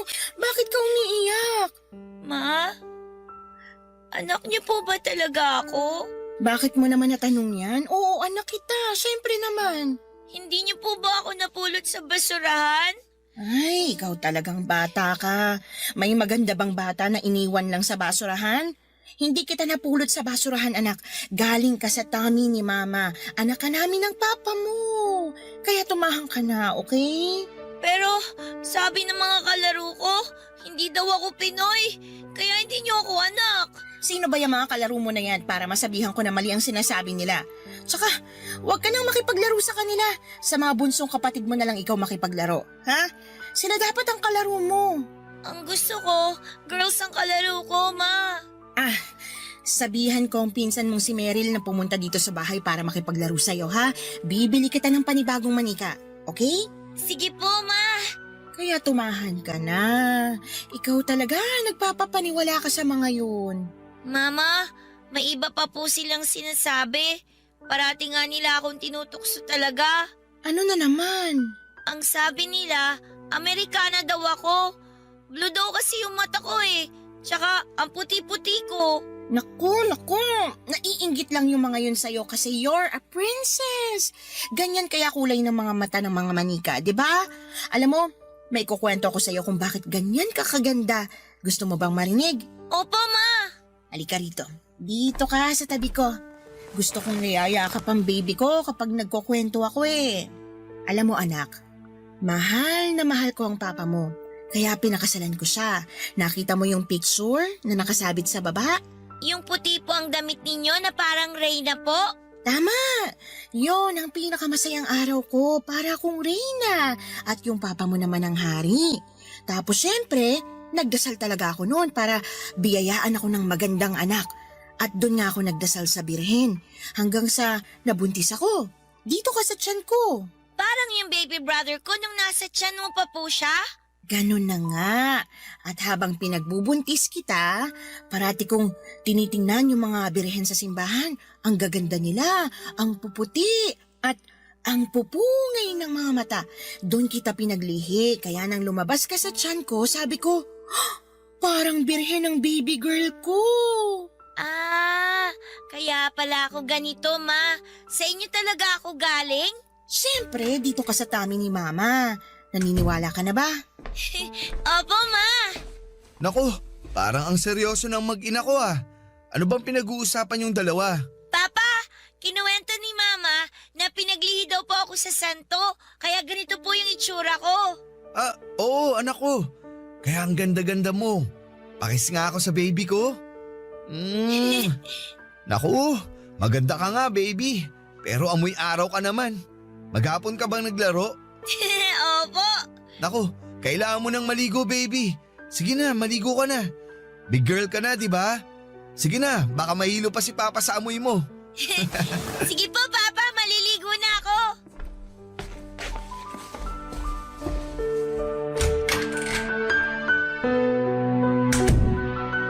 Han, natatakot talaga ako na kung lalaki na si Scarlett, hindi na siya maniniwala sa kwento natin. Han, pwede bang huwag ka na mag-isip ng ganyan? Nandito ako. Sasabihin ko sa kanya na ako talaga ang ama niya at pinaglihi mo nga siya sa santo. Tapos ang kwento. Oh, bakit ka naman umiiyak? Salamat sa pagmamahal, Edward. Salamat sa lahat. Ako dapat ang magpasalamat dahil minahal mo rin ako at hinayaan mo akong maging ama sa anak mo. Mahal kita, Han. Mahal na mahal din kita, Han. Mula sa araw na isinilang ko si Scarlett ay nangako ako na ibibigay ko ang lahat para sa kanya. Pagmamahal, proteksyon at isang magandang kinabukasan. Walang pag-aalinlangan na ibinigay din yon ni Edward sa kanya kahit alam nitong hindi niya kadugo si Scarlett. Simula pa na umalit si Scarlett, si Edward na ang tumayong ama niya. Ginawa niyang lahat para mahalin at alagaan si Scarlett na parang tunay niyang anak. Lumaki si Scarlett na hindi nalaman ang katotohanan. Papadudot sa bawat gabi na iniisip ko kung aaminin ko ang totoo sa kanya ay umiiyak ako. Mahal na mahal ko ang anak ko at hindi ko kayang masaktan siya. Pero alam kong kailangang mangibabaw ang katotohanan. Kaya nung naging 18 years old na siya, ay naisip ko na hindi ko na kayang itago pa ang lahat. Dumating na ang araw na kinakatakutan ko. Ang araw na kailangang sabihin ko sa kanya ang lahat-lahat. Sa loob ng 18 years, binabangungot ako sa bawat gabi. Iniisip ko kung paano niya tatanggapin ang katotohanan. At eto na nga ang bangungot na yon, Papa Dudut. Nakita ko ang galit sa mukha ng anak ko noong hinarap niya ako para sa katotohanan. Parang gusto ko na lamang na lamunin ako ng lupa dahil nadudurog ang puso ko habang nakikita ko ang sakit sa mga mata niya. Pero naisipan ko rin na mas mabuti ng pakawala ng kasinungalingang matagal kong tinatago. Alam kong sa dulo ay kailangang maging buo ang pagkakakilala niya sa kanyang sarili. Karapatan niya yon, kaya hinarap ko si Scarlett ng buong tapang. Kahit nanginginig ang boses ko at sinabi ko sa kanya na siya ang isa sa mga pinakamahalagang tao sa buhay ko. At lahat ng ginawa ko ay para sa kanya, Papa Dudut. Niyakap ko siya kahit ramdam kong lumayo ang loob niya sa akin ng mga oras na yon.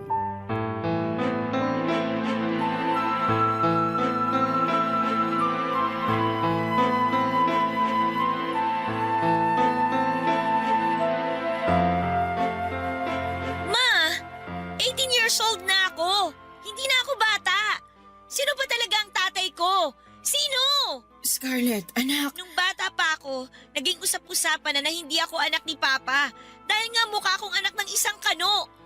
Maraming beses kitang tinanong at maraming beses mo rin akong sinagot na pinaglihim mo lang ako sa santo. Ma, hindi ba kayo kinikilabutan sa ginagawa niyong pagsisinungaling? Sabihin niyo sa akin ang totoo. Amerikano nga ba ang tatay ko, Ma? Scarlett, ang mahalaga, mahal ka namin ng Papa Edward mo. Ibig sabihin, totoo nga. Anak. Ma, 18 years niyo ako niloloko. Kailangan ko kasing... Anong kasinungalingan pa ang sasabihin mo, Ma? Gusto ko lang marinig mula sana sa inyo yung totoo eh. Pero hanggang ngayon, ayaw niyo pa rin sabihin. Umami na si Tia Magda. May kasintahan ka daw na isang Amerikano. At yun yung nakabuntis sa'yo. Siya yung ama ko. Pero, ang ipinagtataka ko lang, mag-asawa na kayo ni Papa nun, di ba? Ibig sabihin, nangaliwa kayo? Ako yung bunga ng pagtataksil nyo kay Papa? At saka, nagpakamartir si Papa. Inako niya ako at itinuring na tunay niyang anak. Anak, sorry. Sorry. Bakit niya tinago sa akin yun? Totoo nalaman mo. Anak kita sa isang Amerikano, si Stephen. Nagmamahalan kami, pero nung bumalik siya sa Amerika, hindi na siya sumulat sa akin. Hindi ko alam kung ano nangyari. Dumating sa buhay ko ang papa mo, minahal niya ako, at doon nagpakasal kami. Pero dumating si Stephen, nagkita kami. Maling nakipagkita pa ako sa kanya, parang bumalik yung dati. Akala ko, hindi ako mabubuntis kasi isang beses lang namin ginawa yun, pero nabuntis niya ako. Nabuo ka namin. Ma, bakit mo nagawa yun? Gusto ko nang makipaghiwalay sa papa mo noon kasi isang pagtataksil ang ginawa ko, pero tinanggap niya ako. Tinanggap niya tayo. At para sa kanya, galing ka sa dugot laman niya, anak ka ng Papa Edward mo. Han? Scarlett, anak? Oh, bakit kayo nag-iiyakan? Pa, alam ko na po yung totoo. Alam ko nang hindi niyo po ko tunay na anak. Alam kong hindi ako pinaglihi sa mga santo. Kasi anak ako ng isang kano. Hindi! Anak kita, Scarlett! Anak ka namin ng mama mo! Tama na! Mga sinungaling kayo! Scarlett! Scarlett! Hayaan mo muna yung bata. Paano kung may mangyari sa kanya, Han? Masakit para sa anak natin na nalaman niya ang totoo. Hayaan na muna natin siya.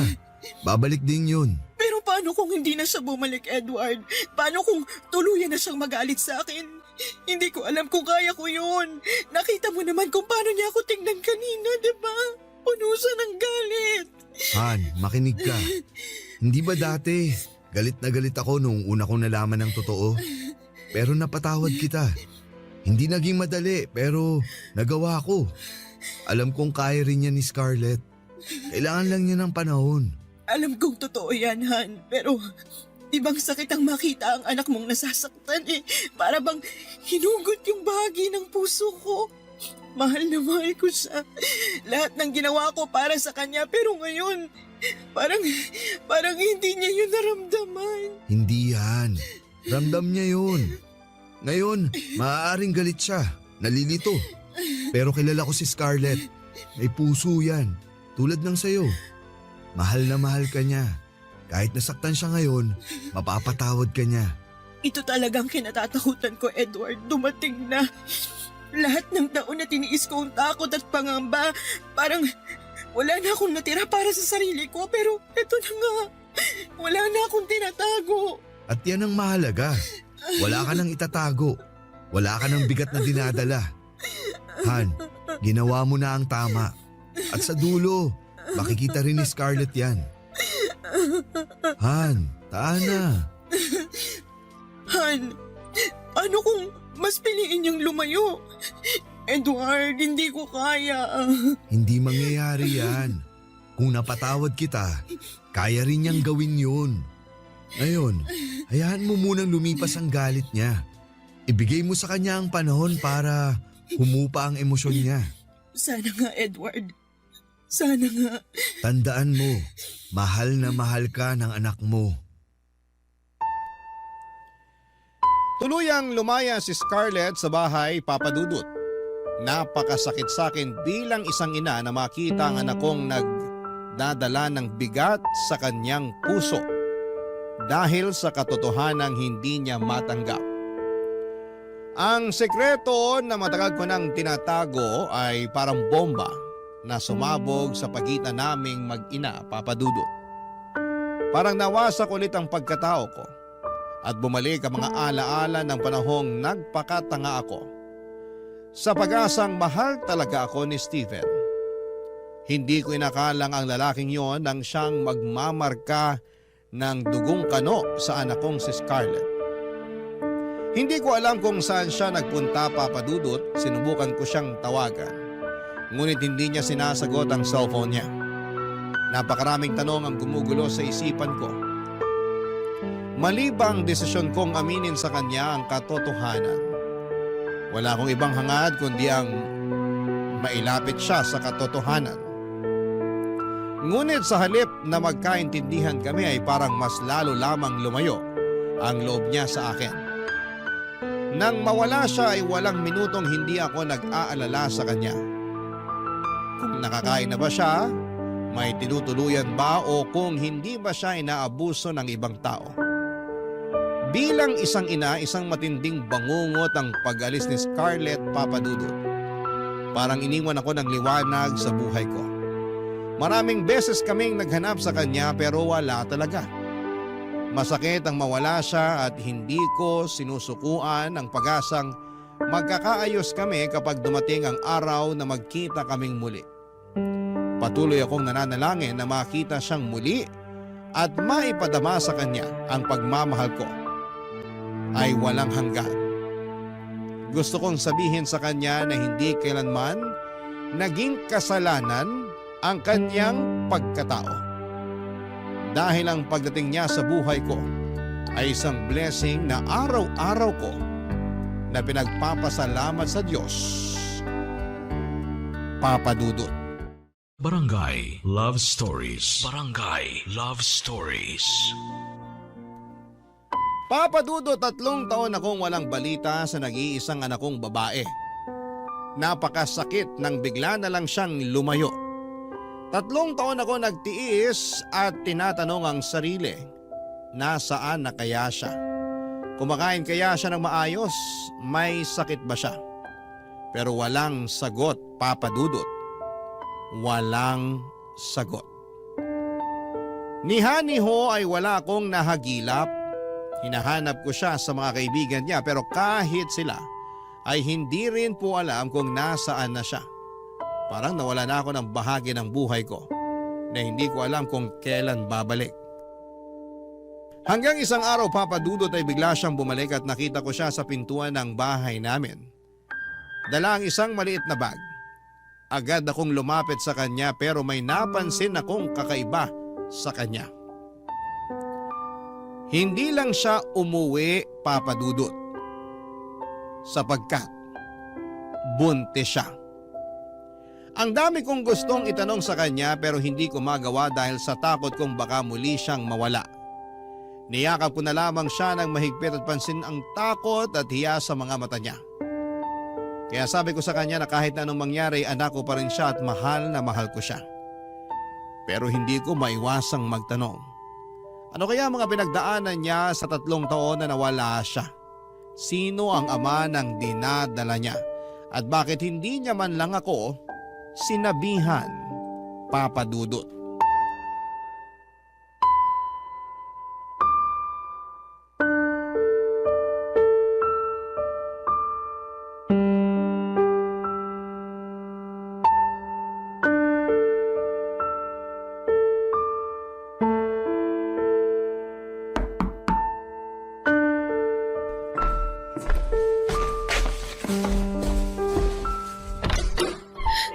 Scarlett?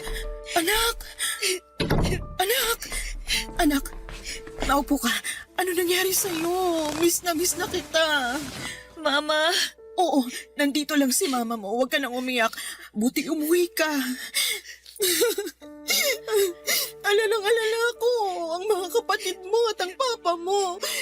Bakit ngayon ka lang umuwi? Ma, I'm sorry po. Anong sorry? Ako dapat ang mag-sorry sa'yo. Patawarin mo ko, anak. Ma, naiintindihan ko na. Pinatawad na po kita. Anak ko, kumain ka na ba? Ha? Ipag-ahanda kita. Ma, may problema po ako. Ano yun, anak? Ano bang problema mo? Ma, buntis ako. Ano? Hindi ko na alam kung anong gagawin ko. Matulungan mo ako, Ma. Sinong nakabuntis sa'yo? Kailangan kanyang pakasalan. Ma, hindi pwede. Anong hindi pwede? Binuntis ka niya, anak. Dapat kanyang panagutan. Ma, kasi may asawa siya. Ano? Ma, hindi ko naman alam na may asawa na pala siya eh. Ginawa niya akong kabit na hindi ko alam. Napakatanga ko. Napakatanga ko. Tanga-tanga ko talaga. Anak. Ma, gusto ko po sanang ipalaglag na lang itong dinadala ko. Scarlett, hindi. Hindi ako papayag, anak. Wag na wag mong ipapalaglag ang bata. Walang kasalanan ng bata para pagkaitan mo siyang mabuhay, anak. Alam mo, kung nalaman ko lang na ang pinagbubuntis ko ay hindi dugo ni Edward, pwede kong ipalaglag ang bata. Pero naisip ko, walang kasalanan ng bata sa tiyan ko. Wala kang kasalanan. Kailangan mong makita ang mundo, kaya kailangan ding makita ng magiging apo ko ang mundo, anak. Ma, nagkamali ako. Wala kang kasalanan, anak. Umibig ka lang sa lalaking hindi karapat-dapat. Anak, maraming taon na bumabagabag sa akin ang ginawa ko kahit pinatawad na ako ng Papa Edward mo. Hindi madali, pero alam kong kakayanin mo. Kalimutan mo ng lalaking yon, mag-umpisa ka kasama ang anak mo. Ang apo ko. Okay lang po sa inyo na wala akong asawa? Na magiging laman tayo ng chismis ng mga kapitbahay? Wala akong pakialam sa sasabihin nila. Ang importante, maipanganak mong anghel na yan at ipadama natin sa kanyang pagmamahal. Okay? Opo, Ma. Salamat. Salamat po sa pagmamahal ninyo sa akin. Ganyan talaga ang isang ina. Mararanasan mo na rin kung paano magmahal ang isang ina. Itatago ko rin po ba sa kanya ang totoo? Na ang ama niya ay may ibang pamilya pala? Nasa sayo yan, anak. Pero siguro kapag kaya na ng isip niya, sabihin mo pa rin ang totoo. Sige po, Ma. Kailangan ko maging totoo sa anak ko. Ma, nasan po pala si Papa? Nasa kwarto. Oh, Ma. Bakit naman ganyan ang mukha niyo? May sakit ang papa mo, Scarlett. Ano po? May cancer siya. Nagpapahinga lang siya ngayon kasi kagagaling lang namin sa chemo niya. Papa! Alam mo, magiging masaya yon kapag makita niyang panganay niyang napakaganda. Ma, gusto ko po makita si Papa. Halika, sigurado akong masusurprise yon kasi nandito ka na.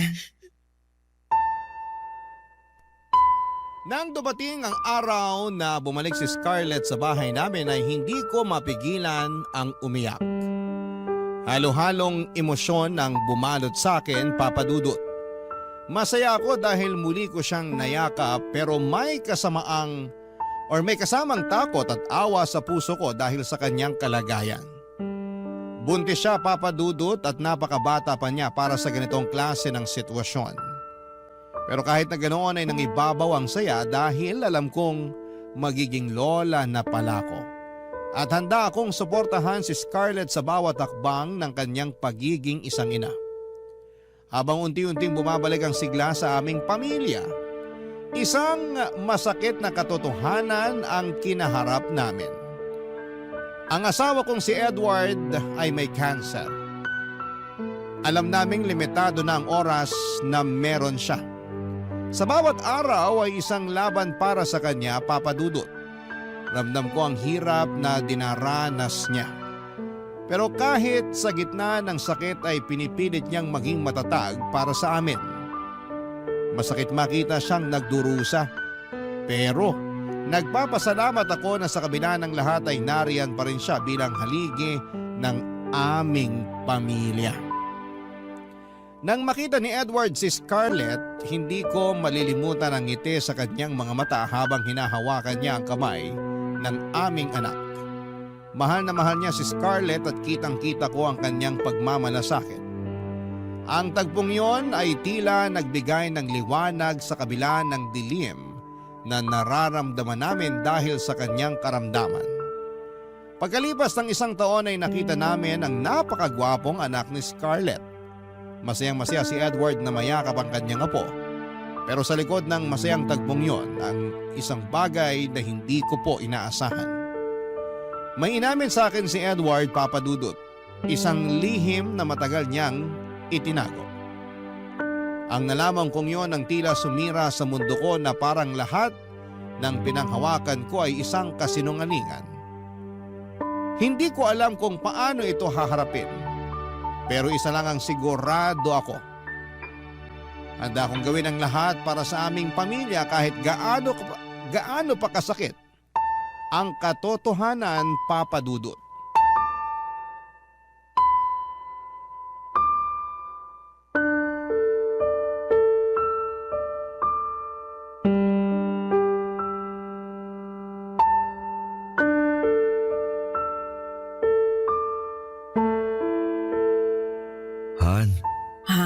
Huwag ka nang magsalita. Kailangan mong magpahinga para mapadali ang paggaling mo. Sa palagay ko, hindi na ako gagaling. Huwag kang magsalita ng ganyan. Magkakaapo ka pa. Dapat makarga mo pa sila. Parang hindi ko na kaya yun. Hindi ko na siguro makikita ang magiging apo ko sa kanila. Pwede bang hindi? Kaya mo pa. Masaya na ako na makitang muli si Scarlett. Nandito na siya, kasama mo. Okay na sa akin na makita ko ang una kong apo. Namana niya kagwapuhan ko. Han, huwag kang magsalita ng ganyan. Ang babaw talaga ng luha mo. Ikaw kasi. Han, patawarin mo ako. Patawarin? Para saan? Wala ka namang ginawang masama para ihingi mo ng tawad sa akin na. Sige na, magpahinga ka na. Hindi ko na talaga kayang itago to, Han. Walang araw na hindi ako pinatatahimik ng konsensya ko sa ginawa ko sa'yo. Ano bang pinagsasasabi mo, Han? Malaki kasi ang kasalanan ko sa'yo eh. Nagawa ko yun kasi mahal kita. Han, ano ba yun? Tungkol to kay Stephen. Ano? Anong tungkol sa kanya? Gusto talaga kita. Pero naunahan lang ako ni Stephen sa panliligaw sa'yo. Kaya nung umuwi siya ng Amerika at nang minsang bumisita ako sa post office, nakita ko ang sulat mo. Han, may ginawa ako sa sulat mo. Sorry. Han, anong ginawa mo? Kinuntsaba ko ang kaibigan ko sa post office. Sabi ko, wag na wag niyang ipadala ang sulat mo. At kung may darating mang sulat mula kay Stephen, hindi niya ito ibibigay sa'yo. Ano? Mahal ka ni Stephen. Ginawa ko siyang masama sa iyong mga mata. I'm sorry. Han, bakit? Nagawa ko ang lahat kasi nga mahal kita. Naging madamot ako. Ayaw kitang maging masaya sa kanya. Gusto ko lang na mapasa akin ka.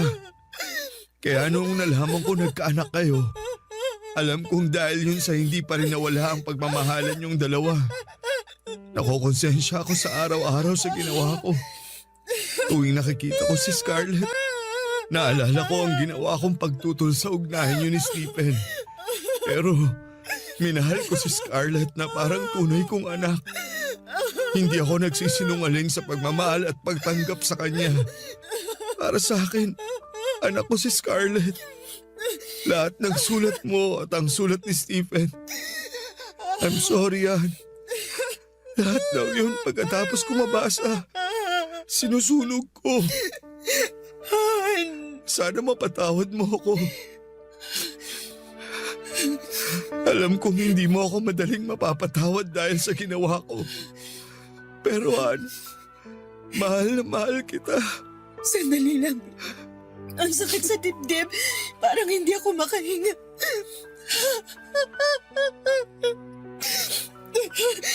Han, ayoko nang marinig yan.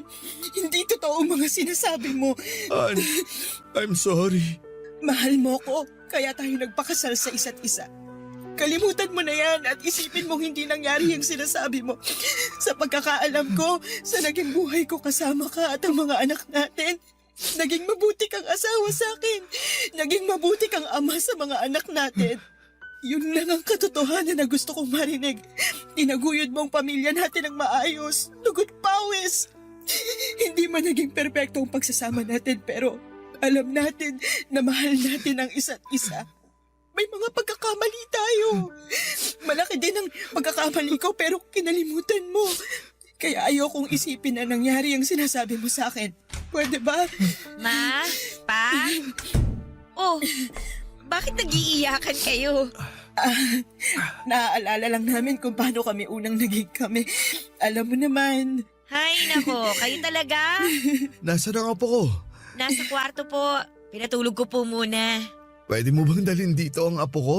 Oo naman pa. Scarlett, anak. Mahal na mahal kita at ang anak mo. Pa, mahal na mahal ko rin po kayo. Pakis nga po ako sa papa kong pogi. Mwah! Pagaling ka na kasi pa, para mas lalo kang pumogi. Sandali pa, kunin ko lang si baby. Balik agad ako dito. Salamat, anak.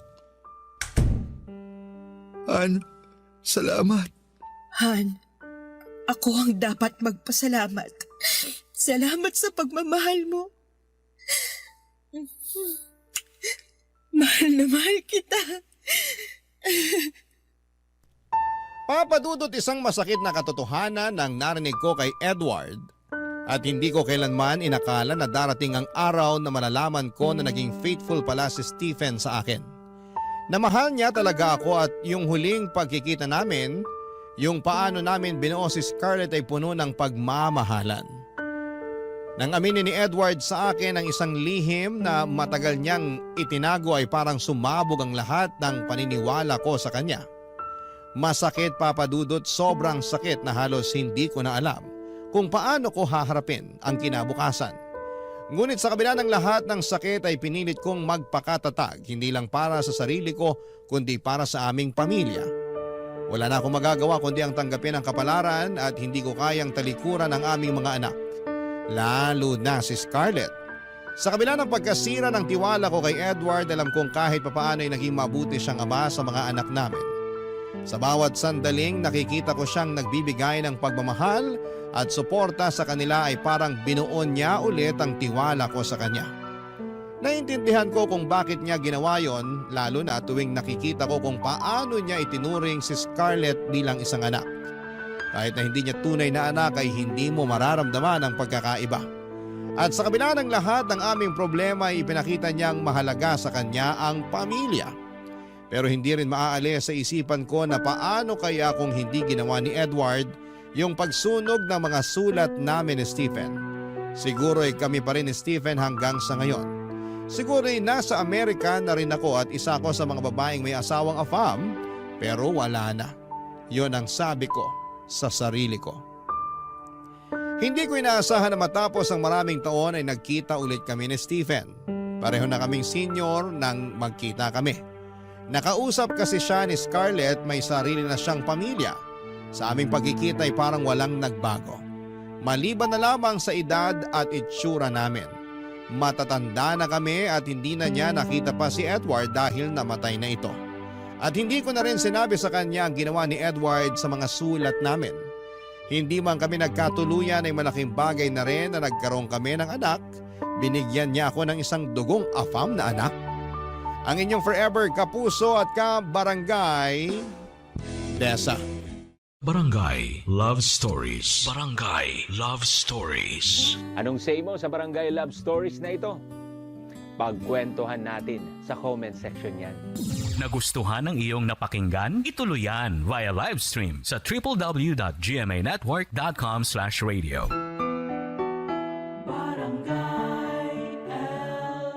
In Mega Manila, 97.1. Forever!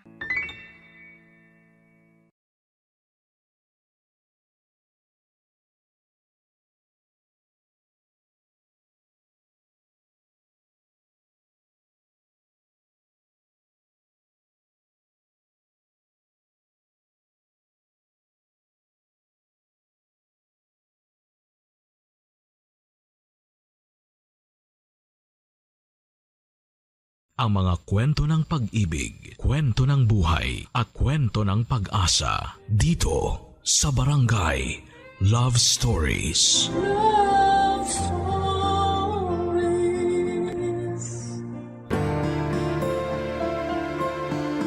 May mga pag-ibig na dumarating sa isang pambihirang pagkakataon at hindi ito mahahadlangan ng mga kabiguang pinagdaanan natin. Dahil kung para kayo sa isa't isa, gagawa ng paraan ang tadhana upang kayo ay magkasama. Ikaw kabarangay, naniniwala ka ba sa kapangyarihan ng pag-ibig? Dear Papa Dudut, magandang tanghali po sa inyo at sa lahat ng mga kapwa ko panatiko ng programa ninyong Barangay Love Stories. Tawagin niyo na lamang po ako sa pangalang Lauren, 34 years old at taga Pasig City. Nagtatrabaho ako sa isang private company bilang marketing associate. Matagal na talaga akong fan ni Papa Dudut.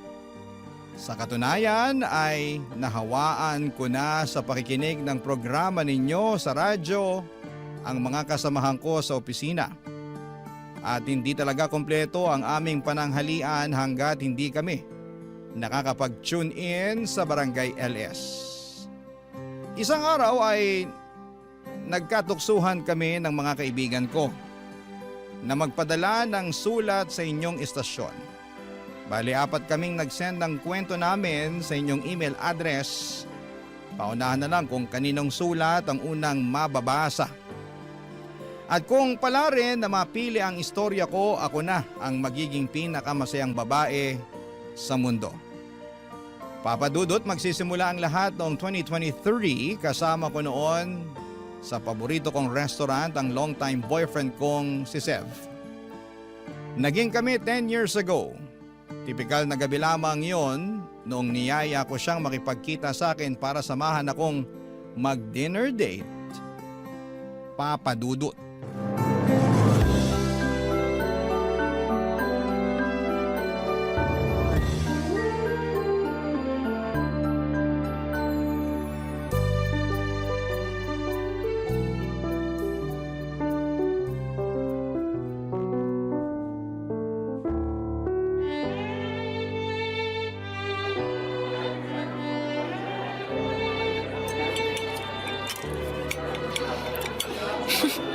Grabe, sarap talaga ng Chinese cuisine nila dito, no? Paborito ko talaga tong pansit nila tsaka itong siomai. O teka, bakit parang hindi mo ginagalaw yung pagkain mo, babe? Wala akong gana. Di naman ako masyadong gutom eh. Sa katingin ko, kulang pa sa'yo yung mga in-order natin. Gusto mo, pati yung akin, kainin mo na eh. Ha? Bakit bigla namang naging ganyan yung tono mo? May problema ba? Paano ko sabihin ko meron? Ano yun? Di ano, kundi sino. Sino? Ikaw, Paano naging ako'y kumakain lang naman ako rito? nagtanong ka pa talaga, para ka nagutuman ng 1 linggo kung makakain ka dyan. Dami mo pang in-order. Maubos mo ba talaga yan? Mamaya masayang lang ang mga pagkain na yan eh. Mahal pa naman dito sa kinainan natin. Teka ha? Ang dami mo namang sinasabi. Hinay-hinay lang, okay? Di ako makabuelo eh. Unang-una, ano bang problema mo? Bakit bigla mo yatang pinakialaman yung pagkain at saka yung mga in-order ko? Pangalawa, oo, gutom ako. Kaya na pa namin order ko tsaka kain. Ano masama ron? Masama doon kasi nakita mo na ba ang sarili mo sa salamin, ha? Ha? Ano namang kinalaman nun? Malaki. Kasi tingnan mo nga yung katawan mo, ang laki-laki na. Chef, ulitin mo nga yung sinabi mo. Sabi ko, ang laki-laki mo na. Takaw-takaw mo kasing kumain eh. Daig mo pa may sikmura ng balyena. Kaya tingnan mo, kitang-kita na sa katawan mo yung resulta oh. Excuse me? Alam mo, di ko lang sinasabi sa'yo to pero naaasiwa na kasi ako sa katawan mo eh. Pwede bang mag-diet ka naman? Bawasan mo mga kinakain mo para sumeksi ka. Medyo di ka na kasi maganda sa paningin ko eh. Nakakaumay, ganun.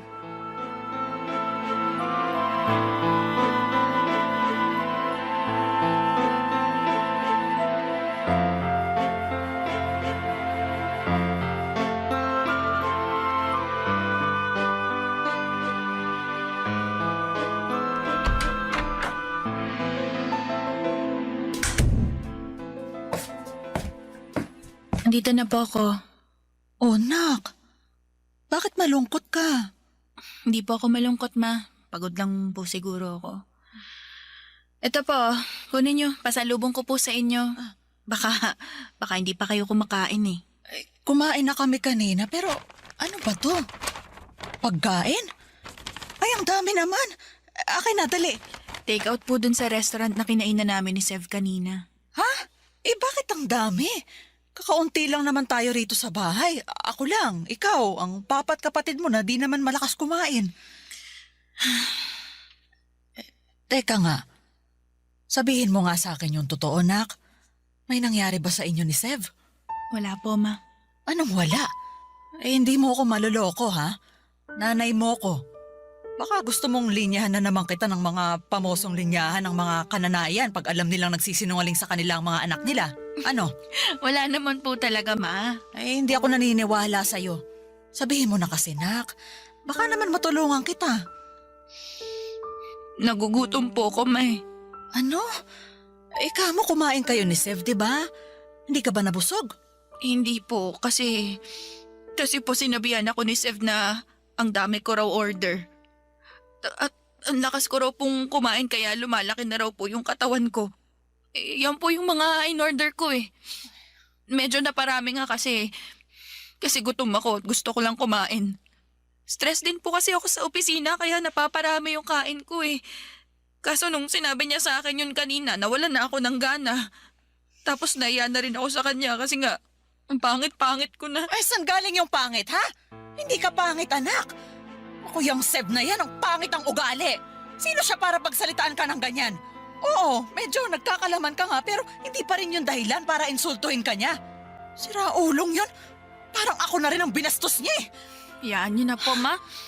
Nagsasabi lang naman po ng totoo si Sev. Baka concern lang siya sa kalusugan ko, ganun. Depende kung paano niya sinabi. Pero base sa kwento mo, malinaw pa sa sikat ng araw na ininsulto ka niya. Kakausapin ko yun, ha? Ayoko sa lahat yung ginaganyan ka ng kahit sino. Kahit na yung boyfriend mo pa. Walang modo. Ma, please. Basta. Buti pa, kumain ka na. Pero... walang pero. Kumain ka. Kainin natin tong uwing pagkain mo, ha? Ang dami nito, oh. Kainin na natin to. Sasaluhan kita para may kasama ka. Magpakabusog ka. Maging masaya ka. Kalimutan mo na lang muna yung asungot na boyfriend mo. May araw din siya sa akin. Huwag kang mag-alala. Pagsasabihan ko siya. Papadudot, never naman akong naging conscious sa aking timbang at figura kahit natabain talaga ako dahil diagnose akong may PCOS. At kasama na nga ang hirap sa pagbabawas ng timbang sa kondisyong kong yon. Malaki rin ang epekto ng stress at pagkagutom ko kaya napaparami ang aking kain. At kahit na gustuhin ko mang pigilan yon ay hindi ko talaga magawa. Minsan ay umiiyak na lamang ako sa sobrang gutom kapag pinipili kong hindi kumain para hindi na tumaba pa. Noong naging kami ni Sev, alam niya ang kondisyon ko.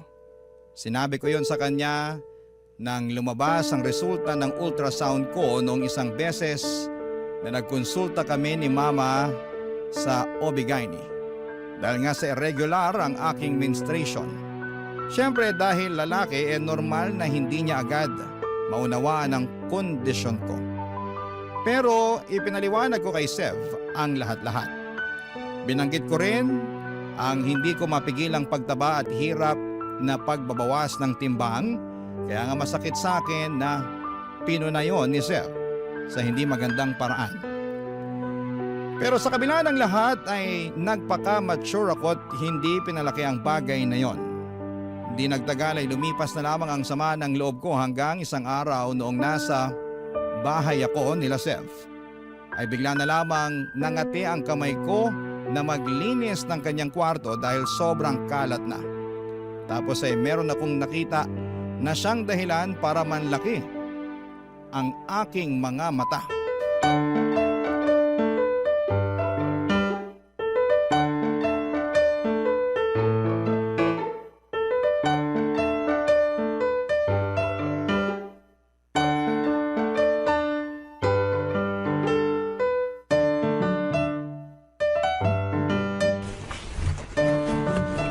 Grabe, Sev. Ang dami mo na palang labahan dito. Oo. Yaman mo na lang dyan. Papalaundry ko na lang pag sinipag ako. Kaso, ang dami na nito eh.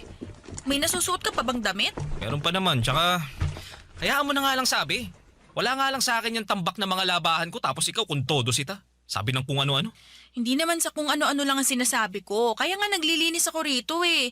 Malamang may mapupuna ako. Kung mamumuna ka lang din di mabuti pa, wag ka nang maglinis dyan. Saka di ko naman sinabing maglinis ka eh. Ikaw lang naman tong di mapakali. Masyadong makati ang kamay mo. Siguro, ganun lang talaga kaming mga babae. Hindi ko nilalahat pero karamihan ayaw sa makalat at hindi organisadong gamit. Kaya nagkukusa na lang kaming ayusin at linisin. Bahala ka na nga sa buhay mo. Kada may sasabihin ako, may ribat ka rin eh. Ikaw nga lagi mainit ang ulo mo sa akin eh. Wala naman ako sinasabi at ginagawang masama sa'yo. Ay talaga naman oh. Paanong di maiinis imbis na manahimik ka na lang sana dyan at ayusin mo na lang yung paglilinis mo? Ang dami-dami mo pang sinasabi. Nakakatulig ng tenga boses mo, alam mo ba yon? Maglinis ka na lang dyan di kaya iwan mo na yan tapos umuwi ka na. Tinatamad na ako kasama ka rito sa apartment kung ganyan lang din ang ugali mo. Sorry na. Suriin mo mukha mo. Sige na, maglilinis na lang ako rito. Susubukan kong manahimik. Mabuti pa nga. Di mo yata ramdam na kanina mo pa ako iniistorbo sa paglalaro ko rito sa laptop eh. Di ako makafocus papansin ka masyado. Kaya nga sorry na, di ba? Maglaro ka lang dyan, maglilinis ako rito. Ayusin mo Kung makasabi ng aayusin, siya nga itong makalat sa aming dalawa. Ano yun? May sinasabi ka ba? Wala. Anong wala? Narinig ko may binubulong-bulong ka dyan eh. Wala nga yun. Sabi ko, ang ganda nitong pantalon mo. Di mo ba ito papalitan?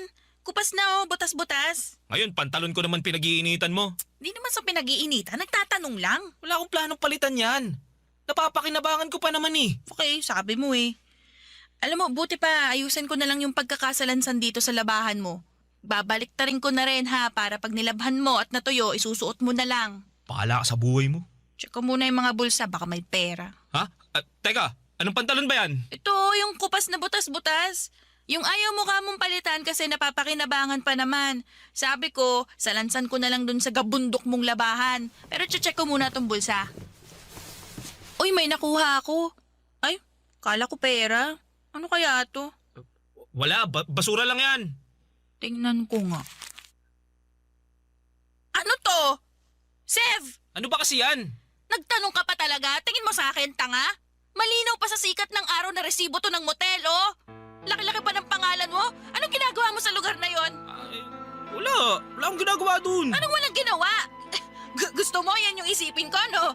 Tingin mo yata talaga sa akin, tanga eh. Pues para sabihin ko sa'yo, hindi ako pinanganak kahapon. Bahala ka sa buhay mo. Isipin mo na kung anong gusto mong isipin. Basta wala lang yan. Pinagtripan lang ako ng mga kasama ko sa opisina. Pinangalan sa akin kahit sila naman yung nagmotel. Tapos ayan, nilagay nila sa bulsa ko, ganun. Mga kulukoy na yun, hayaan mo, lagot sila sa akin bukas. Di ako naniniwala sa'yo. Di wag ka maniwala. Ako ba mapapraning kakaisip? Di naman, di ba? Ikaw naman yun eh. Tsaka bakit ka ba nagagalit? Kung totoo na sa akin yan, may rason naman bakit ako pumunta sa motel at ng babae. Kasalanan mo rin kasi yun. Pangit-pangit mo na. Naghanap lang ako ng maganda. Papadudot ako ang dapat magalit kay Sev matapos kong makita ang resibo ng motel na nakapangalan pa sa kanya. Pero siya ang galit na galit dahil sa paghuhormentado ko. At hindi pa siya nakontento dahil nakahanap pa talaga siya ng dahilan upang punahin ang mga kapintasan ko. Dahil sa mga sinabi niya, hindi lang ako nasaktan, kundi nawasak din ang puso at pagkatao ko. Simula noon, Papadudot, ay lalo ako naging conscious sa sarili ko. Mas naging mapili ako sa pagkain dahil natatakot ako na pag hinayaan ko ang sarili ko na lumobo ng husto at pumangit ay baka ayawan na talaga ako ni Sev. At ayaw ko namang mangyari yon, kaya ginawa ko ang lahat para pumayat at maging kaaya-aya sa kanyang paningin sa lalong madaling panahon. Pero kahit na anong effort ko, napansin ko na lamang na unti-unti nang lumalayo ang loob sa akin ni Sev ng mga panahong yon. Papadudot. Barangay Love Stories. Barangay Love Stories. Papadudot, mas kinain po ako ng takot at pagdududa na baka pinagtataksila na ako ng boyfriend kong si Sev nang dahil sa hindi na ako kaakit-akit sa kanyang paningin. Kaya nga para mapabilis ang pagpapapayat ko ay nag-crash diet ako. Yun bang bigla na lamang akong hindi kumakain at panay tubig na lamang ang kinukonsumo ko sa takot na baka madagdagan ang aking timbang. Pero alam naman natin na hindi yun healthy at recommended ng mga doktor dahil nangangailangan ng nutrisyon ng ating katawan na nakukuha natin sa pagkain po ng tama. Kaya lang ay hindi ko na yon inisip dahil nga ayaw kong iwan si Sev at ipagpalit sa ibang babae na di hamak na mas sexy at maganda kesa sa akin. Kaso dahil sa ginawa kong yon ay napasama ako. Isang araw ay bigla na lamang sumakit ang tiyan ko. Yung klase ng sakit na hindi kayang mapagaling ng mga over-the-counter na gamot. Hanggang sa umabot na nga sa puntong namamaluktot na ako sa sakit ng tiyan, kaya nagpa-ospital na ako kina Mama Papadudot.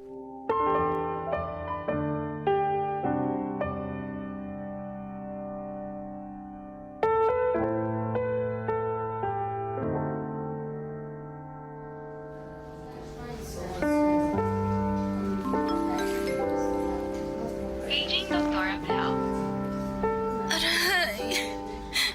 Aray, grabe. Sakit pa rin ang tiyan ko. Ang hirap ng may ganito. Hindi ko akalain na mau-hospital pa ako. Ano ba kasing ginawa mo sa sarili mo? Seryoso ka ba talaga sa inis mong yan? Oo, bakit? Mukha ba ako nagbibiro? Hindi, pero napaka-unnecessary din naman nung inis mo. Saka hindi ka ba nagwa-worry sa akin? Andito ako ngayon sa ospital, oh. Imbis na sungitan mo ko, di ba pwede magpakita ka man lang ng concern? Concern naman ako, kaya nga tinanong kita kung ano bang pinaggagawa mo dyan sa sarili mo, di ba? Di mo naman ako sinagot. Saan ako lulugar niyan? Hindi ko nga alam kung ano ba nangyayari sa akin eh. Basta bigla na lang sumakit yung tiyan ko. Sobrang sakit na para bang hirap na ako maglakad kaya nagpasugod na ako dito sa ospital. Baka naman kabag lang yan, ha? Sana nga, pero grabe naman yung sakit. Sus, alagaan mo kasi sarili mo. Di naman sa lahat ng pagkakataon maaalagaan kita. Buti sana kung mag-asawa na tayo eh. At kailangan pa bang maging mag-asawa muna kayo ng anak ko bago mo siya alagaan? Tita Maricar, kayo po pala. Huwag niyo na pong pagalitan si Sev. At bakit hindi ako magagalit? Nakakainis yung sinabi niya. Sa tono mo, Sev, parang utang na loob pa ng anak ko na alagaan mo siya. Di ba dapat naman talaga na gawin mo ang bagay na yun kasi girlfriend mo siya? Alam mo, matagal na ako nakakarinig ng sumbong mula kay Lore na di mo raw siya tinatrato ng mabuti. Mahal mo pa ba ang anak ko? Opo, mahal ko naman po si Loren, tita. Kung mahal mo siya, tratuhin mo siya ng mabuti. Huwag mo siyang saktan. Kawawa naman sa'yo yung anak ko eh. Saka hindi ganyang klase ng tao ang pagkakakilala ko sa'yo, Sev. Kakadismaya na bigla ka na lang nagbago. Pasensya na po kayo, tita. Humingi ka rin ng pasensya sa anak ko dahil siya yung mas nasaktan sa trato mo sa kanya. Pasensya ka na, Loren. Wala lang yun. Kaya ko naman to eh. Ma, wag niyo na pong pagalitan si Sev, please. O sige, pero ikaw na lang ang pagagalitan ko. Ma, bakit naman? Tanong ka pa talaga? Pinag-alala mo kami ng husto ng papa at kapatid mo, nak. Ano po ba kasing nangyari? May sinabi po ba yung doktor? Meron na. Sabi niya, GERD daw yung sakit mo. Kaya sumasakit ng husto yung tiyan mo. Tapos nung sinuri nila yung dugo mo nakitaan pa nila na may nakahalong gamot doon. Basta, may iniinom ka bang gamot, nak? Tapatin mo nga ako. Magsabi ka ng totoo. Meron po, ma. Pero ano lang naman po yun slimming pills. Nabili ko lang po yun online kasi sabi raw mabilis daw pong magpapayat. Ay, Diyos ko naman. Baka peke pa yun, ha? Hindi naman po siguro. Medyo namayat naman po ako Feeling ko nga gumaan po yung katawan ko Namayat ka nga pero yun dahil wala kang kinakain. Gusto mo yatang mabutas na lang yung bituka mo at lumala ng husto yung kondisyon mo Saka bakit ka ba nagpapapayat? Dahil ba sa sinabi sa'yo ni Seb? Kasalanan mo talaga to, Seb Tita, di naman po yata patas na isisi nyo sa akin yung nangyari kay Loren. May sarili na pong isip yung anak nyo. Meron nga. Pero di naman niya maiisip ang bagay na yon kung hindi mo siya iniinsulto. Kapag may nangyaring masama sa anak ko, naku, ikaw talaga ang sisisihin ko. Papa Dudut, tinalaban ako na konsensya sa mga sermon sa akin ni Mama. Ibang-iba kasi siya kay Sev na para bang naiinis pa sa akin dahil pinabayaan ko raw ang sarili ko. Kaya naging alalahanin pa niya. At kahit nga galit na galit sa akin ang nanay ko dahil sa ginawa ko sa aking sarili, ramdam ko ang pagmamahal niya at concern para sa akin. Kahit paano ay masasabi ko na natauhan ako at napagtanto ko na hindi ko na uulitin ang ginawa ko. Hindi nga nagtagal ay nakalabas naman ako sa ospital, dala-dala ang mga babala ng doktor na maaari akong mapasama ng husto kapag hindi ko inayos ang pagkain ko. Kaya nga nilimitahan ko na lamang ang pagkain ko sa masustansyang pagkain. Yan ang pinapasok ko sa katawan ko. At hindi ko hinahayaan na malipasan po ako ng gutom. Kami pa rin naman ni Sev ng mga panahong yon pero masasabi kong hindi na kami ganong kalapit sa isa't isa. Ako na lang yata ang kumakapit pa rin sa aming relasyon at umaasa na magiging maayos ang lahat. Nababalik kami sa dati kahit ramdam ko na unti-unti nang lumalayo ang loob niya. Ang tadhana na nga ang gumawa ng paraan para bumitiw ako sa relasyon namin. Pauwi ako noon at may nadaan ng motel ang sinasakyan kong motor pauwi sa bahay namin. Tapos, nakita ko doon si Sev na papasok habang kaakbayang isang babae na mukhang napulot lamang niya sa tabi-tabi. Agad akong pumara sa motel na yon at mabilis kong kinumpronta ang boyfriend ko.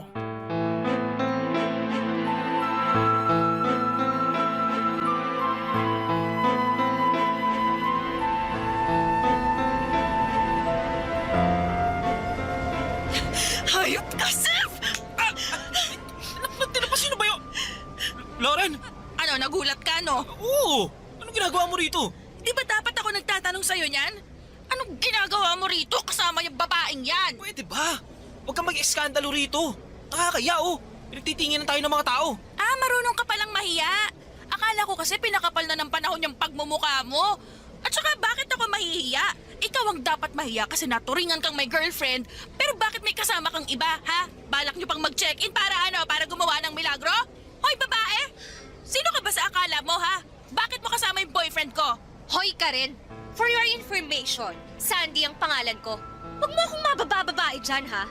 Tsaka, for your information ulit, wala akong pakialam kung girlfriend ka nitong si Seth. Hindi ko naman siya kaano-ano. Basta, binayaran niya lang ako para sa aking serbisyo. Tapos pumayag akong sumama sa kanya rito sa motel. Uy, huwag ka nang sumagot, pwede ba? Pinapalala mo lang yung sitwasyon Ako pa ang nagpapalala, ikaw pala tong may girlfriend na iskandalosa? Tapos nagpahuli ka pa? Di kasalanan mo. Manahimik ka na nga lang. Loren, magpapaliwanag ako. Ano pa bang ipapaliwanag mo? Harap-harapan na tong panloloko mo sa akin, Sev. Pasensya ka na.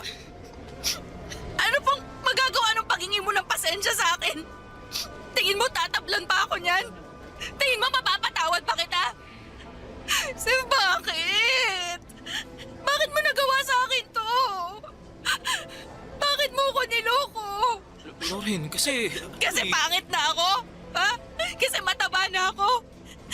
Hindi na ako kaaya-aya sa paningin mo, ganon? Hindi naman sa ganun. Anong hindi? Yun nga yung lagi mong pinapamukha sa akin eh. Na mataba ako, na pangit, losyang. Alam mo naman yung kondisyon ko, di ba? Alam mo na rin na pag nasa-stress ako sa trabaho, mas hindi ko nakokontrol yung pagkain ko. Nagsa-stress eating ako, ganon. Pero imbes na i-comfort mo ako kung ano-ano pang insulto narinig ko mula sa'yo. Tama ba yon, ha? Tama ba yon? Sagutin mo, tama ba yon? Loren, Sa dinami-rami ng tao sa mundo, ikaw pa talaga na boyfriend ko mangi-insulto sa akin.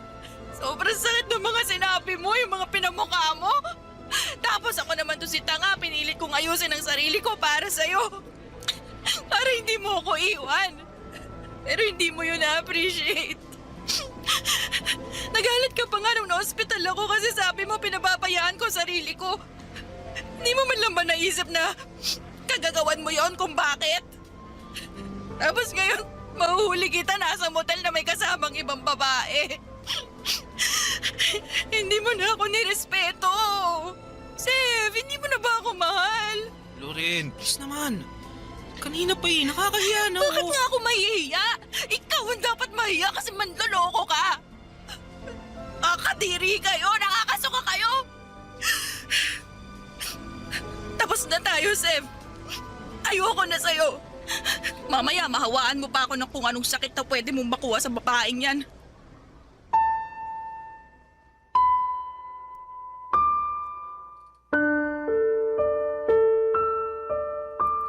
Papadudot kahit na masakit sa akin ang naging komprontasyon namin ni Sev at labag sa loob ko na makipaghiwalay sa kanya.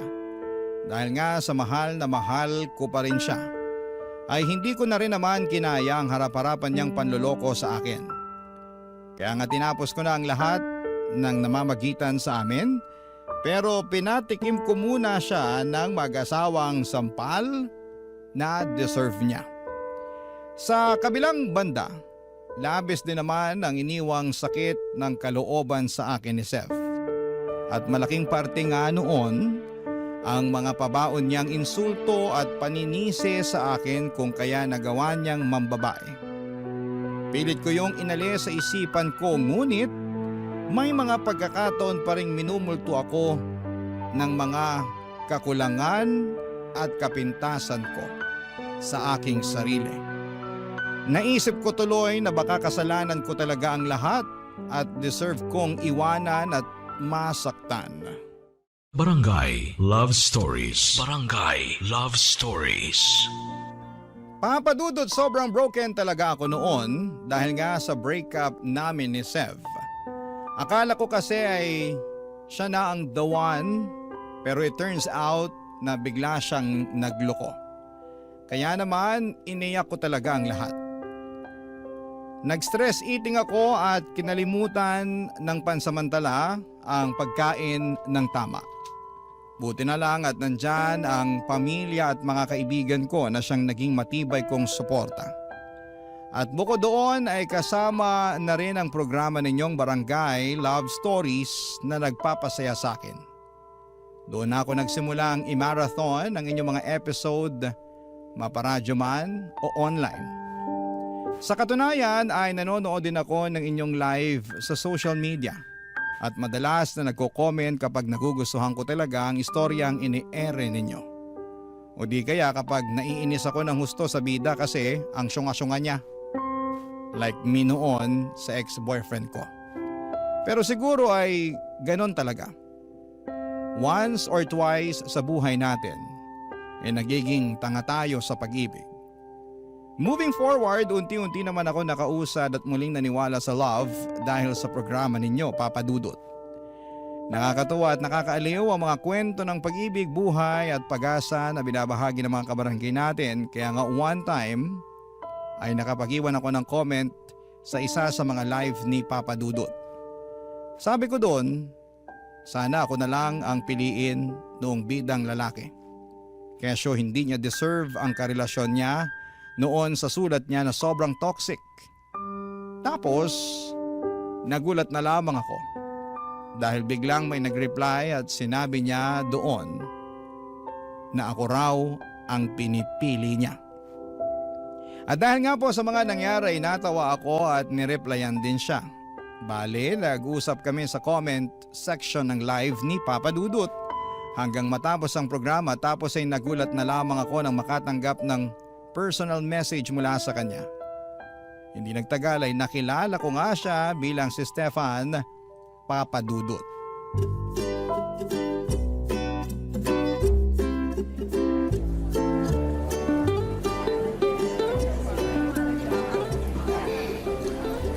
Grabe, sarap naman ang mga food sa cafe na to. Paano mo na-discover tong lugar na to? Grabing ganda, tapos affordable lang din yung mga pagkain. Ganda pa ng ambience. Tambay na talaga ako dito. Kilala na ako ng mga staff. Dito rin kasi ako madalas nagtatrabaho pag gusto kong maiba naman yung paligid ko. Yung bang ayoko muna sa bahay, yung ganun. Nakakasawa rin kasi. Wow, so work from home ka pala? Oo, simula pa nung pandemic. Nice, iwas traffic, no? Ay, hala, sorry. Masyado na ba akong maraming kinakain? Pansin ko kasi konti ka lang kumain. Baka mamaya iniisip mo, takaw-takaw ko Masarap lang talaga yung pagkain. Hindi ko mapigilang kumain ng kumain. Kaya nga tayo umorder na maraming pagkain para kainin. Tsaka tiwala naman ako na masarap at magugustuhan mo yung mga dishes nila rito. Kaya yan ang in-order ko para sa atin. Galing din talaga ng taste mo, no? Lauren, salamat ha. Saan? Hindi kasi pumayag kang makipagkita sa akin. Akala ko kasi hindi ka free ngayon kasi sabi mo may ginagawa ka rin tuwing Sabado tsaka Linggo. Meron nga pero okay lang naman. Tsaka gusto ko rin lumabas kasama mo dahil matagal-tagal na simula nung makipag-date ako. I mean, friendly date ganun. Kaya thank you kasi di ko akalain na makikilala kita. Tsaka alam mo yun, ang funny lang kung paano nangyari yun. Kaya nga ako rin naman thankful kasi nag-reply ka nun sa akin sa comment section. Tsaka eto na, di ba? Kasama na kita. Ka-date. Friendly date. Nga pala, mahilig kang makinig ng drama? Ayo! Nakakatuwa kasi nakaka-inspire. Tapos minsan, nakakagalit. Ay, true yan. Diba? Siyempre, nakakadala yung kwento lalo na kung may nakakainis na kontrabida. Pero meron din namang nakakakilig. Nako, sinabi mo pa. Doon na nga lang ako kinikilig Ay talaga? Bakit naman?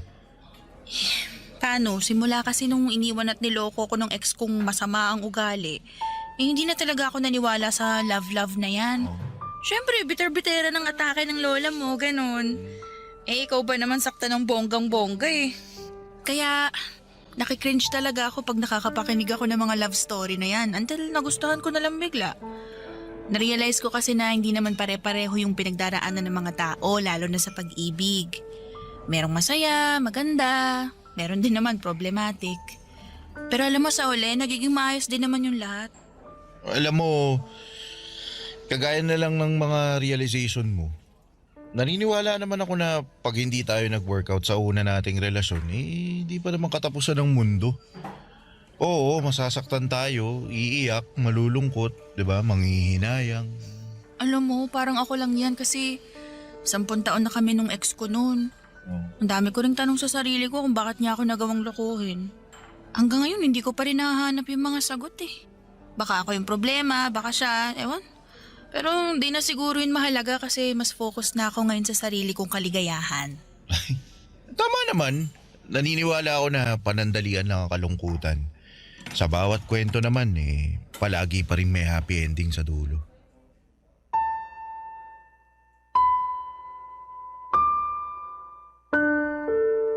Papa Dudut, sobrang unexpected ng date namin yon. Basta nag-decide na lamang kami na magkita ni Stefan. At masasabi ko na magaan ang aura niya noong unang beses pa lamang na nakita ko siya. Marami rin siyang alam na topic kaya hindi naging boring ang date naming yon. Sa unang beses matapos ang breakup namin ni Sev. Noon lamang ako lumabas kasama ang isang lalaki na nakilala ko nga online. Ang unang date naming yon ni Stefan ay nasundan pa ng mga nasundan ng marami pang date. Naging close kami sa isa't isa at mas nakilala ko rin siya ng gusto. Isa sa mga bagay na nagustuhan ko sa kanya ay wala siyang pakialam sa mga bagay na insecure ako. Lagi niyang pinupuri ang appearance ko at sinasabihan ako maganda kahit na napakasimple lamang ng ayos ko. Bukod doon ay nakikinig din siya sa akin. Yung klase ng pakikinig na may kasamang pangunawa at simpatya kaya naman unti-unti na akong nahulog sa kanya. Pero panandalian lang pala ang saya. Sapagkat isang araw ay merong binalita sa akin si Stefan na siyang dahilan upang malungkot ako ng husto. Papa Dudut.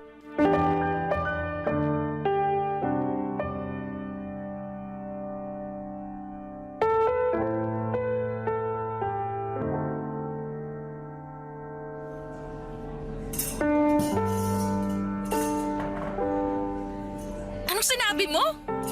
Joke ba yan o ano? Hindi yun joke, seryoso ako doon. Natanggap ako sa isang project sa Dubai. Matagal ko rin yung hinintay. So, ibig sabihin ongoing pala yung application mo noon pa? Oo, pero akala ko kasi di na ako doon matutuloy. Eh, natanggap ka nga kamo at matagal mo na nga rin hinihintay. Ibig sabihin tuloy ka na. Daya naman, iiwan mo rin pala ako eh. Pero may social media naman eh. Pwede pa rin tayo mag-usap doon. Meron nga, pero iba yung oras doon tsaka dito. Baka mahirapan tayo, lalo na siguradong magiging busy ka na doon pagdating mo. Makakahanap pa rin naman ako ng paraan para kausapin ka. Hindi mo naman kailangan gawin yun kasi magkaibigan lang naman tayo, di ba? Wala kang responsibilidad sa akin.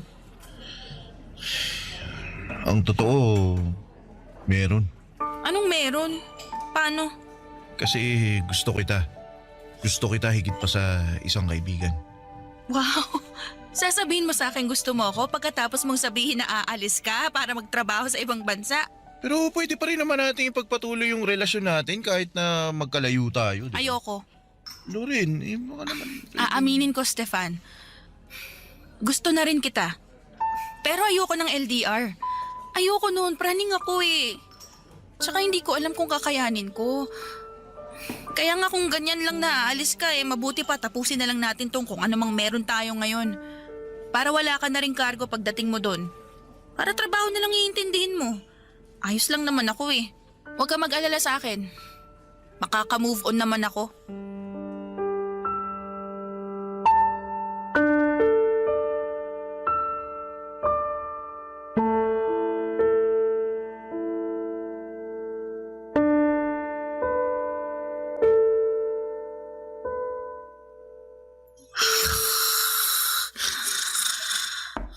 Lorenak, gising ka dali. Po! Bakit po, ma? Teka, pagbubuksan ko kayo ng pinto. Sorry, Nak. Mukhang malalim na yung tulog mo. Naistorbo pa tuloy kita. Ayos lang po, pero ano po ba yon? Bakit niyo ako ginising? May naghahanap kasi sa'yo. Kanina pa sigaw ng sigaw sa may gate natin kaya nilabas na namin ng papa mo. Ma, nagpapasok kayo ng tao dito sa atin? Oo, pero nagpakilala naman siya sa amin ng papa mo. Siya raw si Stefan. At nagmamakaawa siya na kausapin ka kaya sige na. Labasin mo na kasi di raw siya uuwi hanggat di ka nakakausap. Sige po, ma. Stefan, bakit pumunta ka pa rito sa bahay?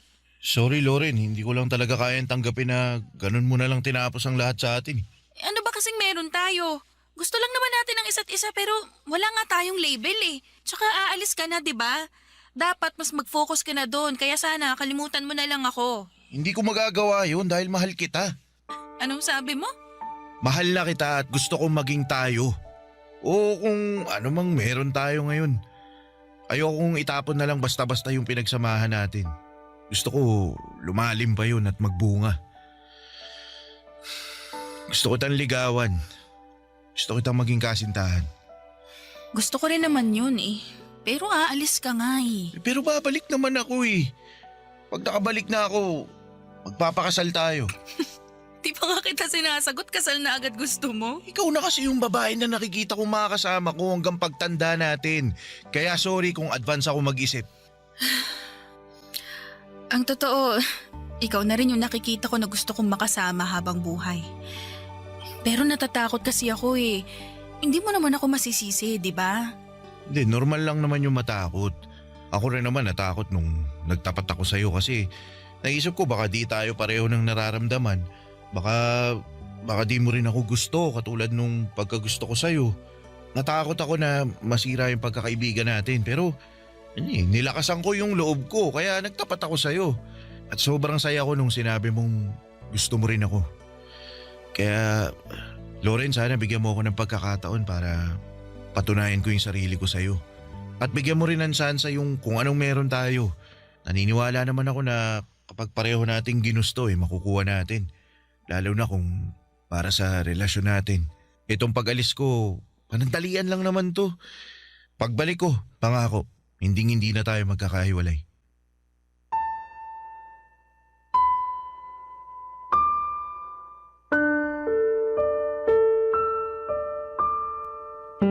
Papadudod, ramdam ko ang sincerity sa boses ni Stefan. Ramdam ko na gusto niyang mag-workout ang kung anuman ang meron kami ng mga panahong yon. Ramdam ko na gusto niyang sumibol ang relasyon namin at mamunga yon. Kaya nga ng gabing yon ay sinantabi ko ang takot, pagdududa sa aking sarili at pangamba sa puso ko nang sagutin ko si Stefan at pumayag na maging kasintahan niya. Mahal ko na rin naman siya at na-realize ko na mas hindi ko pala kaya na mawala siya sa akin. Kaya nga pinag-usapan namin ang magiging setup namin sa aming pansamantalang paghihiwalay. Papadudod, hindi po madali ang long distance relationship, lalo na sa katulad kong nasanay na nasa tabi ko lang noon ng ex ko. Pero worth it ang lahat ng sakripisyo dahil ramdam ko kung gaano kagusto ni Stefan na magtagumpay ang aming relasyon. Sa araw-araw na lamang na ginawa ng Diyos ay hindi siya nagmintis na i-appreciate ako, na iparamdam sa akin ang pagmamahal niya at kung gaano ako kahalaga sa kanya. Kaya nga nagpapasalamat ako ng husto sa Panginoon dahil natagpuan ko ang katulad ni Stefan. Sa kasalukuyan ay nasa Dubai pa rin si Stefan, Papadudod, pero uuwi na siya sa 2026 at plano na rin naming magpakasal sa taong yon. Hindi perpekto ang aming relasyon pero pagmamahal namin sa isa't isa at pananalig sa may kapal ang pinakamalakas naming sandigan. Maraming salamat po sa pagbasa ng aking kwento at sana po ay marami kaming na-inspire sa istoryang tinampok ko sa programa ninyong Barangay Love Stories. God bless po and more power sa inyong istasyon. Ang inyo pong forever kapuso at ka-barangay, Loren. Kwentuhan naman tayo dito sa comment section. Ang mga kwento ng pag-ibig, kwento ng buhay at kwento ng pag-asa dito sa Barangay Love Stories. Love Stories.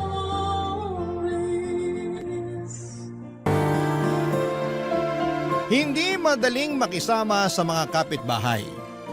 Lalo't magkakaiba kayo ng estado at prinsipyo. Minsan, mas madali na lang silang baliwalain at huwag pansinin. Ikaw kabarangay, gaano mo kasundo ang mga kapitbahay mo? Dear Papa Dudut, ako nga pala si Belinda, 50 anyos at isang single mom sa anak kong 18 anyos na si Mia.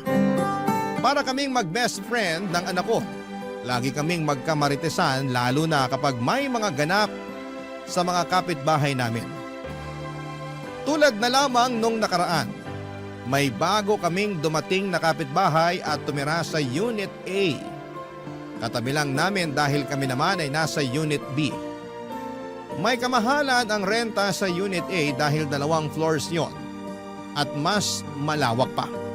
Kumpara sa aming mag-ina na 1 kwarto lang at nagkasya na lamang kami sa double deck na kama. Kaya nga mas naging close kaming mag-ina dahil iisa lang ang kwarto namin. Kaya lang minsan ay pinapangarap ko rin na magkaroon ng solong kwarto ang anak kong si Mia lalo't dalaga na siya at kailangan na ng privacy. Minsan nga ay tinatanong ko kung magkano ang renta sa Unit A. Nalula na lamang ako.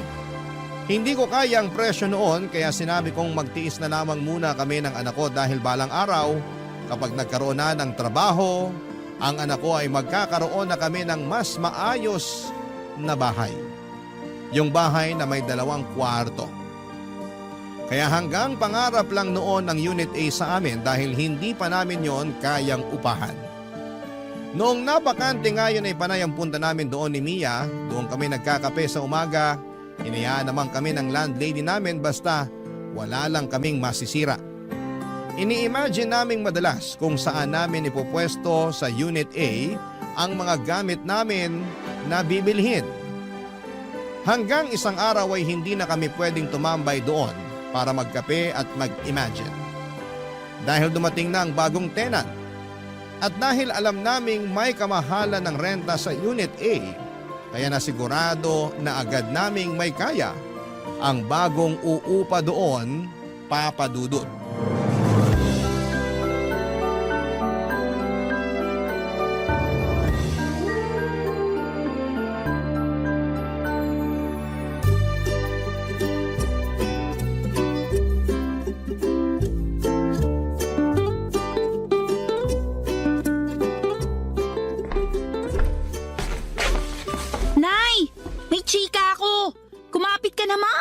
Alam mo na ba kung sino yung bagong tenant sa Unit A? Oo, alam ko na. Maupo ka na at hindi mo to kakayanin. I-update mo ko dali. Sabihin mo sa akin lahat. Huwag ka magdadamot ng detalye. Teka lang, makikihigop muna ako sa kape mo. O ito. Dalian mo na.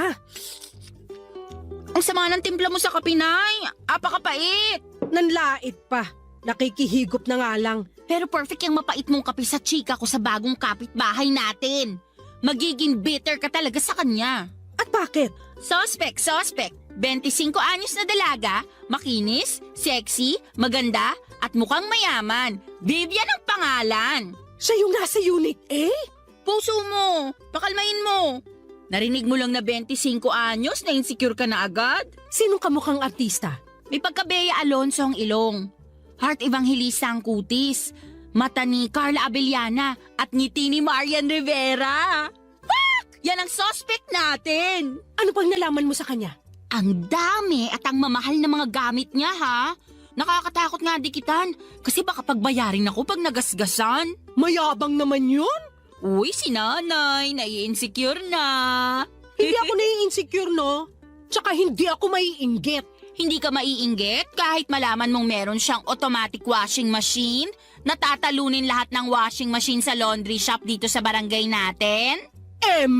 Hindi ka maiinggit kapag nalaman mong 2 ang inverter na aircon niya? Branded na, mukhang bagong linis pa. Nakakatuyo ng balatang aircon. Doon pa rin ako sa classic na electric fan. Walang inggit kahit malaman mong mas matangkad pa sa'yo ang branded niyang refrigerator?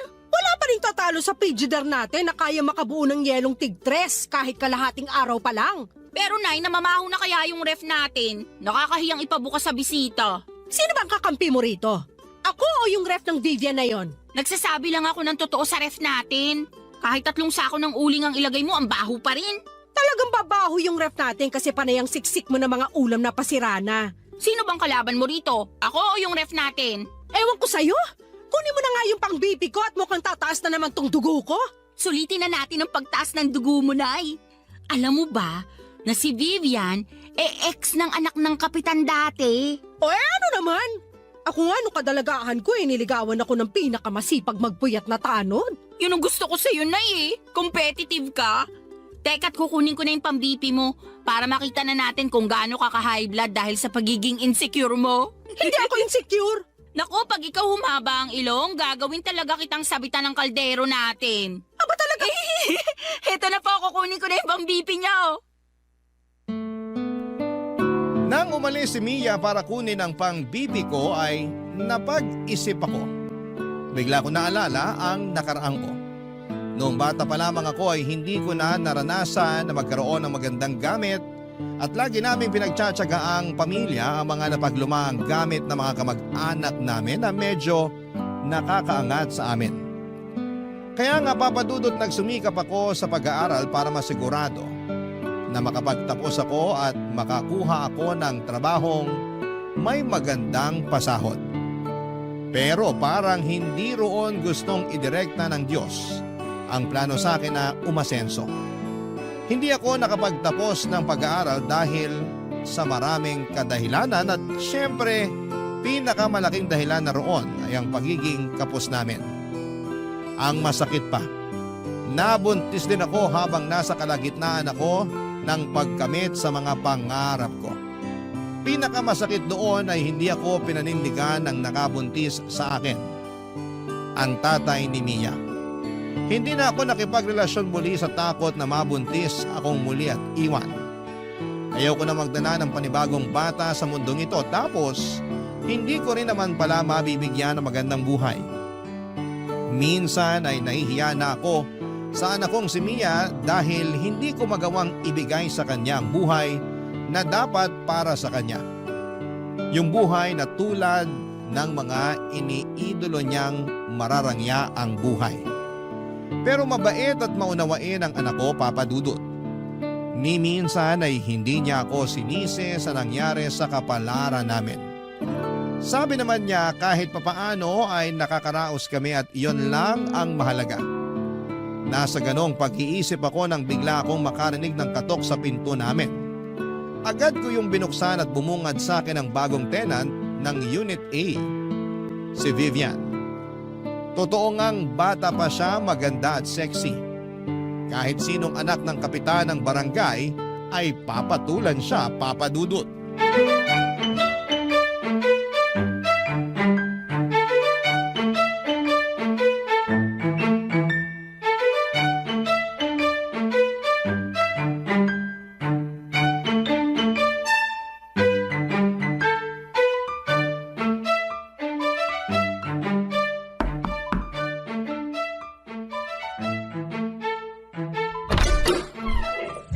Hello po! Ako nga pala si Vivian, yung bagong lipat sa Unit A. Hello! Ako naman si Belinda, ang loyal na tenant ng Unit B. Nabanggit nga ng anak kong si Mia na naglilipat ka na raw. Kumusta naman? Medyo nakakapagod. Tapos ang init pa. Kaya pasensya na kung puro pawis na tong suot kong spaghetti strap ha. Kaya sigurong sisipag na mga tagabuhat mo kasi na-inspire sila masyado sa spaghetti strap mo. Joke. Ay, hindi dapat yan joke. Sinadya ko talagang magsuot ng spaghetti strap para mawala ang pagod ng mga tagabuhat ko ng gamit. Saka para ingatan nila yung pagbubuhat. Ang hirap naman kung magasgasan yung bago kong 75-inch smart TV na fully paid. Sana all 75 inches. Nay, hindi ko mahanap yung pang-BP nyo. Hindi kaya sinangla nyo na naman kay Aling Tessa? Anong pang-BP? Wala nag-BP sa lahi natin. Ikaw talagang bata ka. Ang hilig mong gumawa ng kwento. Nay, hi Miss Vivian. Napadaan kayo rito sa bahay namin. Pasensya na sa nanay kong allergic sa pang-BP ha. Mia? Mia nga pala. Ang kaisa-isang anak ng single mom ng Unit B. Nakakatuwa naman kayong mag-ina. Ito naman talagang sana all. Saka tawagin mo na lang akong Vivian. Di naman nagkakalayo ang edad natin. May maitutulong ba kami sa'yo, Vivian? Kasi parang mukhang wala na eh. Halos trinabaho na lahat ng mga tagabuhat mo. Nakakaloka nga eh. Kahit yung mga kapitbahay nating lalaki, tumulong na rin. Ayaw pa magpabayad. Ang babait naman pala ng mga lalaki dito sa atin. Mabait talaga sila kapag nakaspaghetti strap ang babae. At nakamaiksing maong shorts. Baka kahit renta mo, libre na kapag nakita ka ng asawa ng landlady natin. Joke! Mapagbiro talaga kayong mag-ina, no? Nakakatuwa naman. Sana makaklose ko kayong dalawa. Pwede naman, basta makikiref ako sa'yo ng ulam, ha? Ay, wala ba kayong ref? Meron, kaya lang may amoy eh. Meron kaming ref, kaya lang tong anak ko eh. Kulang na lang pati sapatos niya ipasok sa ref. Gusto lahat malamig. Nakakainit tuloy bigla ng ulo. Parehas tayo, Mia. Gusto ko rin laging malamig. Kaya nga dalawa yung binili kong inverter na aircon eh. Bala ko pa nga bumili ng isa pa para bawat sulok ng bahay ko malamig na. Yabang naman ng 3 aircon. Oy, joke lang yun ah. Ah, okay lang. Hindi naman ako pikon. Saka alam ko namang mahilig lang talaga kayong magbirong mag-ina. Ito hindi biro, ha? Baka pwedeng makinood sa TV mo. Mia! Walang problema. Andyan lang naman ako sa bahay. Madalas kasi naka-work from home ako. Anytime na gusto mong makinood, kato ka lang, okay? May kasama pang popcorn at soft drinks pag makikinood ka. Uy, narinig mo yun, Nay? May popcorn at soft drinks. Talo ang tubig at tinapa natin na pinapapak natin kapag nanonood tayo ng balita. Mas malasa naman ang tinapa kaysa sa popcorn. At mas healthy ang tubig kaysa sa soft drinks. Naku, pasensya na ha. Hindi ko kayo mo-offera ng tinapa kasi allergic ako dun. Lalo na sa tuyo. Pero marami akong imported na meatloaf at corned beef. Pwede na siguro yung papakin kapag nanonood kayo ng balita? Bibigyan ko kayo. Di ko rin kasi nagagalaw masyado kasi lagi lang akong umu-order ng food ko.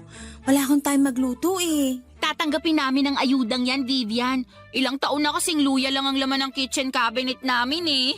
Ikaw talaga kanina mo pa binabackstab ang bahay natin. Totoo naman ah. Naku, tumatawag na yung magde-deliver ng food ko. Maiwan ko muna kayo ha. Katok lang kayo sa Unit 8 kapag may kailangan kayo. Bye! Papa Dudut, mukha namang sincere ang pakikipagkaibigan ni Vivian sa aming mag-ina. Kaya lang siguro ay natabunan yon ng inis dahil sa inggit ko. Opo, Papa Dudut. Inggit nga ako kay Vivian. Magpapakatotoo na ako. Mas lumala nga ang inggit ko nang makaharap ko na siya at makita kung gaano siya kaganda at kasexy. Ganon kasi ang itsurang pinapangarap ko noong dalaga pa lamang ako. Malapit ko na sanang ma-achieve yon, kaya lang ay nabuntis ako at nasira ang figure ko. Binala ko namang ayusin pagkatapos kong manganak. Kaya lang ay naging busy na ako sa pag-aalaga kay Mia. Dagdag pa na kinailangan kong maghanap kaagad ng trabaho para may pangtustos ako sa pangangailangan namin. Wala naman kasi akong ibang maasahan noon kundi ang sarili ko. Mas nahirapan pa ako sa pagtatrabaho lalo't wala ring ibang mag-aalaga kay Mia. Naalala ko pa yung unang trabaho na pinasukan ko, Papa Dudut. Ayaw sana nila akong tanggapin dahil baby pa noon si Mia at may chance raw na hindi ako makapag-focus sa trabaho ko. Lalo na noong nalaman nilang single mama ko at walang ibang tumutulong sa akin sa pagpapalaki kay Mia. Naiintindihan ko naman sila, Papa Dudut. Pero naawa sa akin ang boss ko at pinayagan akong dalhin si Mia sa opisina. Nasa ilalim ng mesa ko lagi si Mia. Doon ako naglatag ng higaan niya. Mabuti na lamang at hindi iyakin at madalas lamang tulog si Mia kaya hindi rin siya naging abala sa akin sa trabaho. Hindi rin siya nakaabala sa mga katrabaho ko. Ginawa ko yon ng ilang taon. At nung nakahanap na ako ng panibagong trabaho na makapagbibigay ng mas malaking sahod, ay buong puso akong nagpasalamat sa boss ko. Pinayagan naman niya akong umalis at binigay pa sa akin ang blessing niya. Doon ko rin nalaman na noong nagsisimula siyang magtrabaho ay kagaya ko rin siya. Isa rin siyang single mom at walang ibang tumutulong sa kanya kundi ang sarili niya, Papa Dudut. Barangay Love Stories. Barangay Love Stories. Naalala ko lang noong unang lipat namin sa Unit B, Papa Dudut. Mura pa lang noon ang upa. Medyo malaki na noon si Mia at kinakailangan naming makahanap kaagad ng malilipatan dahil pinaalis na kami sa luma kong inuupahan. Hindi na raw kasi yon ipapaupa dahil titira na roon ang anak ng landlord ko. Nahirapan akong makahanap ng matitirhan namin lalo't Hindi ko rin kayang budget ng ibang paupahan. Hanggang sa makita ko ang tinutuluyan namin ngayon. Unit B.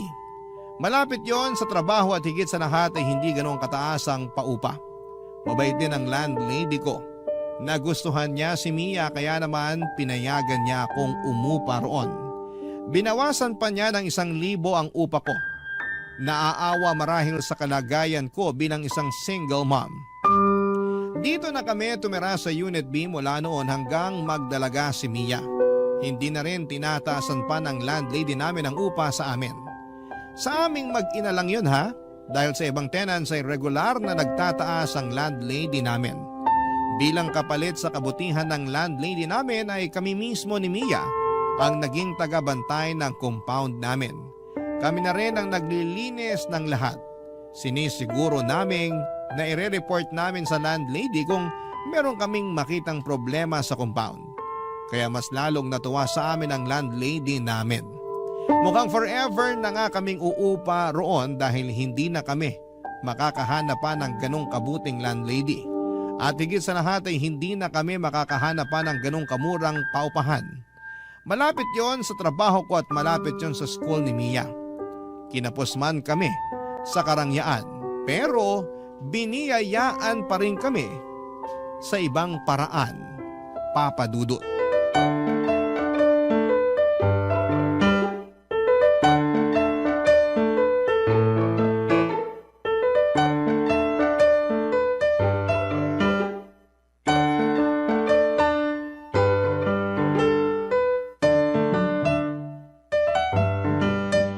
Nay, alam mo na ba?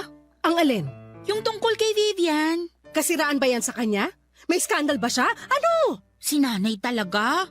Ang bait naman ni Vivian pero gusto mo laging hanapan ng baho. Ano ngang nalaman mo sa kanya? May lang naman to. Ang dami na naman niyang gamit na dumating. Bago lahat. Baka naman kasi may sugar daddy na nagpupundar sa kanya. Yan ang baho niya. Hindi rin, Nay. Sariling sikap si Vivian. Close na kayo? Piniyagan ka lang niyang makiref ng ice cream mo, pinagtatanggol mo na siya? Ayoko lang maging bias, no? Mabait naman kasi siya. Para saan pa tong inisplok mo na marami siyang bagong gamit na dumarating? Para lang inggitin ka. Effective, di ba? Sarili mong nanay, sinisira mong araw. Sinasabi ko lang kasi pwede tayong makisuyo sa mga gamit niya. Di ba nga pinapayagan na niya ako makiref? Tapos okay lang sa kanya kung makikinood ako sa TV niya. Ikaw naman hindi porket pumapayag siya sige lang na sige. Mahiya ka rin naman. Siya kaya itong nag-offer. Saka gusto niya nga na nandun ako lagi para may kasama siya . Ang lungkot daw na mag-isa lang siya ron, lalo't bagong lipat lang. Namamahay pa. Bakit hindi siya dalawin ng sugar daddy niya? Wala nga siyang sugar daddy. Gusto kong paniwalaan na meron siyang sugar daddy. Ibigay mo na to sa akin. Iba ka talaga kapag nilalamon ng inggit, no? Busog na nga ang inggit sa akin Kaya mas magandang wag ka nalang pumasok sa bahay niya. Kasi baka ma-stroke ka dahil sa inggit. Gaano kaganda ang bahay niya? Maganda. Parang mga bahay sa ibang bansa. Ang mamahal talaga ng mga gamit niya. Parang hindi nga bagay dito sa barangay natin . Ewan ko ba kay Vivian kung bakit dito pa niya naisipang lumipat? Pwede naman siya sa mga syala na kondo. Kasi kabit siya ng kapitan natin. Kanina sugar daddy tapos ngayon may kabit na siyang kapitan. Grabing imagination mo, Nay. Pumapalo talaga kapag naiinggit ka . Sa ganitong paraan lang naman gumagana ang loob ko . Hindi ko naiisip na miserable itong buhay natin kumpara sa kanya. Bakit mo naman kasi iniisip na miserable ang buhay natin? Okay naman tayo Kung okay tayo, bakit mo laging nilalait na mabaho ang ref natin? Bakit kailangan mo sabihin na laging walang laman yung kitchen cabinet natin? Oy, wala akong sinabing walang laman yung kitchen cabinet natin. Sabi ko nga may luya ron . Ikaw talaga mapagawa ka ng kwento. Ganon din yun. Nilait mo pa rin ang pasimple.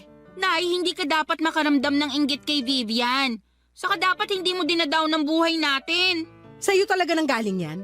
Matapos mong sabihin na ang baho ng ref natin? Kahit mabaho ang ref natin at luya lang ang laman ng kitchen cabinet natin, happy naman ako sa buhay natin. Hindi ka ba talaga happy, Nay? Happy naman sana. Kaso, biglang dumating si Vivian. Ang hirap na tuloy maging happy, lalo kapag nakikita mo sa kanya yung mga bagay na wala sa atin. For sure, meron ding wala sa kanya na meron tayo. Alam ko kung ano yan. Ano?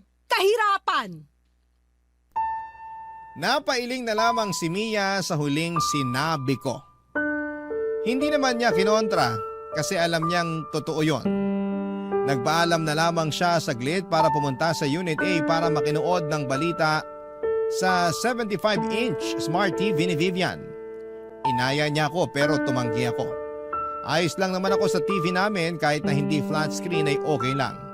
Ang TV pa rin kasi na gamit namin ay yung luma at mataba ang likuran. Pamana pa ito sa akin ng nanay ko. Napanalunan niya noon sa isang raffle sa peryahan. Inalagaan lang kaya tumagal. Ilang pusa na rin ang natulog sa likuran ng TV naming dahil laging mainit doon. Binuksan ko ang TV at mag-isa kong pinanood ang balita. Pero hindi ako makapag-concentrate sa pinapanood ko. Panay kasi ang balik ko sa nakaraan. Naalala ko pa kung ano ang pinakaunang gamit na pinundar ko noong lumipat kami sa Unit D. Isang kutsyon. Isang kutsyon ang una kong pinundar. Sa dati kasi naming inuupahan ay pinahiram lamang ang kutsyon sa amin. Binala ko nga yung hingin dahil gutay-gutay naman na at manipis na. Baka itapon lang nila. Pero sabi ng dati kong landlord ay kailangan daw nila yon para tulugan ang mga aso nila. Parang nasaktan ako doon. Kaming tao na mas kailangan yon ay hindi sa amin inabot. Pero hinayaan ko na. Sa unang gabi nga namin sa Unit B ay wala pa kaming kutsyon noon. Nagtiyaga kami sa mga karton na ginamit namin sa paglilipat. Pinatungan na lang namin ang mga tuwalya para hindi masyadong masakit sa likuran. Ilang araw pa ang lumipas bago ako nakabili ng kutsyon. Manipis lamang yon pero nagkasya na kaming mag-ina. At sa paglipas pa ng panahon, dala ng pagpupursige at pag-iipon ay nakabili na ako ng mas makapal na kutsyon. Hindi lang isa kundi dalawa para sa aming dalawang mag-ina, Papa Dudut.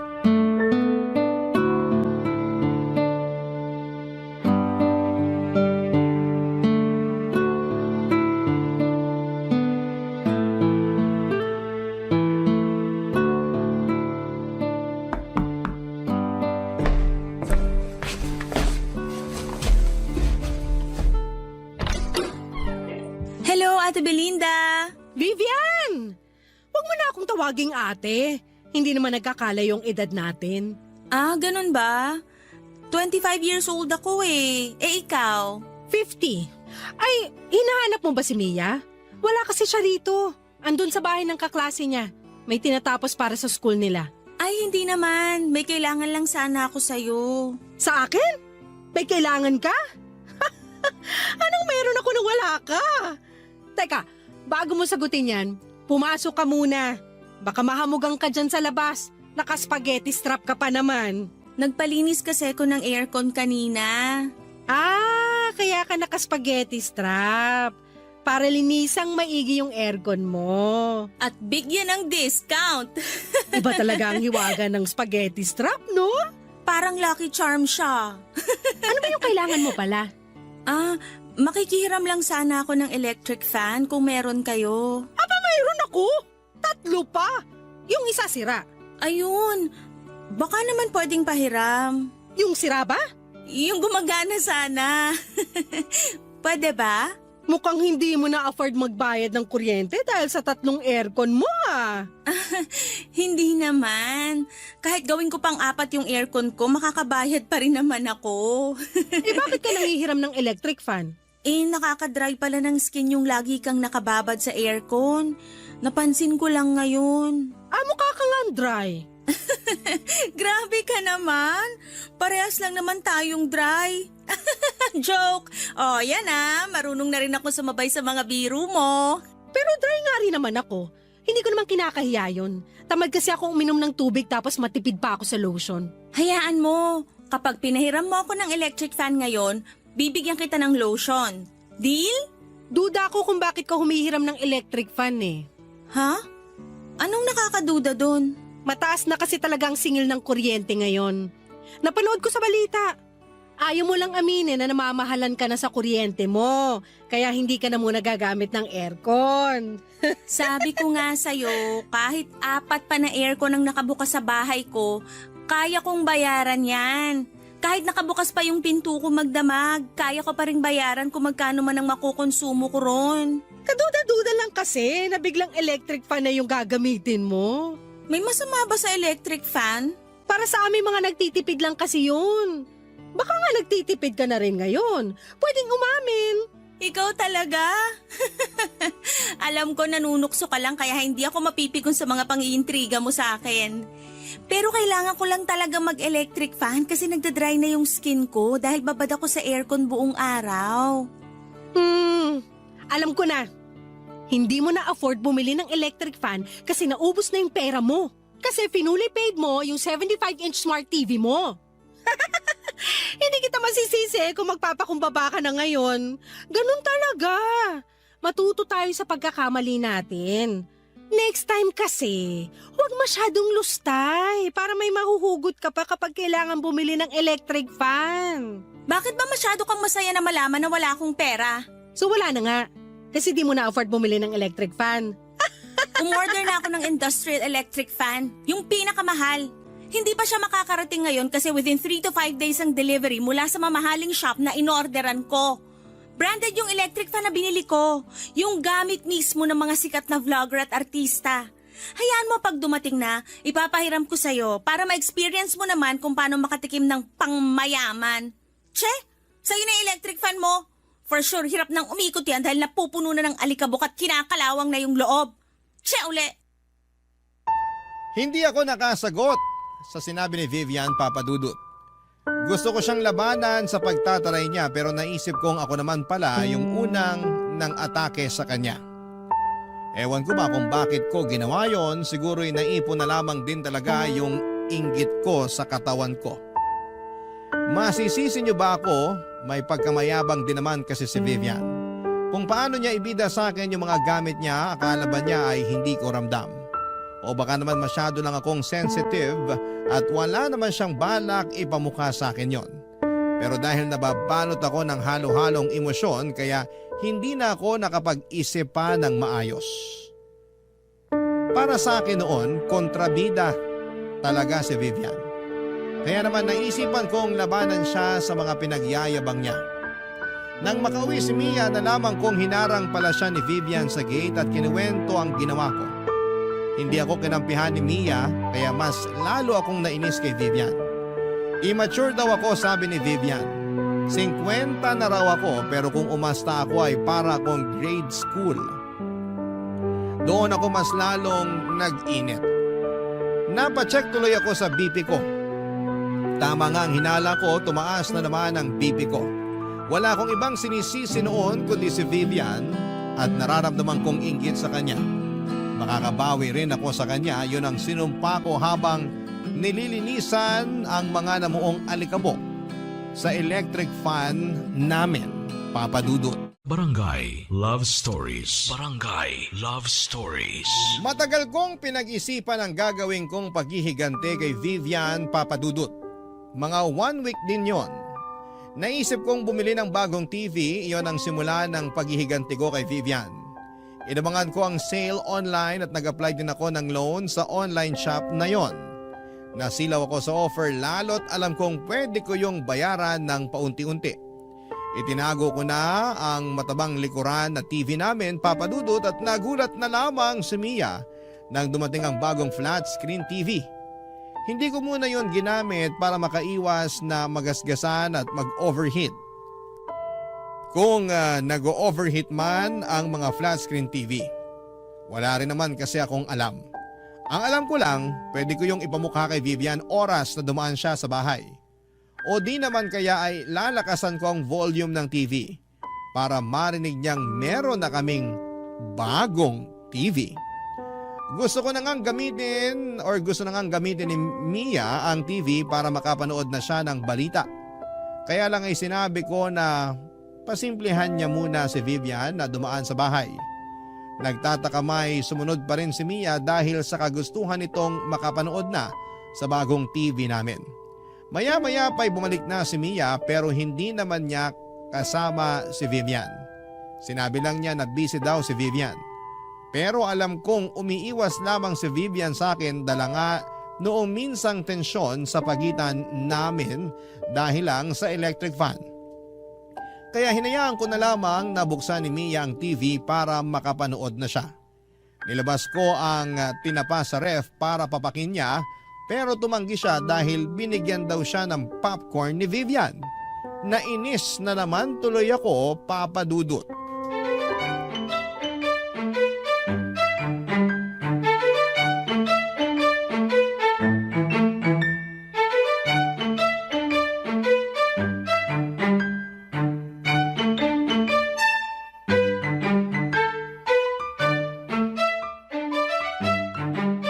Ayos tong TV natin, Naya. Siyempre naman. Hindi tayo papatalo sa iba dyan. Kay Vivian na naman ba? Meron pa bang iba? Alam mo, Nay, pabayaan mo na siya. Enjoyin na lang natin tong bagong TV natin. Uy, ang saya ko. Hindi ko na kailangan pukpukin yung likuran ng TV para lang gumana kapag nagbo-blur yung pinapanood ko. Yan ang regalo ko sa'yo sa kasal mo, ha? Ipapamana ko sa yung TV na yan. Ha? Ito ang ireregalo mo sa akin pag kinasal na ako? Baka basag na yung screen nito kapag nakahanap na ako ng lalaking papakasalan ako. Grabe naman yung regalo mo, recycled. Wala akong pakialam. Ipapamana ko pa rin tong TV sa'yo, kaya alagaan mong mabuti. Tulad ng pag-aalaga ko roon sa matabang TV natin dati. Hayaan nyo, Nay. Aalagaan ko tong TV natin.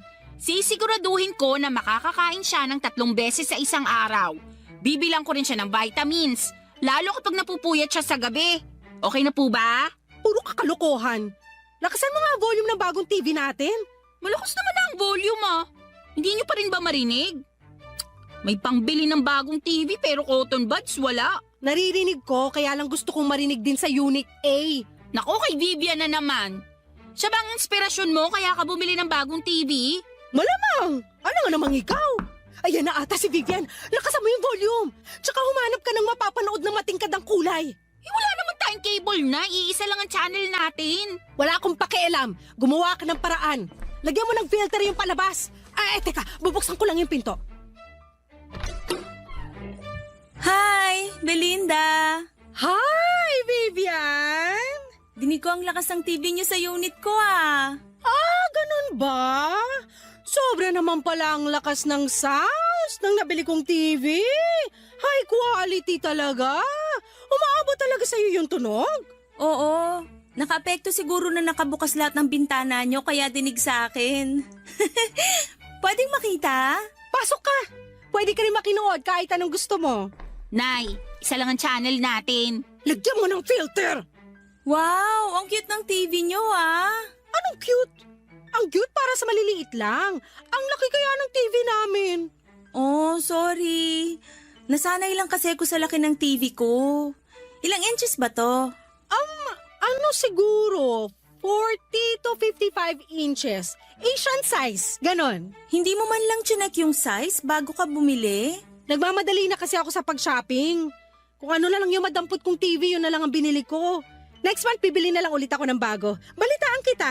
Maganda yan. Nakakatuwa naman. Kasi tong si Mia laging nagre-reklamo dun sa matabang likuran na TV nyo At least ngayon may flat screen na kayo. Ewan ko ba kay nanay kung bakit ngayon niya lang naisipang i-retire yung senior citizen namin na TV. Sentimental kasi ako sa gamit. Pamana pa kasi yun ng nanay ko. Naiintindihan kita. Naabutan ko rin naman yung ganong TV pero binigay na lang namin sa kapitbahay namin nung may nagregalo na sa amin ng bago. Hanggang ngayon gamit pa rin nila yung TV na binigay namin Ay gumagana pa? Tsaka nagkakausap pa rin kayo ng dating kapitbahay nyo? Oo, close pa rin kami kahit nagdalaga na ako at umalis doon. Papadaanin ko nga siya rito next week. Ibibigay ko na kasi sa kanya yung ref ko. Bibili na lang ako ng bago, pamana ko na yun sa kanya. Total, 2 years ko na rin namang gamit yung ref ko na yun. Uy, Vivian, baka naman may ipamana ka rin sa amin. Kailangan namin ng mana. Gusto niyo ba yung sofa bed ko? Di ko naman kasi nagagamit. Sa inyo na lang para komportable kayo kapag nanonood kayo ng TV. Hindi na. Kasi may in-order na ako online na sofa bed at bagong ref. Uy, magkakaroon na tayo ng bagong ref, Nay? Oo naman. ipapamana natin sa junk shop tong lumang ref natin. Namangha si Mia sa mga sinabi ko. Masaya naman si Vivian sa mga sinabi ko. Niyakap niya ako at sinabing natutuwa siya sa pag-asenso namin. Hindi ko kinatuwa yon at feeling ko ay kaplastikan lamang yon. Nakinuod pa saglit si Vivian at pasimple niyang sinabi na ang bagong TV namin ay parehas doon sa napaglumaan niyang TV may 3 taon na raw ang nakakaraan. Nakakainis. Ewan ko ba kung ako lang ang nakapansin ng pagyayabang niya. Kasi si Mia believe na believe pa rin sa kanya.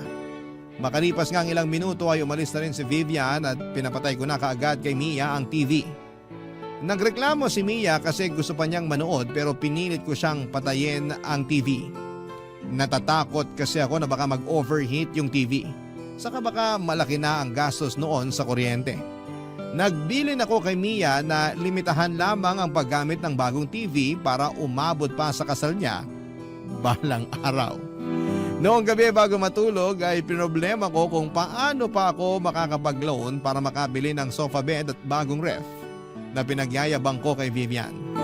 Alam kong dadaan pa rin si Vivian sa bahay at baka hanapin pa nito ang ref at sofa bed.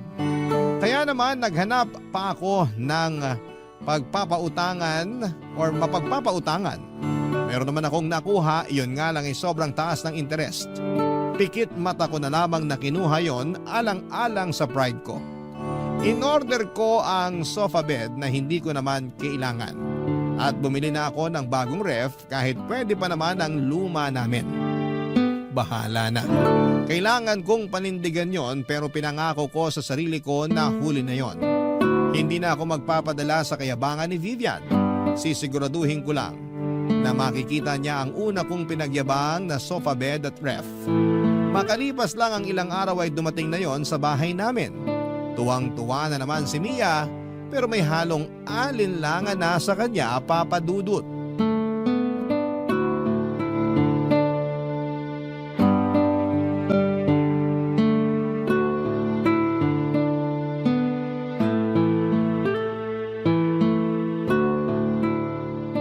Ito na ba yung sinasabi niyong sofa bed kay Vivian?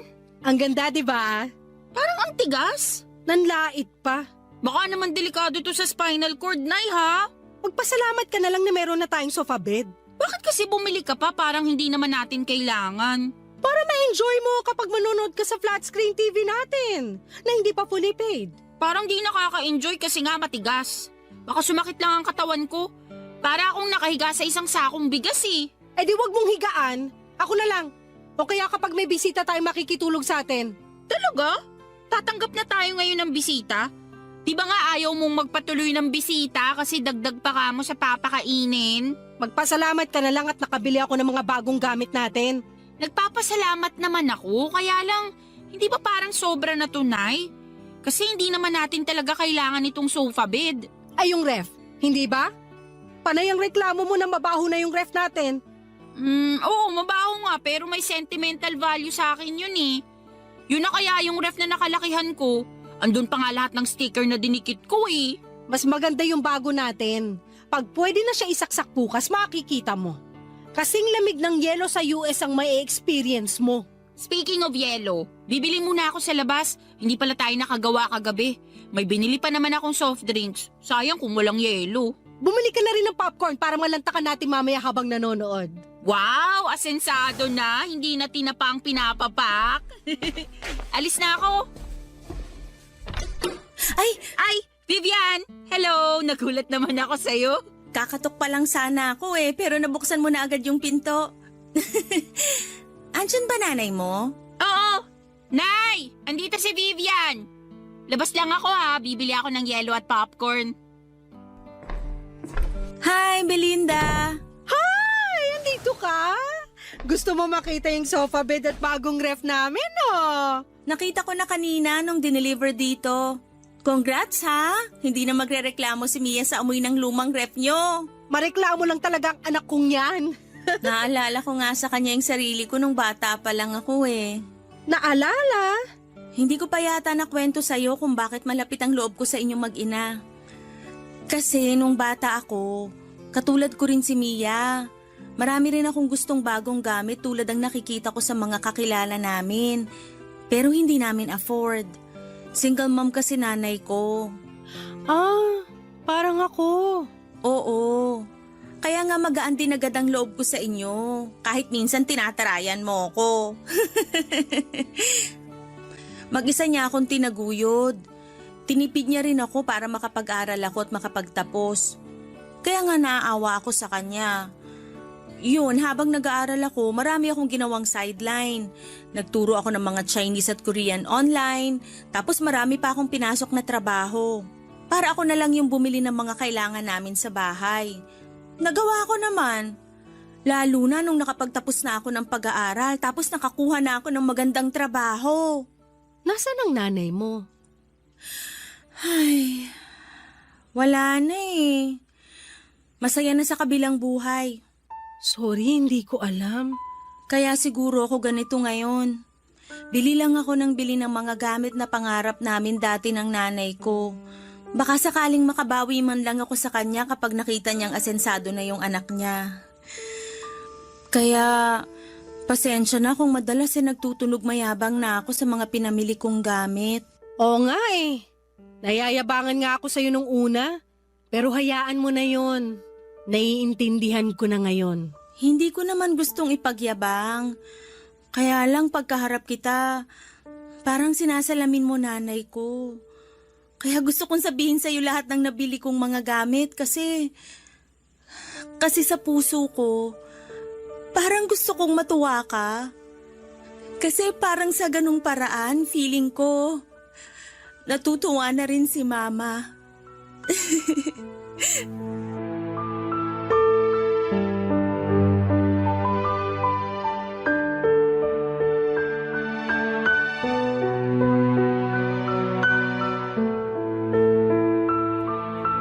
Papadudot para akong sinuntok sa lamunan sa inamin sa akin ni Vivian.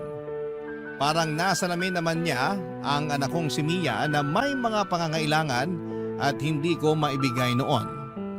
Niyakap ko siya at sinabing proud ang nanay niya sa kanya kung nasaan man ito sa ngayon. Ay kung kailangan man niya ng isang ina na magsasabi sa kanya kung gaano siya kagaling at kabuti ay andun lamang ako palagi. Doon na siya nagsimulang umiyak, papadudot. At para gumaan ang sitwasyon ay inamin ko sa kanya na naiinggit ako sa kanya kaya ako bumili ng mga TV, sofa at refrigerator. Inamin ko sa kanya na loan lahat yon. At pinagsisisihan ko na dahil alam kong mahihirapan akong bayaran yon. Bigla na lang siyang nag-offer na magbayad ng lahat ng yon. Regalo na raw sa akin. Tinanggihan ko dala ng sobrang hiya. Pero sinabi niya sa akin na parang sa ganoong paraan ay niregaluhan na rin niya ang nanay ko. Kahit ako ay naiyak sa naging offer niyang yon, mahinga na mainggit sa kanya dahil mabuti siyang tao at anak. Deserve naman talaga niya mga magagandang bagay na naipundar niya. Doon na kami nagkaintindihang dalawa, papadudot. Pagkatapos noon ay dumating na rin si Mia at niyakap siya bigla ni Vivian at kinagulat niya yon. Hindi ko na lang sinabi sa anak ko ang nangyari bago siya pumasok sa bahay. Inaya ko si Vivian na manood sa TV namin kahit na isang channel lamang yon. Pinaunlakan naman niya yon at masayang inupuan ang matigas na sofa bed. Nakangiti pa rin siya at masaya sa sofa bed. Inaya ko rin siyang matulog muna sa amin. Sa unang beses ay pumayag akong magpatulog ng bisita sa bahay. Kay Vivian lang dahil parang naging anak na ang tingin ko sa kanya. Maraming salamat papadudot sa pagbasa ng aking liham. Sana po ay magawa namin itong mapanood ni Mia at Vivian sa inyong YouTube channel. Muli maraming salamat. Ako ang inyong kabarangay forever, Belinda. Barangay Love Stories. Barangay Love Stories. Nakakaantig naman talaga ang ating kwento. Ikaw ba, kabarangay? Nakarelate ka ba sa story natin ngayon? Kwentuhan naman tayo dito sa comment section. Nagustuhan ng iyong napakinggan? Ituloy yan via live stream sa www.gmanetwork.com/radio.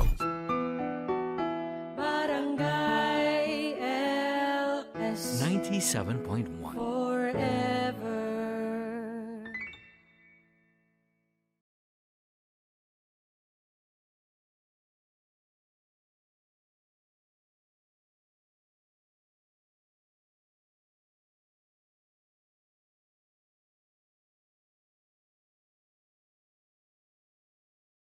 Ang mga kwento ng pag-ibig, kwento ng buhay, at kwento ng pag-asa dito sa Barangay Love Stories. Love Stories.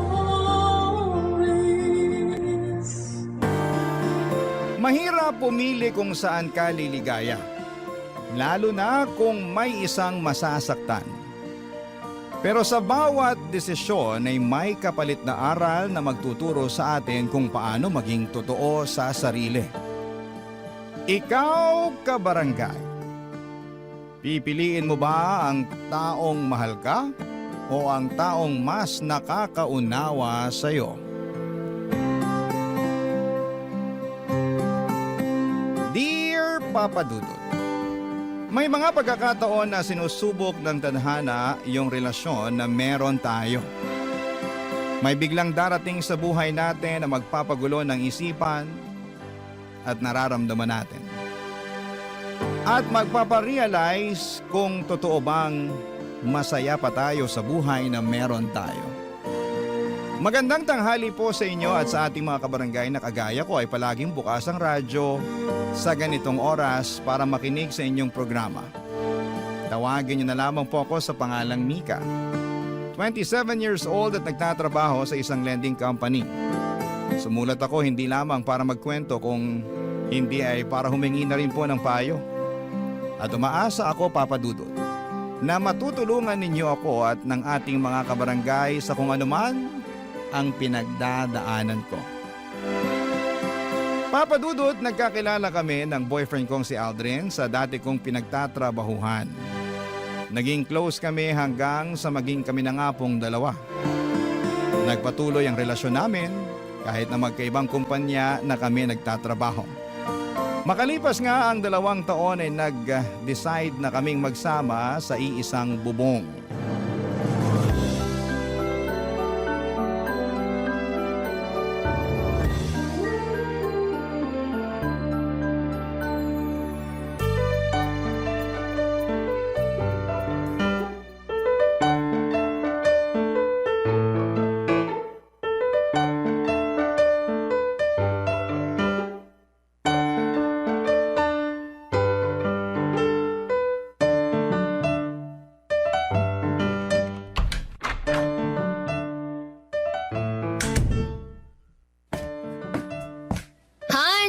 Nakauwi ka na pala. Oo. Ay, sa wakas. Nakauwi na rin dito sa apartment. Teka, bago tong sofa set dito sa sala. Ay, teka lang ha. Maglalabas ako ng juice at empanada. Sige lang, Han. Makaupo na nga muna dito sa sofa. Uy, lambot naman ito. Parang sarap matulog dito. Hindi ko binili yung sofa na yan para iwanan mo akong mag-isang natutulog sa kama natin sa kwarto, no? Joke lang naman yon. Siyempre, mas gusto pa rin kitang katabi sa kwarto, no? Ay, eto na nga pala yung juice at chicken empanada na merienda mo. Uy, thank you, Han. Sakto kasi nagugutom na rin ako, eh. Sarap nitong empanada. Saan mo nabili ito, Han? Anong saan ko binili? Ako ang gumawa ng empanada na yan, no? Pwede nga. Aba, ayaw mo pa talagang maniwala, ha? Baka gusto mong silipin yung kusina para makita mo ang mga kalat ko dun. Dahil sa paggawa ko ng mga empanada na yan. Ito namang hani ko, hindi ka mabiro. Alam ko namang ikaw lang ang makakagawa ng ganito kasarap na empanada sa buong mundo, eh. Oo, ha? Ay, buti, hindi ka masyadong ginabi ng uwi ngayon, Han. Oo, di na muna ako nag-overtime. Medyo traffic nga lang kanina pero mas maaga ako nakauwi ngayon kumpara kahapon, no? Bakit pala bigla mong naisip bumili ng bagong sofa para dito sa sala natin? Nakakuha kasi ako ng malaking incentive sa opisina. Sakto na nakita kong nakasale tong sofa. Tapos mukha pang sobrang komportable na upuan tsaka higaan. Kaya binili ko na. Ano, nagustuhan mo ba? Ba, oo naman. Surprise ko yan para sa'yo. Kasi sinurprise mo ako sa oven na binili mo para sa akin nung nakaraang buwan. An, di ba naman kailangan na suklian yung mga binibigay ko para sa'yo? Alam ko naman yun. Gusto ko lang din talaga na magkaroon ng bagong sofa dito sa sala natin. Tsaka karamihan kasi sa mga gamit natin dito sa apartment, ikaw ang bumili Oh, ano naman kung ako ang gumastos o bumili sa mga yon? Sinabi ko naman sa'yo dati pa, di ba? Lahat ng bibilin kong gamit, gamit mo na rin. Kasi magkasama na tayo sa iisang bahay. Mag-asawa na nga tayo halos sa mga mata ng ibang tao eh. Kasal na lang talaga ang kulang sa ating dalawa. Pakakasalan mo naman ako, di ba? Ano ba namang klaseng tanong yan?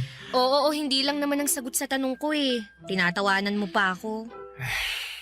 Kahit hindi mo itanong yan, alam mo naman na kung ano ang sagot. Nag-iipon lang ako ng konti at pagkatapos, pakakasalan na kitahan. At magiging totoong mag-asawa na tayo sa mga mata ng ibang tao, ng batas at ng Diyos. Papadudot, masasabi ko na responsableng tao si Aldrin. Totoo nga yung sinasabi nila na mas makikilala mo ang isang tao kapag nakasama mo na siya sa isang bubong. At nangyari yon sa aming dalawa. Wala akong naging pagsisisi sa bagay na yon. Kasi noong mga panahon na yon ay wala siyang ibang pinakita sa akin kung hindi puro kabutihan lang. Mula sa mga gawaing bahay na mas masipag pa siya kesa sa akin, hanggang sa mga gastusin na madalas na nanggagaling sa bulsa niya. Hindi naman nagkakalayo ang sweldo naming dalawa, pero mas gusto niya na siya ang gumagastos para sa apartment namin. Kaya lang nagbago ang lahat mula nang ma-promote si Aldrin sa trabaho niya. Naging mainitin ang ulo niya dahil sa trabaho na madalas niyang nadadala sa apartment. Naging dahilan yon ng madalas naming pagtatalo. Hanggang sa dumating sa puntong nagdesisyon muna akong umalis ng apartment at nakituloy sa bahay ng isang kaibigan ko para magpalamig ng ulo, Papa Dudut.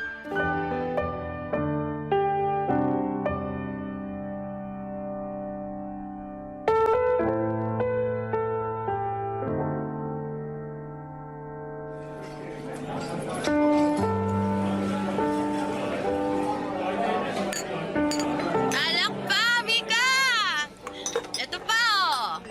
Teka, Jenny, awat muna. Ang dami ko na yatang nainom eh. Ano naman kung maparami ka ng inom ngayong gabi? Alam mo namang mabilis akong malasing, di ba? Ayun ang maganda, Mika. Kapag nalasing ka, makakalimutan mo na yung Aldrin na yun. Uy, grabe ka naman. Hindi ko naman siya gustong kalimutan eh. Kung hindi, bakit bigla kang nagyaya na gumimik at magpakalunod tayo sa alak ngayong gabi? Gusto ko lang nakalimutan yung stress sa relasyon naming dalawa. Pero hindi naman ibig sabihin na gusto ko na siyang kalimutan o kung ano pa man.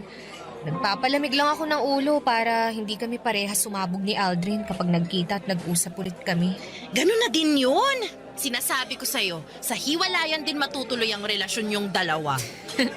Bakit parang minamanifest mo na maghihiwalay kami ni Aldrin? Hindi sa ganun, Mika. Nakikita ko lang talaga na hindi na kayo magkakaayos pang dalawa. Bakit mo naman nasabi yan? Naalala ko lang kasi yung madalas mong ikwento noon na medyo nawawalan ka na ng gana sa relasyon nyo. Nabisi kasi siya masyado sa trabaho niya. Tsaka nawala na halos ng oras para sa akin. Alam mo naman kung gaano ako kaklingi na tao, di ba? At gusto ko na palaging may oras sa akin yung boyfriend ko. Magkasama nga kami sa bahay pero halos hindi ko na siya nararamdaman. Bakit hindi mo pa siya hiwalayan? Kung may problema ka na pala sa kanya. Hindi naman ganun kadali yun eh. Lalo na at nagsasama na kami sa iisang bahay. Tsaka wala pa naman talaga yan sa isip ko. Sa ngayon, gusto ko lang talagang magpalamig ng ulo. Kaya umalis muna ako sa apartment namin. Para kapag nag-usap na ulit kami ni Aldrin, mas maayos na tsaka wala nang sigawan. Okay, sige. Ikaw ang bahala. Pero Mika, alam mo, may napansin ako. Ano naman yun? You know, yung pogi dun sa kabilang table. Kanina pa tingin ang tingin sa'yo. Ha? Baka naman hindi ako yung tinitingnan niya. Naku! Sure ako, 100%. Malapit ka na nga matunaw sa kakatitig niya sa'yo. Masyado ka lang malisyosa, kaya kung ano-anong napapansin mo. Alam mo, mabuti pa... Mika! O ano? Kakagulat ka naman. Bigla-bigla ka nalang tumitili halos dyan. Papalapit na si Pogi dito sa table natin! Hi girls. Iniwan na kasi ako ng mga kasama ko eh. Okay lang ba kung makashare muna ako ng table sa inyo? Don't worry, harmless ako. Kahit hindi ka pa harmless, welcome ka dito sa table namin. Jenny! Charot lang! I'm Jenny nga pala. And you are? Justin. Nice meeting you, Justin. Nice meeting you din, Jenny. What about you, miss? Okay lang ba na malaman ko rin ang pangalan mo? Mika. It's Mika. Nice meeting you, Mika. Kuha lang ako ng drinks, ha? Maiwan ko muna kayo. Jenny! Okay lang yan, Mika. Harmless naman daw tong si Justin, kaya siya na munang bahala sa'yo. Diba, Justin? Oo, ako na munang bahala sa kanya. Maingat naman ako pagdating sa babae eh, kaya wala kang dapat na alalahanin sa akin. Papa Dudut, kagaya ng sabi ko kanina ay maayos naman na karelasyon si Aldrin. Wala akong marereklamo sa kanya dahil ginagawa niyang lahat para sa akin at sa relasyon namin. Palagi siyang naglalaan ng oras para kahit makapag-date kami. Isang beses sa isang linggo ay magagawa niya. Ang sabi niya pa nga noon ay hindi porke magkasama na kami sa bahay ay hindi na kami gagawa ng ibang magandang memories sa labas. May pagka-outgoing na tao pa naman siya at siya palagi ang nagyayaya na puntahan namin ang mga lugar na hindi pa namin napupuntahang pareho.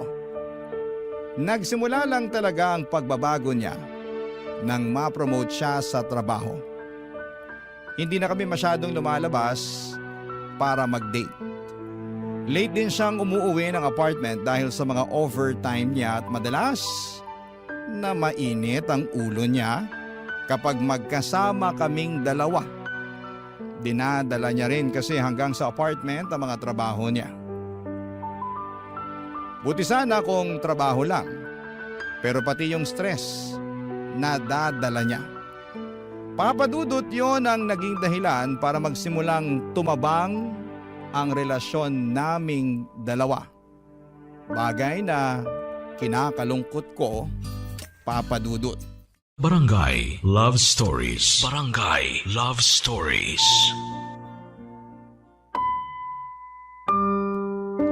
Papa Dudut, madali talaga akong malasing. Pero hindi ako mabilis maging komportable sa isang tao. Pero nang gabi na nakilala ko si Justin ay parang may kakaiba sa kanya. Na dahilan para maging magaan ang loob ko habang magkausap kaming dalawa. Kaya hindi ko napansin na napaparami na talaga ang inom ko ng alak noon. Siguro kasi ng mga oras na yon ay nagsimula nang lumabas yung stress sa relasyon namin ni Aldrin na naipon noon sa dibdib ko. Hindi ko nga napansin na umiiyak na pala ako habang nagkukwento kay Justin. Basta naramdaman ko na lamang na parang lumulutang ako pero gumagaan naman ang pakiramdam ko. Ganon talaga siguro kapag nailalabas mo na yung nararamdaman mong bigat at sama ng loob. Kahit papaano, Papa Dudut, ay nakakahinga ka na ng maluwag. Pagkatapos noon, naalala ko na niyaya ko pa siyang sumayaw si Justin. Kasi gusto ko talagang i-enjoy ang mga oras na yon. Yung mga oras na alam kong para sa sarili ko, Papa Dudut.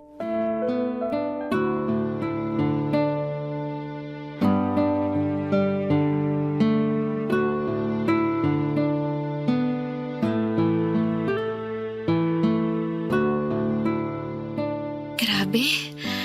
Sobrang sakit ng ulo ko. Ano bang ginawa ko kagabi at ganito kasakit ng ulo ko?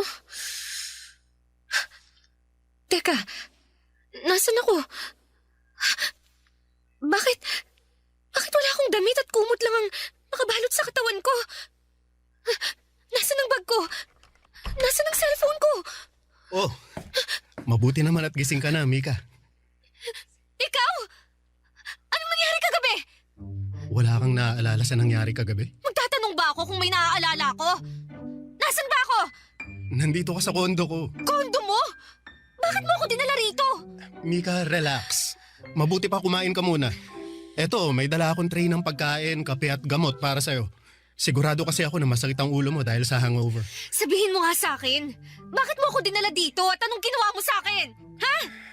Ilalagay ko muna tong tray ng pagkain dito sa lamesa, ha? Okay. Bago mo ako pag-isipan ng masama, gusto ko lang sabihin sa'yo na kusa kang sumama sa akin dito. Ako? Kusang sumama sa'yo dito sa kondo mo?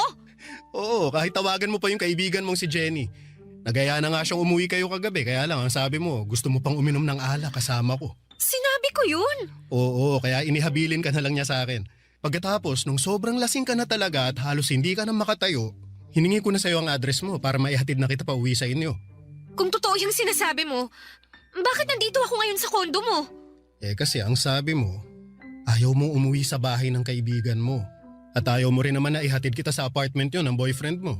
Tapos tinanong kita kung saan mo gustong magpahinga. Ang sabi mo, dalhin na lang kita sa place ko. Kaya dinala mo ako dito para masamantala mo ang kalasingan ko, ha? Mika, ikaw ang unang humalik sa akin pagpasok pa lang natin ng kondo ko. Wala akong balak na masama sa'yo.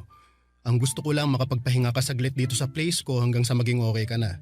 Kaya lang, naging mapusok ka, Mika. Hinalikan mo ako at pagkatapos, sinimulan mo na. Alam mo, tama na. Ayoko nang marinig yung tungkol sa mga yan.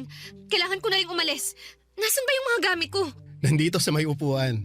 Inayos at tinupi ko na nga kasi kung saan-saan mo na lang hinagis yung mga yan kagabi. Justin, pwede bang lumabas ka muna para makapagbihis na ako? Kung okay lang naman sa'yo. Oo naman, ayos lang.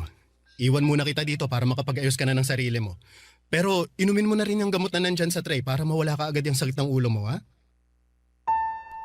Papa Dudut, hindi ako makapaniwala sa nagawa ko ng gabi na yon. Ang gusto ko lang naman ay magwalwal saglit, magpakalunod sa alak at makalimot sa stress sa relasyon namin ni Aldrin. Pero wala sa plano ko ang makipagkilala at mas lalong makipag one night sa ibang lalaki. Kaya naman sobrang gulong-gulo talaga ng isipan ko ng mga oras na yon. Nang makaalis ako ng kondo ni Justin ay tinawagan ko kaagad si Jenny at kinumpirman niya na totoo ang mga sinabi ni Justin. Ilang beses daw akong niyaya ni Jenny na umuwi na kami pero ayaw ko pa daw. Kaya iniwan na niya ako kay Justin. Doon ko rin nagsimulang maalala ang ilan sa mga parte ng kwento ni Justin. Na ako talaga ang humalik sa kanya at naging mapusok ng gabi na yon. Isang linggo pa ang lumipas ay nag-decide na akong umuwi ng apartment namin ni Aldrin. Nag-usap po kami ng masinsinan at ng araw na yon ay nagkaayos din kaming dalawa. Papa Dudut.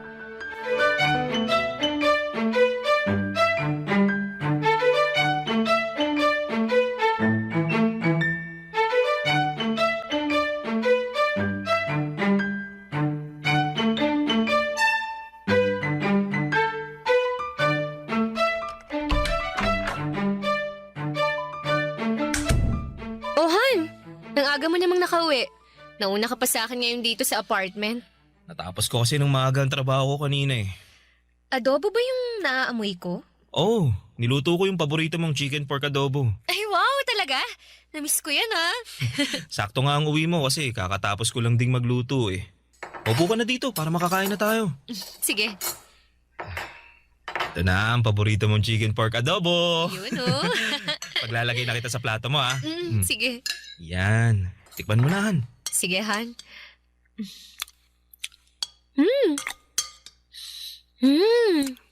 The best pa rin talaga yung luto mo. Sira na naman ang diet ko ngayong gabi. Di ba naman kailangan mag-diet kasi sobrang sexy mo pa rin sa paningin ko. Bolero ka talaga kahit kailan. Kahit kailan hindi kita binola, ha? Lahat ng sinasabi ko sa'yo, totoo yun, Han. Oh, ito pang kanin, oh. Thank you, Han, ah. Ay, oo nga pala. Holiday na next week. Saan mo gustong pumunta? Sakto, anniversary natin yun. Sa malapit na lang siguro, Han. Kahit mag 2 days staycation na lang tayo. Bakit 2 days lang? Naka-long weekend tayo pareho, di ba? Eh wala kasi kaming long weekend eh. Cancelled yung dapat na vacation leave namin next week dahil may mga report kami na kailangan tapusin. Pero triple pay naman yun kaya okay na rin. Hindi yun okay. Kasi ngayon lang tayo hindi makakapag out of town sa anniversary natin. Pasensya na talaga, Han. Pero makakabawi naman ako next month. Pwede na ulit kaming makapag-vacation leave nun. Sana nga. O siya, kain na lang tayo.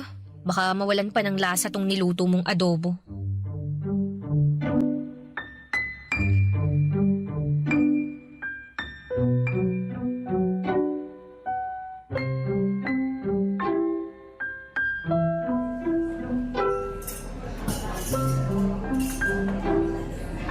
Ay, ang tagal naman ni Jenny.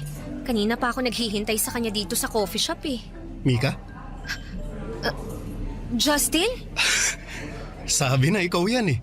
Sinong hinihintay mo? Boyfriend mo ba? Hindi. Si Jenny.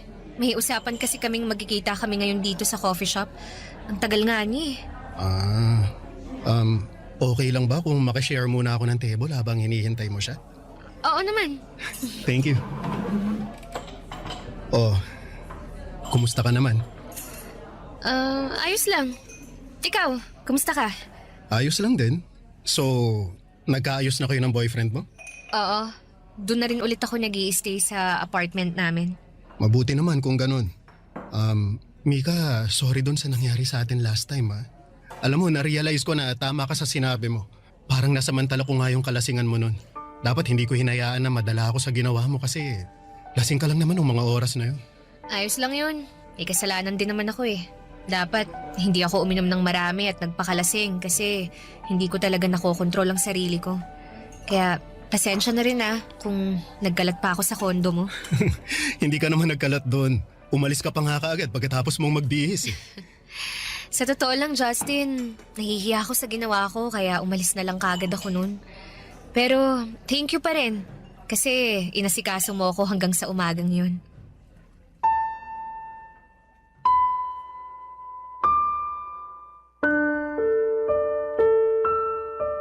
Papadudot naramdaman ko ulit sa gaan sa pakiramdam ko ang naidulot ng pag-uusap namin ni Justin ng mga oras na yon. Sa totoo lang, pagkatapos ng huling pagkikita namin ay may mga oras na hinahanap-hanap ko siya. Hindi ko lang ini-entertain yung nararamdaman ko na yon kasi alam ko na mali talaga. Pero sa muling pagkikita naming dalawa ay parang bumalik lahat ng pananabik na nararamdaman ko para sa kanya. Sakto pa na hindi ako sinipot ni Jenny ng araw na yon kaya mas mahaba ang naging oras ng pag-uusap namin ni Justin. Marami kaming napagkwentuhan kasama na ang tungkol sa relasyon namin ni Aldrin. Naalala niya raw kasi yung iako ng gabi na magkasama kaming dalawa. Nararamdaman niya raw ang pagod at stress ko ng mga oras na yon. Akala nga daw niya ay tuluyan na akong makikipaghiwalay kay Aldrin. Pero sinabi ko na ayoko na ring basta tapusin ang ilang taon na relasyon naming dalawa. Papadudot. Barangay Love Stories. Barangay Love Stories. Papadudot, naging madalas ang pagkikita at pag-uusap namin ni Justin noon. Hindi na lang tungkol sa relasyon namin ni Aldrin ang mga topic naming dalawa. Mga random topic na minsan nga ay wala ng kwenta pero pinag-uusapan pa rin namin. Nang mga panahon na yon ay naging mas busy naman si Aldrin sa trabaho. Kaya mas madalas ko pang kausap si Justin. Mas marami akong oras sa kanya kahit si Aldrin ang kasama ko sa bahay. Minsan nga ay pinupuntahan pa ako ni Justin sa opisina. Niyayaya niya akong magkape bago ako umuwi. Sa kanya ko naman nakukwento ang mga stress ko sa trabaho. Doon ko nagsimulang maramdaman na nagsisimula ng magkaroon ng espasyo si Justin sa puso ko. Sa maniwala kayo at sa hindi ay sobrang pinipigilan ko po yon. Kaya lang kasi nagsimula ng maibigay sa akin ni Justin ang mga bagay na hindi na ibibigay sa akin ni Aldrin noon. Ang atensyon, ang pag-aalaga, at oras niya, Papa Dudut. Akala ko, hindi ka na magkakaroon ng oras ulit para sa akin. Sabi ko naman sa'yo, babawi ako. Bumibuelo lang talaga ako.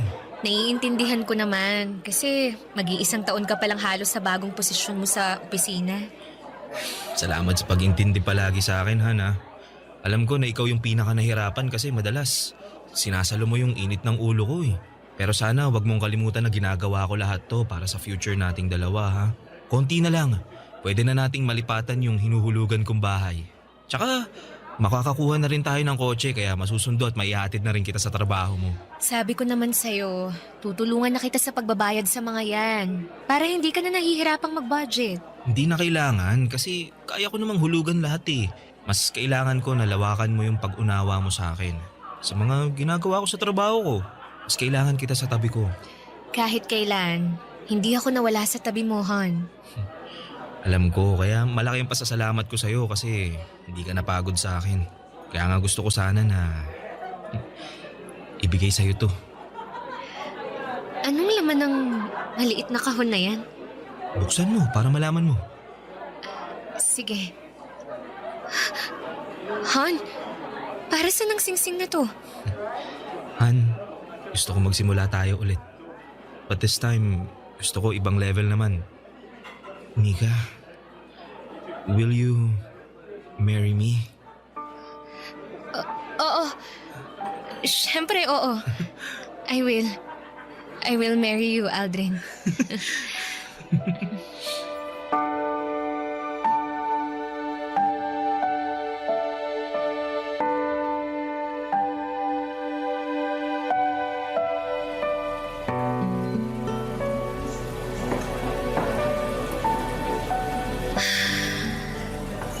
Oh, bakit ang lalim naman ng buntong hininga mo?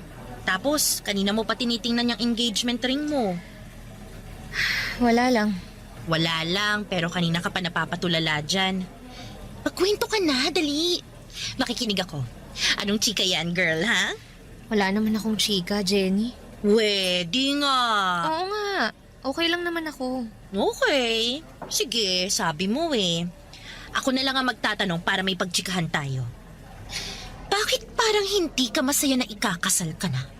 Ha? Bakit mo naman natanong yan?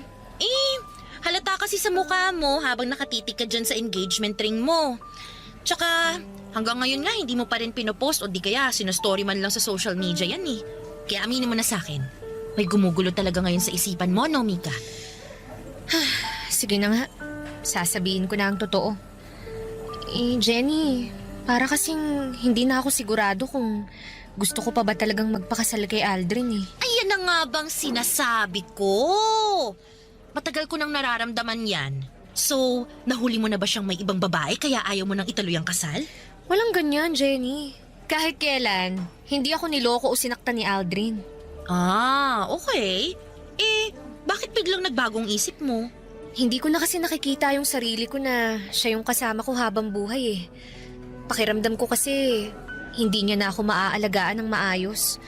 Masyado siyang focus sa trabaho. Oo, alam ko na para sa aming dalawa din yun. Para sa akin o sa future namin. Pero hindi lang naman kasi yun ang kailangan eh. Kailangan ko rin ng presence ni Aldrin sa buhay ko. Gusto kong maramdaman na nakafocus siya sa akin at hindi lang sa future naming dalawa.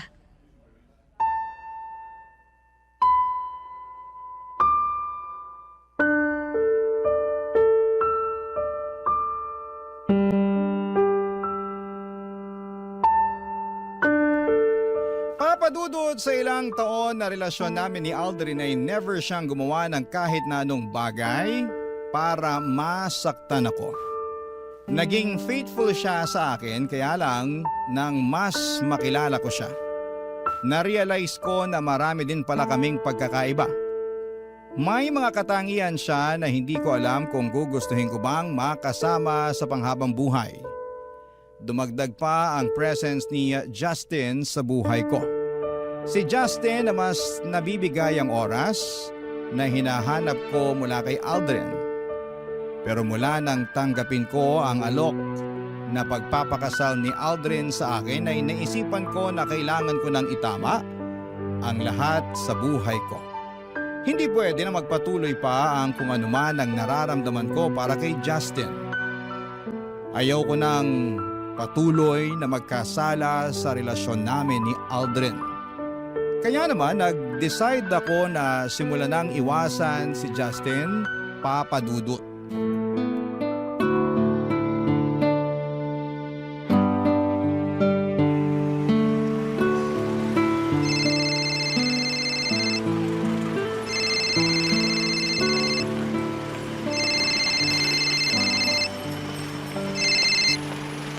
Oh, Han, napatawag ka. Itatanong ko lang kung pauwi ka na. Oo, kakalabas ko lang ng opisina namin. Bakit? Malilate kasi ako nang uwi sa apartment eh. May meeting pa ako ng 7 o'clock mamaya. Ganun ba? Pasensya ka na ha. Hindi kita masasabayan na mag-dinner. Ayos lang yun, Han. Nag-order na nga rin pala ako ng food para sa dinner mo. Pinakiusapan ko na lang yung kapitbahay na i-receive yung order kapag wala ka pa. Thank you, Han. Pero dapat hindi mo na ginawa yun. Pwede naman akong bumili ng pagkain bago ako umuwi eh. Pambawi ko man lang kasi ang sabi ko, sabay tayo magdi-dinner ngayon, di ba? Han, kailangan ko na rin bumalik sa loob ha. Tatawagan na lang ulit kita mamaya. Bye. I love you. Sige, Han. I love... Huh? Pinaba na pala niya. Ay, makapunta na nga sa may waiting shed para makasakay na ako ng taxi.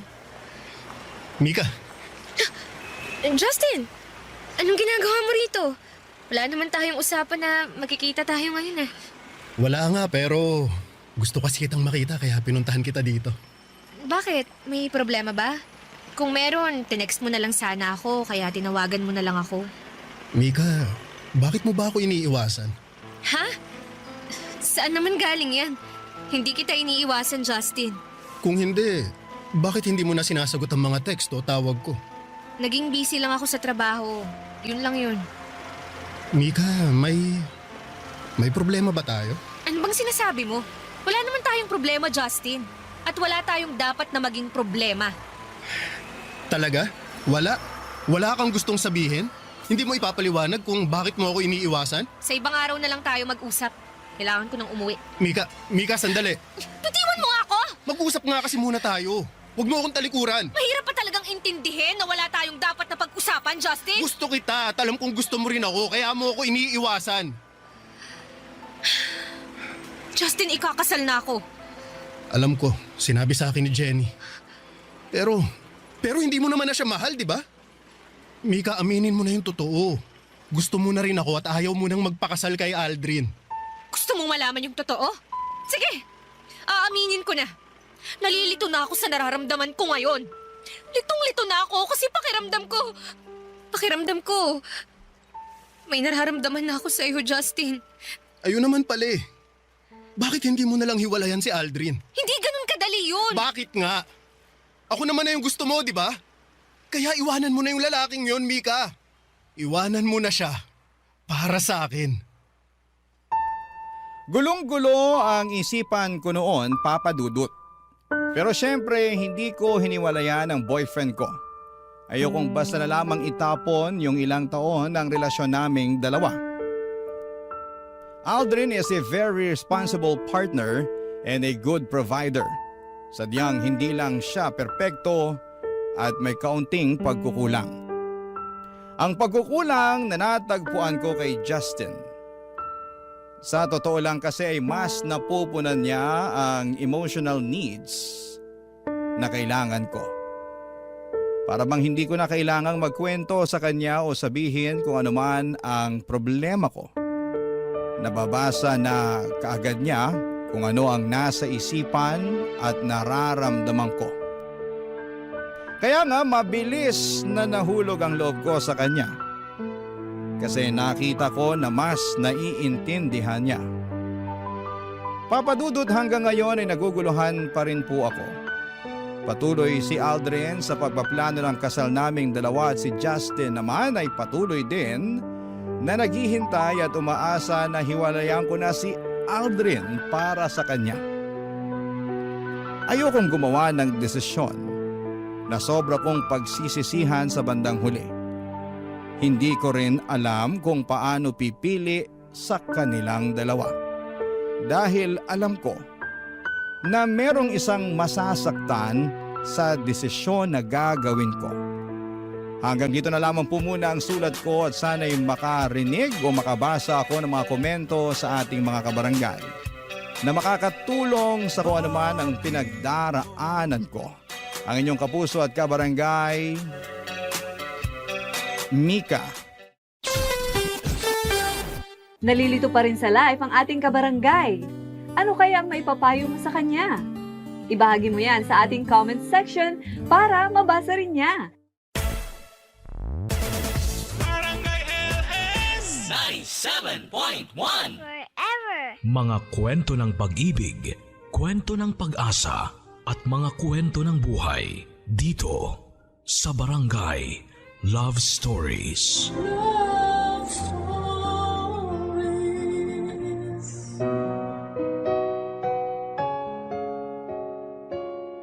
Kung marami ang nag-aasam ng anak ay meron ding iilan na hindi pa handang maging magulang. Kaya nga nakakapagdesisyon sila ng padalos-dalos at pagdating ng panahon, gusto nila yung pagsisisihan. Ganyan ang eksaktong kapalaran ni Elena, ang ating kabarangay ngayong Sabado at naisin man niyang ibalik ang kahapon. Hinding-hindi na yon mangyayari at ang tanging magagawa na lang niya ngayon ay magsisi. Handa ka na bang makarelate sa kanya? Alamin natin yan sa kwento ng pag-ibig, buhay at pag-asa sa nangungunang Barangay Love Stories. Dear Papa Dudut, kumusta po? Itago niyo na lamang po ako sa pangalang Elena. 37 years old, taga Rizal at isang mananahe. Nakatira po ako sa bahay ng kapatid ko kung saan nagtatahi kami at nagbebenta ng mga damit pambahay, pambata, shorts, kurtina at mga punda ng unan. May pwesto rin po kami sa Tagaytay, Tiangge at online seller sa isang shopping platform. Bukod sa pananahe ay inaalagaan at binabantayan ko rin ang mga anak ng kapatid ko lalo kapag nasa Tiangge sila para magtinda. Close po kasi kami ng mga pamangking ko at parang nanay na rin ang turing nila sa akin. Masaya naman po ako kapag inaasikaso sila. Papa Dudut, thankful po kami sa mga blessings namin ngayon dahil kahit may pandemya ay unti-unti na po kaming nakakaraos sa araw-araw. Noong maliliit kasi kami ay sobrang hirap ng buhay. Nasa Tondo pa kami noon nakatira at napadpad na lamang sa Rizal dahil taga rito ang mga kamag-anak ni tatay. Kaya masasabi kong dito na rin ako nagkaisip. Namasukan bilang tindera ng isda at gulay si nanay sa isang talipapa sa bayan ng Angono samantalang tubero at karpentero naman ang hanap buhay ni tatay. 3 po kaming magkakapatid at ako ang panganay. Siyempre lahat ng magulang walang gusto kundi ang makapagtapos ang mga anak nila sa pag-aaral. Yun din ang pangarap sa amin ni nanay at tatay, Papa Dudut. Kaya ginagawa nilang lahat para maigapang lamang ang pang-araw-araw na baon at gastusin namin sa school. Lagi rin nilang pinapaalala sa amin na unahing makapagtapos bago mag-asawa. Simula bata ako ay tumatak sa akin ang bili na yon ng mga magulang namin. Kaya nga hanggat maaari ay iniiwasan kong i-entertain yung mga batang lalaki na nakikipagkaibigan sa akin. Wala po ako naging boyfriend mula elementary hanggang high school, kaya tuwang-tuwa sina nanay at tatay sa akin. Lagi nila akong binibida sa mga kumari at kumpare nila na mabait at masunuring anak daw ako. At hindi raw sila makapaghintay na makagraduate ako sa college nang sa wakas ay magkaroon na ng profesional sa pamilya namin. Hanggang sa tumungtong ako sa 19 na taong gulang. Tanda ko nasa 2nd year college ako sa kursong education nang makilala ko si Dexter. Dati siyang tourism student pero nag-transfer sa course namin. Mas matanda siya sa akin ng 3 taon. Bali 22 years old na po siya that time. Mabait po si Dexter at mabilis kaming nagkapalagayan ng loob. At makaraan ng ilang buwan, lumalim po ang aming pagkakaibigan.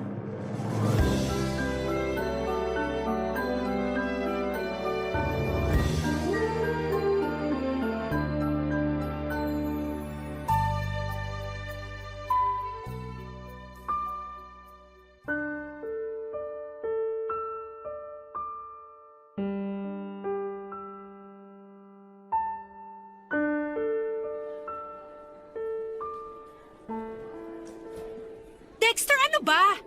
Bakit kanina mo pa ako iniiwasan? Hindi mo nga ako kinausap kanina sa klase natin eh. Parang wala lang ako sa'yo. Wala lang talaga ako sa mood.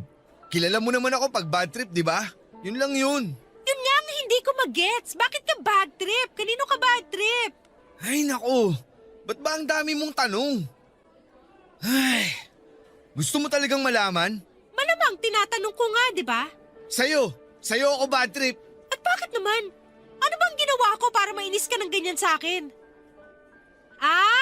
Kaya ka ba nagkakaganyan kasi nabuntis mo ko? Hinaan mo nga yung boses mo. Mamaya may makarinig sa'yo eh. Machismis pa tayo. Ano kung i-chismis nila? Totoo naman na buntis ako at ikaw ang ama. Sira ulo ka talaga. Sigurado ka bang buntis ka? Mamaya niloloko mo lang ako. Sinasabi ko sa'yo, Elena, hindi magandang biro yan ha. At bakit naman ako magbibiro, Dexter? Oo, buntis ako. Oh, ayan. Tingnan mo ang resulta ng pregnancy test ko. 2 linya. Ibig sabihin positive. Buntis ako. Ay, buwisit namang buhay to. Patay ako nito kay nanay at tatay. Hindi nga nila alam na may boyfriend ako tapos ngayon magkakaapo na sila. Aba, akala mo ikaw lang ang patay sa mga magulang? Ako rin. Anong pinagsasasabi mo dyan? Bakit parang mas ikaw pa tong takot at nag-aalala? Baka nakakalimutan mo, ako ang nagdadala sa anak natin dito sa tiyan ko. Sabing hinaan mo yung boses mo eh. Para sabihin ko sa'yo, isang malaking pagkakamali ang lahat ng to. Yung pagbubuntis mo, hindi dapat nangyari yan. Kasi hindi pa ako handang maging tatay. May mga pangarap pa ako sa buhay. Wala pa akong planong bumuo ng pamilya. Ang kapal ng mukha mong sabihin yan, Dexter. Mangilabot ka nga. Tao ka pa ba? Nabuntis lang ako, naging demonyo ka na. I'm sorry, okay? Pero nagpapakatotoo lang ako. Saka alam ko, ramdam ko, ganun ka rin. Diba, sabi mo patay ka kapag nalaman ng parents mo magkaka-baby na tayo? Ibig sabihin, hindi pa talaga buo yung loob mo na magkaanak tayo. Kasi nag-aaral pa tayo at marami pa tayong pangarap sa buhay. Anong gusto mong gawin ko? Nandito na sa tiyan ko ang anak natin. Ilang araw pa lang naman yan. Pwede mo pang alisin yan sa sistema mo. Gusto mong ipalaglag ko ang baby natin? Oo! Napapaliw ka na ba? Baliw na kung baliw. Pero baka matuluyan na ako kapag pinanganak mo ang batang yan. Intindihin mo kasing mabuti ang sinasabi ko. Please lang. Pareho pa tayong hindi handa na maging magulang. Kaya bakit natin ipipilit na buhayin ng batang yan kung magiging miserable lang siya pag pinanganak mo? Mahal, makinig ka naman sa akin oh. Di ba may tiwala ka naman sa akin? Pero natatakot ako, Dexter. Di ba masama yun?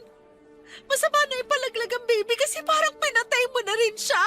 Wala pa namang masyadong muwang sa mundo yung baby sa tiyan mo. Baka nga dugo pa lang yan eh. Kaya ngayon pa lang, alisin mo na siya. Huwag kang mag-alala. Kasama mo naman ako eh. Hindi kita iiwan. Makikita mo. Mas magiging okay tayo pag nawala ang anak natin.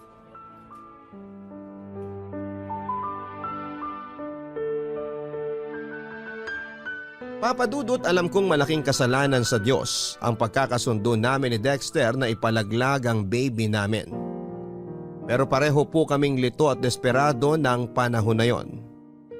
Siyempre masakit din sa akin yung reaksyon niya na hindi siya masaya at hindi pa siya handa sa responsibilidad ng pagiging tatay at padre de pamilya sa aming baby. Aaminin ko na para akong pinagsakluban ng langit at lupa dahil pinamukha niya sa amin ng magiging anak niya. Na malaking pagkakamali yung nangyari sa aming dalawa. Naging kami po ni Dexter, Papa Dudut, pero sekreto lamang po yun. lalo sa parents namin. Kung may nakakaalaman, mga barkada lang po namin at nag-promise naman sila na hindi ipagkakalat. Fast forward. Dahil sa aming kapusukan ay may nangyari sa amin at nagbunga po yun.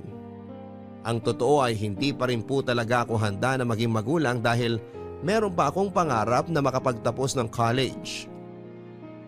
Maging lisensyadong guro at makapagturo. Hindi ko po yun matutupad kung meron akong anak na aalagaan. Kaya natuloy po ang pagpapalaglag ko sa baby namin ni Dexter sa tulong ng kakilala ng isang kaibigan namin. Pagkatapos noon ay bumalik po sa dati ang relasyon namin ni Dexter na parang walang nangyari.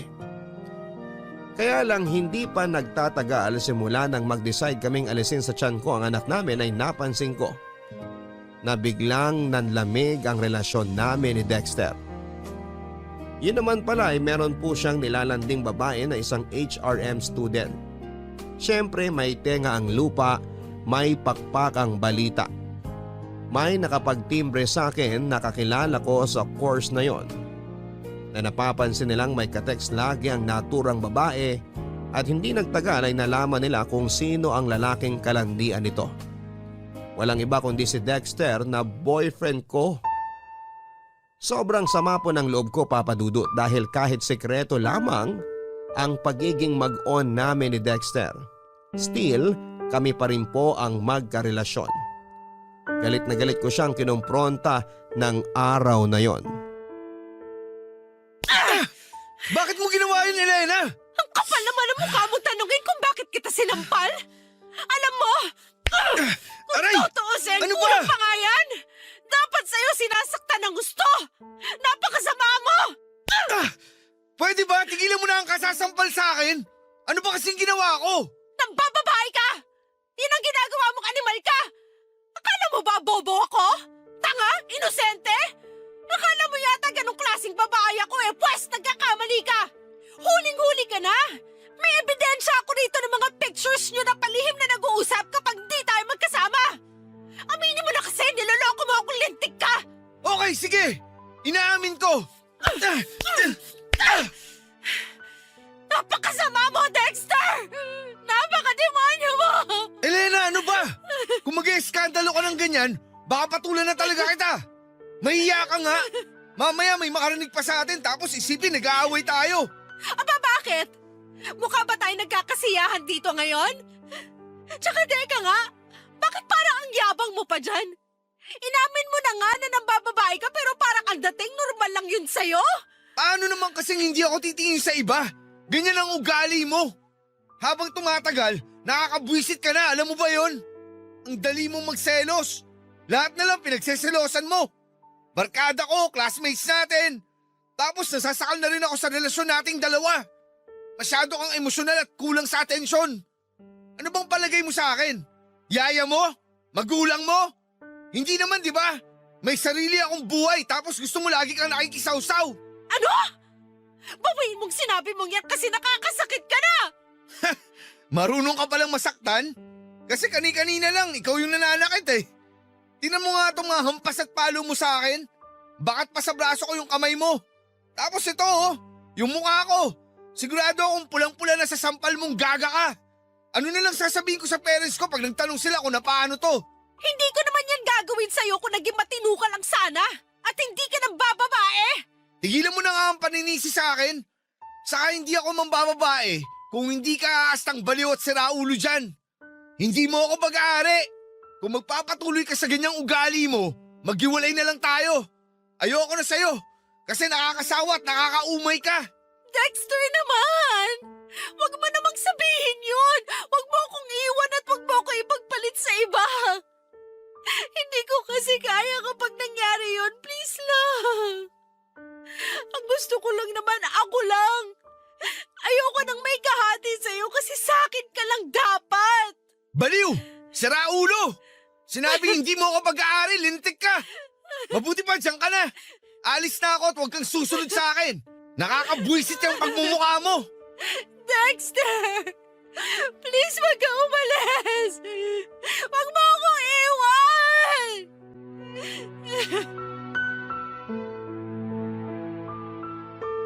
Yung masama na ang loob ko kay Dexter lalo pong sumama pagkatapos ng pagtatalo naming yon, Papa Dudut. Sa isip ko sa aming dalawa ako at wala nang iba ang mas may karapatang magalit at maghinanakit dahil sa katarantaduhan niya. Pero bakit parang ang ending ay kasalanan ko kasi masyado akong clingy sa kanya at pakiramdam niya ay nasasakal na siya.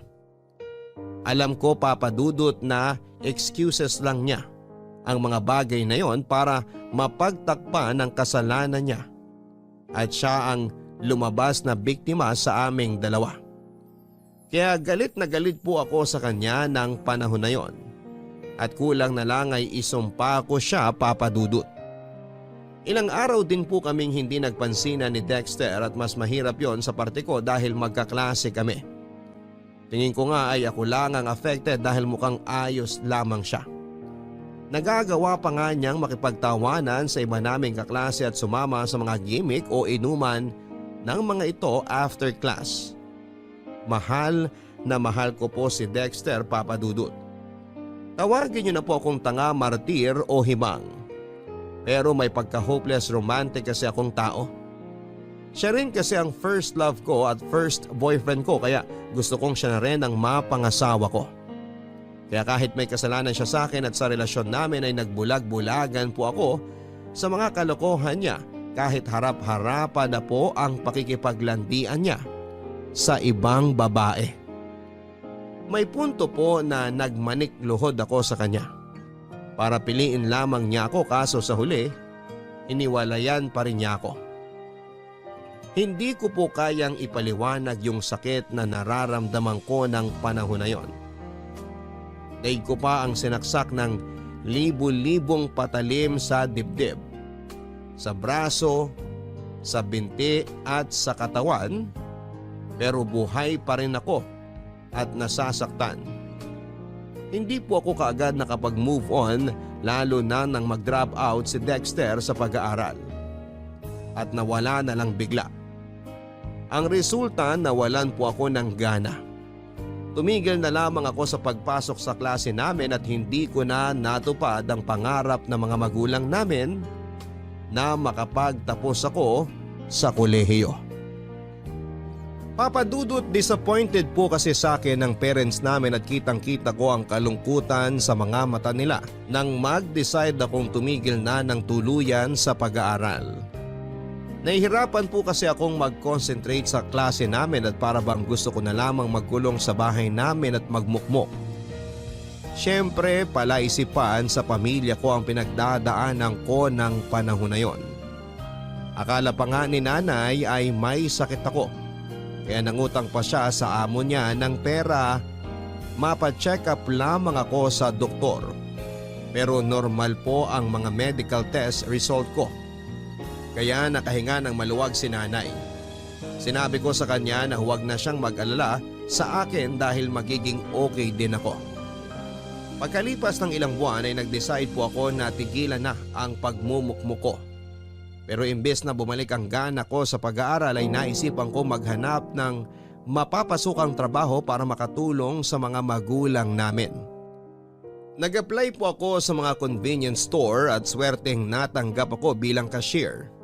Tapos ay nagtrabaho din po ako sa fast food bilang all-around crew. Hindi nagtagal ay niyaya po ako ng isang agent na nagre-recruit ng panahon na yon sa fast food ng isang mall kung saan ay nakatambay lang naman ako at naghihintay sa kaibigan ko. Bale, sinama niya ako sa grupo ng mga ino-orient nila para maging call center agent. At dahil kahit papaano, tiwala naman ako sa English at pronunciation ko ay sinubukan ko. Tapos nakapasa po ako at nag-start na mag-training. Nang maging regular po ako at sumisweldo na ng mataas kesa sa dati kong trabaho, nakatulong na po ako sa mga gastusin namin sa bahay at pagpapaaral sa mga kapatid ko. Kahit papaano ay naging proud po ako sa sarili ko dahil nakikita kong nagkakaroon ng direksyon ng buhay ko. 1.5 taon na po ako noon bilang call center agent nang maglaro ang tadhana. Kung kailan kasi tuluyan na ako nakamove on kay Dexter na first love and first boyfriend ko, ay saka naman biglang nag-cruise ang landas naming dalawa, Papa Dudut.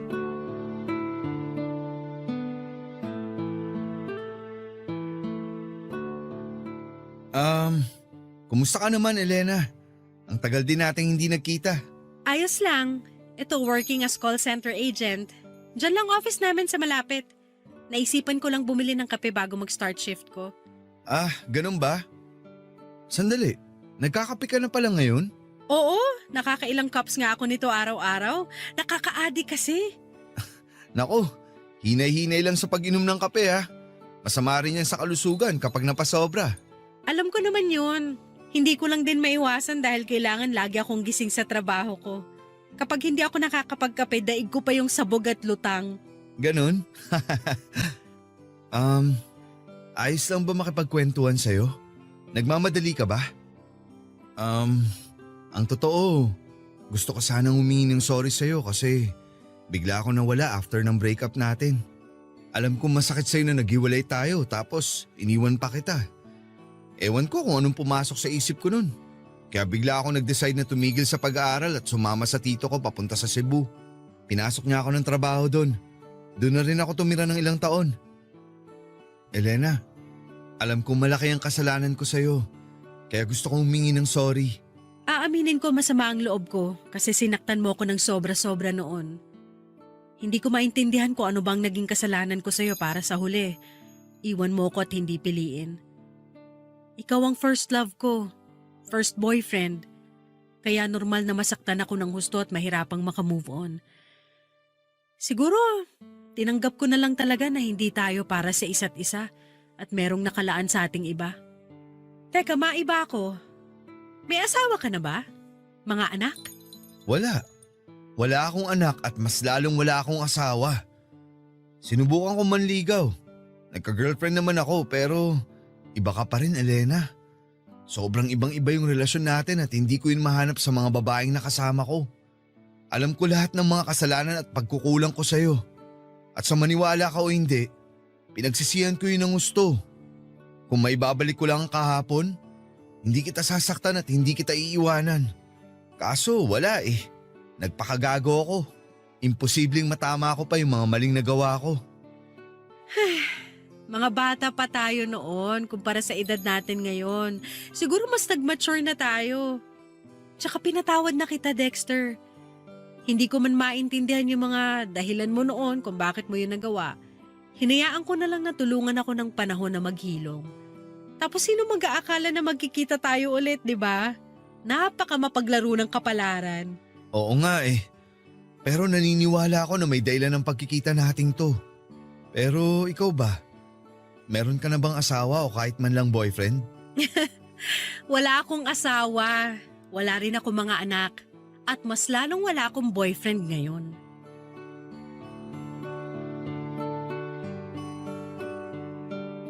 Papa Dudut, naniniwala po ba kayo sa kasabihan na first love never dies? Ako kasi ay oo at napatunayan ko yon nang magkita ulit kami ni Dexter sa isang convenience store bago ako mag-duty sa trabaho. Natatandaan ko na nakikrave ako noon ng kape kaya naisipan kong bumili. Tapos yun na nga, nakita ko siya at sobrang nakakamangha na parang ewan yung pakiramdam nang magkumustahan na kami. Nandun yung pagkailang syempre. Pero dahil merong kaming pinagsamahan ay unti-unti kaming naging komportable sa isa't isa. Nang makapag-share kami ng buhay namin at mga nangyari after our breakup, pakiramdam ko ay nabunutan ako ng malalim na tinik sa lalamunan, Papa Dudut. Kasi kahit papaano ay nagkaroon kami ng closure. Pero ang akala kong muli at huli naming pagkikita ay scam pala. Dahil bago kami naghiwalay ay hiningi ni Dexter ang bagong number ko. Nung una ay nag-alangan ako pero sa huli ay nangibabaw pa rin yung kagustuhan ko na makipag-reconnect sa kanya. Hindi nga nagtagal ay nagsimula kami mag-text at chat ni Dexter, Papa Dudut. Aaminin ko na para kaming bumalik sa unang beses na nagkakilala kami kung saan bago sa amin ang isa't isa. Nakakatuwa at nakakakilig lang sa pakiramdam. Tulad noon, mabilis lang din kaming nagka-developan ni Dexter, Papa Dudut. At hindi nga nagtagal ay umamin siya na may nararamdaman siya para sa akin. Kabado, lito at excited po ako ng panahon na yon, Papa Dudut. Parang sinisilihan ng puwit ko kasi hindi ako mapakali. Ang bilis at ang lakas ng tibok ng puso ko na para bang bumalik ako sa pagiging teenager. Ewan ko, Papa Dudut, pero iba yung hatak ni Dexter sa akin. At bagaman natatakot na ulit akong masaktan, kaya pinipigilan ko ang puso ko na mahulog sa iba. Hinayaan ko po ang sarili kong mahalin ulit ang unang lalaking minahal ko. Sinabi ko pa nga sa sarili ko, by hook o by crook. Aaminin ko ulit kay Dexter na gusto ko pa rin siya. At nangyari yon, nangyayain niya akong makipag-date sa kanya, Papa Dudut.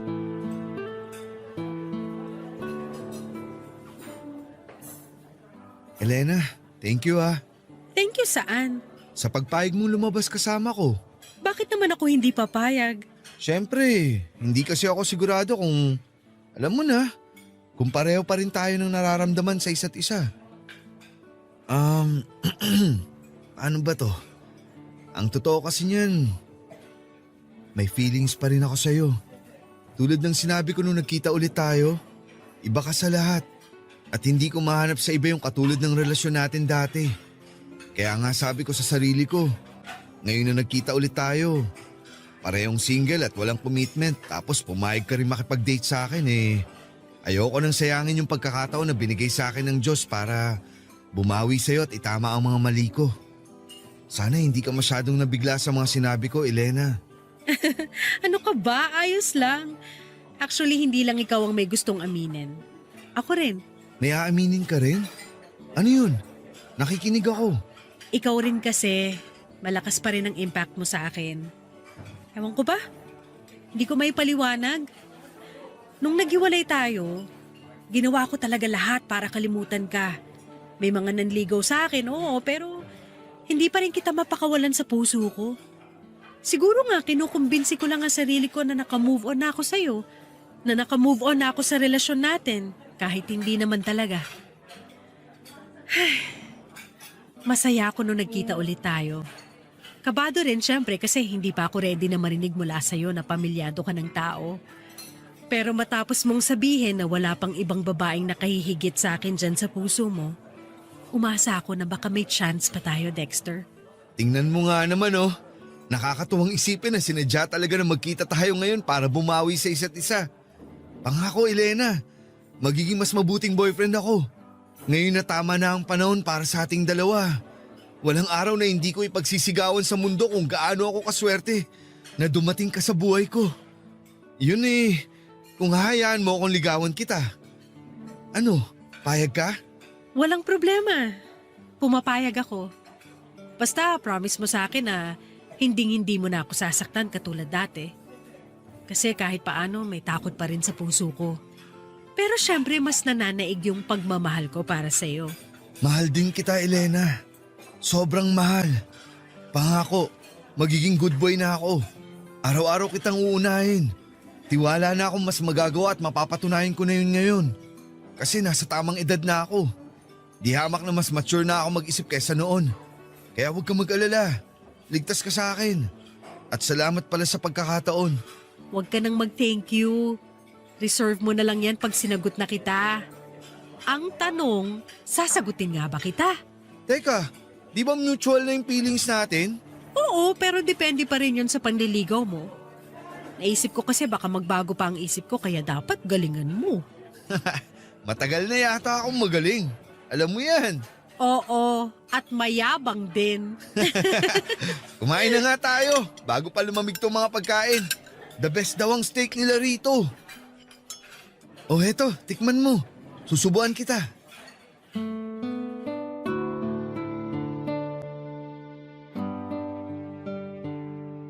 Kung noon ay tinatago namin sa mga magulang namin ang relasyon naming dalawa, Nang ligawan at sagutin ko po si Dexter ay ginawa ko na yung bagay na hindi ko nagawa noon.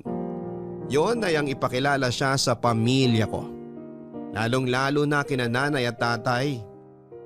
Kabado po kaming pareho nang dalhin ko siya sa bahay namin pero naging maayos naman ang pagkikita nila ng parents ko at ang pagtanggap sa kanya ng pamilya ko. Malaking bagay po yun sa amin dahil mas maluwag ang kahit na anong relasyon kapag tanggap kayo ng mga magulang ninyo.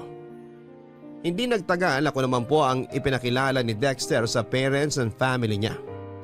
Naging okay rin po ang lahat sa dulo kaya tuwang-tuwa kaming dalawa, Papa Dudut. Wala na po akong mahihiling sa may kapal dahil muli niya kaming pinagtagpo ni Dexter at pinagsama bilang magkasintahan.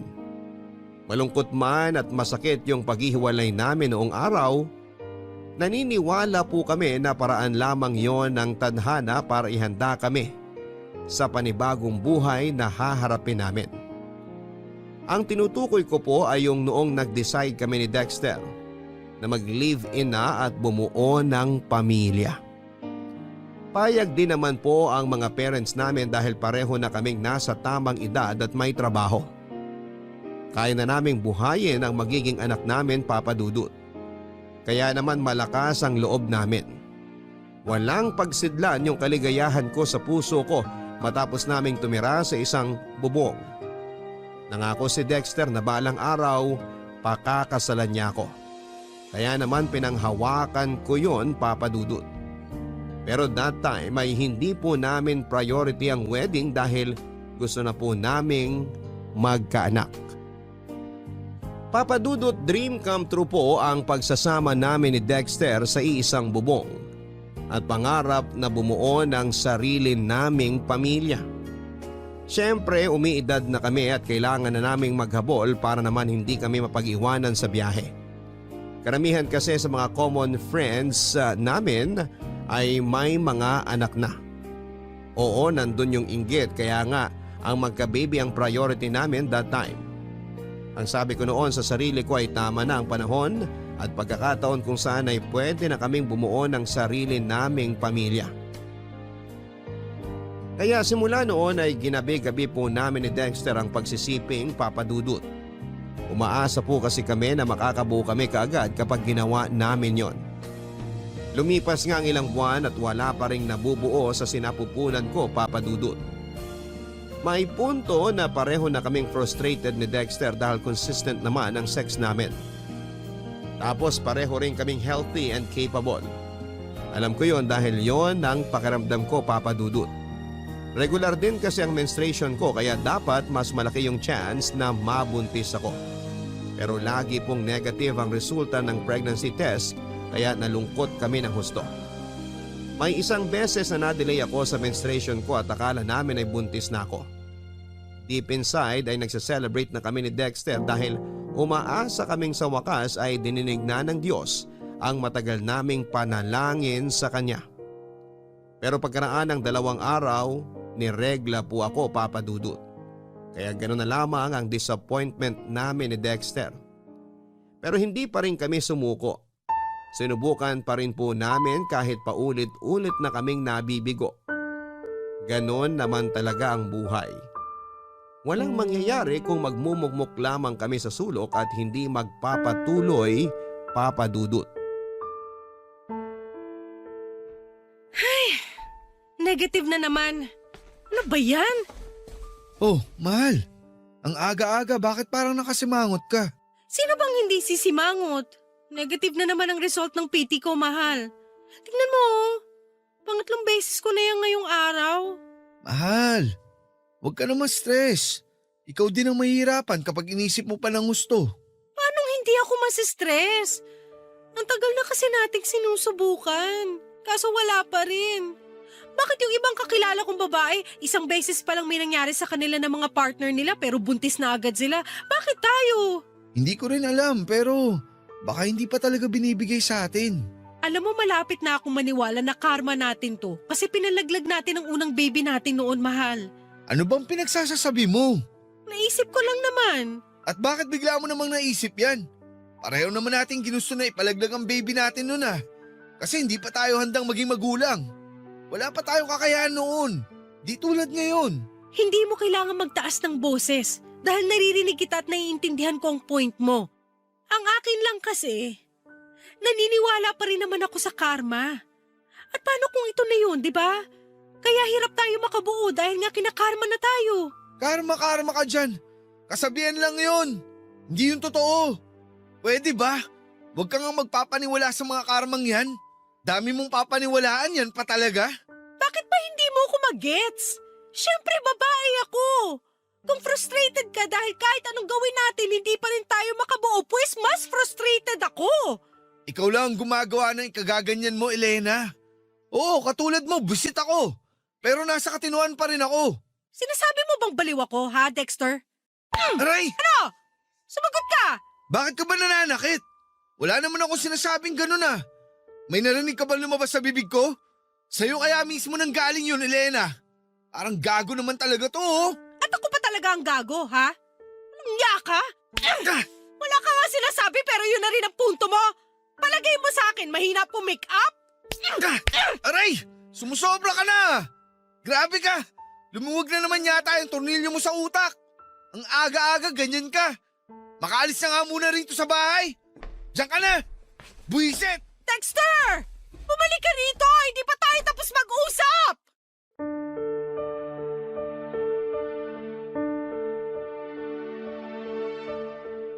Aaminin ko, Papa Dudut, na matapos ang realization ko na yon sa posibilidad ng mababang tsansa na makabuo kami ni Dexter ay mas doboble ang frustration na nararamdaman ko sa kaloob-looban ko. Muli pong nag-flashback sa akin yung panahon na walang pagdadalawang isip naming hinatulan ang buhay ng kaawa-awa naming baby nang ipalaglag ko po ito. Walang gabi simula noon na hindi ako umiyak bago matulog, Papa Dudut. Tuwing umaga na lang ay nagigising ako na mugto ang mga mata at paos ang boses. Tapos madalas ay nagagalit at naiinis sa akin si Dexter dahil madrama at maarte daw ako. Isang beses nga ay sinabihan niya akong magpatingin sa OB para malaman namin kung may problema ako sa matres. Kahit natatakot ay sinunod ko po ang gusto niyang mangyari. Doon ko po nalaman ang sagot sa tanong ko, Papa Dudut. Hindi ko na po idedetalye ang findings ng doktor sa akin pero isa lang ang sigurado.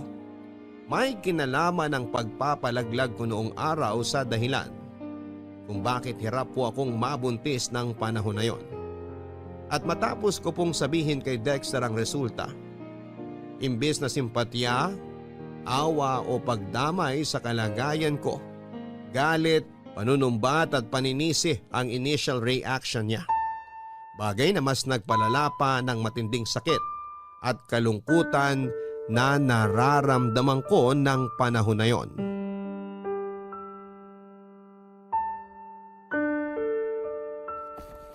Dexter, pwede ba huminahon ka lang? Tsaka ano bang ginagawa mo? Bakit mo iniimpake ang mga damit mo? Huminahon? Paano ako hihinahon? Sige nga! Pagkatapos mong sabihin sa akin na nagka-problema yung matres mo dahil sa pagpapalaglag mo noon, ano bang reaksyon ang inaasahan mo? Matuwa? Pwes, tong mukhang to, tuwang-tuwa ba? Nakakainis ka, Elena. Ikaw pala ang may problema kaya hindi pa rin tayo nakakabuo. Hindi ko naman kasalanan yun ah. Hindi ko rin ginusto, Dexter. Sana naman intindihin mo ang sitwasyon. Ewan ko kung paano gagawin yung sinasabi mo pero nahihirapan na akong intindihin ka. Tapos malalaman ko pa yung resulta ng test mo. Lalo na ako nabwisit sa'yo. Kaya nga naisip kong umalis muna rito sa bahay eh. Kasi ayaw kita makita o makasama. At saan ka naman pupunta? Kahit saan. Doon sa bahay ng kumpare ko. Sirang ulo ka talaga. Kung ano-ano pumapasok dyan sa kukote mo, mas malala ka pa sa akin. Sa palagay mo ba masaya ako malaman yung result ng mga test ko? Nalulungkot ako at nasasaktan, Dexter. Maraming pumapasok sa isip ko, lahat yung negative thoughts. Sinabi ko sa'yo kasi gusto kong damayan mo ako bilang partner. Pero bakit ganyan ang asal mo? Tapos gusto mo pa akong iwanan? Mahiya ka nga! Napakamakasarili mong tao! Hindi ko kasi alam kung anong mararamdaman eh. Hindi na tayo magkaka-baby, Elena. Hindi na tayo magiging magulang. Hindi sa hindi, pero mababa lang ang chance. Eh di ganun din yun. Kasalanan mo talaga to eh. Ewan ko sa'yo, hindi ka nakakaintindi. Mababa ang chance pero hindi ibig sabihin 0% na ang posibilidad na makabuo tayo. Please, Dexter! Alam ko nabibigla ka lang kaya ganyan ang reaksyon mo. Pero naniniwala naman ako na kapag hindi tayo sumuko o huminto, magkakatotoo rin ang pangarap natin magka-baby. Magkakaanak rin tayo. Wala namang imposible basta willing lang tayong sumubok ulit. Huwag mo na akong pasahin kung sa dulo paulit-ulit lang din tayong mabibigo, Elena. Huwag mo kasing isipin na mabibigo tayo, Dexter. Huwag kang nega, okay? Tsaka, partners tayo rito. Tapos bigla mo akong iiwanan. Nangako ka sa akin na hindi mo nagagawin namang iwan. Nakalimutan mo na ba? Nakakasama ka ng loob.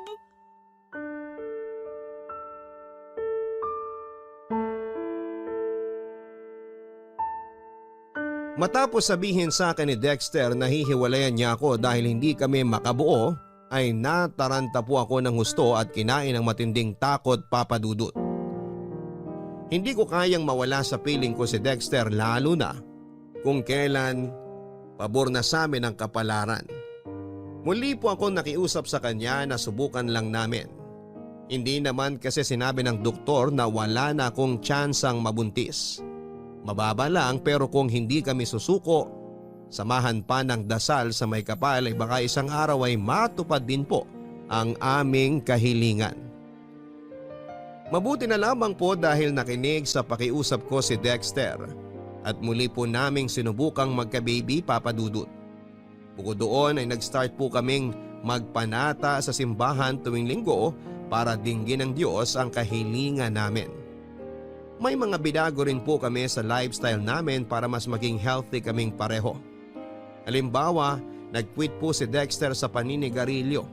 Ako naman ay iniwasan na ang labis na pagpupuyat sa gabi kaya nagpalipat na rin po ako ng shift sa umaga. Hindi na rin ako masyadong nagkakape at mas madalas akong kumakain ng gulay at masusustansyang pagkain.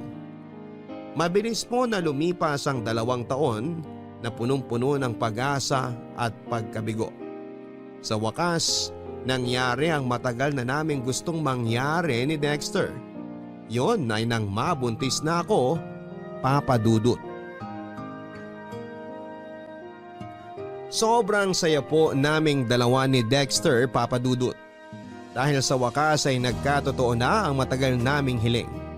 At yon ay nang sabay naming makita ang 2 guhit sa pregnancy test kit na ilang beses naming inulit makasigurado lamang na tama at positibo talaga ako. Naiyak pa nga ako noon matapos yakapin ng mahigpit ni Dexter, Papa Dudut. Kasi sino ba naman ang hindi magiging emosyonal, hindi ba? Ang tagal-tagal naming hinintay ang sandaling yon kung saan ay mabubuo na ang aming munting pamilya. Anak na lamang po talaga ang kulang sa aming pagsasama. Kung maingat na po ako noong bago ako mabuntis, mas naging maingat po ako during my pregnancy, Papa Dudut. Ganon din si Dexter sa akin hanggat maaari ay lagi niya akong sinasamahan sa check-up ko sa OB ko. May point na pinag-resign niya rin ako sa work para hindi nakukompromiso ang kalusugan ko, pati na ang baby. Hindi nga nagtagal ay unti-unti po akong nagkaroon ng baby bump kaya lalo kaming naging masaya at excited ni Dexter. Mabilis po na lumipas ang ilang buwan, kabuwanan ko na. At ng araw na mga anak ako, nasa tabi ko lamang po si Dexter, Papa Dudut kaya nabawasan yung takot at pangamba ko. Hi, mahal. Handa na ang hapunan. Thanks, mahal. Kaso parang hindi ko kayang umalis sa tabi ng baby natin. Tingnan mo kung gaano siya ka-cute. Naku! Oo nga eh. Ang himbing ng tulog niya. Para siyang anghel. Ilang araw pa lang tayong nakakauwi rito sa bahay galing ospital. Pero mukhang komportable na siya agad. Akala ko nga maninibago siya eh. Mukhang mabilis naman siyang naka-adjust. Ay, hanggang ngayon hindi pa rin ako makapaniwala na may baby na tayo, mahal. Dati hinihiling at pinagdarasal lang natin siya, pero ngayon tingnan mo, kapiling na natin siya. Kahit ako hindi rin makapaniwala, mahal. Minsan nga, tinatapik-tapik ko pa ang mukha ko kasi baka nananaginip lang ako. Sampalin mo nga ako para magising na ako kung panaginip man to. Patawa ka rin, no? Seryoso ako doon. Pangako, gagawin ko ang lahat ng makakaya ko. Maibigay lang sa anak natin ang lahat ng pangangailangan niya. Alam kong hindi ako perpektong tatay, pero sisiguruhin kong hindi ako magkukulang. Magtatrabaho ako ng mabuti at kikita ng pera para pagandaan ang kinabukasan niya. Alam ko namang gagawin mo yon dahil mahal mo ang anak natin, Dexter. Hindi lang mahal, sobrang mahal. Ang tagal natin siyang hinintay. Akala natin hindi na siya darating. Pero mabuti na lang hindi tayo sumuko. Salamat, Elena, kasi hindi mo rin ako sinukuan ng mga panahon na ayoko na. Ay, nahihiya talaga ako sa iyo eh. Dahil sa inasal ko ng mga panahon na yon. Naduwag ako. Para akong hindi lalaki. Alam ko na kung may pagpipilian ka, hindi mo naman yun sasabihin. Lito at naguguluhan ka lang din noon. Naiintindihan kita, mahal. Ngayong natupad na ang pangarap natin maging isang buong pamilya, wala na akong mahihiling pa. Ako rin. Ikaw at ang anak lang natin sapat na mahal. Walang gabi simula nung malaman kong buntis ako sa kanya na hindi ako nagpasalamat sa Diyos. Akala ko hindi niya pakikinggan ang panalangin ko dahil nakagawa tayo noon ng kasalanan. Pero totoo na mapagpatawad siya dahil binigay niya sa atin ang anak natin. Hindi lang ikaw ang may pangako kay baby, mahal. Ako rin meron. Anak, salamat kasi dumating ka sa buhay namin ng papa mo. Hindi mo alam kung paano mo kami binago. Dahil sa'yo, nagkaroon ng direksyon ng buhay namin. Dahil sa'yo, natupad ang pangarap namin ng papa mo na magkaroon ng pamilya. Ikaw ang kukumpleto sa amin, anak. Pangako, aalagaan, mamahalin at ibibigay namin lahat ng pangangailangan mo. Tama ang mama mo, anak. Mahal na mahal ka namin. Sobrang mahal ka namin. Totoo po na malaki ang nagbago sa buhay at pagsasama namin ni Dexter, Papa Dudut, matapos dumating ang aming anak. Mas naging responsable kaming magulang dahil gusto naming ibigay ang best namin para sa kanya.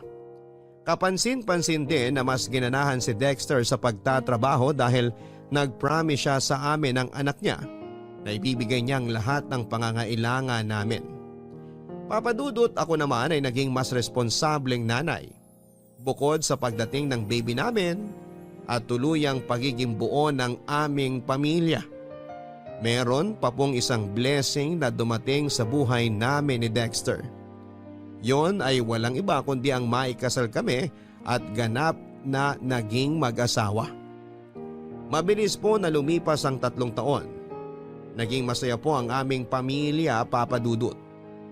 Kaso sino mag-akala na panandalian lang pala ang kasiyahang yon dahil nang sumunod na taon, nangyari ang ni sa hinagap ay hindi namin inaasahang mangyari ni Dexter. Yon ay matapos na ma-diagnose na may leukemia ang anak namin. Papa Dudut, dahilan para bawian po ito ng buhay during her medication.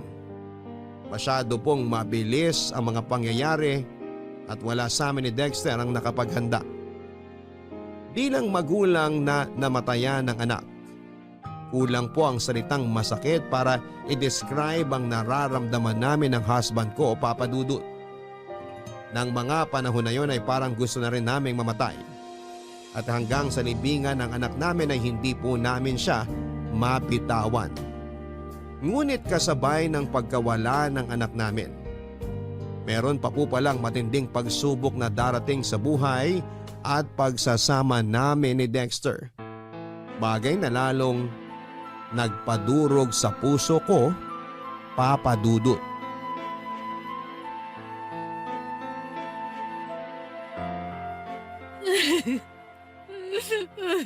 Dexter, please wag mo naman akong iwanan, oh. Hindi Hindi ko naman sinasadya na saktan ka. Nainis lang talaga ako sa sinabi mo na tamad ako at wala akong ginagawa dito sa bahay natin. Ganyan ka naman eh. Bigla ka na lang nananakit tuwing naiinis ka. Tignan mo nga tong labi ko. Pumutok na naman sa sampal mo. Saka totoo namang tamad ka. Hindi ka nga nagluluto para may makain na ako pagdating ko galing sa trabaho. Maghapon ka nga rito sa bahay natin. Wala ka namang ginagawang kapaki-pakinabang. So wala akong ganang kumilos. Anong gusto mong gawin ko? Idadailan mo na naman ba ang pagkamatay ng anak natin kaya nagkakaganyan ka pa rin? Elena, ilang buwan na yun. Hanggang ngayon ba hindi ka pa rin nakaka-move on? Sira ulo ka ba? Paano mo nasasabi tungkol sa bagay na yan na para bang napakadaling gawin? Anak natin ang namatay, Dexter, hindi kung sinong bata dyan! Alam ko yun. At hanggang ngayon masakit pa rin sa akin ang lahat. Kaso lalo ako nahihirapan dahil sa'yo. Napakadrama mo masyado. Lagi kang umiiyak. Napapagod na akong aluhin ka, Elena. Kaya iiwan mo na naman ako. Ganun ba yon? Ay, hindi ko alam. Naguguluhan ako. Pero isa lang ang sigurado. Tuwing nandito ako sa bahay, naalala ko ang anak natin. Kung pwede nga na hindi na ako umuwi rito para makalimutan ko na siya kaagad. Ano bang kasalanan natin? Bakit kailangan tayong paglaruan ng tadhana? Bakit kailangan kunin ang anak natin ng maaga? Ni hindi pa nga nagtatagal mula nung ibigay siya sa atin tapos gano'n na lang kadali na binawi siya sa atin. Kahit sa ang agulo ko tingnan, hindi makatarungan. Kasalanan mo talaga to, Elena! Ano? Bakit ako? Hindi mo kasi inalagaan ang anak natin. Diba? Nangako ka na babantayan mo siya. Nasisiguruhin mo ligtas siya. Pero bakit dinapuan pa rin siya ng ganong klaseng sakit? Bakit namatay pa rin siya at nawala sa atin? Nasisiraan ka na ng ulo. Tsaka ginawa ko naman ang lahat para alagaan siya. Hindi ko nga pinapakagat sa lamok o pinadadapuan sa insekto ang anak natin. Tapos ang kapal na mukha mong sisihin ako. At sumatan ako na pinabayaan siya. Mahiya ka nga, Dexter!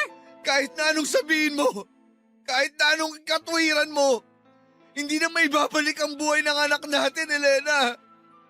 Naisip ko, wala na rin saysay na magsama pa tayo sa isang bubong. Kaya nakapag-desisyon na ako iwanan ka. Dexter naman!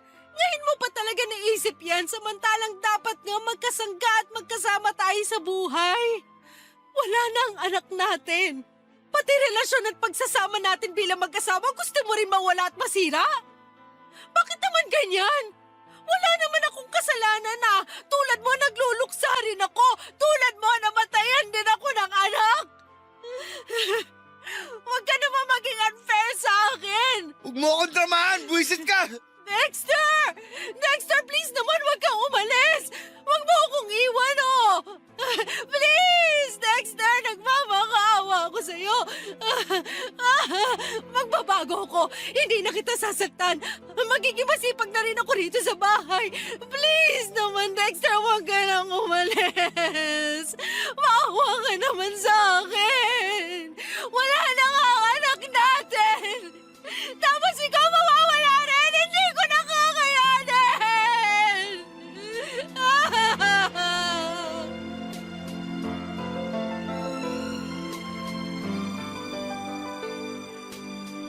Hindi na po talaga maayos ang relasyon namin ni Dexter ilang linggo matapos mailibing ang anak namin, Papa Dudut. Ramdam ko na naging malayo kami sa isa't isa dahil pareho kaming nagluluksa.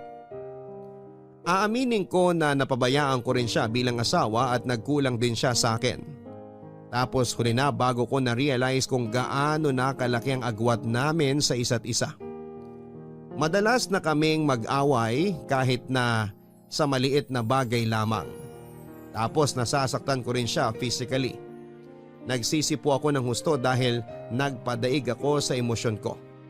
Kaya nga sinubukan ko pong isalba ang relasyon namin ni Dexter pero nauwi pa rin kami sa hiwalayan. Yung sakit na nararamdaman ko nang mawala ang anak namin ay naramdaman ko ulit matapos akong hindi piliin ang asawa ko, Papa Dudut. Sa kasalukuyan ay nakatira po ako sa bahay ng kapatid ko at tumutulong sa negosyo nila dahil para akong mababaliw kapag nananatili ako sa dati naming bahay. Hanggang sa ngayon ay aaminin ko na may mga gabi pa ring umiiyak ako bago matulog at paulit-ulit kong tinatanong ang Diyos kung totoo bang mag-isa na lamang ako sa buhay dahil kinuha na niya ang aking anak at nagkahiwalay na naman kami ni Dexter. Mukha lang po talaga akong matatag pero malapit na akong masiraan ng ulo. Hindi ko mapigilan ang sarili kong isipin na hinatulan na ako ng langit dahil sa kasalanang nagawa ko nang minsan ngunit walang kapatawaran. Kaya malaking bagay po na nakapagbahagi ako ngayon sa programa ninyo upang mabawasan ang sakit ng pinagdaraanan ko, Papa Dudut. Maraming salamat po kung sakaling mapili po ninyo ang sulat ko at sana'y patuloy pong i-bless ang Barangay Love Stories para makapaghatid po kayo ng magandang storya ng buhay. Ang inyong forever kapuso at kabarangay, Elena.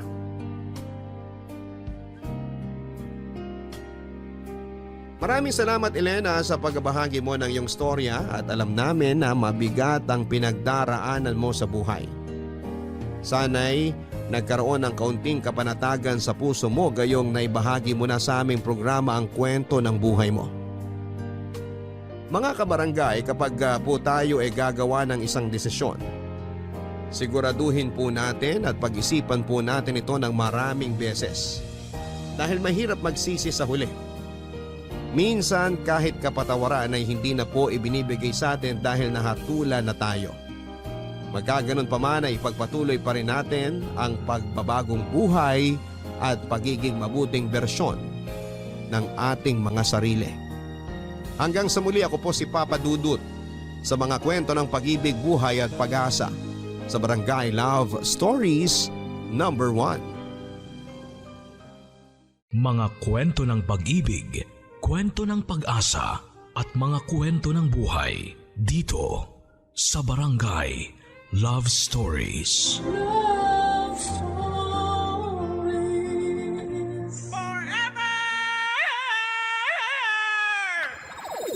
Nagustuhan ng iyong napakinggan? Ituloy yan via live stream sa www.gmanetwork.com/radio.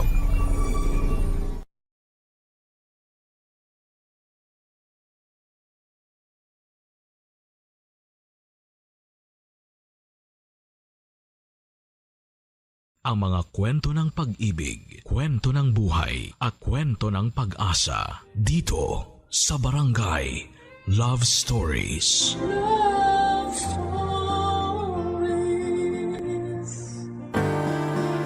Minsan ang ating mga pangarap ay tila buwan na napakalayo at wari imposibleng abutin. Ngunit para sa pusong puno ng tiyaga at katapatan, ang buwan ay nagiging abot kamay. Ikaw, kabarangay, naabot mo na ba ang mga pangarap na ninanais ng iyong puso? Dear Papa Dudut, magandang araw po sa inyo. Naway nasa mabuti kayong kalagayan habang binabasa ninyo ang liham na ito.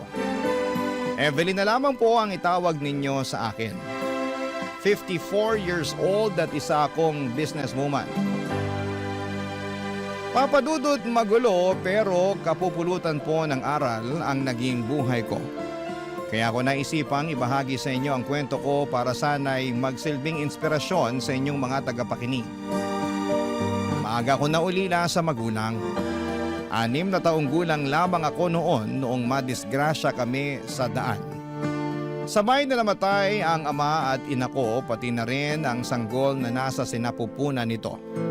At tanging ako lamang ang nakaligtas sa aksidente. Matapos ng pangyayaring yon ay napunta ako sa poder ng lolo kong si Renato, na noong mga panahong yon ay mag-isa na lamang sa buhay. Simple lamang ang pamumuhay ni Lolo Renato. Wala na rin naman siyang gaanong pinagkakagastusan maliban sa sarili niya. Kaya sapat na para sa kanyang trabaho niya bilang janitor. Ayon sa kwento sa akin ni Lolo, may kaya daw ang pamilya nila noong dekada 60. Meron daw kasi silang panaderya na sikat sa lugar nila. Kaso nga lang ay natupok ito ng apoy matapos sumiklab ang isang malaking sunog sa dati nilang tinitirhan. Doon na sila nagsimulang maghirap. Papadudot, sa loob ng 6 na taong pagsasama namin ng lolo ko ay marami akong natutunan. Siyang naging sandigan ko sa tuwing ako'y mahina at naging gabay ko sa oras ng kalituhan. Tahimik at masaya ang buhay namin noon hanggang sa pagsapit ng taong 1983. Isang masalimuot na pangyayari ang sumubok sa buhay ko.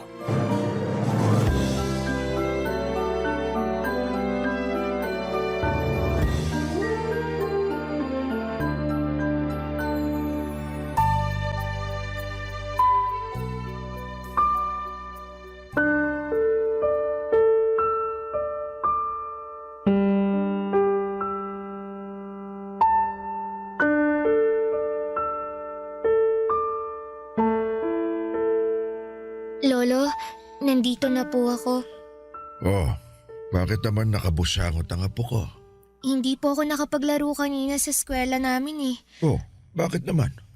Gusto ko po sanang sumali sa basketball kanina kaso hindi ako pinayagan ng guro ko. Eh, ano sabi? Bakit hindi ka raw pinayagan? Eh kasi po, ang sabi sa akin, hindi po pambabaeng laro ang basketball. Para lang daw po yun sa mga kalalakihan. Totoo po ba yun, Lolo? Walang katotohanan yan, apo.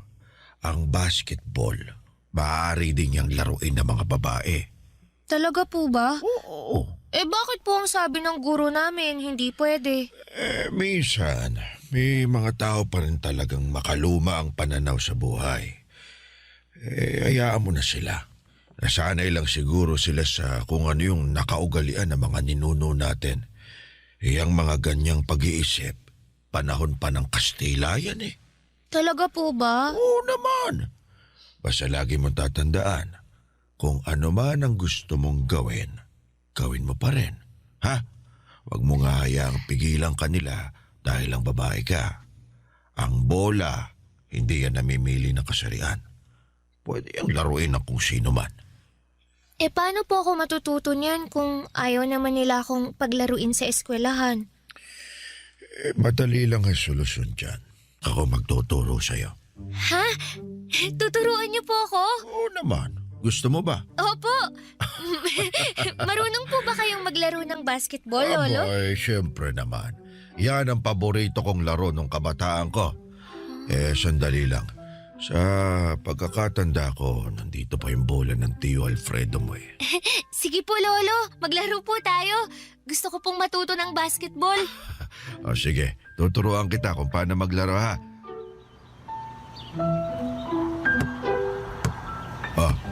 Subukan mong tumira ng 3. Sige po. Oy. Hindi naman pumasok eh. Ang hirap naman pong makapuntos, Lolo. Sus, nagsisimula ka pa lang naman. Konting ensayo pa masasanay ka rin. Panoorin mo kung paano ako tumira. Pasa mo sa akin ang bola. Sige po. Ganito ang gagawin mo ha. Tuwid mo lang yung likod mo tapos tansyahin mo yung ring. Dapat sakto lang yung lakas ng pagbato mo ng bola ha. Apo. Pwede mo ring sabayan ng pagtalon katulad nito. Grabe, Lolo! Ang husay niyo naman pong maglaro. Kaya niyo pa rin palang tumalon kahit na matanda na kayo. Abay, huwag mo akong minamaliit. Manlalaro ako sa barangay namin nung binata pa ako. Gusto ko rin pong maging kasing husay niyo balang araw. Basta pag-usayan mo lang yung pag-iensayo. Sipag at tiyaga lang ang kailangan dyan. Tandaan mo sa buhay, matinding determinasyon at tibay ng loob ang sandata mo. Ito. Subukan mong agawin sa akin ng bola. Sige po. Ay! Ayan! Nakuha ko na yung bola! Yay! Lolo, may problema po ba? Parang hinihingal na kayo ah. Ayos lang ako. Ganito talaga kapag tumatanda na. Magpahinga na muna tayo saglit. Medyo napagod ako ron eh. Sige po. Gusto niyo po bang ikuha ko kayo ng tubig? Sige nga, nauuhaw na ako. Sige po. Evelyn, sandali lang. Po? Umuwi na lang tayo. Parang bumibigat na ang dibdib ko. Ano pong nangyayari, Lolo? Tumawag ka na. Tulog siya. Sa kapitbahay. Dalian mo! Lolo! Lolo! Lolo, bumangon po kayo dyan! Tulong! Tulungan niyo po kami! Tulong! Atake sa puso ang kinamatay ni Lolo Renato. Noong namatay ang lolo ko ay sunod akong napunta sa pangangalaga ng tiyuhing kong si Alfredo. Sobrang bilis ng mga pangyayari noon na ang tanging naaalala ko na lamang ay ang patago kong pagkuha sa mga libro na palaging binabasa ni Lolo. Pati na rin ang ilang mga kwaderno nito na lagi niyang sinusunatan noong nabubuhay pa lamang siya para lagi ko siyang maaalala. Papadudod kumpara sa estado ni Lolo Renato ay mas may kaya ng kaunti si Tio Alfredo. OFW kasi ang asawa nito noon na nagtatrabaho sa Middle East bilang domestic helper. May 4 silang anak at puro lalaki ang mga ito. Sa mga unang buwan ng pagtira ko sa kanila ay naging maayos naman ang turing nila sa akin. Parang ako na ang tumayong ate sa mga pinsan ko na noon ay mga bata pa lamang. Pero sa pagtagal ng pananatili ko doon ay unti-unti ring nagbago ang pakikitungo nila sa akin. Pinaramdam nila na hindi ako parte ng pamilya nila. Ako ang pinagtatrabaho nila sa mga gawaing bahay na ayos lang naman sa akin. Pero ang hindi ko lang natanggap ay kung papaanong ang tingin nila sa akin ay hindi bilang isang kamag-anak, kundi isang hamak na taga-silbi lamang. Kahit ganoon ay wala akong nagawa dahil wala naman akong ibang mapupuntahan. Kaya tiniis ko na lamang ang lahat ng ito, Papa Dudut. Lahat ng paghihirap.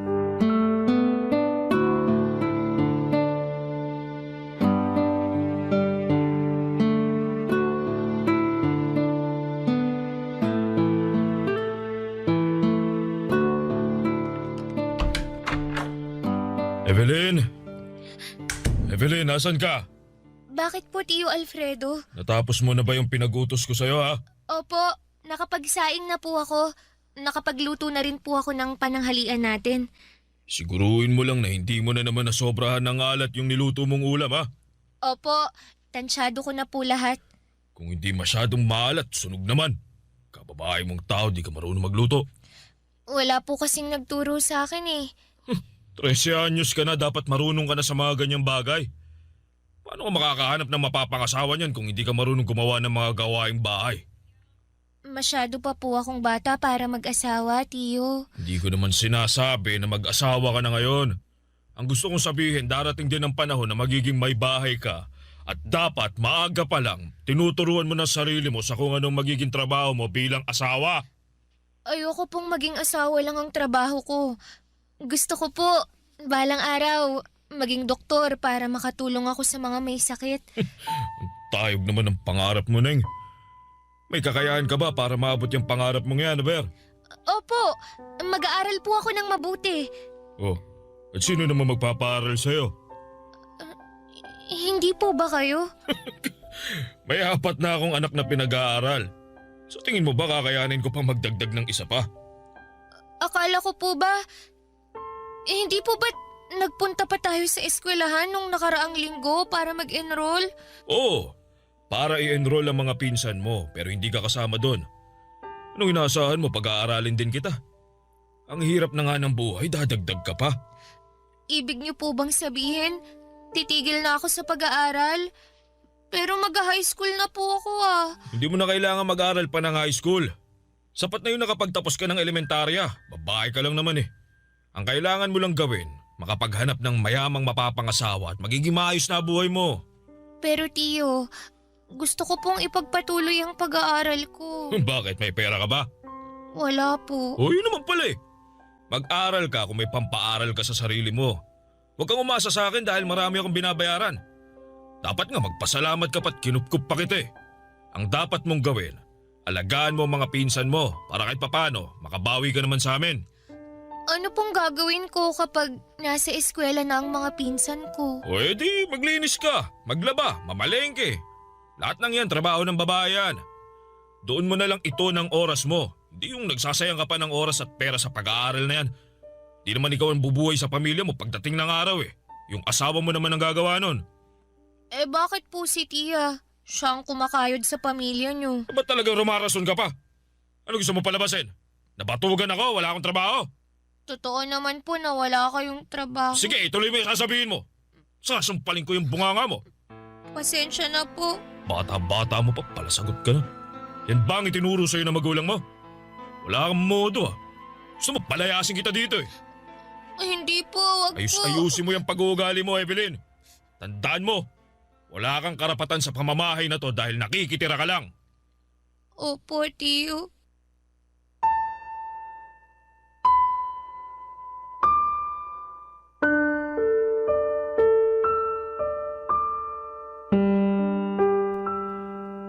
Kahit anong pagtatampo pa ang gawin ko noon ay hindi na talaga ako nakabalik pa sa pag-aaral. Gustuhin ko man ay hindi ko kayang pag-aralin ang sarili ko dahil 13 anyos pa lamang naman ako noon. Ang naging papel ko na lamang sa buhay ng tiyuhin ko ay taga-silbi sa mga anak niya. Hindi na lamang ako ate sa mga pinsan ko. Ako na rin ang nagsilbi nilang ina. Ako ang taga-linis ng bahay, taga-luto, taga-hatid at kung minsan ako pa ang taga-salon ng galit ni Tio Alfredo kapag sunod-sunod ang problema nito sa bahay. Wala rin po akong natatanggap na pera mula sa tiyuhin ko kahit na pambili man lang sana ng gusto kong pagkain. Ang sabi niya ay sapat na raw na pinapakain nila ako at binibigyan ng maayos na tirahan. Wala akong karapatang magreklamo noon dahil totoo nga naman na nakikitira lamang ako sa bahay nila. May isang pangyayari nga noong nagbabakasyon ang asawa nito galing abroad ay wala man lang ako natanggap na pasalubong. Nasa gilid lamang ako noon habang pinapanood ko ang mga pinsan ko na masayang tinatanggap ang mga bago nilang damit, sapatos at laruan. Tuwing lumalabas sila para kumain ay naiiwan ako sa bahay para magbantay.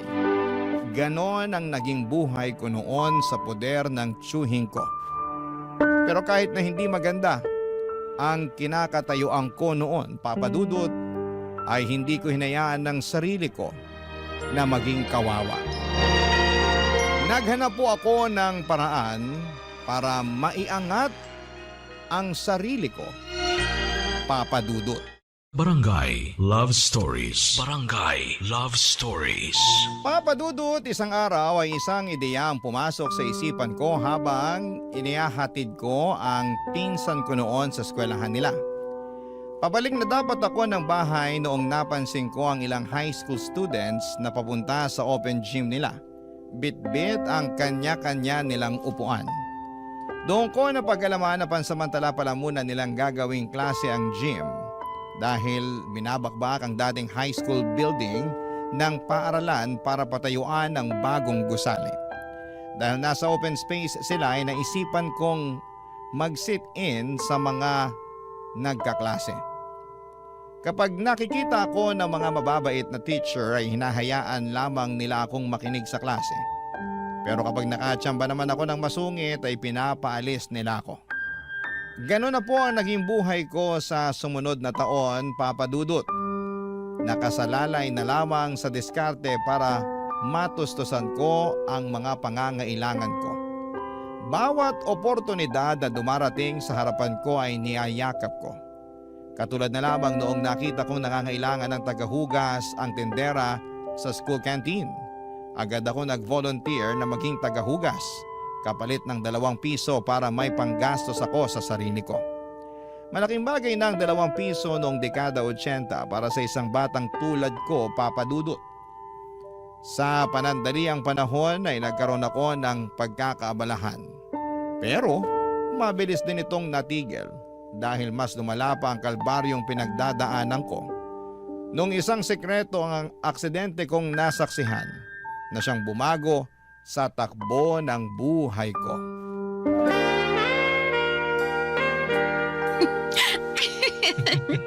Ano ka ba? Tiyo? Ay! Sus Mariosep! Alfredo! Akala ko ba walang tao dito? Evelyn, ano bang ginagawa mo rito? Kala ko ba binabantayan mo mga pinsan mo doon sa eskwela? Umuwi po ako para magpalit. Narumihan po kasi ang damit ko eh. Walang yaka? Gusto mo bang mabuko tayo? Sa susunod, huwag mo akong imbitahin dito sa pamamahay mo kung makikita lang pala tayo ng anak mo. Tapos ang gusto mo pa, dito natin gawin sa salas. Ay, Hindi ko naman ay siya... nako, aalis na ako. Sandali lang, hindi ko anak to. Tsaka wala naman talaga tao eh. Pasensya na po. Hindi ko alam na may bisita po kayo. Balik ka nga ritong bata ka. Aray! Tiyo! Yung kamay ko po! Kahit kailan, panira ka talaga. Ano ginagawa mo rito? Di ba't inutos ko sa'yo na bantayan mo mga pinsan mo sa eskwela nila? Pinabantayan ko naman po sila eh. Nasa klase sila ngayon kaya naisip kong umuwi muna saglit para sa... Wala akong pakialaman naman yan dahilan mo. Di ka ba marunong kumatok, ha? Bakit bigla-bigla ka nalang pumapasok dito sa bahay? Anong tingin mo rito? Bahay mo ba to? Hindi po. Sa susunod, kumatok ka! Naintindihan mo? Opo, Tiyo. Ngayon, ano mga nakita mo kanina pagkapasok mo? Wala po. Sabihin mo'ng totoo. Nakita ko po na nakayakap po kayo dun sa babae. Yun lang. Opo. Hoy, Evelyn, makinig ka sa sasabihin ko, ha? Wala kang nakita. Intindihan mo? Wala kang nadat ng babae dito. Mag-isa lang ako dito nanonood ng telebisyon. Intindihan mo ba yan? Sagot! Opo. Wala po akong nakita. Wala po. Kapag ito kumalat, ha? Sinasabi ko sa'yo, malilintigan ka sa akin. Wala po akong pagsasabihan ng mga nakita ko. Pangako po, Tiyo.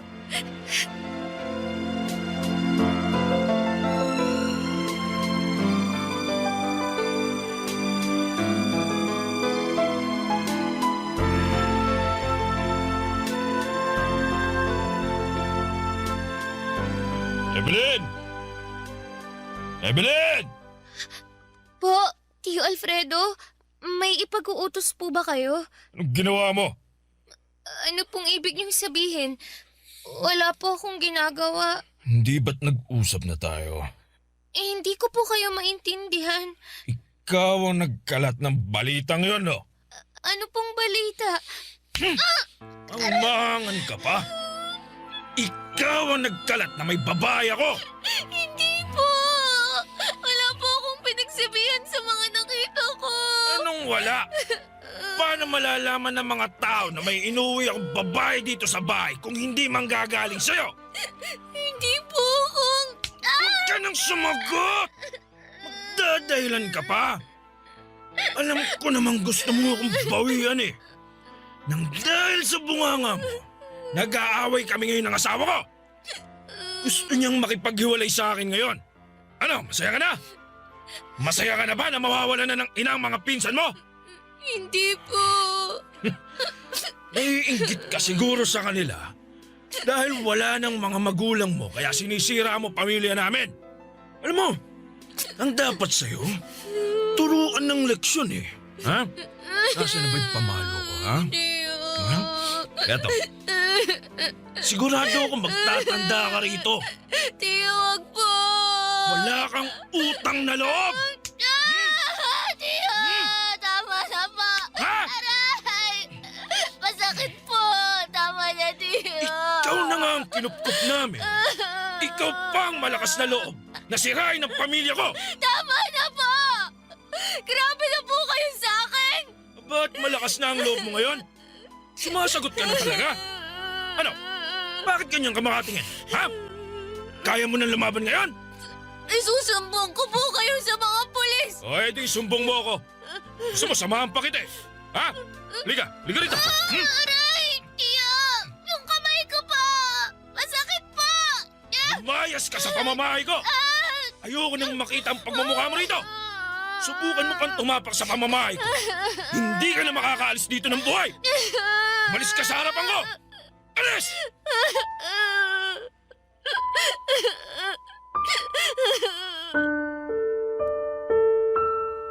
Isang backpack lang ang dala ko noong pinalayas ako ni Tio Alfredo sa pamamahay niya. Ang laman noon ay ilang damit pati na mga libro at notebook ni Lolo Renato. Matapos mapalayas ay kung saan-saan ako napadpad para maghanap ng kanlungan. Nasubukan kong matulog sa eskwelahan sa ilalim ng tulay, sa mga abandonadong gusali at pati na rin sa sementeryo. Naging palaboy ako ng ilang buwan. At para makakain ay nanlilimos ako. Paminsan-minsan ay nakakahanap ako ng maliliit na trabaho katulad ng pagbibitbit ng mga gamit ng pasahero sa bus terminal at pangangalakal. Naranasan ko rin kumain ng pagpag at mga tira-tirang pagkain na tinatapon sa mga restaurant at fast food. Pakiramdam ko noon ay para bang wala na akong pag-asa sa buhay. Dumating ako sa puntong gusto ko nang sumuko dahil hindi ko makuha kung bakit sa murang edad ay dinaranas ko ang ganong klase ng buhay. Marami akong pangarap na gustong maabot pero hindi ko alam kung papaano ko sisimulang kamtin ang mga ito kung wala akong magamit na tungtungan para abutin ang mga ito. Ni wala man lang akong kakilala na pwedeng malapitan. Araw-araw ay nakikipaglaban ako para mabuhay dahil kung hindi ko ito gagawin ay walang mangyayari sa akin. Hanggang sa isang araw ay biglang ngumiti ang langit sa akin. Habang natutulog ako sa gilid ng simbahan na kumakalamang tiyan at nanghihina ay isang ginang ang lumapit sa akin.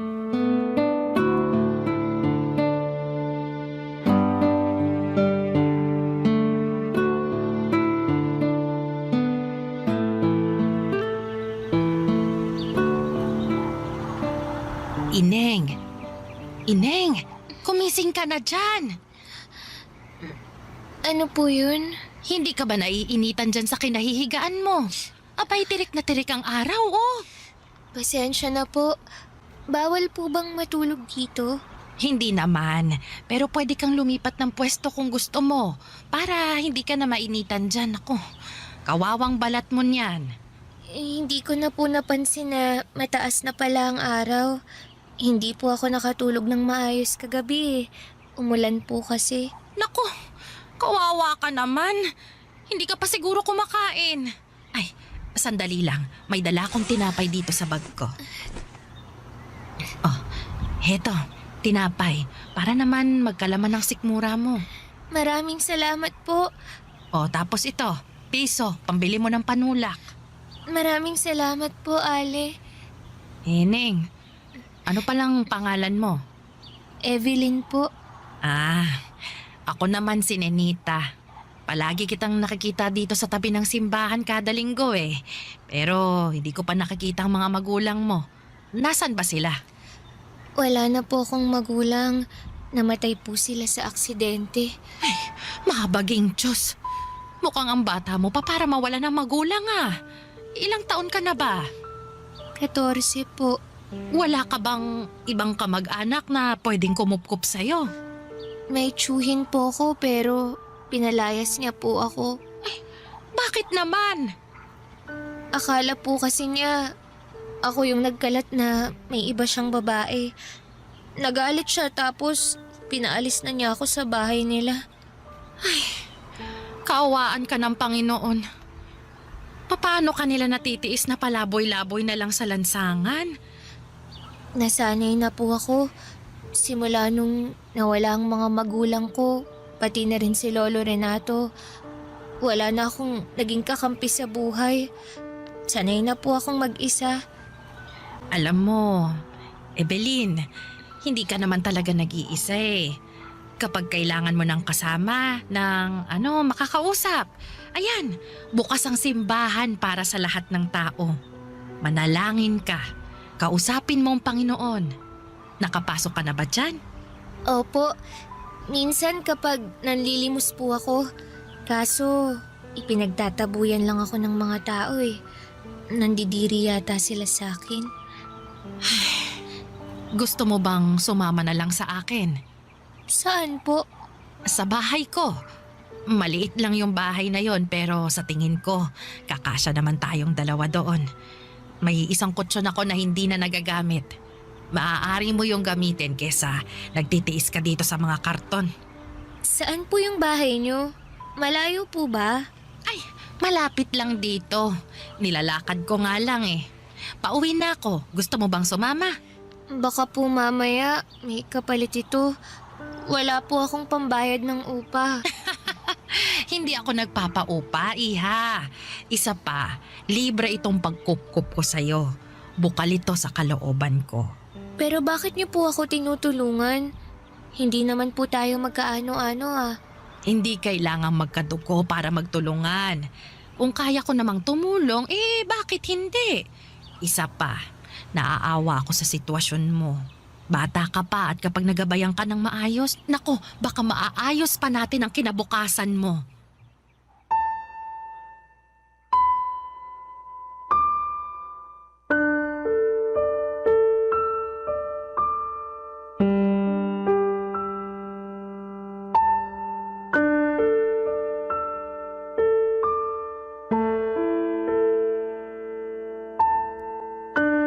Papadudot, hindi po ako mapagtiwalang tao dahil na rin sa mga pinagdaanan ko sa buhay. Pero nung mga panahong yon ay sobrang desperada na akong makatanggap ng tulong. Kaya naman kahit na hindi ko pa gaanong kilala si Nanay Ninita, ay sumama na ako sa kanya. Isa pa taong simbahan po siya, Papadudot. Kaya naisipan ko na hindi naman siguro niya ako sasaktan. Maliit lang na matanda si Nanay Ninita. Maikli at namumuti na ang buhok nito at medyo iika-ika na kumaglakad. Maamo ang kanyang mukha kaya hindi mo talaga siya pag-iisipan na makagagawa ng masama. Maliit lang ang pamamahay nito at ang tanging kasama na lamang niya sa buhay ay ang 5 nitong pusa at isang aso. Naalala ko sa kanya si Lolo Renato na mag-isa na lamang din noon hanggang sa dumating ako sa buhay niya. Ang kwento niya sa akin ay maagang nabiyuda si Nanay Ninita matapos pagnakawan ng asawa nito habang naglalakad pauwi galing trabaho. Sinaksak siya ng 5 beses sa dibdib kapalit lamang ng 300 pisong laman ng wallet nito. Ang kaisa-isa nilang anak naman ay namatay sa murang edad dahil sa dengue. Dahil nga sa masalimuot na buhay na pinagdaanan ni Nanay Ninita ay hindi na siya nakapag-asawa pa. Nilaan na lamang niya ang oras niya sa pagiging alagad ng Diyos. At simula noon ay mag-isa na lamang siyang namumuhay. Papadudo, totoo nga na bilog ang mundo. Dahil kung noon ay nasa ilalim ako, nung inampon ako ni Nanay Ninita, ay yun na rin po ang simula ng pag-angat ng aking buhay. Barangay Love Stories. Barangay Love Stories. Si Nanay Ninita ang nagturo sa akin ng mga bagay na noon ay hindi ko pa alam. Sa kanya ko natutunan kung paano dumiskarte at tumayo sa sarili kong mga paa. At sa unang pagkakataon ay muli kong naranasan ang pagkalinga mula sa isang nakatatanda. Bilang isang dalagang walang sapat na karanasan kung paanong haharapin ang mga pagsubok ng buhay ay labis ang aking pagpapasalamat kay Nanay Ninita sapagkat siya ang naging gabay at sandigan ko sa aking paglaki. Pinag-aral po ako ni Nanay Ninita at kahit mas matanda na ako kesa sa mga kaklase ko, ay hindi ko yon inalintana. Ang mahalaga ay makapagtapos ako at ipagpatuloy ko ang pag-abot ko sa aking mga pangarap. Siya rin ang naging tulay upang mas makilala at mapalapit ako sa Diyos. Madalas niya akong isama noon sa mga aktibidades ng simbahan katulad ng mga Bible study, charity work, youth activities at kung ano-ano pa. Sa bawat akbang na aking tinatahak ay dama ko ang paggabay niya. Hindi lamang bilang isang nakatatanda kundi bilang isang tunay na magulang. Si Nanay Ninita ang tumayong haligi at ilaw ng aking buhay. Dahil sa kanya ay natutunan kong pahalagahan ang bawat sakripisyo nito at natuto akong manampalataya at magmahal ng walang hinihinging kapalit. Bilang tugon sa lahat ng mga kabutihan at pagkalinga niya, buong puso ko siyang tinuring na aking sariling ina. Sa ganong paraan, Papa Dudut, ay nabigyan ko siya ng anak na matagal na niyang ninanais. Isang bagay na hindi niya naranasan, Papa Dudut.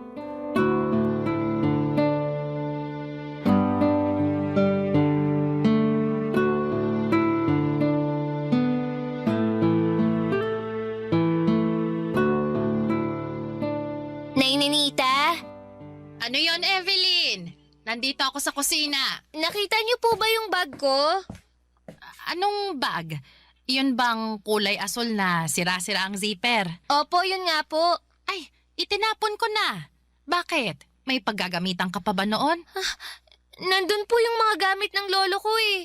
Bakit niyo po itinapon? Huwag kang mag-alala. Hindi ko naman itinapon yung laman. Mga libro at kwadernong laman nun, hindi ba? Opo, magdadala sana ako ng libro sa eskwela dahil may gagawin kaming proyekto. Iniligpit ko yon doon sa may aparador. Hanapin mo na lang. Sige po. Nga pala. Hindi ko pala na ipapaalam sa'yo. Habang naglilinis ako, binuklat ko ang ilan sa mga pahina ng kwadernong itinago mo. Mga recipe pala ng tinapay ang nakasulat doon. Opo. Dati po kasing panadero ang lolo ko. May panaderya sila noon kaso nasunog kaya hindi na niya yun na ipagpatuloy. Nakakatuwa naman. Alam mo ba, nagtrabaho din ako sa panaderya noong araw. Totoo po ba? Oo, kaya may alam din ako kahit papaano sa paggawa ng tinapay. Gusto mo bang subukan nating gumawa? Sige po. Gusto ko pong matutong gumawa ng tinapay. Sige. Pag uwi mo mamaya galing sa eskwela, gumawa tayo ng tinapay. Sige po.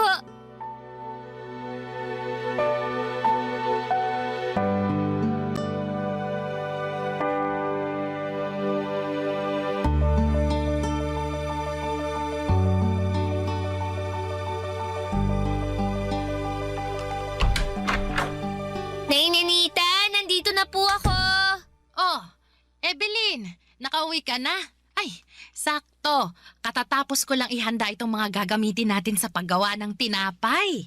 Ano pong klaseng tinapay ang gagawin natin? Monay! Mas mura ang mga sangkap nito kaya ito muna ang unahin nating gawin. Mahirap po bang gawin yan? Naku, madali lang. Kailangan lang nating magmasa ng harina na may mantika, tubig, pampaalsa at kaunting asin. Gusto mo ba ikaw ang magmasa? Opo. Sige. Ang una mong gagawin, paghalu-haluin mo muna ang mga tuyong sangkap. Pagkatapos, maglaan ka ng butas sa gitna ng harina, saka mo ilagay ang mantika at tubig. Ganito po ba? Oo, ganyan nga. Tapos tantsahin mo na lang muna yung tubig para hindi maparami ang lagay mo. Nailagay ko na po. Ano pong kasunod? Masahin mo na lang ng mabuti hanggang sa lumambot. At kapag hindi na dumidikit sa kamay mo, pwede na yang itabi. Hindi po ba natin tululutuin agad? Hindi muna, kasi aantayin muna natin siyang umalsa. Bakit po? Para mas malaki at malambot kapag naluto na. Gaano po katagal? Kailangan nating maghintay ng 1 hanggang 2.5 oras. Ay, ang tagal naman po nating maghihintay. Sabik na akong magluto eh. Hindi po ba pwedeng iluto na natin agad pagkatapos paghalu-haluin? Ay, hindi pwede. Kailangan nating sumunod sa tamang proseso. Alam mo, Evelyn, sa paggawa ng tinapay, kakailanganin mo ng mahabang pasensya. Hindi mo kailangang madaliin ang proseso kasi kapag minadali mo, ay masasayang lang ang pinaghirapan mo.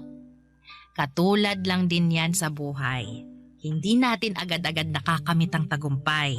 Alam mo kung bakit? Bakit po, Naininita? Dahil may wastong oras ang lahat ng bagay. Minsan, kailangan lang talaga nating maghintay.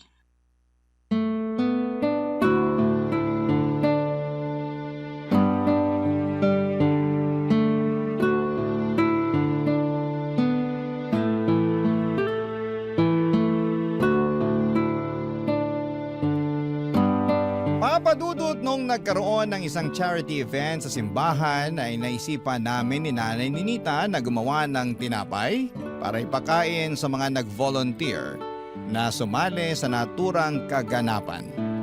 Hindi namin inaasahan na marami ang magkakagusto sa tinapay na ginawa namin. Doon namin naisipan ni Nanay Ninita na gawin na po itong negosyo. Kada madaling araw ay bumabangon na kami ni Nanay Ninita para gumawa ng tinapay. Ang mga tinapay na yon ay nilalako ko noon sa eskwelahan namin. Ang perang nakukuha namin mula doon ay siya namang pinangtutustos ko sa pag-aaral ko hanggang sa tumungtong ako sa kolehiyo. At sa tulong nga po ng scholarship na natanggap ko mula sa simbahan, ay nakapagtapos ako at agad na nakapasok bilang sekretarya sa isang LGU. Doon ay unti-unti akong nag-ipon para maipatayo ang plano naming pwesto ni Nanay Ninita. Gusto ko kasing ibalik noon ang panaderya na naging negosyo ni Lolo Renato. Total ay recipe naman niya. Ang ginamit namin ay mabuting bigyan ko rin siya ng pagkilala. Dahil kahit na wala na siya sa mundong ito, ay malaki pa rin ang naging tulong niya upang mabago ang buhay ko. Naging matagumpay ang bakery business namin ni Nanay Ninita pagsapit ng bagong dekada. Taong 2001 ay unti-unti namin itong napalago hanggang sa hindi na namin namamalayan na maginhawa na pala ang buhay namin. Malayo na po ito sa paghihirap na pinagdaanan ko noong bata pa lamang ako, Papa Dudut.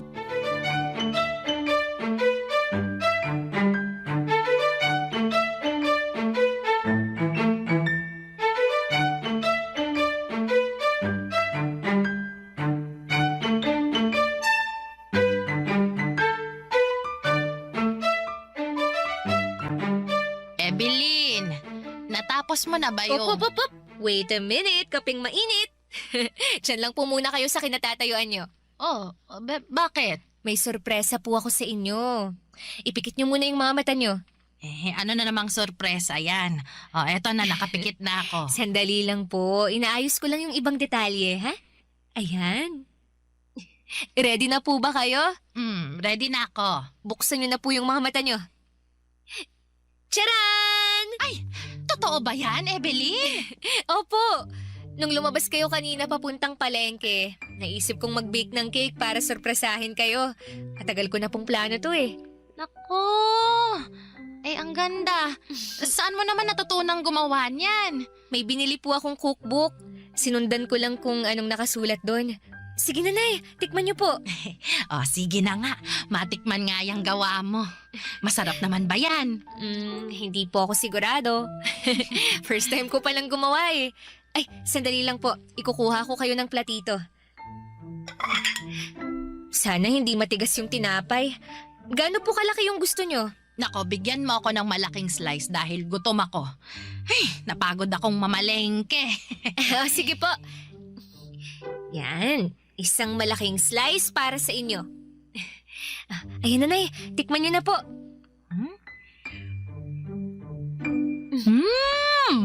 Masarap ah. Totoo po ba? Baka naman sinasabi nyo lang yan para hindi ako masaktan. Gusto ko po yung totoong opinion nyo para matuto ako. Yung totoo ba ang gusto mo? Opo. Sige. Medyo sumobra lang sa tamis yung icing. Maliban doon, wala nang problema. Presentable din siyang tingnan. Katulad siya nung mga nakikita kong cake sa mga binyag at kasal. Sige po, konting practice pa. Kapag naperpekto ko to, idadagdag ko to sa panaderya natin. Nakakatuwa naman na hanggang ngayon, hindi ka pa rin tumitigil sa pangangarap. Hindi po talaga ako titigil hanggat hindi ko natutupad lahat ng pangarap ko para sa ating dalawa. Ay, ang layo na talaga ng narating mo, Evelyn. Sinong mag-aakala na yung batang natutulog lang sa tabi ng simbahan noon, ngayon, nagmamay-ari na ng sariling bakery. Tuwing nakikita ko itong tagumpay na tinatamasa mo ngayon, lubos na nagagalak ang puso ko. Hindi ko po maaabot ang lahat ng to kung hindi dahil sa inyo. Kaya nga po ginagawa ko ang lahat para mabigyan ko kayo ng komportabling buhay. Bilang kabayaran na rin sa pag-aalaga at pagtitiwala niyo sa akin. Ay, sobra-sobra na nga itong grasya na meron tayo ngayon Doon pa lang, nakabawi ka na. Kulang pa po to, Nay. Marami pa po akong plano para sa inyo. Gusto ko dumating yung araw na magbuhay donya kayo. Yun na po ang pinakamagandang regalo na maibibigay ko sa inyo. Nako, hindi mo na kailangang gawin yan. Matanda na ako. Masaya na ako sa kung anong meron tayo ngayon. Dahil nagawa ko ng layunin ko sa buhay. Kontento na ako ngayon. Ang mabuti pang gawin mo, ibahagi mo mga biyayang meron ka sa mga taong nangangailangan. Yun ang gusto kong gawin mo. Tulungan mo ang mga katulad mong puno ng pangarap pero pinagkaitan ng maayos na kapalaran. Papadudot, naging matagumpay ang plano kong cake business at yun ang nagsilbing pangalawa kong negosyo. Dahil sa lumalawak naming business ay kumuha na ako noon ng sarili kong empleyado. Mga working student, single mother at mga kabataang hindi nakapag-aral. Gusto ko rin kasing maging instrumento ng Panginoon para makatulong sa mga nangangailangan katulad ng pagtulong na ginawa sa akin ni Nanay Ninita. Sa mga sumunod na taon ay nakapagpundar ako ng maayos na tirahan para sa aming dalawa ni Nanay Ninita. Nakabili na rin ako noon ng sarili kong sasakyan. Dahil sa tagumpay na tinatamasa ko noon, ay nag-resign ako sa trabaho ko at tinuong ko na lamang ang buong atensyon ko sa business ko. Pagsapit ko ng 40 ay nakapagtayo ako ng panibagong branch ng bakery at cake shop. 5 taon pagkatapos noon ay binawian na ng buhay si Nanay Ninita dahil sa katandaan. Namatay siya sa pagkakatulog. Katulad ng matagal niyang panalangin na magkaroon ng kamatayang tahimik at walang sakit. Siguro'y binigay na lamang sa kanya ng langit ang hiling niyang yon dahil sa pagiging mabuti niyang tao. Papadudot, hindi na ako nakapag-asawa pa dahil naging busy ako masyado sa mga business ko. Ganon pa man ay hindi ko kailangan ng asawa para magkaroon ng masayang pamilya. Ang ginawa ko ay nag-ampon ako ng batang iniwan ng kanilang magulang para kahit papaano ay maipasa ko ang kabutihang ginawa sa akin ni Nanay Ninita. Sa ngayon po ay may 3 akong anak, hindi ko man sila kadugo, ay higit pa sa magkadugo ang pagmamahala namin sa isa't isa. Dito ko na po tatapusin ang aking kwento at sana po ay nakapagbigay ng inspirasyon sa inyong lahat. Ang inyong forever, kapuso at kabarangay, Evelyn. Napakasakit na nangyari kay letter sender. Pero buti sa uli, naging maayos pa rin ang buhay niya. Anong say mo sa Barangay Love Stories na ito? Pagkwentuhan natin sa comment section yan. Ang mga kwento ng pag-ibig, kwento ng buhay at kwento ng pag-asa dito sa Barangay Love Stories. Love Stories. Masarap ang makipaglaro, lalo na kung pareho kayong magaling ng taong kalaro mo. Pero kapag puso na ang pinag-uusapan ay mahirap itong paglaruan dahil tiyak na iiyak ang taong talo sa dulo. Ikaw kabarangay, naranasan mo na bang maging talunan sa laro ng pag-ibig? Dear Papa Dudut, magandang araw po sa inyong lahat. Dwight na lamang ang itawag nyo sa akin, 33 years old, at isang single na computer engineer. May rason kung bakit ako single hanggang ngayon, Papa Dudut. Ito'y dahil takot ako sa commitment. Hirap na hirap ako makipag-commit sa isang tao dahil naniniwala ako na mauubos lang ang panahon ko rito. Para kasi sa akin, nanakawin lang ng pakikipagrelasyon ang oras ko. Kaya naman mas pinili ko na lamang na huwag maghanap ng kapareha sa buhay ko. Late bloomer po kasi ako, Papa Dudut. Kung kailan ako tumanda na ay saka ko na lang na-enjoy ang pagkabinata ko. Ang mga bagay na dapat ay ginawa ko noong nasa 20s pa lamang ako ay saka ko na lamang nagagawa noong nag-30 na ako. Noon kasing bata-bata pa ako ay wala akong ibang ginawa kundi ang magtrabaho para sa pamilya ko. Ako po kasi ang tumayong breadwinner ng pamilya namin matapos mamatay ang tatay ko sa aksidente sa motor. Ako ang tumulong kay nanay na pag-aralin ang 2 nakababatang kapatid ko. At noong makapagtapos sila ay saka na lamang ako nakapag-focus sa sarili ko. Isa pa ay hindi ko magawang makipagrelasyon noon dahil masyado pa akong maraming pinoproblema sa buhay ko. Toxic ang kinalakhan kong pamilya, Papa Dudut. At ayaw ko nang palalain pa ang problema ko sa pamamagitan ng pagkakaroon ng girlfriend lalo na't isa sa pangunahing nagbibigay ng stress sa akin ay ang bunso kong kapatid na si Elise, Papa Dudut.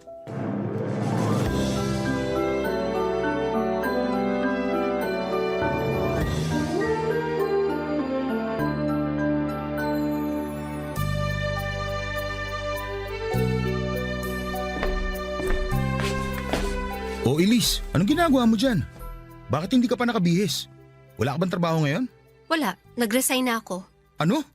Wala ka pang 1 buwan doon sa pinapasukan mo ah. Ayoko na doon. Ang swapang ng boss ko. Lagi akong pinipilit mag-overtime, hindi naman dinadagdagan ng sweldo ko.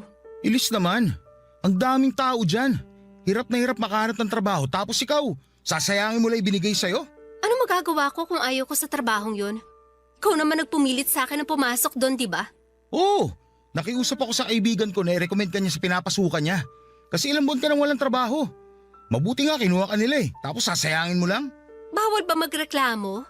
Sa bulok yung sistema nila Porket desperada na ako makahanap ng trabaho, aabusuhin na nila ako. Hindi naman pwede yun.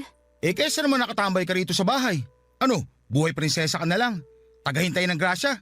Ang galing mo naman. Maghahanap ako ng sarili kong trabaho. Hindi ko kailangan ng tulong mo. Ha? Kailan pa? Wala ka pa nga napapatunayan Simula pagkabata, sa akin ka na nakaasa. Paano ako maghahanap ng trabaho sa ganyang ugali mo? Bakit? Ginusto ko ba yung tulong mo? Hiningi ko ba yun sa'yo? Tinulungan kita kasi kapatid kita. Kung kapatid mo pala ako, huwag mong isumbat sa akin yung mga naitulong mo. Yan ang mahirap sa'yo Tutulong-tulong ka tapos kapag naghalo na ang balat sa tinalupan, uungkatin mo na yung mga naitulong mo para ano? Para ipamukha sa akin na ikaw yung mas mataas, na ikaw yung mas dominante. Totoo naman Oo, totoo. Pero wala kang karapatang bastusin ang pagkatao ko dahil may kakarampot kang naitulong sa buhay ko. Kakarampot? Pinag-aral kita. Hinanapan kita ng trabaho. Galing sa bulsa ko nagpapakain sa'yo. Saan yung kakarampot doon? Masama bang magsalita? Masama bang punahin ka lalo na kung nakikita ko yung mga pinagpaguran ko na pupunta lang sa wala? Ayan, dyan ka magaling. Ang magbilang. Isama mo na rin sa listahan pati yung pagpalit mo ng diaper ko nung baby pa ako. Yan naman yung gusto mo, di ba? Yung araw-araw ipinapaalala mo sa akin na wala akong narating, na ikaw lang yung magaling. Bakit kasalanan ko? Bakit ako yung mali? Ako yung bumubuhay sa atin pero ako pa yung masama. Sa pamilyang to, ako yung naghahanap buhay. Ako yung nagpapakahirap. Nagpapakapagod para mabuhay kayo. Tapos ano? Ako yung kontrabida? Hindi ko sinusumbat yung mga bagay na nagawa ko sa'yo. Ang gusto ko lang naman, pahalagahan mo yung mga paghihirap ko. Pinag-aral ko kayong 2 ng ate mo, tapos ganito yung sukling makukuha ko. Yung isa buntis, tapos ikaw walang trabaho. Magalit na kayo kung magalit, pero nagagalit ako sa inyo dahil pagod na ako sa totoo lang. Alam mo kung ano yung nakakalungkot? Ni isa sa inyo, wala man lang nagpapasalamat. Ni isa sa inyo, wala man lang nagpahalaga sa effort ko. Wala Sinanay nyo na kasi yung mga sarili nyo na nandito lang ako, nasasagot sa mga problema nyo. Tapos ka na ba? Gusto mo makarinig ng salamat? Di salamat. Salamat, huwaran kang kapatid. Ikaw na ang pinakamagaling. Ikaw na ang uliran sa lahat. Ikaw na. Pakaalis na nga. Hoy! Napakawala mong kwentang kausap!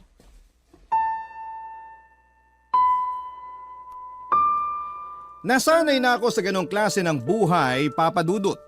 Lagi na lamang kasi sa akin nakaasa ang lahat. Mula umaga hanggang gabi ako lahat ang humaharap sa mga problema ng pamilya namin. Matanda na ang mga kapatid ko kung tutuusin pero parang wala man lang silang pinagkatandaan. Dahil sa akin pa rin sila umaasa. Kapag naman naglalabas ako ng hinanakit sa kanila ay ako pa rin ang lalabas na masama. Ang malala, sa halip na maintindihan ako ng nanay namin ay mas kinakampihan pa niya ang mga kapatid ko. Ako raw ang panganay at kailangan ako ang umintindi sa mga nakababata kong kapatid. Ako na nga yung tumutulong sa kanila pero ako pa yung pinagkakaisahan. Tuwing nasisira ang araw ko dahil sa pamilya ko ay umaalis ako ng bahay. Nagpupunta ako sa mga bar at doon ay naghahanap ng babae. May isa akong lugar na paulit-ulit na pinupuntahan kung saan ako nakakakilala ng mga kababaihang willing makipag one night stand. Pagkatapos ng isang gabing puno ng sayawan at alak, ay inaaya ko silang maghotel para doon namin sabay tapusin ang magdamag.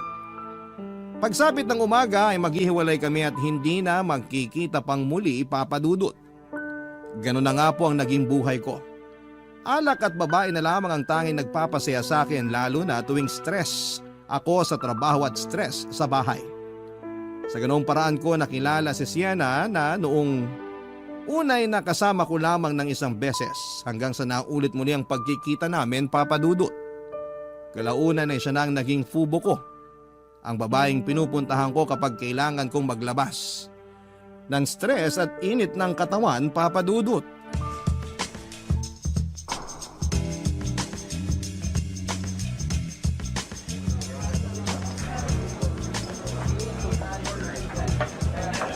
Wednesday ngayon ah. Bakit bigla ka nag-aya? Walang pinipiling araw ang pagiging bad mood ko. Bad trip ka na naman? Parang nagiging synonymous na ang pangalan ko sa pagiging bad mood mo ah. Yun naman talagang rason ba tayo nakikita, di ba? Ikaw ang gamot ko tuwing nasisira ang araw ko. Eh di dapat pala may bayad ako. Kailangan pa ba nun? Nagagawa ko naman yung parte ko, di ba? Uwi ka masaya dahil sa akin. Ang taas ang tingin mo sa sarili mo ah. Sigurado ka ba na napapasaya mo ako? Hindi ba? Imposible namang hindi. Ikaw yung pinakamayingay sa ating dalawa. Matakaw ka kasi. Lagi akong gutom eh. Kaya pala sobrang aggressive mo sa kama. Lagi ka palang bad trip. Sa akin mo ba nilalabas galit mo sa mundo? Hindi lang galit nilalabas ko, pati init at sarap ng katawan. Oo, ako pala yung punching bag mo ha. Binubugbog mo ko sa ibang paraan. Eh dahil dyan, sagutin mo tong isang bucket ngayong gabi. Bakit ako? Dapat hati tayo. Ikaw nagaya eh. Dapat ikaw magbayad. Ganun na ba ngayon? Ganun naman talaga dapat no. Lumabas ako para sa'yo kaya ilibre mo ako. O sige na nga. Pero sa'yo yung hotel mamaya ha. Para fair. Kailangan pa ba nun? May sasakyan naman ako eh. Doon na lang tayo. Ibang klase ka rin ha. Ang kuripot mo talaga. Pero maganda yon. Hindi ko pa nasusubukan sa sasakyan. Wag na pala. Bagong linis lang yung sasakyan ko. Baka madumihan ka agad. Oy, wala nang bawian. Wala. Binabawi ko na. Cheers tayo. Cheers para sa pamilyang toxic. Oh, cheers para sa pusong sawi. Teka, mali pala. Dapat ang hinihiling natin, yung positive. Hindi yung mga nega sa buhay. Ano ba dapat? Ganito. Cheers para sa pagkakaroon ng kasama tuwing bad trip ako. Okay. Cheers para sa manlilibre sa akin ngayon.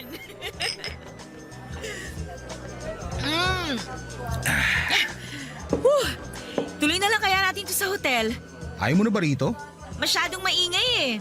Bili na lang tayo ng maiinom sa labas tapos sa hotel na tayo uminom. Sige ba? Para diretso na rin tayo. Magkaaya ka pa kasi sa bar eh. Pwede namang rekta na. Sorry naman po. Alam ko na sa susunod. O ano, saan tayo? Sa dati ba? Try naman natin sa iba. Kabisado na nila mukha natin sa dati. Sige. May alam ako. Tara, lika na. Isang buwan na ang lumipas simula nang nakilala ko si Sienna. 2:00 noon ng madaling araw noong napansin ko si Sienna na mag-isang nakatayo sa may gilid ng stage sa bar na pinupuntahan ko. Nakahawak siya ng isang baso ng beer at tahimik na nakikinig sa kumakantang banda. Tandang-tanda ko pa ang suot niya na black dress na abot hanggang taas ng tuhod. Papunta na sa kulay na brown ang mahaba nitong buhok na hanggang balikat. Ganong klase ng babae ang mga tipo ko, Papa Dudut. Kaya nung nakita ko siya ay agad ko siyang nilapitan at nakipagkilala ako sa kanya. Ang unang pagkikita namin yon ay nauwi sa kama. Akala ko noon ay hindi na masusundan pa ang pagkikita namin. Ganon kasi karaniwan ang mga nai-encounter kong babae. Pagkatapos naming pagsaluhan ng isang mainit na gabi ay hindi na ulit kami nagkikita kahit kailan. Pero sa pagkakataong yon ay nagkita ulit kami ni Sienna sa parehong bar pagkalipas ng ilang araw. Pinagsaluhan ulit naming dalawa ang ilang bote ng beer saka namin ito tinapos sa loob ng isang hotel malapit sa amin. Nang gabing yon ay naisipan naming dalawa na maging magpartner na lamang sa kalokohan. Nagpalitan kami ng contact number at tuwing kailangan niya ng kasama ay ako ang tinatawagan niya. Ganon din ako na kapag buwisit na buwisit ako sa buhay ay tinatawagan ko siya. Simula noon ay naging fubo na kami ni Sienna, Papa Dudut. Kaming dalawa ang madalas na magkasama sa mga kalokohan para mawala ang problema naming dalawa ng mga panahong yon, Papa Dudut. Barangay Love Stories. Barangay Love Stories. Magandang babae si Sienna, Papa Dudut, pero napaka-misteryosa niyang tao. Tuwing magkasama kami ay ayaw niyang pinag-uusapan namin ang tungkol sa buhay namin. Pure business lang daw dapat ang hangad namin sa isa't isa at walang halong personalan. Gusto kasi ni Sienna na maging estranghero pa rin kami kahit na lagi namang kaming nagkikita. Katawan lang daw namin ang habol namin sa bawat isa, kaya hindi na namin kailangang mag-invest ng emosyon. No feelings involved. Yan ang rule ni Sienna sa akin, Papa Dudut.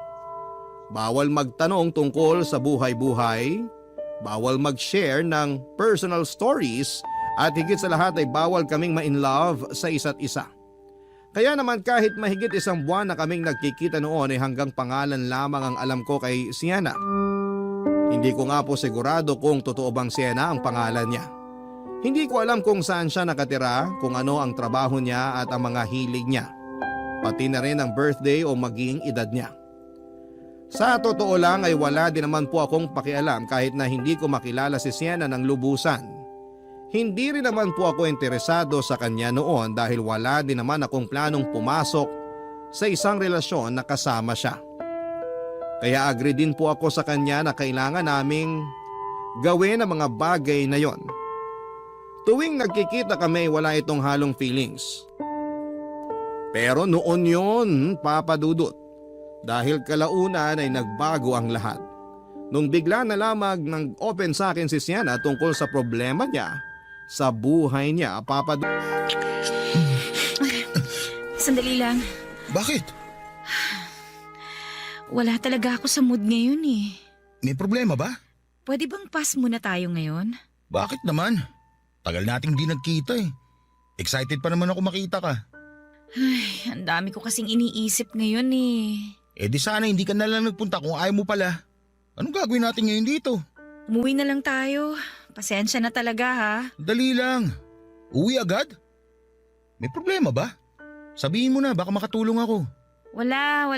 Akin lang yun. Hindi mo na kailangan malaman kung ano yung pinagdadaanan ko ngayon. Alam kong eto lang ang meron tayo ngayon. Pero pwede naman magkwento eh. Marami na tayong pinagsamahan, kaya wala nang kaso sa akin yun. Di ba nga, ang rule natin, bawal magkwento tungkol sa personal na buhay? Lahat ng rule may exception. Kung problemado ka talaga, gawin natin exception tong araw na to. Sige na, nandito ako bilang kaibigan mo. Tungkol saan ba yung iniisip mo? Tungkol sa ex ko. Oh, ano meron sa kanya? Gusto na niya makipagbalikan sa akin. Ganun ba? Eh anong problema dun? Ayaw mo na sa kanya? Gusto. Gusto ko ring makipagbalikan sa kanya. Pero mawawala yung point ko kung binalikan ko siya lalo na kung wala naman siyang ipinagbago. Ano bang rason ng hiwalayan nyo? Marami siyang issues eh. Sa sarili niya, sa pamilya, sa lahat ng bagay. Kaya kami naghiwalay kasi nadadamay ako sa kanigahan niya. Tuwing may problema siya, pati ako nahihirapan. Ganun naman talaga dapat, di ba? Nagtutulungan kayo sa mga problema nyo.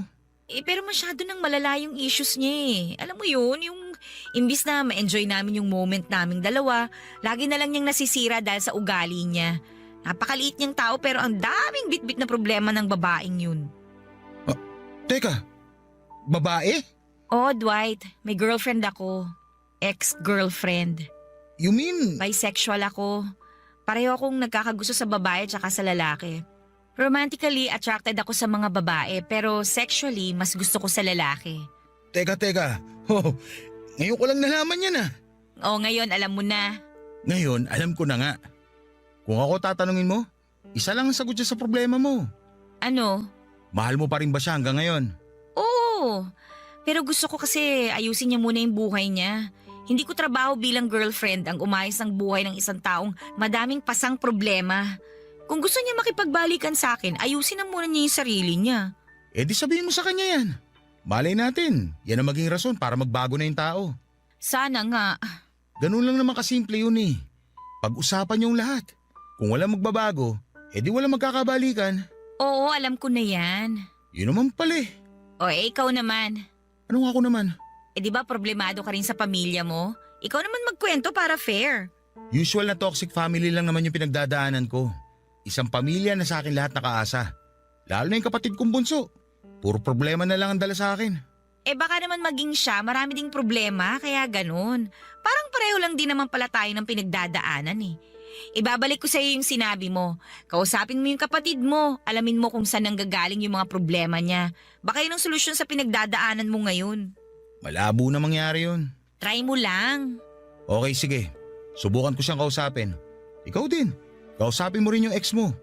Sabihin mo sa kanya lahat ng ayaw at gusto mo para alam niya ang ginagawa niya. Okay, try ko. Ano? Pwede na ba natin ituloy yung ginagawa natin? Pass pa rin. Inom na lang tayo. Libre ko. Daya naman. Sa unang pagkakataon ay nasilip ko ang mundo ng babaeng gabi-gabi kong nakakasama. Ang dating black and white na pagtingin ko kay Sienna ay biglang nabigyan ng kulay. Hindi na lamang siya si Sienna na nakakasama ko sa inuman. Hindi na lamang siya ang Sienna na nakakasama ko sa ilalim ng kumot sa isang kwartong walang bintana. Siya na ngayon si Sienna na matapang man tignan pero malambot naman pagdating sa ex-girlfriend niya. Para siyang walang pakialam sa mundo pero marupok naman pagdating sa pag-ibig. Pagkatapos ng pag-uusap namin yon ni Sienna ay sinunod ko ang mga payo niya sa akin, Papa Dudut.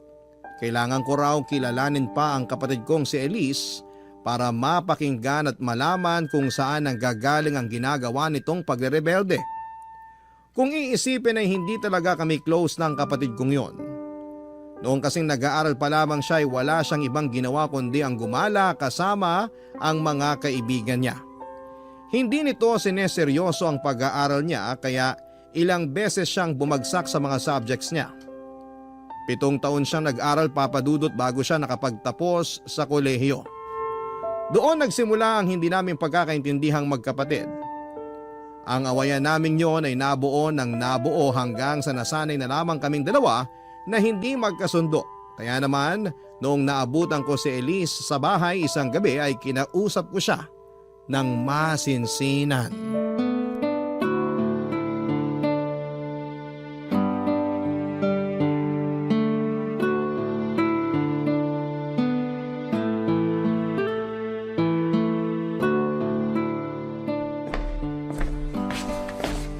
Elise, may ginagawa ka ba? Wala. Bakit? Tatalakan mo na naman ako kasi hanggang ngayon wala pa akong trabaho? Hindi. Gusto lang kitang kausapin. Kuya, alam ko pabigat ako. Oo na, wala na akong kwenta. Kahit hindi mo na sabihin, alam ko na yan. Kahit kailan, hindi ko sinabi na wala kang kwenta. Hindi mo nga sinabi, pinaparamdam mo naman. Yun bang nararamdaman mo tuwing nagagalit ako sa'yo? Ano sa tingin mo? Akala mo ba gumagaan pakiramdam ko tuwing pinagsasabihan mo kung walang ambag dito sa bahay? Siyempre hindi. Imbis na ma-inspire ako, mas lalong bumababa ang moral ko. Sorry kung yun ang nararamdaman mo sa mga ginagawa ko. Hindi ko naman gusto mangyari yun eh. Ang gusto ko lang, magkaroon ka ng maayos na buhay. Sinong tao naman ang may ayaw magkaroon ng maayos na buhay, ha, kuya? Siyempre ako rin. Gusto ko mangyari yun sa buhay ko. Kung ganun, bakit hindi mo gawin? Bakit hindi mo simulan? Ginagawa ko naman lahat ng makakaya ko eh. Ginagawa mo nga, pero... Pero, baka tama ka nga siguro. Baka wala talaga akong kwenta, kaya hanggang ngayon ganito pa rin ang buhay ko. Sa tingin mo, ano yung problema? Ano yung mga rason bakit hindi ka makausad? Sabihin mo sa akin, Elise, para matulungan kita. Hindi ko alam. Sa totoo lang, hirap na hirap akong harapin kung ano ba ang purpose ko sa mundong to eh. Hindi ko alam kung anong gusto ko, kung ano ba dapat ang maging future ko, kung ano ba yung mga bagay na gusto ko makuha sa buhay. Hindi ko pa alam, kuya. Naiintindihan kita. Ganyan din ako noon. Talaga ba? Parang hindi naman. Ako kasi, laging nadadala sa pressure. Parang palagi na lang na may kailangan akong tapusin. Kailangan kong graduate, kailangan kong magkatrabaho, kailangan kong makatulong. Dapat makasabay ako sa takbo ng buhay kahit na sobrang hirap humabol. Kasi gano'n naman talaga ang katotohanan. Kailangan nating sumabay. Kasi kung hindi natin gagawin yun, walang mangyayari sa buhay natin. Kaya nga ako sobrang pressured. Sobrang hirap huminga kasi feeling ko wala akong oras para gawin yun. Pilit akong hinihila ng mga responsibilidad ko sa buhay sa puntong hindi ko na kayang tumayo sa sarili ko. Kaya nagpapahila na lang ako. Bahala na kung saan ako dalhin. Lahat naman tayo nagpapahila lang eh. Pero dapat, ipakita mo sa sarili mo na kahit sobrang huli ka na, kaya mo pa rin humabol. Ako rin naman, bata pa lang. Na-pressure na ako sa mga responsibilidad na yan. Hindi naman sa nagre-reklamo ko. Gusto ko rin naman makatulong. Pero yun nga, tao lang din ako. Napapagod din. Mahirap kasi tayo at dahil mahirap tayo, wala tayong oras para tumigil at pag-isipan kung ano yung plano natin sa buhay. Yun yung hindi ko magawa, kuya. Hindi ko magawa mag-isip kung ano ba dapat ang kailangan kong gawin kasi araw-araw binabagabag ako ng utak ko. Matanda na ako na dapat may ginagawa na ako hindi lang para sa sarili ko kundi para sa pamilya natin. Nahihiya ako sa iyo kasi wala pa akong naibabalik. Nahihiya ako dahil hanggang ngayon, ganito pa rin ako. Isang babaeng walang direksyon ng buhay. Hindi mo naman kailangan magbalik eh. Ang kailangan mo lang gawin, huwag sayangin yung mga oportunidad na dumating sa'yo. Yung mga tulong na naibigay sa'yo, gamitin mo para sa sarili mo. Mahirap, oo. Pero kakayanin naman natin yan eh. Lalo na kapag desidido talaga tayo sa mga hangarin natin. Pero di bale, hindi kita mamadaliin. Sorry kung paminsan-minsan nagagalit ako sa'yo.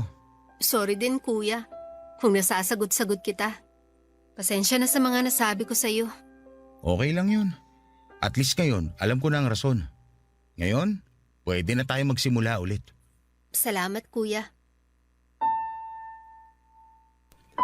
Pagkatapos ng pag-uusap namin yon ay naliwanagan din ako sa wakas tungkol sa pinagdadaanan ni Elise Papadudut. Dahil dito ay nagsimula kaming magkaroon ng kompormiso sa isa't isa.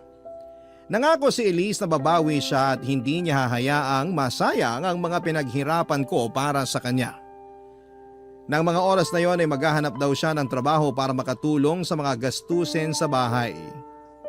Samantala, binigyan ko naman si Elise ng sapat na oras para pag-isipan at pagplanuhan ang future niya. Sinabi ko sa kanya na hindi ko na siya ipe-pressure sa mga desisyon niya sa buhay. Nangako rin ako na magiging kuya ko sa kanya na pwede niyang takbuhan kapag nangangailangan siya ng tulong. Tuwang-tuwa noon ang nanay namin dahil noon lamang niya ulit kami nakita ni Elise na nagkasundo. Sa totoo lang ay gumaan din ang loob ko noon, Papadudut. Para akong nabunutan ng tinik. Masarap pala sa pakiramdam ang magkaroon ng tahimik na pamilya kung saan ay walang away, inggitan at sisihan. Sobrang laki ng pasasalamat ko noon kay Sienna dahil siya ang dahilan ng lahat ng yon, Papadudut. Hindi naglaon ang dating pagtingin ko sa babaeng yon ay unti-unting nagbago. Kung babaeng parausan lamang ang turing ko sa kanya noon, noong mas nakilala ko pa siya ay ayoko mang aminin, ay dahan-dahang nahulog na ang loob ko para kay Sienna. Mahal ko na siya, Papadudut. Barangay Love Stories. Barangay Love Stories. Papadudut, iba pala ang pakiramdam Kapag wala kang taong kaaway, malaking bagay para sa akin na nagkabati na kami ng kapatid ko at sa sobrang saya ko ay in-invite ko si Sienna na kumain sa labas. Alam kong bawal yon sa aming dalawa dahil saka lang kami nagkikita kapag gusto naming magpalabas ng init ng katawan. Pero sa pagkakataong yon ay sobrang thankful lamang talaga ako sa kanya kaya gusto ko siyang i-treat sa labas. Nung una ay ayaw pa sana ni Sienna na makipagkita sa akin. Karaniwang sa bar lang kasi kami nagkikita tuwing gabi dahil walang masyadong tao. Pero dahil may gusto rin daw na ipagpasalamat sa akin si Sienna, kung kaya naisip niyang makipagkita na rin. Ganon pa man ay nilinaw niyang friendly date lang ang nangyari. Kaya hindi dapat namin yon bigyan ng mali siya. Noong time na yon ay naisip ko na gusto ko pang kilalanin si Sienna ng mas mabuti. Hindi ko kasi na-imagine na may soft side din pala siya na tinatago. Simula nung nag-usap kami ng gabing yon ay naiba na ang pananaw ko sa kanya. Para bang na-touch ako sa mga nangyari. Naisip ko na baka nakabuo na siya ng tiwala sa akin kaya niya nagawang mag-open ang kanyang saloobin. At gusto kong palawakin pa ang relasyon naming yon. Sa loob-loob ko ay parang gusto ko na siyang i-pursue noon, Papa Dudut. Kahit na alam kong ayaw niyang makipagrelasyon sa lalaki, ay sinubukan ko pa rin ang swerte ko at nagtapat ako ng nararamdaman ko para sa kanya.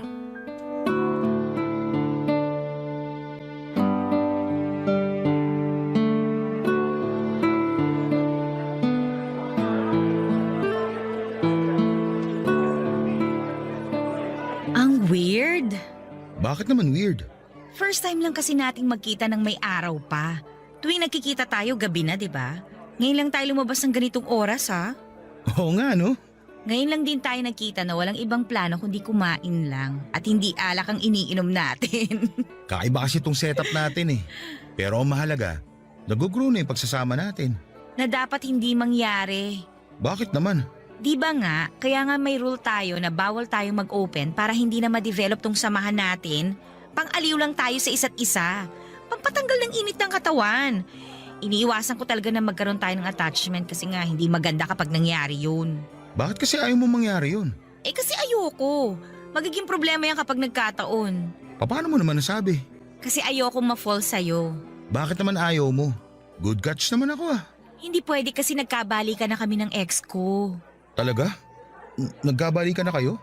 Oo. Yun din naman ang rason kung bakit ako pumayag na makipagkita sa'yo ngayon.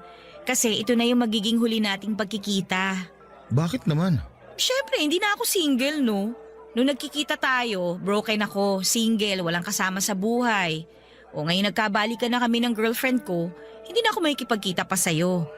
Hindi ako cheater, yun din ang rason kung bakit ayoko magkaroon tayo ng attachment sa isa't isa para madali tayong maghiwalay. Nakakalungkot naman. Mamimiss kita. Bakit naman? Marami pa namang ibang babae dyan eh.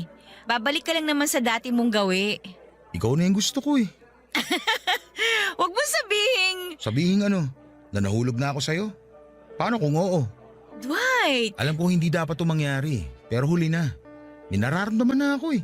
Mas lalo na nung gabing ibinahagi mo sa akin yung buhay mo. Tsaka sobrang laki din ang naitulong mo sa problema namin ng kapatid ko. Yan na nga ba yung sinasabi ko eh. Paulit-ulit kong pinapaalala sa'yo na dapat walang feelings involved sa kung ano man ang meron tayo. Huwag akong sisihin mo. Sisihin mo puso ko. Ikaw yung pinili eh. Sorry, pero hindi talaga magiging tayo. Mas makakabuti nga talaga na wag na lang tayo magkita. Bigyan mo naman ako ng chance. Chance? Dwight, kakasabi ko lang na nagkabalikan na kami ng ex ko. Siya yung mahal ko. Never ako nagkagusto sa'yo. Katawan lang ang habol ko. Ganon ka rin dapat na katawan lang ang habol mo sa akin. So paano yan? Hindi na tayo magkikita kahit kailan. Hindi na. Delete mo na lahat ng contact ko sa'yo. Simula ngayon, kalimutan na natin lahat na nangyari sa atin. Kasi gano'n naman dapat nung una pa lang, di ba? O paano? Pasensya ka na ha. Hindi na kita masasamahan. Mauna na ako sa'yo.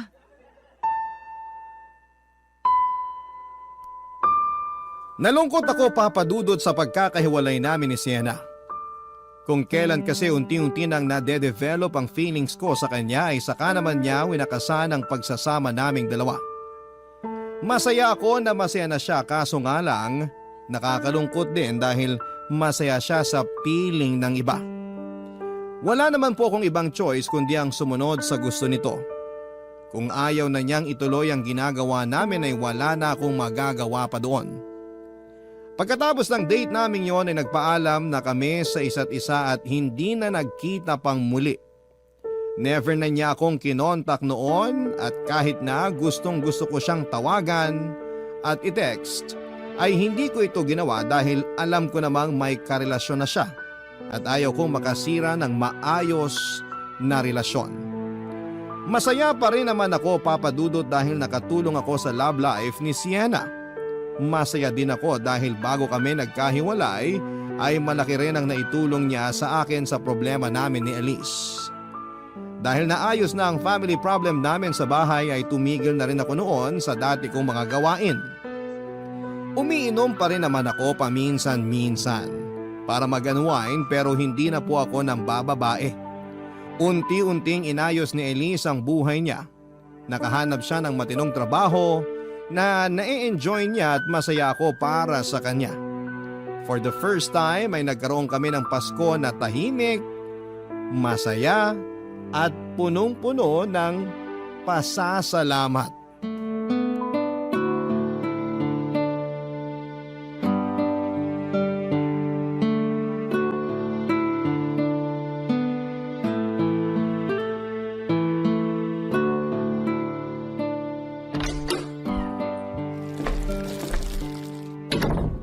Nandito na ako. Uy, sakto kuya. Nabili mo ba yung pinapabili ko? Oo, kumuha ko ng 2 manggang hinog. Para saan ba to? Gagawa ko ng mango graham. Sarap naman. Parang ngayon lang kita makikita magluto ah. Hindi naman yung lulutuin eh. Yun lang ang kaya kong gawin, kaya yun ang ambag ko ngayong Noche Buena. Ito naman yung akin. Cake. Lapag ko na dito sa mesa. Mukhang marami tayong kakainin ngayong gabi ah. Oo nga eh. Nakakatuwa kasi ngayon lang ako nakaramdam ng ganito sa Pasko. Anong ibig mo sabihin? Ngayon lang ako naging masaya. Naalala mo ba last year? Kumakain tayo ng walang kibuan kasi nagkasagutan tayo noon. Talaga ba? Hindi ko na maalala eh. O kaya, galing kasi ako sa labas. Pinagalitan mo ko kasi mas importante pa sa akin ang mga kaibigan kaysa sa pamilya noon. Pero ngayon nagbago na ako. Priority ko na ang pamilya natin.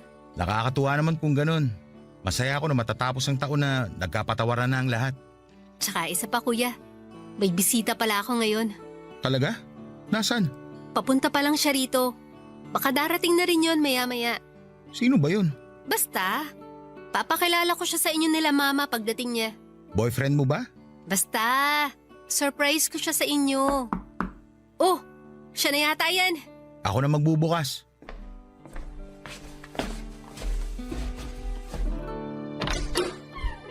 Oh, Sienna?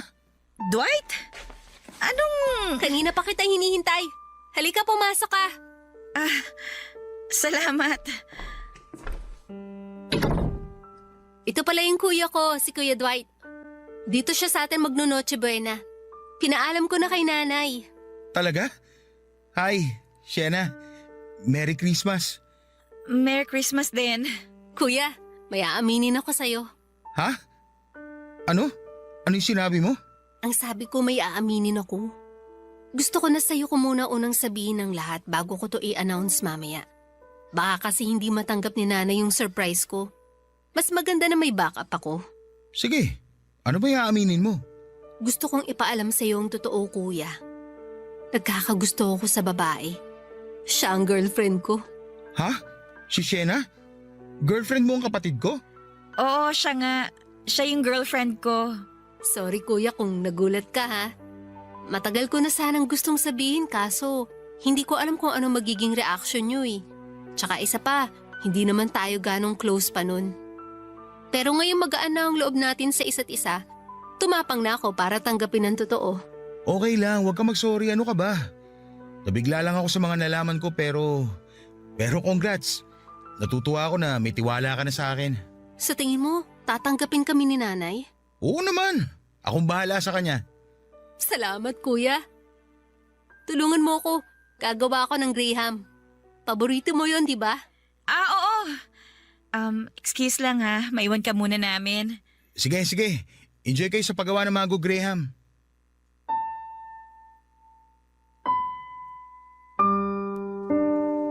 Sobrang laki ng gulat ko sa mga nalaman kong revelasyon ng kapatid ko, Papa Dudut. Nagulat ako na lesbian pala siya, pero mas nagulat ako na ang girlfriend niya ay walang iba kundi si Sienna. Hindi ko alam na ang dating ex pala na tinutukoy noon ni Sienna ay walang iba kundi ang kapatid ko. Proud ako sa kapatid ko, Papa Dudut, dahil sa wakas ay nakahanap siya ng tapang para aminin sa akin at sa buong pamilya namin ang totoo niyang kasarian.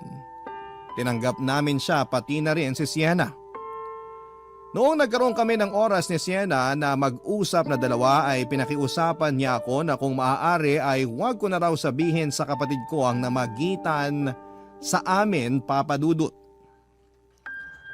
Nangyayari na lamang yon dahil na heartbroken siya kay Elise, Papa Dudut. Pero agad din naman niyang tinapos kung anong meron kami nung nagkabalikan silang dalawa. Ayaw ko rin naman pong sirain ang Noche Buena namin, kaya hindi na ako nagsalita pa at ayaw ko ring masira ang pagsasama nilang dalawa. At dahil baka bumalik kami sa dati ni Elise kapag nangyari yon. Ang sekreto namin ni Sienna ay nanatiling sekreto hanggang sa ngayon, Papa Dudut. Suportado ko ang naging relasyon nila ni Sienna at Elise.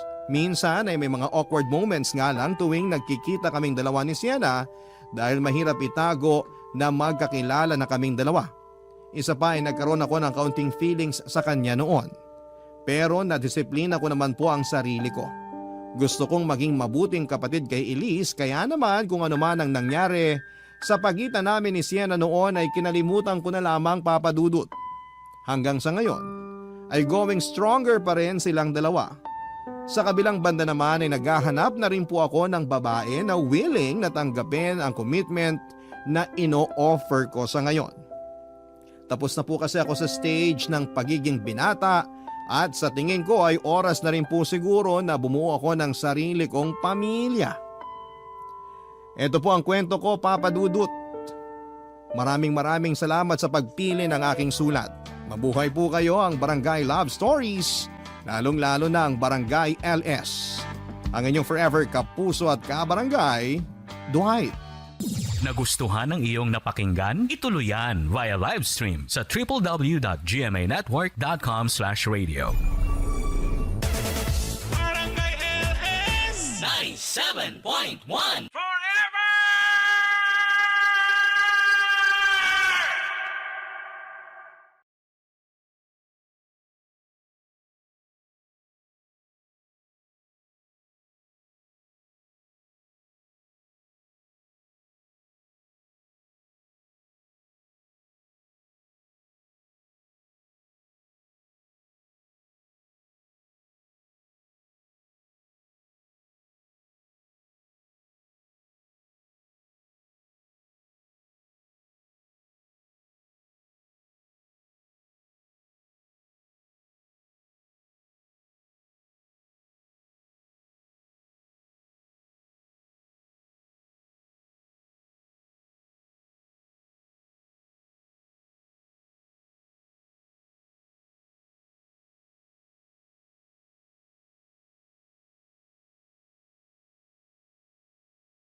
Ang mga kwento ng pag-ibig, kwento ng buhay, at kwento ng pag-asa dito sa Barangay Love Stories. Love Stories. Wala raw pinipiling lugar, panahon o kalagayan ang pag-ibig. Basta na lamang itong dumarating at handa nitong suungin ang lahat. Mapatunayan at masunod lamang ang tapat na hangarin. Ikaw, kabarangay, naranasan mo na bang magmahal ng laban sa lahat ng hadlang? Dear Papa Papa Dudut. Ako po si Anding, lumaking mahirap sa probinsya ng La Union. Nagtapos ako ng elementarya at high school pero hindi ko naipagpatuloy ang kolehiyo dahil sa sobrang hirap ng buhay. Malinaw pa sa alaala ko ang mga panahong nag-aaral ako sa elementarya. Kahit may uniforme, halatang halata pa rin ang kahirapan namin. Luma ang suot ko, bigay lang ng naging amo ng mga magulang ko. Hindi rin ito na ipaayos sa mananahi kaya sobrang luwang. Kaya't nahihiya ko sa mga kaklase ko. Madalas pa nila akong pagtawanan dahil mukha raw akong naka-duster imbis na naka-uniforme. Sa mga panahong yon ay kinikimkim ko ang sakit ng loob kung bakit kailangan ganito ang buhay namin. Kahit simpleng lapis at papel ay hirap na hirap pa rin ibigay ng mga magulang ko. Ganon po kami kahirap, Papa Dudut. Siguro dahil na rin marami kaming magkakapatid. Ako ang panganay, wala ring kaalaman sa family planning sina nanay at tatay. Pero believe pa rin ako sa kanila. Kasi kahit salat kami ay pinilit nilang mapagtapos kami sa elementarya at high school. Ang sabi nila ay bahala na raw kami sa kolehiyo kasi alam nilang hindi na talaga kakayanin. Noong nakapagtapos ako ng high school ay agad akong namasukan bilang taga-bantay sa isang tindahan. Maliit lang ang sahod, halos walang naiipon. Pero nagpapasalamat na rin ako dahil may trabaho ako. Hindi ko maiwasang mainggit sa mga dating kaklase kong may kaya kasi nasa Maynila na sila para mag-aral ng kolehiyo. Ang iba naman ay nasa San Fernando City. Madalas kong isipin kung may sapat lang akong pera at talino. Sana'y nakapag-aral din po ako.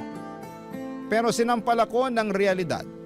Isa lang akong hampas lupa at nananatiling malaking panaginip para sa akin ang makatungtong sa kolehiyo. Isang araw may nag-alok sa akin na maging kasambahay. Pinsan siya ng amo ko kaya pumayag ang amo ko na iwan ko ang pagtitinda kung tatanggapin ko ang trabaho at saktong 18 years old na ako. Lumawas ako ng Maynila, Papa Dudut. Dala-dala ang pangarap ko na ito na ang panahon ay tutulong sa akin upang mag-iba ang buhay ko. Pagsusumikapan kong maging maayos na kasambahay para hindi ako mapagalitan ng amo ko. Doon ko nakilala ang anak ng bago kong amo na si Kevin, Papa Dudut.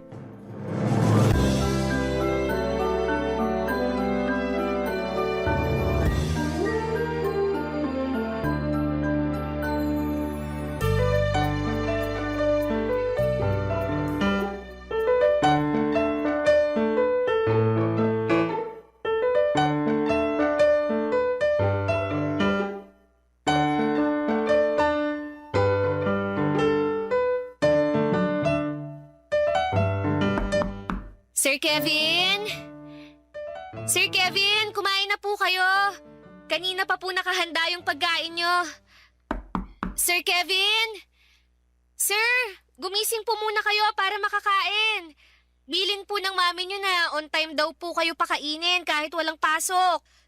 Sir? Sir? Sorry. Medyo masama ang pakiramdam ko eh. Pwede bang dito na lang ako kakain sa room ko? Sige po sir. Dadalhin ko na lang po. Ay, sir! Sir, okay lang po ba kayo? Masakit ang ulo ko. Ano nga ulit ang pangalan mo? Andeng po, Sir Kevin. Andeng, pasensya ka na ha. Pwede mo ba akong alalayan pabalik sa kama ko? Medyo nahihilo rin kasi ako eh. Sige po, sir. Ali po kayo. Ay, naku sir. Sobrang init niyo po. Baka nasobrahan lang ako sa pag-gym. Akala ko kaya ng katawan ko eh. Naku sir. Kailangan niyo pong uminom ng gamot. Tama, para humupa tong init ng katawan ko. Sir, saan po ang mga gamot niyo para sa lagnat? Meron ako sa drawer. Sige po, kukunin ko na. Naku, alin kaya rito? Nakita mo ba? Ito pong para sa lagnat. Oo. Sandali sir ha. Baka kailangan nyo munang kumain. Pwede naman yung gamot na yan kahit walang laman ng tiyan ko. Sige po. Heto po. Salamat, Andeng. Ako sir, sobrang init nyo po talaga. Tawagan ko na ba ang mami nyo? Kasi binilin ka niya sa akin eh. Ito talagang si Mami. Ginawa na naman akong baby. Huwag mo nang tawagan. Nakainom naman na ako ng gamot. Pero hindi po biro yung init nyo sir. Meron akong thermometer sa drawer din. Kukunan ko na lang ng temperature ang sarili ko. Sige po. Sandali kukunin ko.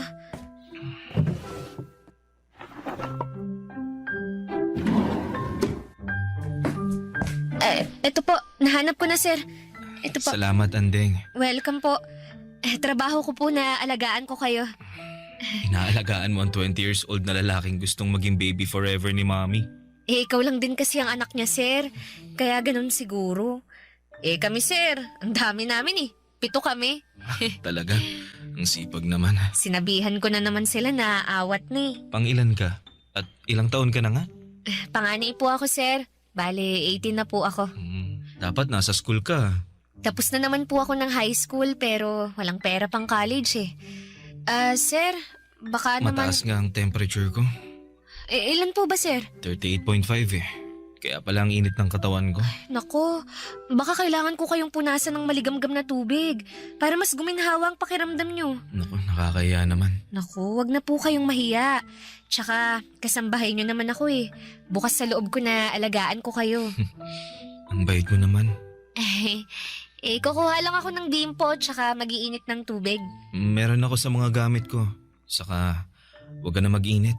Doon ka na lang sa shower kumuha ng tubig. May heater naman yun. Sige po. Pagkatapos po, kumain na po kayo. Sige. Andeng, salamat talaga. Salamat sa pag-aalaga. Pagaling po kayo sir Para po pagdating ni Ma'am Connie, magaling na kayo. Tsaka para po makapasok kayo sa Lunes. Oo nga. Buti Sabado ngayon. Sana gumaling agad ako. Di ba naman ako gagaling sa lagay na to may mabait akong kaibigan.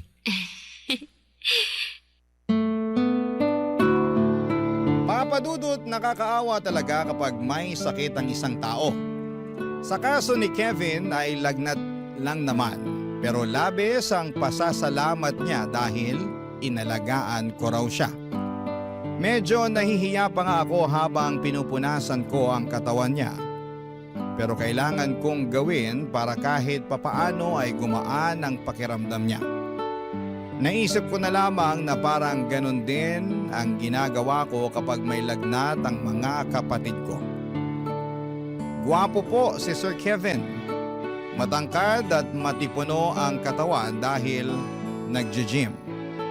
3rd year college na siya noon sa isang kilalang university sa Maynila. Kaya alam kong maliwanag ang magiging kinabukasan niya. Siguradong makakahanap siya ng maayos na trabaho. Hindi tulad ko na hindi man lang nakatungtong ng kolehiyo.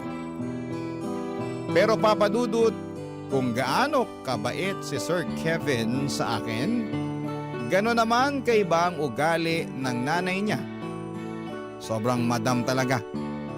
Parang mga karakter na napapanood ko sa TV o naririnig sa inyong programa sa radyo.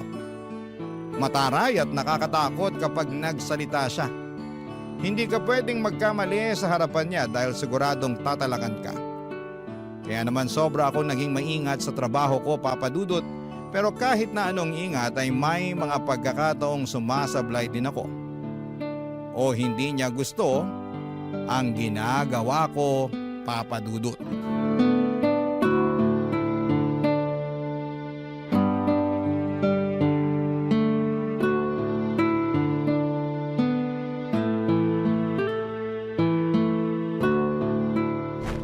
Ano tong nangyari sa kortina?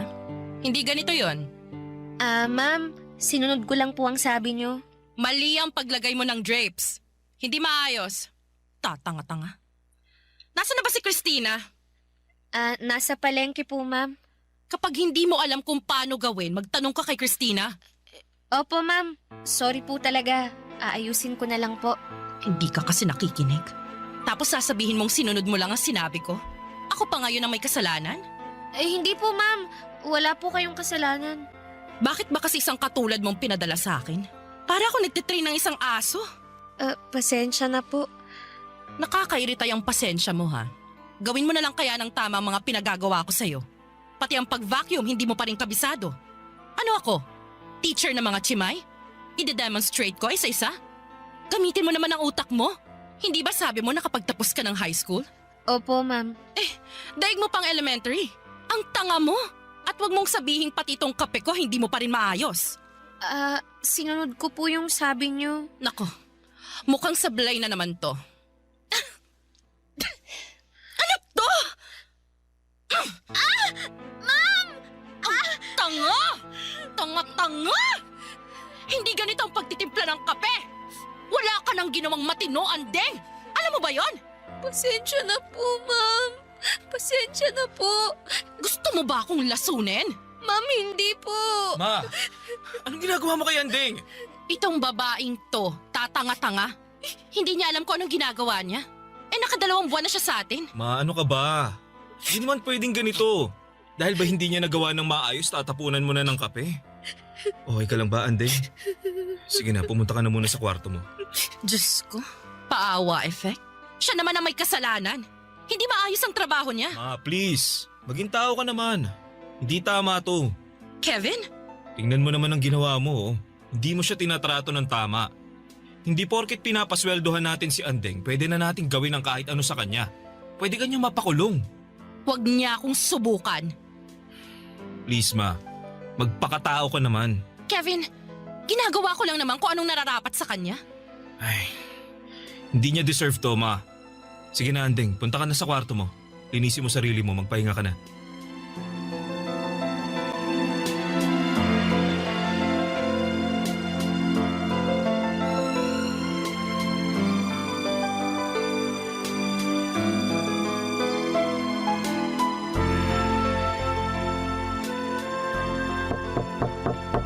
Andeng, okay ka lang ba?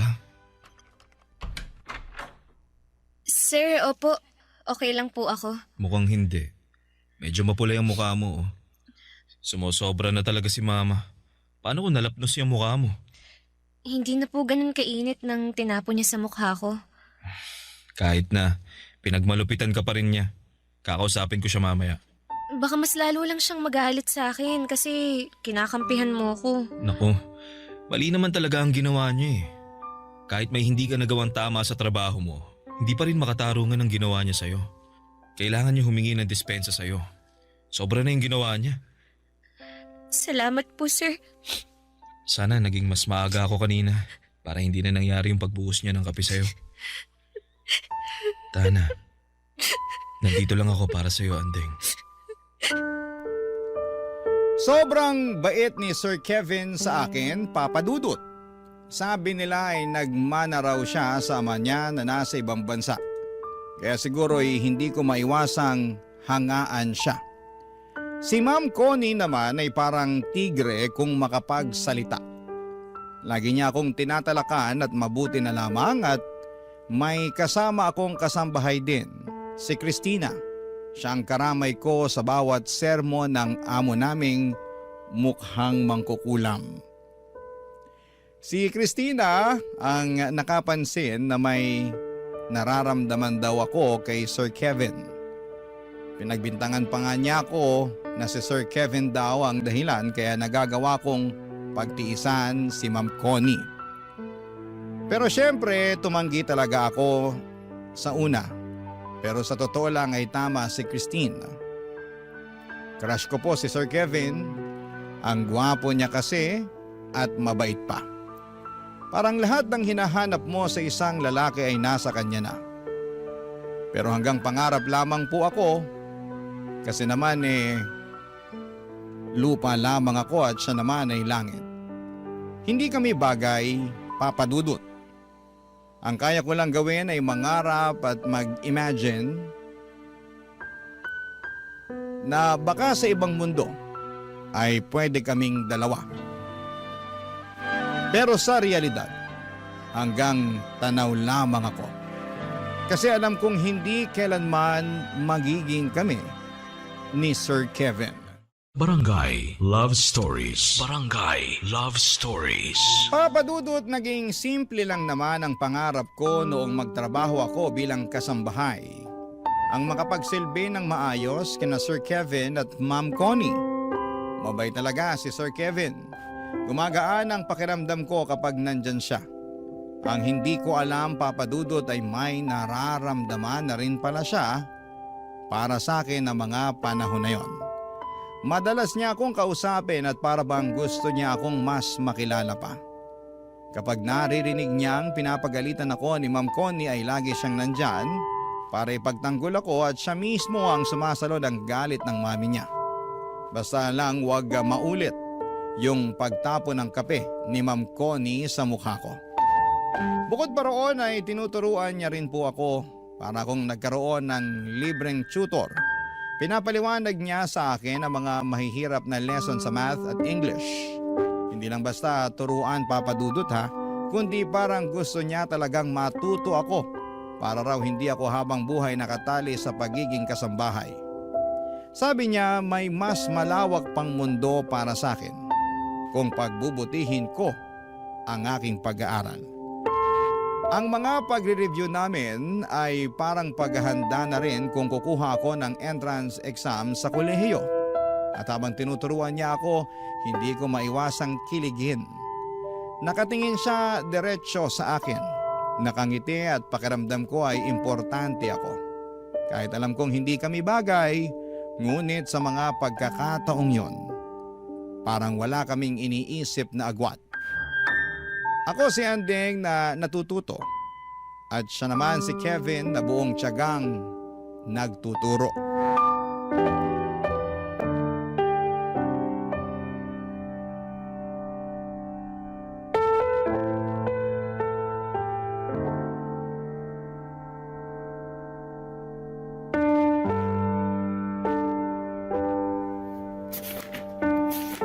Oh, ayan. Tingnan mong mabuti ang spelling ha. Alam mo, tinuro to sa amin nung high school sa 3rd year. Pero sobrang nakalimutan ko na. Grabe. 19 years old ka pa lang, makakalimutin ka na. Hindi ko maintindihan nun Pero ngayon, naintindihan mo naman.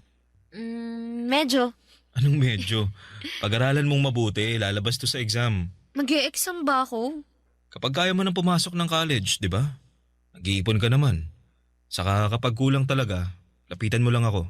Tutulong ako, promise. Nako, ayokong mangutang. Wala akong pambayad. Yung kabaitan mo at kagandahan mo ang pambayad. Sir, maya na lang po ulit tayo Baka pauwi na rin yung mami mo sa trabaho. Baka pagalitan pa ako kasi ginawa kitang tutor. Ano ka ba? Nagtuturo lang naman ako kapag wala ka ng trabaho at free naman ako. Nako, baka mas lalong magalit yun kasi parati nyo na lang akong pinagtatanggol. Kasi gusto kita.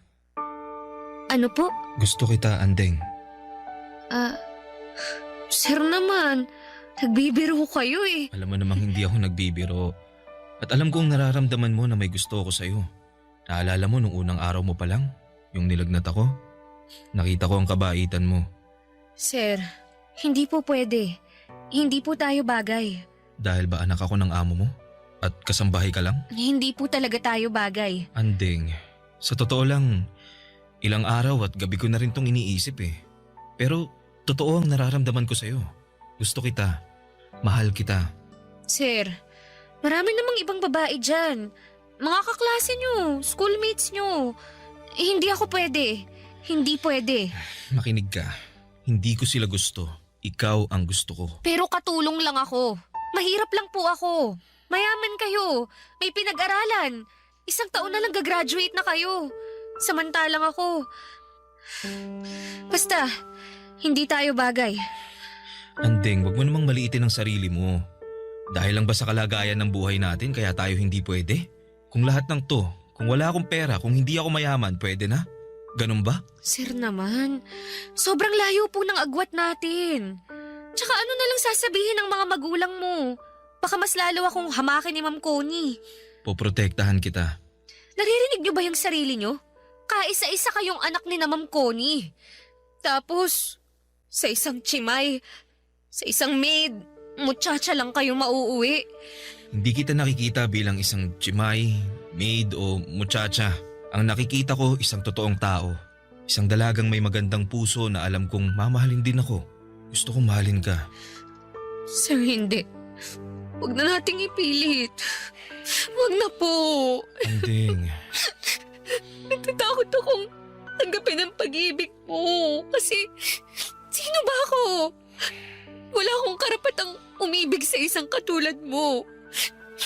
Kahit pilitin mo man na mahal mo ko, wala kang pakialam sa sasabihin ng iba, ng magulang mo. Pero ang totoo mahirap.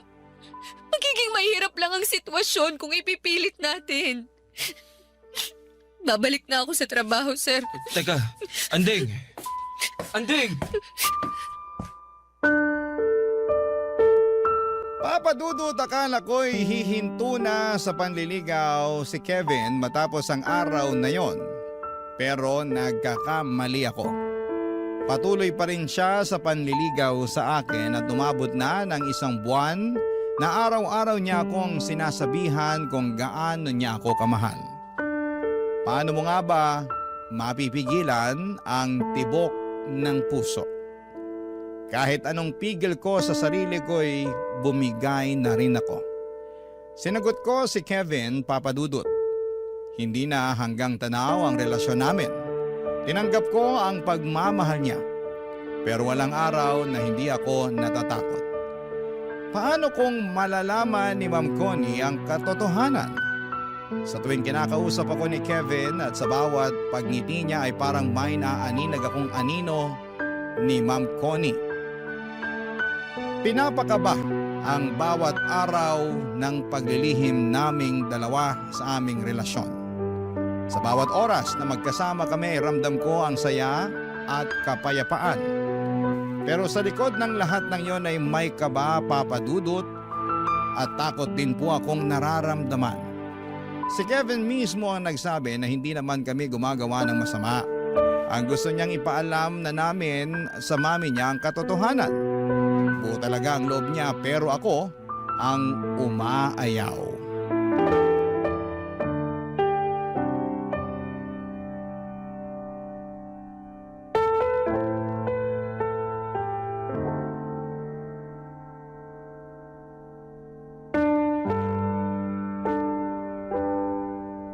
Dalawang buwan na nating nililihim sa kanila.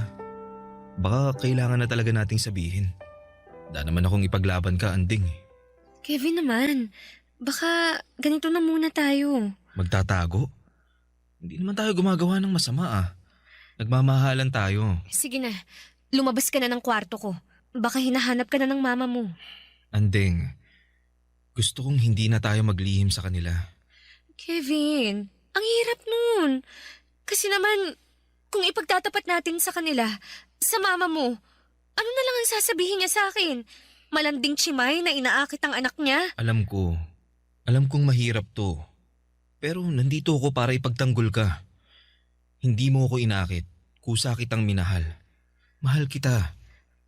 Mahal din kita, pero... Anong naririnig kong mahal-mahal? Bakit magkahawak ang kamay ninyong dalawa? Malandi kang babae ka? Anong ginawa mo sa anak ko? Teka, ma! Huwag niyong saktan si Anding. Mahal ko siya, ma. Ano? Girlfriend ko siya. Nahihibang ka na ba, Kevin? Itong hampas lupang to? Hoy, babae. Anong ginawa mo sa anak ko? Siguro binigay mo ng sarili mo para maakit mo ang anak ko, no? Ma, hindi siya ganun. No. Ang mga tulad niya, isang ambisyosa. Umalis ka na rito. Lumayas ka rito, babae ka! Ma, pwede ba? Ang taas ng pangarap mo? Pumili ka naman ng lugar ng pangarap mo. Hindi ganito! Umalis ka! Umalis ka! Lumayas ka! Ma! Maawa po kayo, ma'am. Huwag niyo po akong palayasin. Hindi ko na po uulitin. Hindi ko po mahal si Sir Kevin. Wala po to. Ano pinagsasasabi mo? Hindi kita mahal. Anding. Ma'am Connie, huwag niyo po akong palayasin. Wala po akong malilipatan. Kailangan ko po ng pera.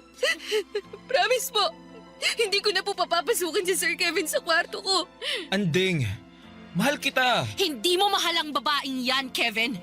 Naaawa ka lang o alam mo na, lalaki ka, babae siya. Ganun lang. Tama ang mama mo, Kevin. Hindi mo ako mahal. Hindi totoo ang nararamdaman mo. Hindi. Makinig ka, Kevin. Hindi siyang para sa'yo. At ikaw, babae, kung gusto mong manatili dito, anong makukuha ko, ha? Gusto kong lumayas ka para mapigilan ang balak mo sa anak ko. Mas mababantayan niyo po ang kilos ng anak niyo kung nandito ako. Kasi kung wala ako rito, at dahil sa ambisyon ko na yumaman, pwede pong makipagkita ako sa anak niyo nang hindi niyo alam. Kaya dito lang po ako. Magtatrabaho po ako. Tama bang sinasabi mo? Opo. Kaya maawa po kayo. Huwag niyo akong palayasin. Anding, bakit mo ba ginagawa to? Hindi kita mahal. Okay, nakapagdesisyon na ako.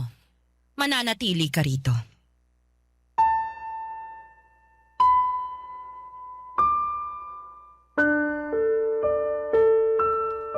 Sa sobrang takot ko ay halos gumuho ang mundo ko sa mga pinagsasabi ko. Nagmakaawa ako, Papa Dudut, at humingi ng tawad. Lumuhod ako sa harapan ni Ma'am Connie dahil ang totoo ay ayaw kong malayo kay Kevin at ayaw ko ring masira ang buhay niya. Mabuti na lamang at pumayag si Ma'am Connie. Hindi niya po ako pinalayas agad. Pero nagtakda siya ng mabigat na kondisyon. Pinayagan niya akong manatili hanggang sa katapusan ng taon pero may malinaw na utos. Hindi ko dapat nilalapitan o kinakausap si Kevin. At pagkatapos ng taon ay kailangan ko nang umalis at hindi na muling bumalik sa bahay nila. Siyempre hindi naman pumayag si Kevin, Papa Dudut. Sa harap mismo ng mami niya ay pinaglaban niya ang pagmamahala namin. Pero matigas si Ma'am Connie. Sino ba naman ako para maging girlfriend ng anak niya? Ang sakit, Papa Dudut. Nandun na ang taong mahal ko handang ipaglaban ako. Pero kailangan kong tanggapin ang realidad na pinagtagpo man kami pero hindi kami tinadhana. Langit siya, lupa ako, ang isang katulad ko. Hindi kami pwedeng magsama, Papa Dudut. Ang sakit sa puso at alam kong sobrang nasaktan si Kevin sa mga sinabi ko. Pero lahat ng iyon ay hindi totoo. Hindi ko inambisyon na maging mayaman sa paraan na ganito. Hindi ko niloloko si Kevin. Mahal ko siya at nasasaktan ako sa lahat ng ito, Papa Dudut. Para bang sinasaksak ang puso ko sa sobrang sakit. Parang hindi ako makahinga sa sobrang sakit. Ganito pala kapag ang isang mahirap ay umiibig sa isang mayaman. Kailangang ilugar ang sarili sa tamang kalagyan. Barangay Love Stories. Barangay Love Stories. Papa Dudut, hindi naging madali ang mga sumunod na araw sa pamamalagi ko sa bahay. Halos wala pong lumilipas na araw na hindi ako pinapagalitan ni Ma'am Connie. Maliit na pagkakamali ay pinapalaki. Kahit simpleng bagay ay nagiging dahilan para pagalitan niya ako. Tinitiis ko na lamang habang ramdam kong gusto akong kausapin ni Kevin. Lagi siyang naghahanap ng pagkakataon pero iniiwasan ko siya. Hindi dahil sa ayaw ko, kundi dahil natatakot akong lalong magalit ang mami niya. Ang sakit sa pakiramdam na naroon lamang siya, pero kailangan kong umiwas. At para bang tinutusok ang puso ko tuwing nagtatama ang mga mata namin, Papa Dudut. Mahirap magpigil. Mahal ko po si Kevin at alam kong mahal niya rin ako. Pero araw-araw ay pinapaalala ng sitwasyon na hindi sapat ang pagmamahal kapag hadlang ang pagkakaiba ng estado sa buhay. Para po sa akin, ito lang ang paraan ko para kahit papaano nakikita ko si Kevin kasi mahal ko siya. Kaya kong tiisin ang pangahamak ni Ma'am Connie sa akin.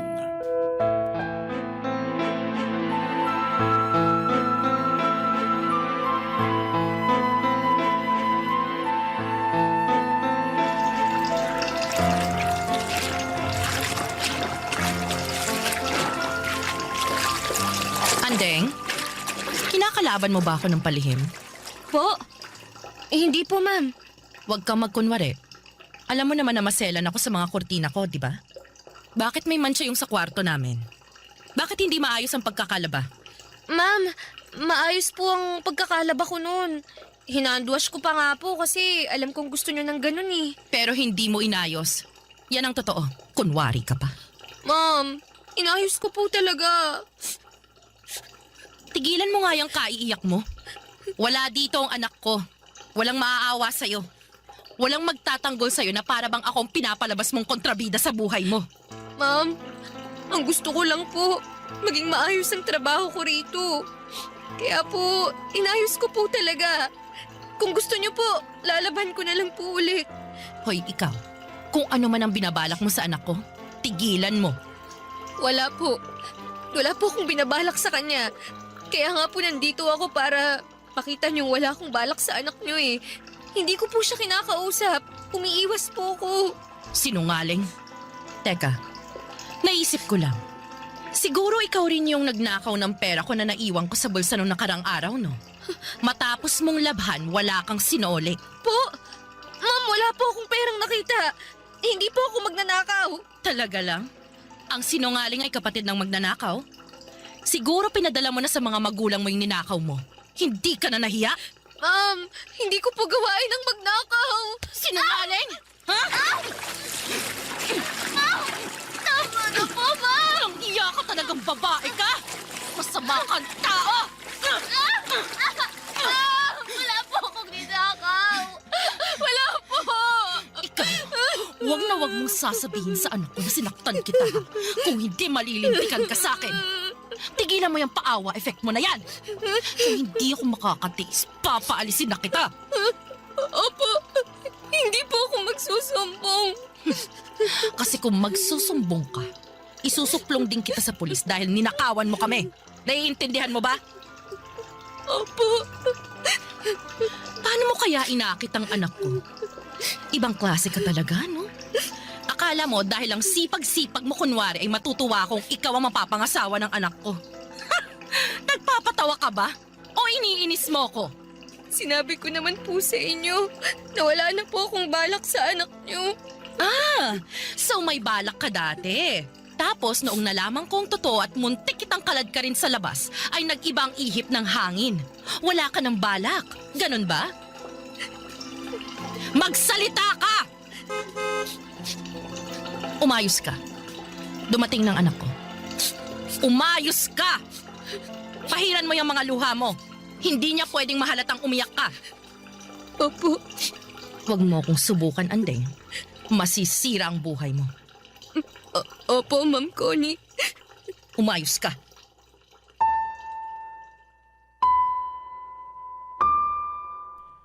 Papadudod sa tuwing wala si Kevin sa bahay ay doon ako pinapahirapan ni Ma'am Connie. Para bang sinisigurado niyang mararamdaman ko ang galit niya. Pinapagawa niya ang mga trabaho sa akin ng doble-doble. Maglinis ng buong bahay kahit kakatapos ko lang. At may pagkakataon na pinapaulit sa akin ang labahan kahit kakatuyo pa lamang ng sinampay. At madalas din akong pinapahiya ni Ma'am Connie sa harapan ng ibang mga tao, Papadudot. Binabaligtad ang mga pangyayari para palabasing ako ang may kasalanan. Pero tiniis ko ang lahat ng yon. Hindi ko sinasabi kay Kevin kasi ayaw kong magkaroon ng lamat ang relasyon nila ng mami niya. Ayokong maging dahilan ng pagtatalo nilang mag-ina. Mahal ko po si Kevin, Papadudot, at yon ang dahilan kung bakit ako nananatili kahit na hirap na ako. Sa bawat araw na nagdadaan, ang parusa na ibinibigay sa akin ay lalong tumitindi. Pinipikit ko na lamang ang mga mata ko at iniisip na kaunting tiis na lamang at lilipas din ang lahat. Kasi kapag nawala ako sa bahay na yon ay tuluyan na ring mawawala ang pagkakataon kong makita at makasama si Kevin. Pero sa totoo lang, Papa Dudut, unti-unti nang bumibigat ang dibdib ko. Hirap na ako. At sa mga araw na yon ay hindi ko alam kung hanggang kailan ko kakayanin ang lahat ng ito.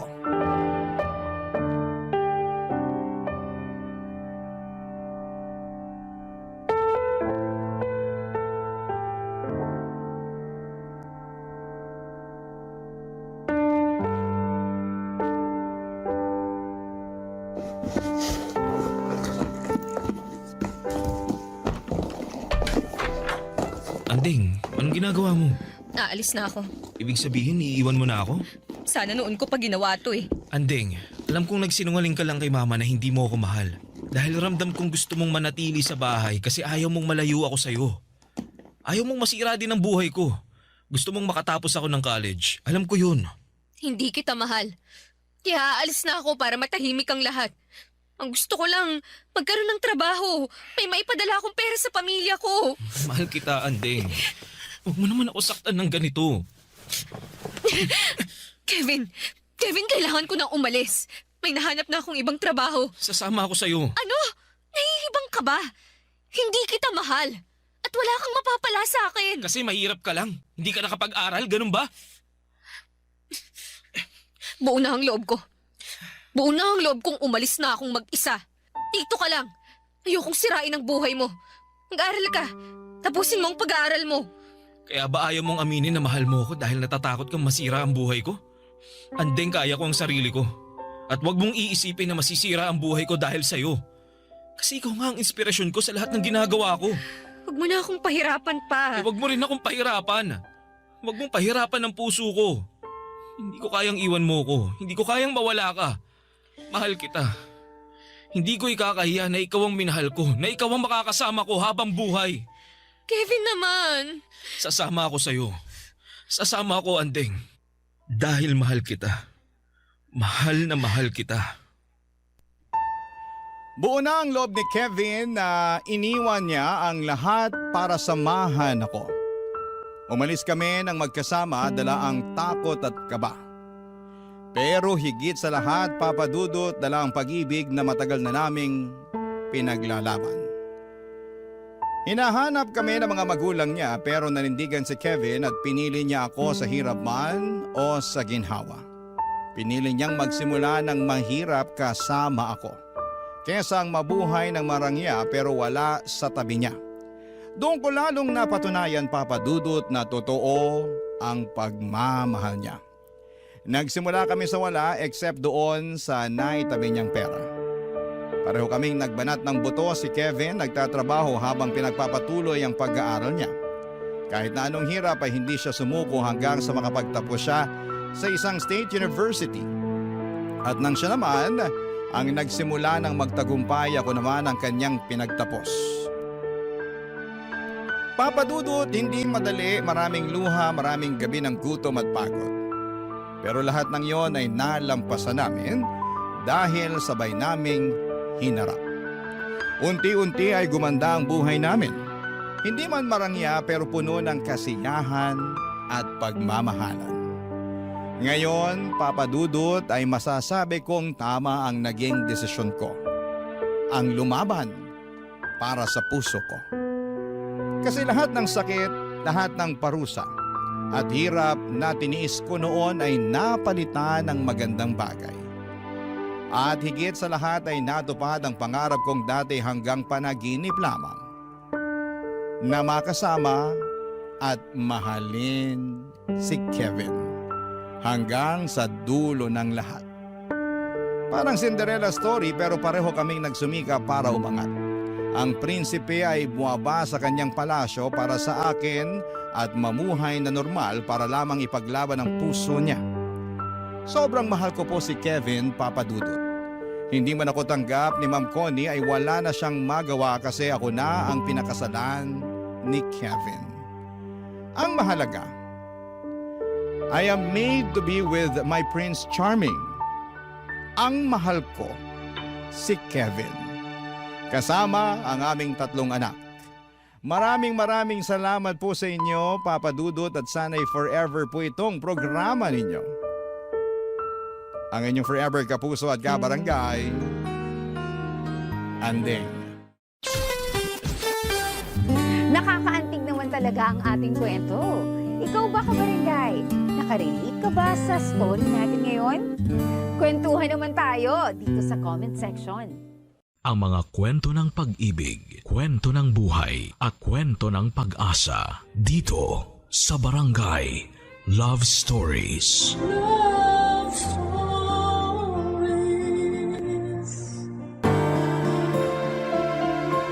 May kasabihan na kapag naglaro ka ng apoy, humanda kang mapasok. Eh kung ayaw mong masaktan ay huwag mo nang susubukan ng kapalaran. Ikaw, kabarangay, naglaro ka na ba ng apoy? Dear Papa Dudut, ang pagkakaroon ng anak ay isang pribilehiyong maituturing, lalo na kung gustong maging ina ng isang babae. Yun ang eksaktong naramdaman ko nang pinanganak ko ang panganay namin ni Joji taong 2023. Kahit na nung unay napaisip ako kung paano ba maging mabuti at epektibong nanay. Lalo na at wala naman akong kinalakhang mother figure. Sa kabila ng lahat ay kinaya ko pa rin at patuloy na kinakaya ang pagiging ina hanggang sa ngayon. Pero hindi tungkol sa pagiging nanay ko ang pangunahing dahilan kung bakit ako napasulat sa inyong programang Barangay Love Stories. Meron pang mas importante na nais ko sanang ihingi ng payo sa ating mga kabarangay. Bago po ako magpatuloy ay itago niyo na lamang ako sa pangalang Amila.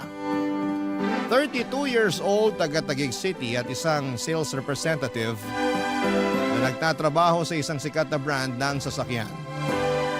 Dati kong katrabaho si Georgie at nagkaroon kami ng isang anak. Nagsama kami sa isang bubong pero nitong taong 2024 ay may nangyari sa aming relasyon.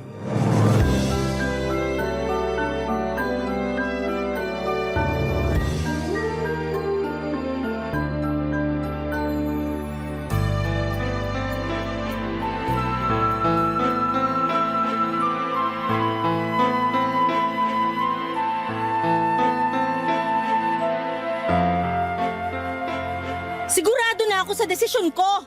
Iwanan ka na namin ng anak mo, Georgie.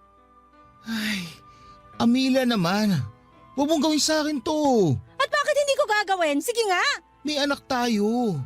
Hayaan mo na lang ba na lumaking wala kinikilalang ama yung bata?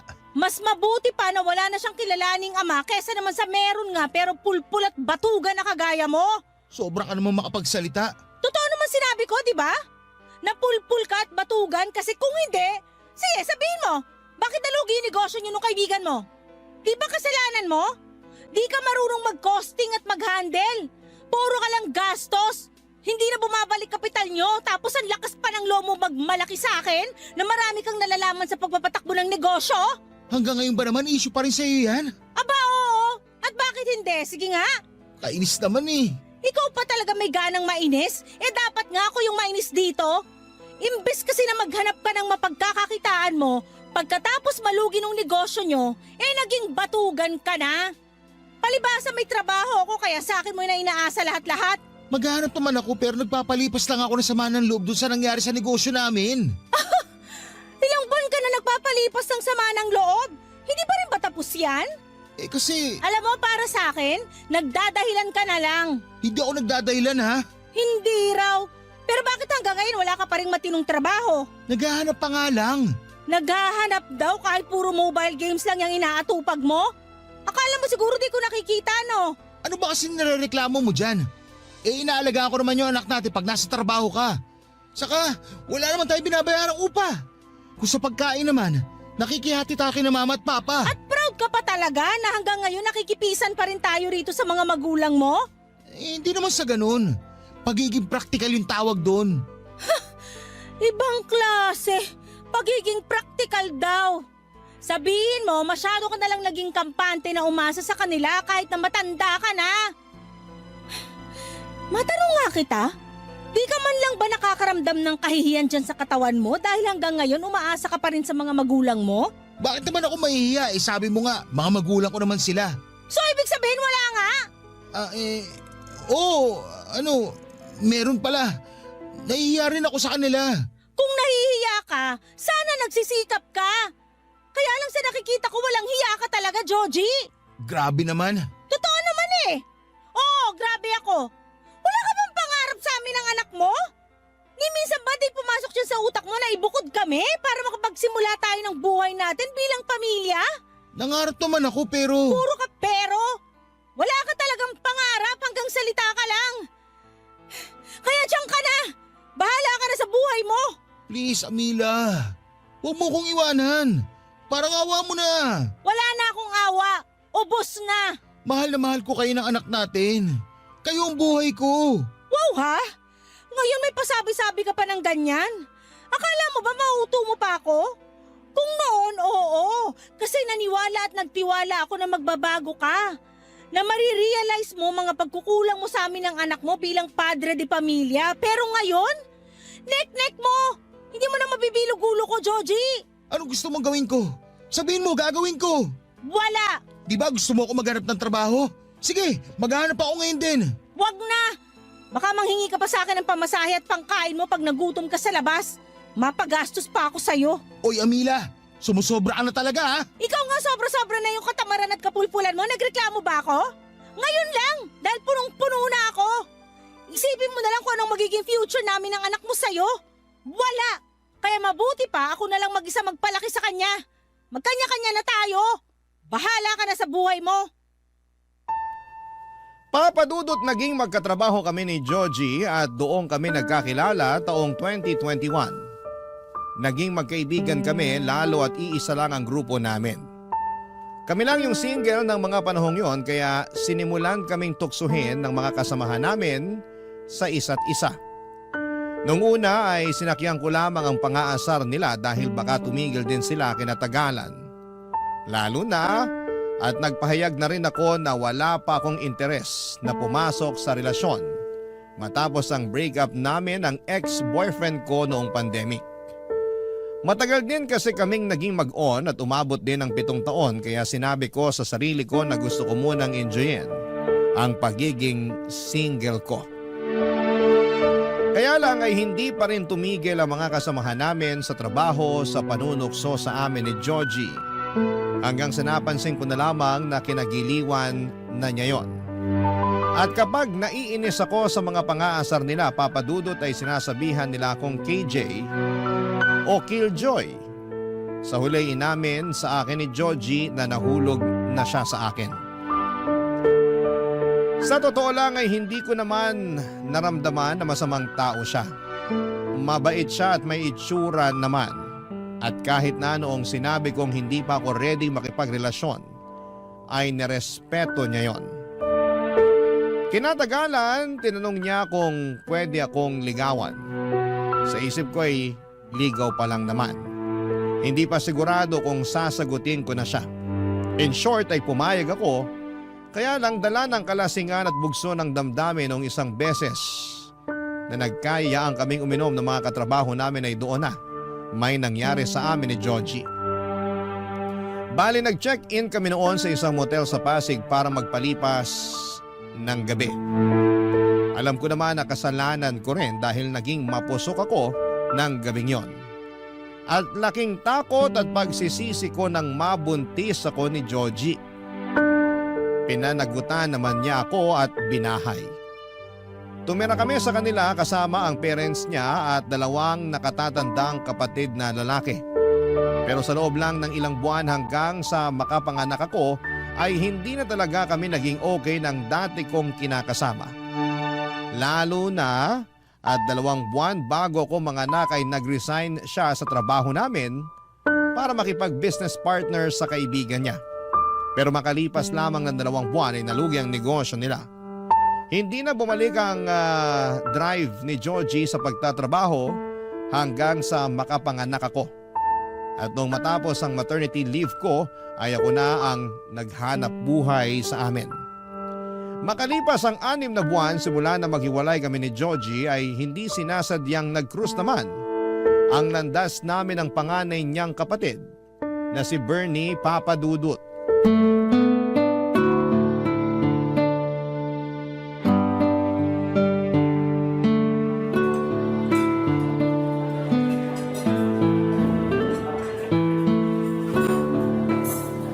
Uy, ang mahal dito sa kinainan natin. Huwag kang mag-alala. Treat ko naman since ako yung nagyaya sa yung kumain dito. Alam ko, pero nakakahiya pa rin. May trabaho naman ako, pero nagtitipid kasi ako ngayon lalo na nagagatas at diaper pa yung anak ko. Oo, ayan o. Kakabili ko pa nga lang. Galing ako sa grocery bago mo ako nakita dun sa sakayan ng mga UV. Oo nga eh. Sakto, kaka-out ko pa lang sa shift ko. Sipag mo talaga. Kahit linggo nagtatrabaho, wala ba kayong off? Meron naman, pero depende kung kailanganin sa ospital. Magjo-duty talaga kahit nakasarapan pa ng tulog mo. Ganon talaga. Ito yung pinili kong propesyon. Hindi ba mahirap maging nurse dito sa Pinas? Mahirap. Parang lahat naman ng trabaho mahirap. Pero masaya ako na pinaglilingkuran ng bansa natin. Sa bagay. Pero di ba uso na yung ibang kababayan natin na nurse nag-a-abroad? Oo, matagal na namang ganun ang sistema. Ikaw ba, hindi mo ba naisip na mag-abroad? Curious lang kasi di hamak na mas malaki kikitain mo doon kaysa dito. Oo nga. Kaya lang, kailangan ako ng mga kababayan natin. Siguro sa iba, di nila maiintindihan tong prinsipyo ko. Pero masaya naman ako sa ginagawa ko. At hindi ko naiisip na mag-abroad para lang kumita ng malaki. Tama ka naman, pero sigurado akong maiisip mo rin yun pag nagkaanak ka na. Iba rin talaga pag may anak na. Uunahin mo talaga ang kapakanan niya. Oo naman, anak muna bago ang sariling prinsipyo. Pero don't get me wrong ha, bilib ako sa'yo at sa lahat ng mga nurse na piniling magtrabaho rito sa Pilipinas. Kayo kaya at iba pang nasa medical field ang modern hero dito, lalo na nung nag-pandemic. Thank you. Huwag ka mag-thank you, totoo lang sinasabi ko. Kumusta na pala kayo ng pamangkin ko? Okay naman kami. Bibong bata yung pamangkin mo, magana rin kumain. Natutuwa nga ako dun kasi di mahirap alagaan eh. Speaking of, sino pala nagbabantay sa kanya pag nasa trabaho ka? Yung mama ko, pero tsahin ko talaga yun ah. Ah, ibig sabihin, doon kayo nakikituloy ngayon? Oo, malayo ko siyang kamag-anak sa mother side. Third kasi ng nanay ko. Mag-isa lang siya sa bahay nila ngayon matapos mamatay sa stroke ng asawa niya last year. May mga anak naman, 2 babae. Pero nasa ibang bansa na pareho. Okay naman kayo doon? Oo, mabait yung tsahin ko, para ko na siyang nanay. Ako lang talaga yung medyo pasaway nung kabataan ko kasi di ako nakinig sa kanya. Talaga? Ibig sabihin, tumira ka na rin sa kanila noon? Oo, inampun niya ako at pinag-aral nila ng asawa niya sa kolehiyo. Kaya lang pasaway talaga ako. Di ko tinapos hanggang 2nd year lang tapos nagtrabaho na ako. Umalis na rin ako sa kanila noon gawa ng hiya. Pero di naman talaga ako lumaki sa kanila ha. 18 anyos na ako nung napadpad ako sa poder nila. Galing ako nun sa Aklan, lumuwas lang dito nung namatay tatay ko.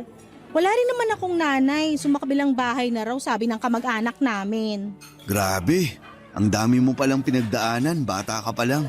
Medyo. Marami rin ako mga maling desisyon sa buhay na hanggang ngayon ay pinagsisisihan ko. Katulad na lang nung sana nagtapos ako ng pag-aaral para kahit paano maganda naman yung trabaho ko. Sapat lang kasi para sa amin ng anak ko yung sinusweldo ko. Minsan kulang pa. Bakit? Hindi ba nagpapadala ng pera sa inyo si Georgie? Naku, hindi.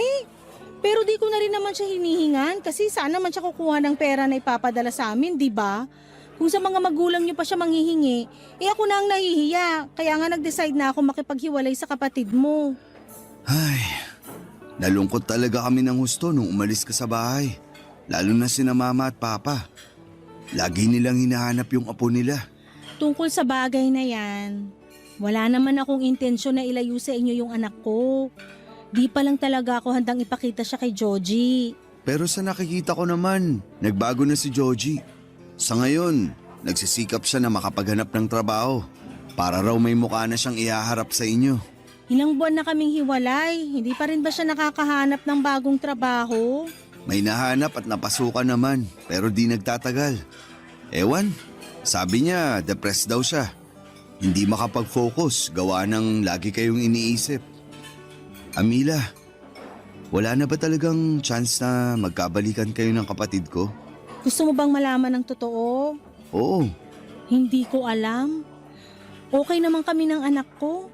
Masaya kami kahit kaming dalawa lang. Nakakapagod maging nanay at tatay sa anak namin pero kinakaya ko. Ay, hindi rin naman kita masisisi kung masyado ka nang napuno at napagod kay Joji. Kasalanan din naman kasi talaga niya. Papadudot simula nang maghiwalay kami ni Joji ay in-unfriend ko na rin sa social media ang lahat ng miyembro ng pamilya niya.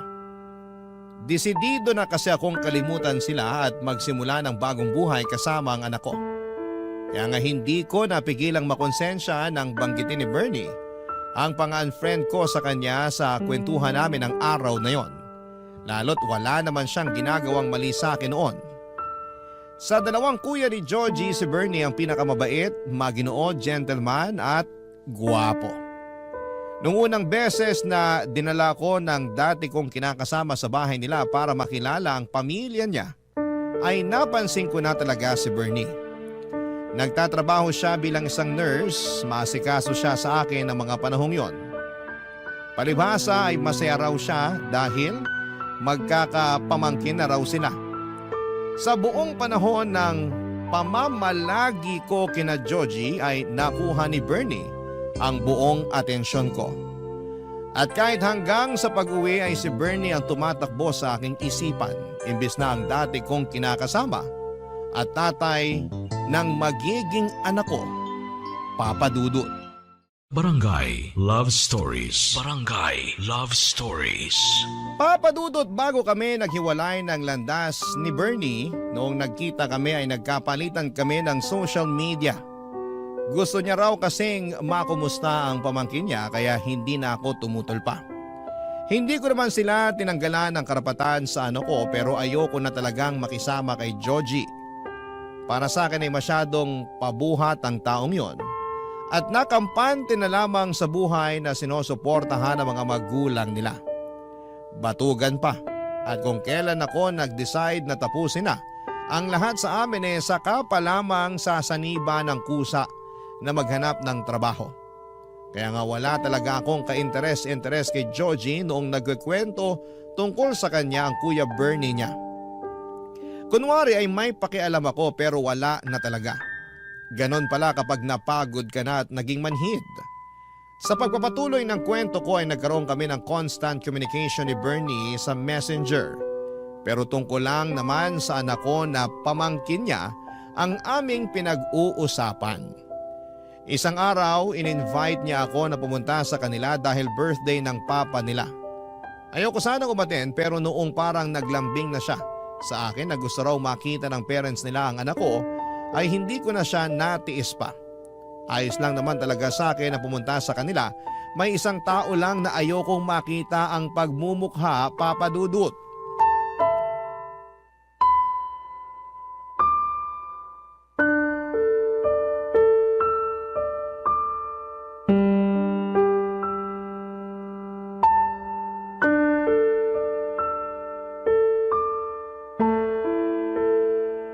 Amila, anong ginagawa mo rito? Ano bang klaseng tanong yan? Eh di inimbitahan ako rito. Sino nag-imbita sa'yo Halos wala na kaming kontak sa inyo ng anak ko. Ako ang nag-imbita sa kanila rito sa bahay. Ikaw, kuya? Oo, may masama ba doon? Wala, pero paano kayo nagkaroon ng kontak ng ex ko? Wala ka na sigurong pakialam doon. Anong wala nanay ka pa rin ng anak ko. Tapos wala akong kontak sa'yo pero si kuya meron? Kumalma ka nga muna. Paano ko kakalma? Sige nga. Hindi mo sinabi sa akin na nagkakausap pala kayo ni Amila. Baka naman sinusulot mo na siya sa akin, ha? Hinay-hinay ka sa pagsasalita mo, Joji.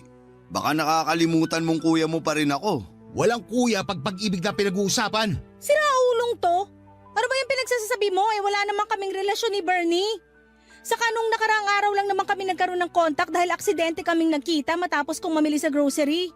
Masyado ka malisyoso. Naninigurado lang naman ako. At bakit kailangan mong manigurado hindi rin naman tayo? Kasi, syempre, bakit pa rin tignan yun, no?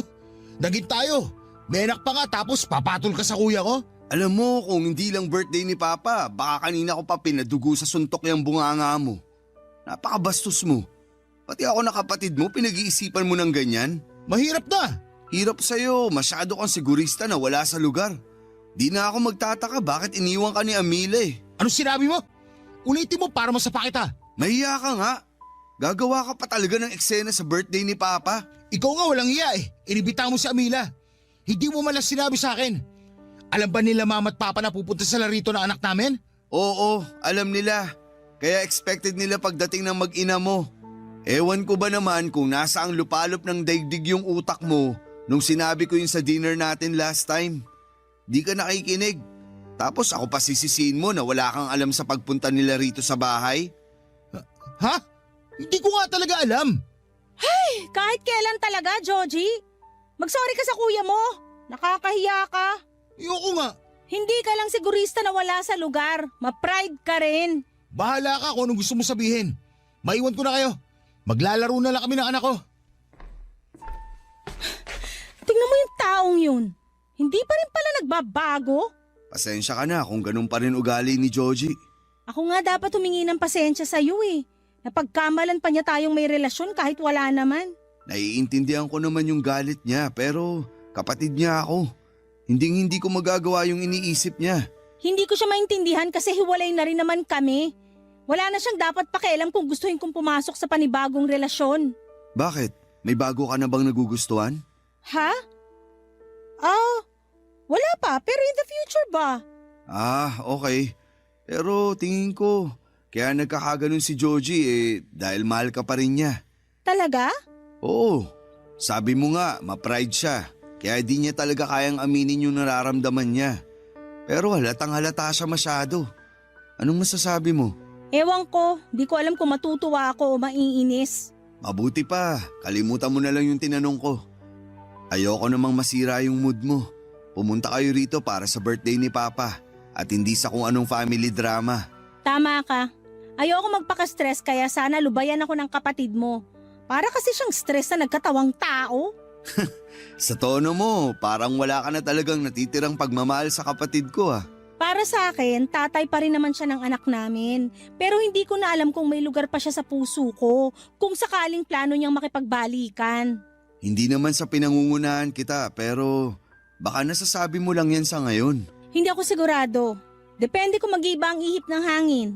Sabi mo nga, di ka na magtataka bakit kami naghiwalay ni Joji. Oo, kitang-kita ko na napaka-immature ng kapatid kong yan. Nakakahiya. Ewan ko ba dyan? Walang minana sa inyo ng isa niyo pang kapatid. Ang layo sa ugali niyo. Papadudot na sira na ang buong panahon na nandun ako sa bahay nila Bernie nang dahil kay Joji. Walang minuto na hindi niya ako pineste ng mga tanong kung bakit nag-uusap kami ng kuya niya. At kahit na sinabi ko naman na noon lang ulit kami nagkaroon ng komunikasyon at pawang tungkol lang sa bata, ang pinag-uusapan namin ay hindi talaga naniwala si Joji. Bukod doon ay lagi pa niya akong tinatabihan. Bagay na kinairita ko pero hindi ko na lamang pinapahalata. Natapos ang dinner na yon nang masama ang loob ko kay Joji. At hanggang sa makauwi kami ng anak ko sa bahay ay naiinis pa rin ako. Dahil sinira niya ang mood ko. Buti na lang at nandun si Bernie para pambalanse. Pero ewan ko ba kay Joji dahil halatang halata na pinagsesenosan ang sariling kapatid. Makalipas ang 3 araw ay nagulat ako nang chinata ko ni Joji sa messenger. Sinabi niya na gusto niyang makipagkita sa akin. Nung una ay hindi ako pumayag dahil busy ako sa trabaho pero ang totoo ay ayoko lang. Kaso'y makulit siya at nagmamakaawa na huwag ko siyang i-block. Sakto't gagawin ko sana yon, yung pambablock sa kanya sa messenger. Sa huli ay pumayag din ako makipagkita sa dati kong kinakasama, Papa Dudut.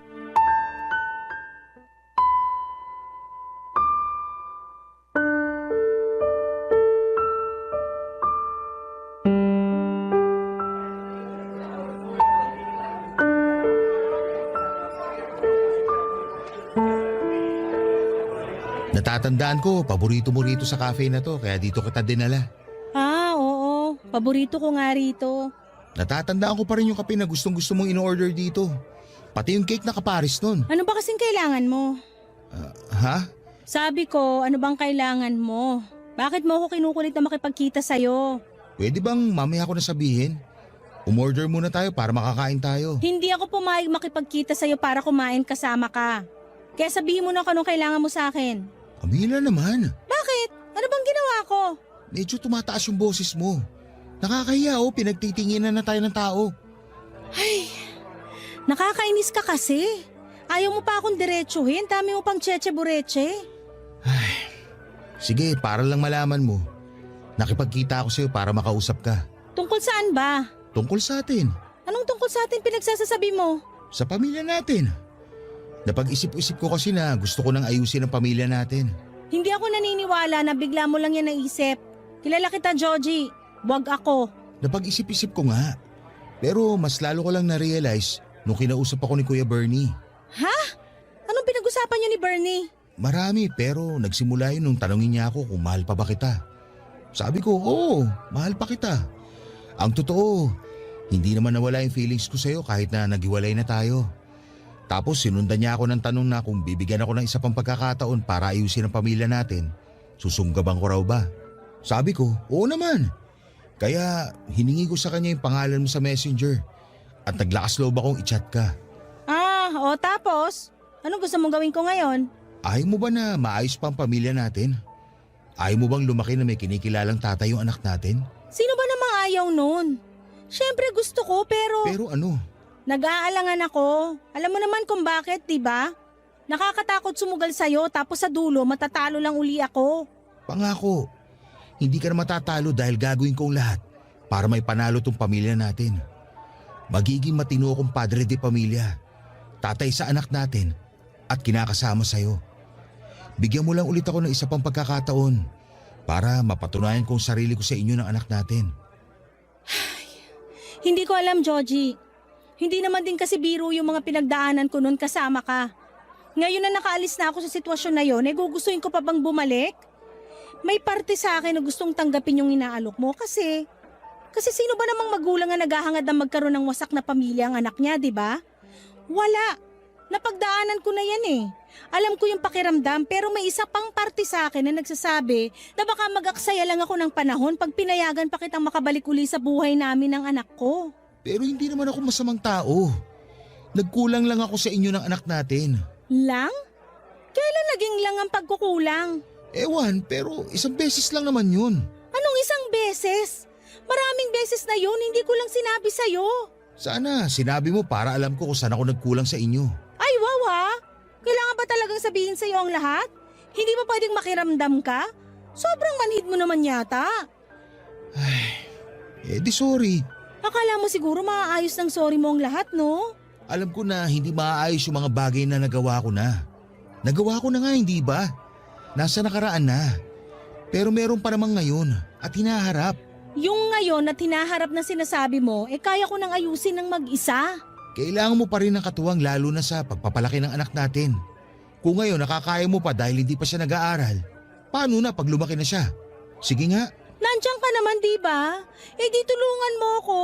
Magpakatatay ka sa anak natin, pero hanggang dun na lang yon. Hindi pamilya matatawag yung ganung setup. Ang alam kong pamilya yung merong nanay at tatay sa isang tahanan. Hindi nanay lang, hindi rin tatay lang. Ha? Saan mo naman napulot yan 2024 na? Yung nalalaman mo, panahon pa yata ng mga Hapon? Please, Amila. Bigyan mo pa ako ng isa pang pagkakataon. Pangako, hindi nasasakit ang ulo mo sa akin. Hindi na ako magiging batugan. Magsisikap na ako para sa'yo at sa anak natin. Papa Dudut, ramdam ko na sincero si Joji sa mga sinabi niya sa akin ng araw na yon. At kahit na noong una ay naiinis ako sa desisyon niyang ayusin namin ang pamilya namin, deep inside ay nakaramdam naman ako ng kaligayahan. Dahil alam kong posibleng maayos pa ang pamilya namin at hindi lalaking walang kinikilalang ama ang aming anak. Pero pag uwi ko sa bahay namin ay narealize kong hindi ko pala talaga gustong makasama si Georgie. Ni ayokong maayos ang pamilya namin. Masyado lang akong nadala sa paiyak-iyak at paawa effect niya noong magkausap kami. Hindi pa naman ako pumapayag na ayusin namin ang aming relasyon dahil wala na talaga akong nararamdaman sa kanya. Kung bakit kasi hindi ko pa siya nagawang diretsuhin, noong panahong yon edi sana'y wala na akong problema, Papa Dudut. Ayokong lumabas na pinapaasa ko siya. Gayong alam ko sa sarili ko na hindi ko na siya gusto. Dahil ang totoo ay meron na akong ibang gusto. At yun ay walang iba, kundi ang Kuya Bernie niya, Papa Dudut. Barangay Love Stories. Barangay Love Stories. Papa Dudut, napansin ko noong simulang ayusin ni Georgie ang relasyon namin ay dumalang naman ang pangungumusta sa amin ni Bernie. Aaminin kong nakaramdam ako ng tampo sa kanya kahit na hindi naman niya kami responsibilidad ng anak ko. Masyado lang siguro akong nasanay na mabilis siya na mag-reply kapag nagchat-chat ako.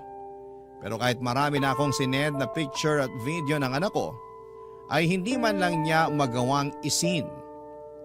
Doon ako tuluyang nainis kay Bernie pero alam ko naman sa sarili ko na wala siyang ginawang mali sa akin. Meanwhile, kapag si Georgie naman ang nagchat-chat sa akin ay hindi ko naman siya kaagad nire-replyan. Nagdadahilan na lamang ako pero minsan ay nagtatampo siya. Kaya nga kahit napipilitan ay chinachat ko na lamang siya pero puro anak lang namin ang pinag-uusapan namin.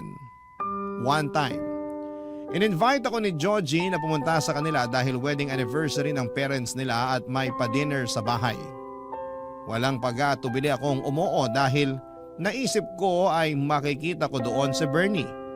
Excited akong maghanap ng sexy na maisusuot at agad akong nagpaganda, Papa Dudut.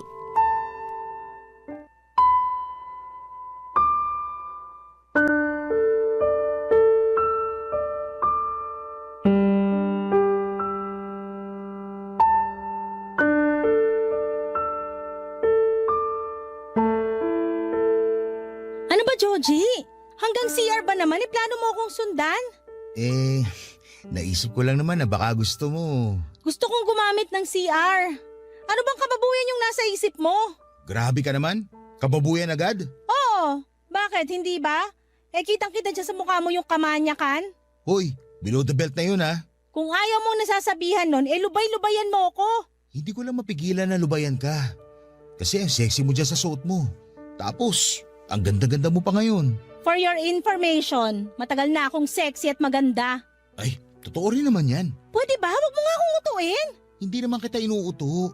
Sinasabi ko lang yung totoo. Basta, naalibadbaran ako sa pinagsasasabi mo. Sige na, doon ka na. Naihihina nga yung tao, dinadaldal mo pa ako. O sige, pero bilisan mo lang ha. Sino ka para sundin ko? Di mo hawak oras ko, no? Sungit naman. Sige na, alis na sabi. Ito na nga aalis na. Lalakad na paalis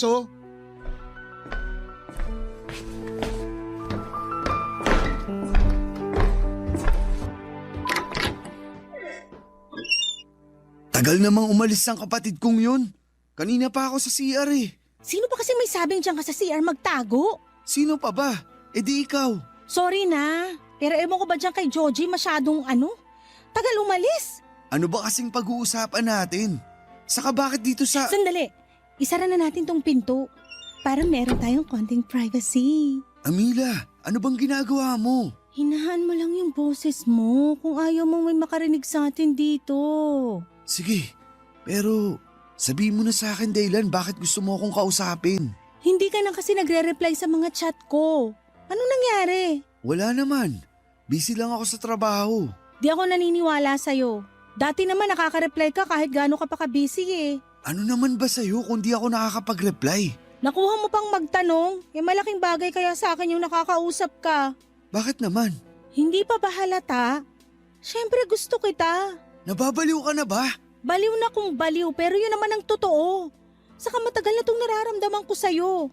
Pinigilan ko lang dahil may relasyon kami ng kapatid mo. Pero ngayon, hiwalay na kami. Baka naman... Hindi pwede. At bakit hindi? Dahil pilit inaayos ni Georgie ang pamilya niyo. Tapos gusto mo sirain ko lang yun? Hindi mo naman sisirain ng matagal ng sira. Saka wala naman akong feelings kay Georgie. Hindi ko na siya mahal. Ewan, di ko naman yata talaga siya minahal. Napakasama mo, Amila. Masama na kung masama pero ikaw ba? Wala ka bang nararamdaman sa akin? Wala. Hindi ako naniniwala sa'yo. Problema mo na yun. Akin na kamay mo. Anong gagawin mo? Akin na. Hawakan mo ko, Bernie. Please, hawakan mo ko. Amila, ano ba? Ngayon, sabihin mo na wala kang nararamdaman sa akin. Kung alam mo lang na sinuot ko tong sexy na damit na to para sa'yo. Nag-ayos ako, nagpaganda para lang sa'yo. Hahayaan mo na lang ba na masolo ako ng kapatid mo? Hindi na kita maintindihan. Eh di wag mo akong intindihin. Pero ikaw, naiintindihan ko ang nararamdaman mo. Nag-aalinlangan ka. Kitang-kita naman sa mga mata mo na gusto mo ko kaya wag ka nang mahiya. Iyong-iyo ako, Bernie. Hawakan mo pa ako. Akin na yung kamay mo. Ay, nasisiraan ka na. Sirang-sira na ako sa'yo. Sige pa. Hawakan mo ako. Ganyan nga. Sayong-sayo ang katawan ko, Bernie. Napaka-sexy mo nga. Halika mo naman ako. Ha? Sabi ko, halikan mo ko. Lubos-lubusin na natin, paligayahin mo ko. Papadudot ambot langit ang kaba namin ni Bernie nang magmilagro kami sa loob ng CR ng gabing yon. Saglit lamang yon pero merong nangyari sa amin. Bago kami lumabas ay sinigurado muna niyang walang makakakita sa amin. Tapos ay nagkasundo kami. Nakalimutan ang nangyari dahil mali yun. Dapat kami raw ni Georgie ang magkasama at magkatuluyan. Sa isip ko ay tutol ako pero ano na lamang ang sasabihin sa akin ng mga magulang nila sakaling malaman nila ang katotohanan. Natapos ang dinner na yon na punong-puno kami ng pagkailang ni Bernie sa isa't isa. Nalungkot ako ng husto dahil hindi man lang niya ako magawang tignan ng diretsyo at kausapin. Maaga rin siyang nagkulong sa kwarto niya after dinner pero feeling ko ay iniiwasan niya lamang ako. Nasasaktan ang puso ko dahil pakiramdam ko ay para bang kung anong nakakadiring bagay o may malubhang sakit ang turing niya sa akin. Hindi ako sanay dahil ang kilala kong Bernie ay mabait at maalaga sa amin ang anak ko. Lumipas ang 3 araw, wala pa ring reply si Bernie sa mga messages ko. Halatang iniiwasan niya ako kaya labis akong nasasaktan, papadudot.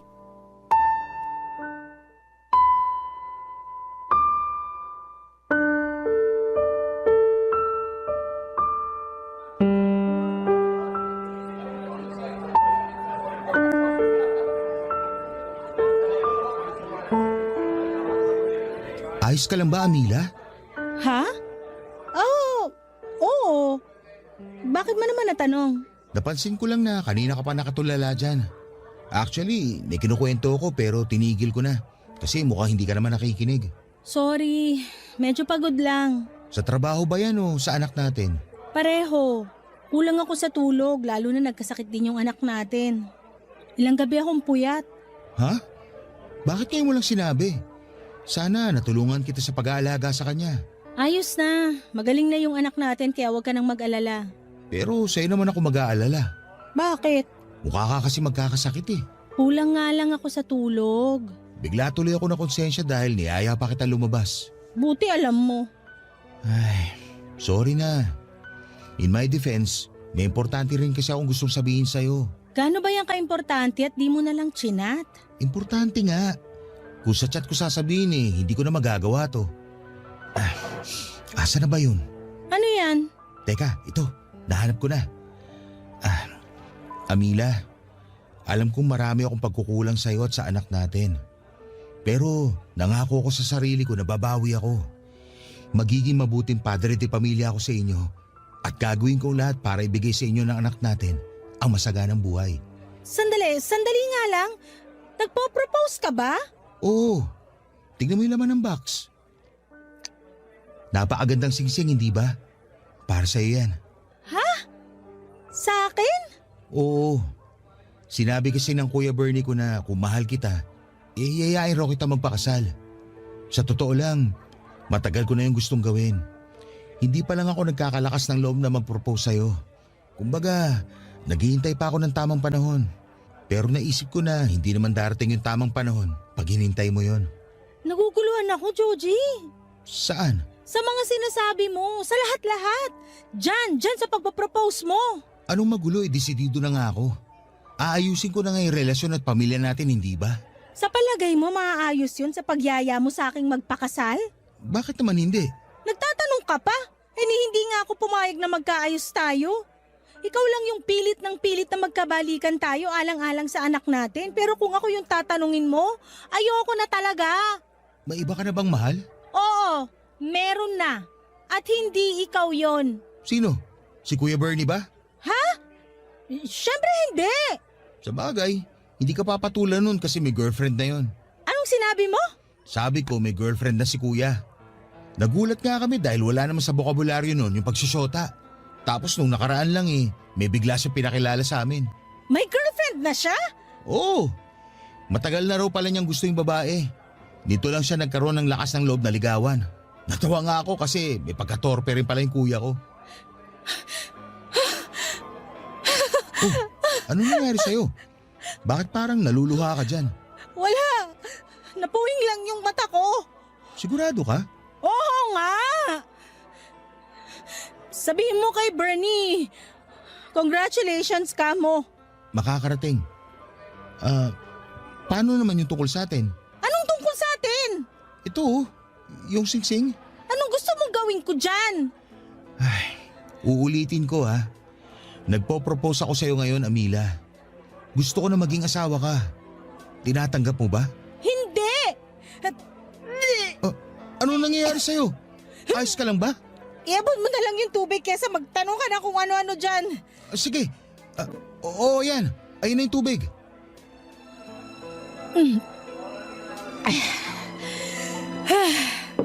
Kamusta na pakiramdam mo? Medyo nahihilo lang. Saka nasusuka. Baka may nakain ka panis o ano? Bakit naman ako kakain ng panis? Sige nga. Naisip ko lang naman dahil nasusuka ka. Ganun ako pag nakakakain ng panis eh. Ewan ko sa'yo. Ginaya mo pa ako sa'yo. Hindi ako makain ng panis katulad mo, no? Grabe ka naman. Aksidente lang naman yun. Hindi ko kasi napasingaw yung pinabao na kanin ni Mama. Mainit pa. Dapat pinalipas ko muna ng ilang minuto bago tinakpan. Ayun, napaanis tuloy. Hindi ko naman tinatanong. Hindi rin ako interesado sa kwentong panis mo. Mabuti pa uwi na lang ako. Ang sama-sama na ng pakiramdam ko, binubwisit mo pa ako. Papadudot, hinatid ako ni Georgie sa bahay namin noong gabing yon na masamang-masama ang pakiramdam. Ewan ko pero kakaiba talaga ang nararamdaman ko ng mga panahong yon. Parang hindi simpleng puyat dahil kung ganun lang yon, bakit ako masusuka? Parang may kumakayod na kung ano sa sikmura ko dahilan para maduwan ako. Nagpahinga ako buong gabi at nag-leave sa trabaho kinabukasan. Pagkagising ko noong umaga ay nakita ko ang padalang bulaklak at mga prutas ni Georgie.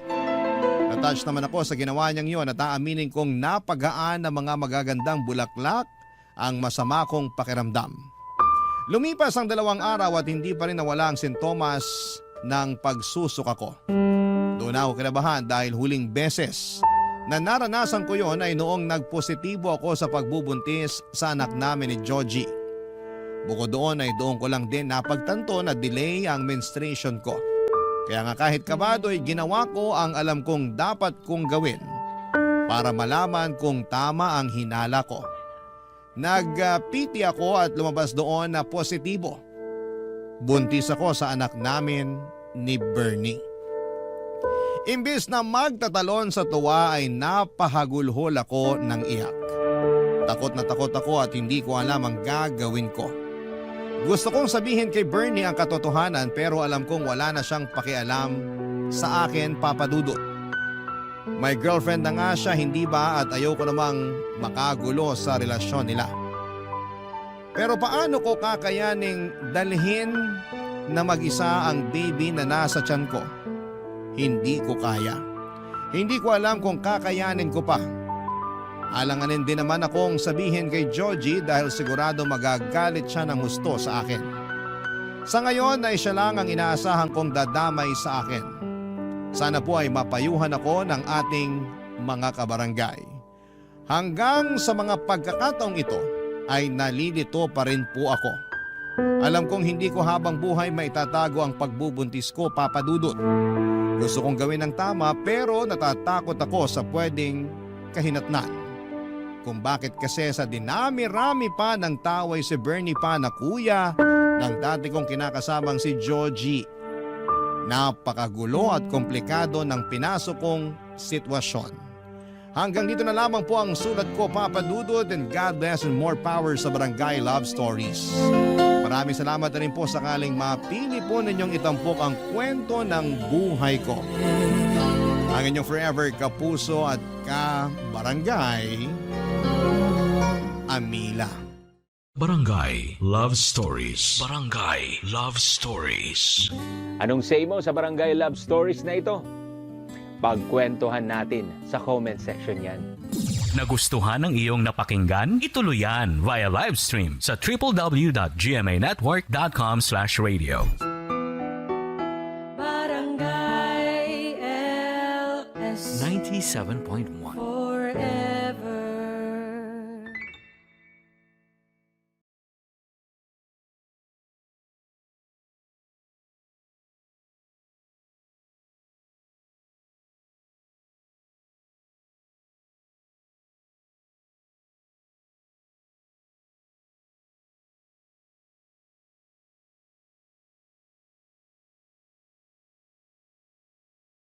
Ang mga kwento ng pag-ibig, kwento ng buhay at kwento ng pag-asa dito sa Barangay Love Stories. Love Stories.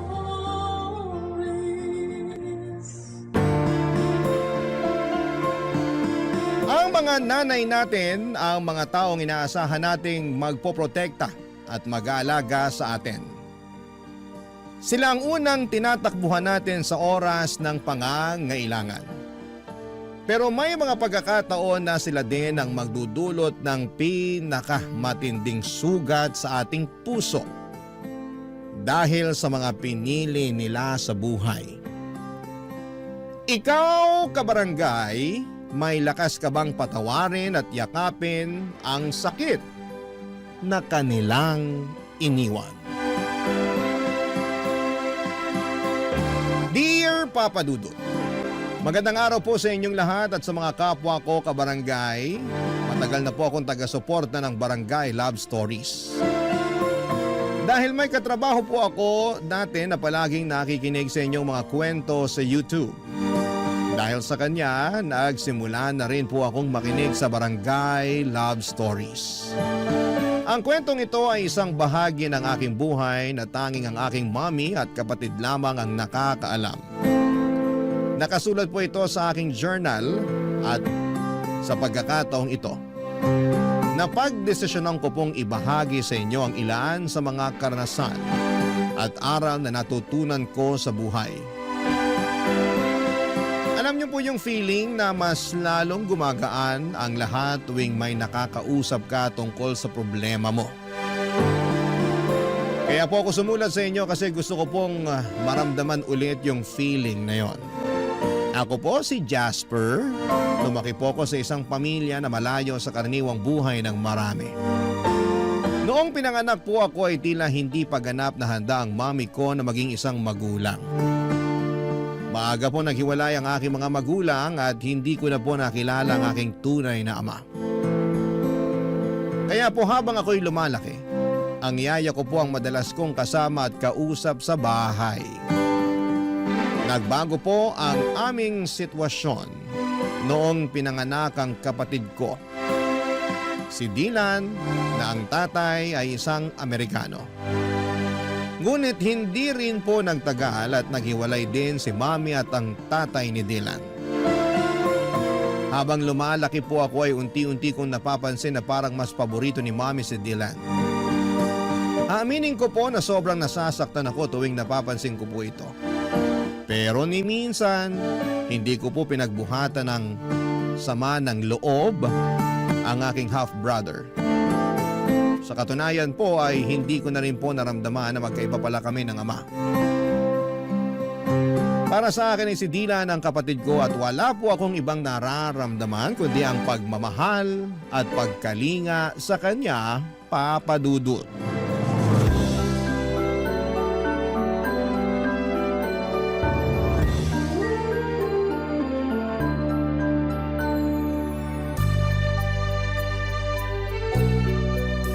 Ang tangos talaga ng ilong mo.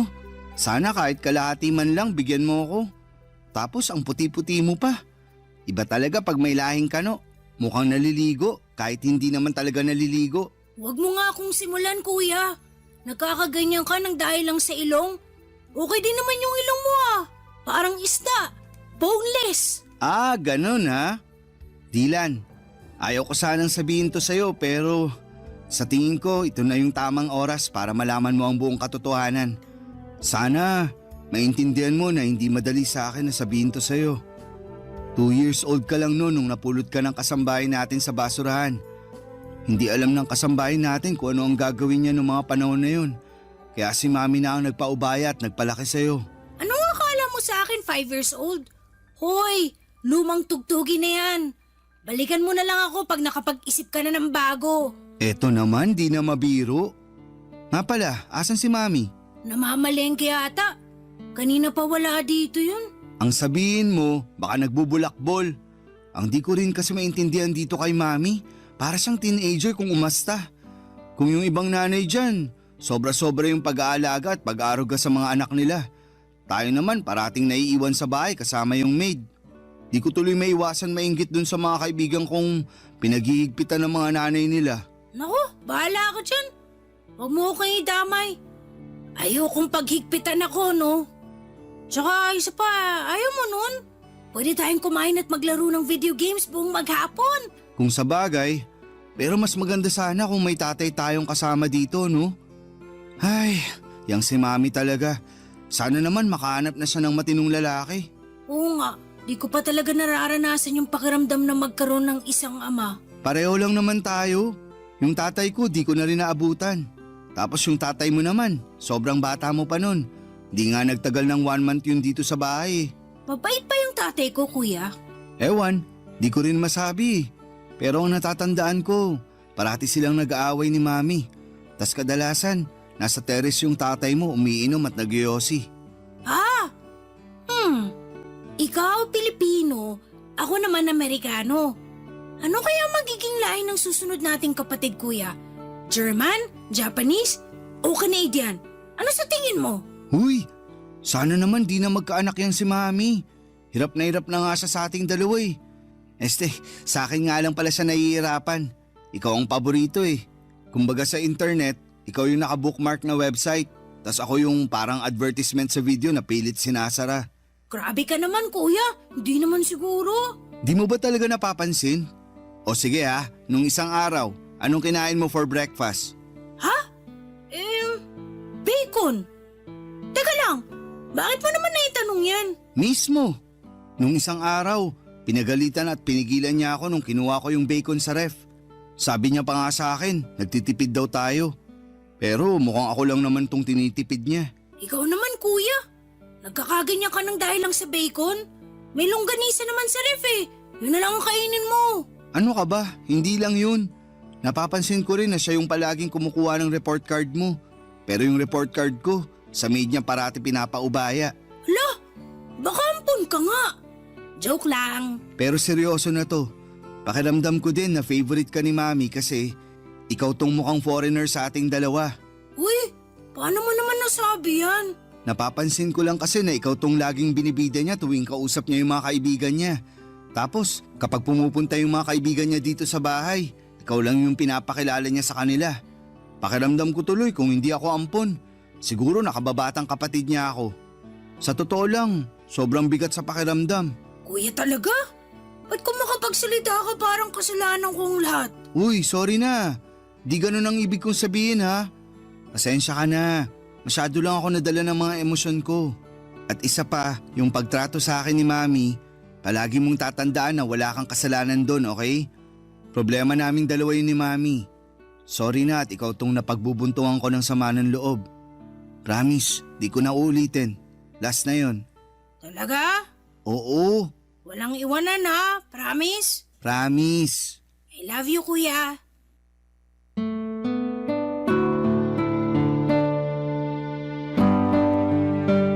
Ganyan kami ng kapatid ko, Papa Dudut. Laging nag-aasara, nag-aaway pero grabe. Sobrang mahal namin ang isa't isa. Kahit halos 6 na taon ang agwat ng edad namin, pakiramdam ko ay parang 1 taon lang ang pagitan namin. Siguro ay dahil alam naming pareho na kami lang din ang magtutulungan sa huli. Kasi tulad ng sinabi ko, si Mami palagi namang lumalabas.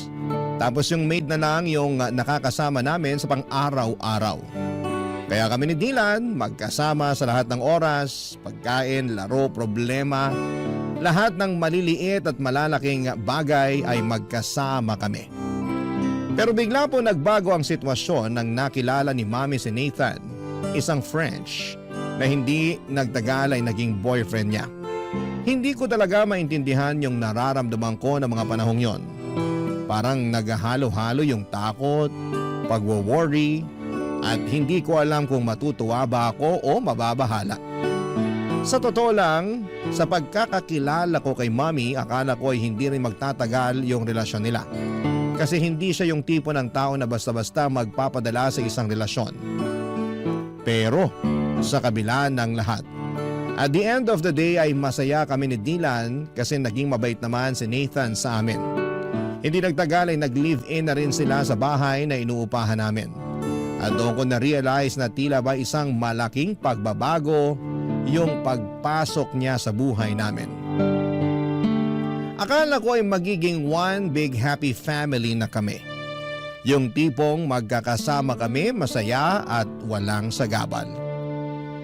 Pero laking gulat ko nang matapos ang 6 na buwan, may sinabi si Mami sa amin ni Dylan na talagang bumasag sa puso ko. Yung tipong hindi ko alam kung papaano tatanggapin. Kasi parang lahat ng pangarap at inaasahan ko ay bigla na lamang nawasak. Ipinagtapat ni Mami sa amin ni Dylan na balak niyang ikasal kay Nathan sa France. Nung una'y natuwa pa ako para kay Mami kasi syempre masaya akong makita siyang masaya. Lalo na't si Nathan naman ay naging mabait sa amin. Pero hindi yon ang talagang bumasag sa puso ko. Yung sumunod na sinabi ni Mami ang nagdulot ng pasakit na hindi ko alam kung papaano ko haharapin, Papa Dudut.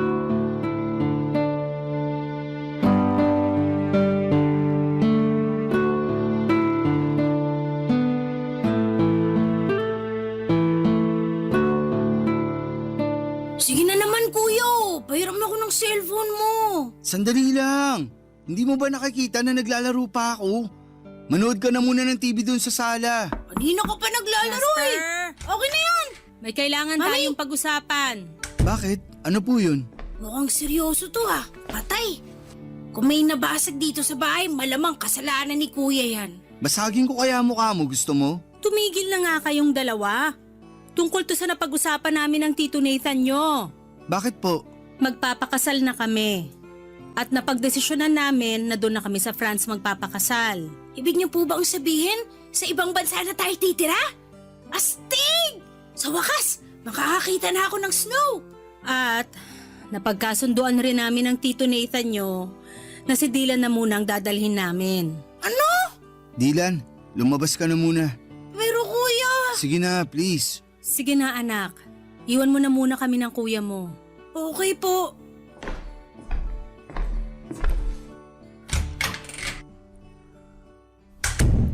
Ibig niyong sabihin, iiwan niyo na ako? Jasper, mahal ang cost of living doon. Walang bahay ang Tito Nathan mo sa France. Umuupa lang siya ng apartment doon. Magsisiksikan lang tayo kung isasama ka pa namin. At isa pa, mas makakamura tayo kung dito ka na muna sa Pilipinas mag-aaral. Bakit pakiramdam ko na nagpapalusot lang kayo? Alam ko naman na sa simulat sampul pa lang si Dylan na ang paborito niyong anak. At wala kayong narinig sa akin dahil mahal ko naman yung kapatid ko na yan. Pero di ko akalain na aabot kayo sa puntong paghiwalayin niyo kami. Jasper, wala na akong magagawa. Pinoproseso na ni Tito Nathan ang visa ko pati na rin ang visa ng kapatid mo. At huwag kang mag-alala kasi pumayag na ang lola mo na doon ka muna mag-aaral at titira sa kanya sa probinsya. Sobrang unfair niyo naman po. Alam ko na matagal niyo ng pangarap na maging residente sa ibang bansa. At nabigo kayo nung naghiwalay kayo ng tatay ni Dylan, hindi po ba? Hindi ko rin akalain na ipagpapalit niyo ako para lang sa pangarap mong yan. Ang kapal ng mukha mo? Bawas-bawasan mo yung tabas ng dila mo dahil kung hindi mas malala pa dyan ang aabutin mo sa akin. Nakapagdesisyon na kami ng Tito Nathan mo, Jasper. At wala ka nang magagawa doon. Huwag kang mag-alala. Dadalaw kami dito pag naging residente na kami doon. Hindi ka naman pababayaan ng lola mo dito sa Pilipinas. Pero kayo po ni Dylan ang kailangan ko. Hindi niyo ba naiintindihan yun? Ang tigas naman ng puso niyo sa akin. Para niyo na rin pinamukha sa akin na parang kasalanan ko pa na nabuhay ako sa mundong to. Kung ganito lang din naman ang kahinat na ng lahat ng to, sana pala iniwan niyo na lang ako kay Lola nung ipinanganak niyo ako. Bakit niyo ba ako kinupkup kung hindi niyo rin naman pala kayang panindigan? Anong klase kayong ina? Isa pa, Jasper, at tatamaan ka na talaga sa akin. Umayos ka, hindi kita pinalaking bastos. Kung tutusin, hindi niyo naman ako pinalaki, di ba? Buong buhay ko, lagi kayong wala. Ano po ba ang naging kasalanan ko sa inyo para tratuhin niyo ako ng ganito? Kuya, ano bang sinabi ni Mami sa'yo? Nagbago ba ang isip niya? Mukhang buo na ang desisyon niya. Kung ganun, hindi ako sasama sa kanila. Dito lang ako sa tabi mo, kuya. Dylan, wag. Ha? Anong ibig mong sabihin? Mas magiging maganda ang buhay at kinabukasan mo pag sumama ka papuntang France. At dun, mararanasan mo na rin ang pakiramdam ng magkaroon ng isang buong pamilya. Kaya ipangako mo sa akin na magpapakabait ka dun, ha? Buong pamilya? Anong buong pamilyang pinagsasasabi mo dyan? Hindi ka nga kasama, di ba? Dylan, pinapangako ko sa'yo na magkikita pa tayo. Isipin mo na lang na pareho tayo nagbabakasyon sa ngayon. Susunod ako sa France at magsasama ulit tayo sa isang bubong, promise. Kuya, mamimiss kita. Ako rin.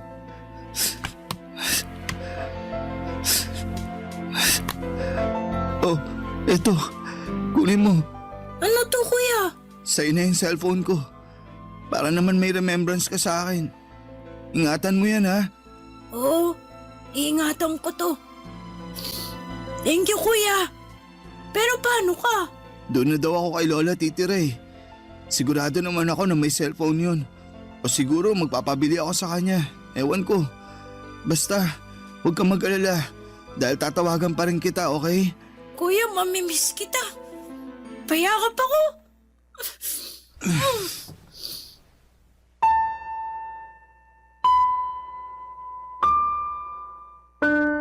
Papadudod, sobrang nasaktan ako sa naging desisyon ng nanay ko.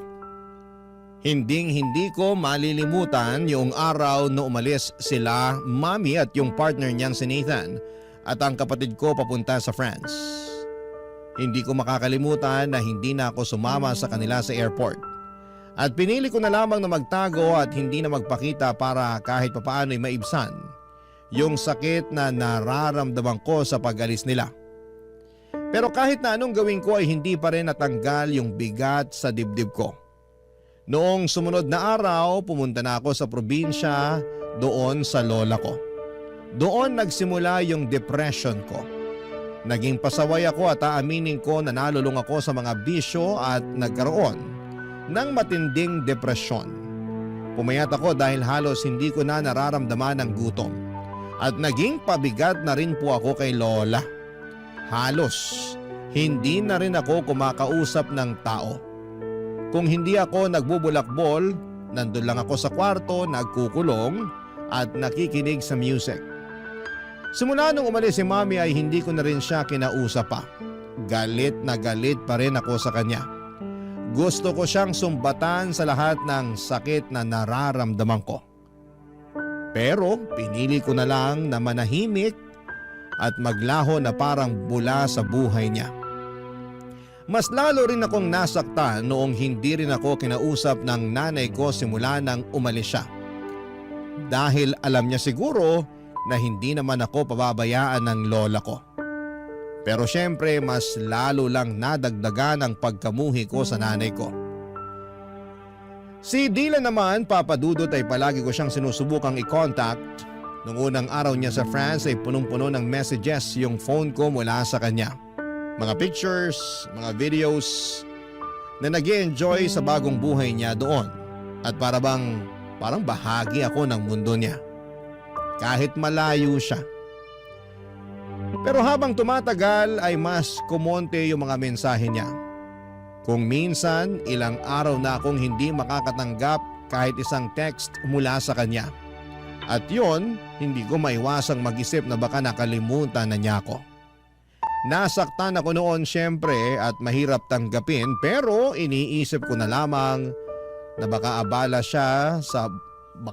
ako sa bago niyang buhay kasama sina Mami at si Nathan, Papa Dudut.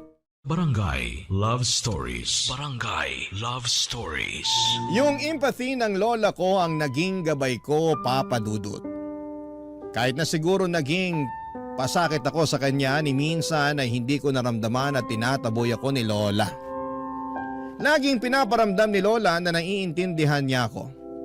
Ikinuwento sa akin ni Lola na gusto raw akong ipalaglag ni Mami noong ipinagbubuntis pa ako nito pero siya ang tumutol at ipinaglaban akong ipanganak. Nalaman ko rin na siya ang may gustong lumayo kami ni Mami para lumaki ako sa piling ng tunay kong ina. Pero hindi alam ni Lola na sobrang iba pala ang trato sa akin ni Mami habang lumalaki ako. Masakit mang marinig ang mga revelasyon ni Lola ay hindi ako nawala ng pag-asa. Dahil sa pagmamahal ni Lola ay nagpatuloy ako sa pag-aaral at nakapagtapos ng Bachelor of Science in Software Engineering. Niyaya ko pa siya na tumira sa syudad pero mas gusto niyang manatili sa probinsya.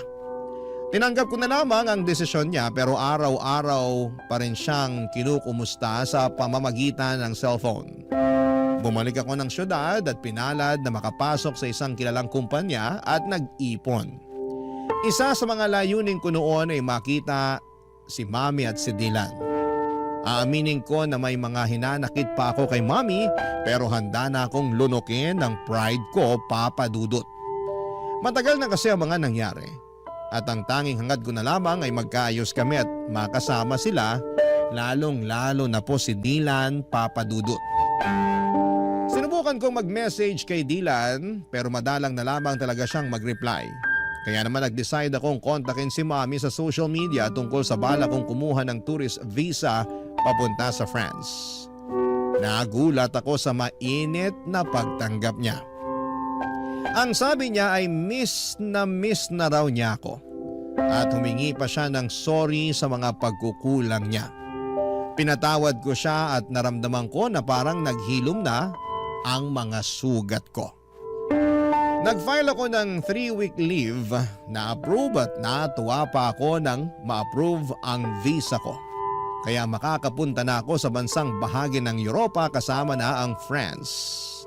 Agad ko itong binalita kay Mami at sobrang saya niya para sa akin, Papa Dudut. Si Dylan ay hindi pa rin ako nireplyan. Pero sinabi ko na lamang sa sarili ko na mas okay siguro kung magkita na lamang kami ng personal. At dumating na nga ang matagal ko nang hinihintay, Papa Dudut. Ang makatungtong sa airport ng France.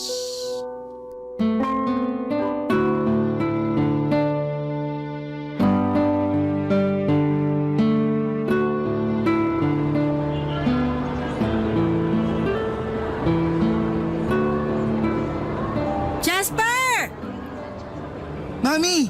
Dylan! Namiss ko kayo, sobra! Namiss ka rin namin, anak. Ang laki-laki mo na. Ito rin si Dylan, oh. Halos hindi ko na makilala. Mas matangkad pa siya sa akin. Huy, kumusta ka na? Namiss kita sobra. Ano ba? Nasasakal ako. Ay, sorry, pasensya ka na. Masaya lang talaga ako at nagkita na rin tayo. Uy, ikaw ba't bihira ka na lang mag-text sa akin? Di mo na rin sinasagot yung cellphone mo tuwing tumatawag ako. Alam mo, konti na lang magtatampo na talaga ako sa'yo. Jasper, pwede ba? Pagod ako. Mami, mauna na ako sa kotse. Sige anak, hintayin mo na lang kami ng kuya mo. Mami, may problema ba si Dylan? Bakit nanlalamig siya sa akin? Tapos Jasper pa talaga yung tawag niya sa akin ha? Naku na, hayaan mo na muna yung kapatid mo na yon. Pagod lang yun kasi late na natulog. Pero syempre, ginising ko siya ng maaga at pinilit ko siyang samahan ako dito sa airport.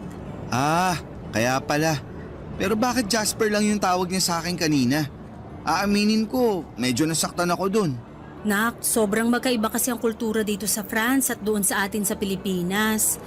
Dito kasi sa France, walang kuya-kuya at ate-ate. First name lang ang tawagan ng mga magkakapatid dito. Ano ba yan? Sobrang nakakapanibago naman. Mabuti na lang talaga at marunong pa siya magtagalog. Aba, syempre naman. Hindi ako nagfe-French kapag kausap ko yung kapatid mo na yan. Kasi ayoko na makalimutan niya yung lengguwahe natin. Mabuti naman po kung ganun. Pero mami, siguro ang galing nyo na ni Dylan mag-French, no? Oo naman. Sa katunayan nga, mas magaling pang mag-French ang kapatid mo kaysa sa akin eh. Napakatalinong bata. Sobra. Kahit nung bata pa yan, sobrang hanga na ako dyan eh. Na po pala, may kailangan akong sabihin sa inyo. Ano yon, Nak? Huwag po kayong mabibigla ha. Naaalala niyo po ba yung hotel na nireserve ko para sana sa 2 linggo na stay ko dito sa France? Oo. Bakit? Ano po kasi, kinancel ko po yung reservation ko sa hotel na yon. Nag-request po ako ng refund. Ha? Bakit mo naman ginawa yun, Nak? Mami, tatapatin na po kita. Gusto ko po sana magstay sa apartment niyo, nakasama ka at si Dylan. Ano? Ay, anak naman eh. Hindi kalakihan yung tinitira namin na apartment. Hindi ka magiging komportable doon. Maghanap ka na lang ng ibang hotel, tutulungan kita. Kahit ako na ang magbayad. Mami, ganito kasi yan. Sa 2 linggo ko na stay dito, ayoko naman po magmukmok sa hotel. Gusto ko po kayong makasama ni Dylan sa bawat segundo, minuto at oras. Kaya please na po, Mami. Pumayag na po kayo. Ay, kahit kailan ka talaga, oo. Napaka-independent mo na pero parang bata ka pa rin kung umasta. So, ibig sabihin ba niyan pumapayag na po kayo? May magagawa pa ba ako? Salamat po, Mami. I love you. Pero ipapaalala ko lang sa'yo na wala kaming guest room sa apartment na yon. Doon ka na matutulog sa kwarto ni Dylan pero single bed lang yon. Okay lang sa akin kahit sa saig na po ako matulog. Loko-loko ka talagang bata ka. May extra foam naman dun eh. Yun na munang ipapagamit ko sa'yo. Thank you po. Nga pala, Mami, kumusta kayo ni Nathan? Okay naman po ba kayo? Ah, yung Tito Nathan mo? Okay naman kami. Bakit mo naman natanong yan? Wala lang po. Matagal-tagal na rin kasi nung muli ko siyang nakita. Sa tingin niyo po ba, okay lang sa kanya na doon na muna ako tutuloy sa apartment? Ayan tayo eh. O diba sana naisip mo yan bago mo kinansela yung reservation mo doon sa hotel? Ibang klase ka talagang bata ka. Mami talaga. Sigurado akong mabibigla yon. Pero huwag kang mag-alala. Ako na magpapaliwanag sa kanya. Thank you, Mami. Kaya mahal na mahal ko po kayo eh. Naku, nambola pa. Ah, pero Jasper, kung sakaling may marinig ka na ingay galing sa kwarto namin, huwag mo na lang pansinin, okay? Kasi alam mo naman, buhay mag-asawa, paminsan-minsan may mga hindi pinagkakasunduan. Pero wala namang problema na hindi nasosolusyonan, di ba? Bakit po? Madalas po ba kayo mag-away ni Nathan? Alam mo naman mga French, ang tatapang. Tapos kapag may pinaniniwalaan sila, talagang pinaninindigan nila. Kaya ayan, paminsan-minsan nagtatalo kami dahil sa ugali ng Tito Nathan mo na ganyan. Ah, kaya pala. Mukhang maninibago ako dito ah. Halika na nga, sa bahay na tayo magkwentuhan. Papadudot, tumuloy po ako sa apartment ni na Mami at salamat na lamang at napapayag si Nathan na doon ako tumira ng 2 linggo. Mabuti na rin po at naging okay na kami ni Mami at sobrang nagpapasalamat po ako sa Panginoon dahil sa maayos ang relasyon namin. Pero si Dylan po ay mukhang siya naman po ngayon ang nanlalamig. Hindi na kami masyadong nagkakausap. Kahit nasa isang kwarto lamang kami natutulog. Kadalasan po ay naka-headset lamang siya at tuwing tinatanong ko siya o nakikipag-small talk, parang hindi siya interesado.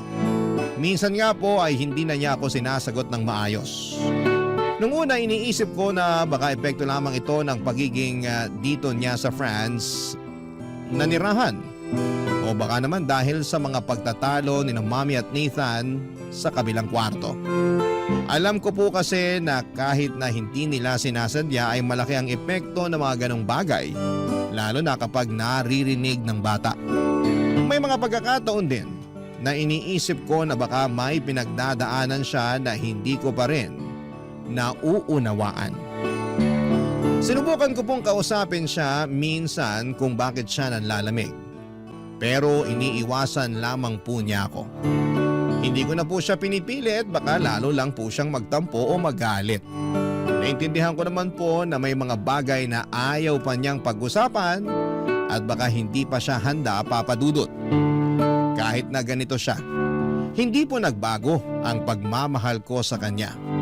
Mahal na mahal ko pa rin siya at ginagawa ko po ang lahat para iparamdam sa kanya ang bagay na yon. Kaya noong nagkita kami, ginamit ko po yung pagkakataon para ipakita sa kanya kung gaano ko siya pinapahalagahan. Pinagluluto ko siya ng almusal, binibilhan ng mga bagong gadgets at kung ano-ano pa. Nagpasalamat naman siya pero hanggang doon na lang.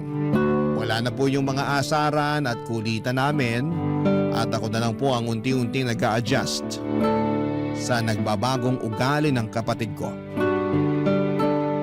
Hanggang isang gabi habang si Dylan ay abala sa computer at ako naman ay naglilinis ng kwarto ay may napansin po kong kakaiba sa likod niya. Manipis po kasi yung suot niyang damit noong araw na yon. Kaya kitang-kita ko na may kakaibang kulay sa likod niya. Dali-dali ko pong inangat ang t-shirt niya at parang nabasag ang puso ko sa mga nakita ko. May mga pasa siya sa katawan niya. Agad akong natigilan at parang may dumaan na bagyong dumurog sa puso ko.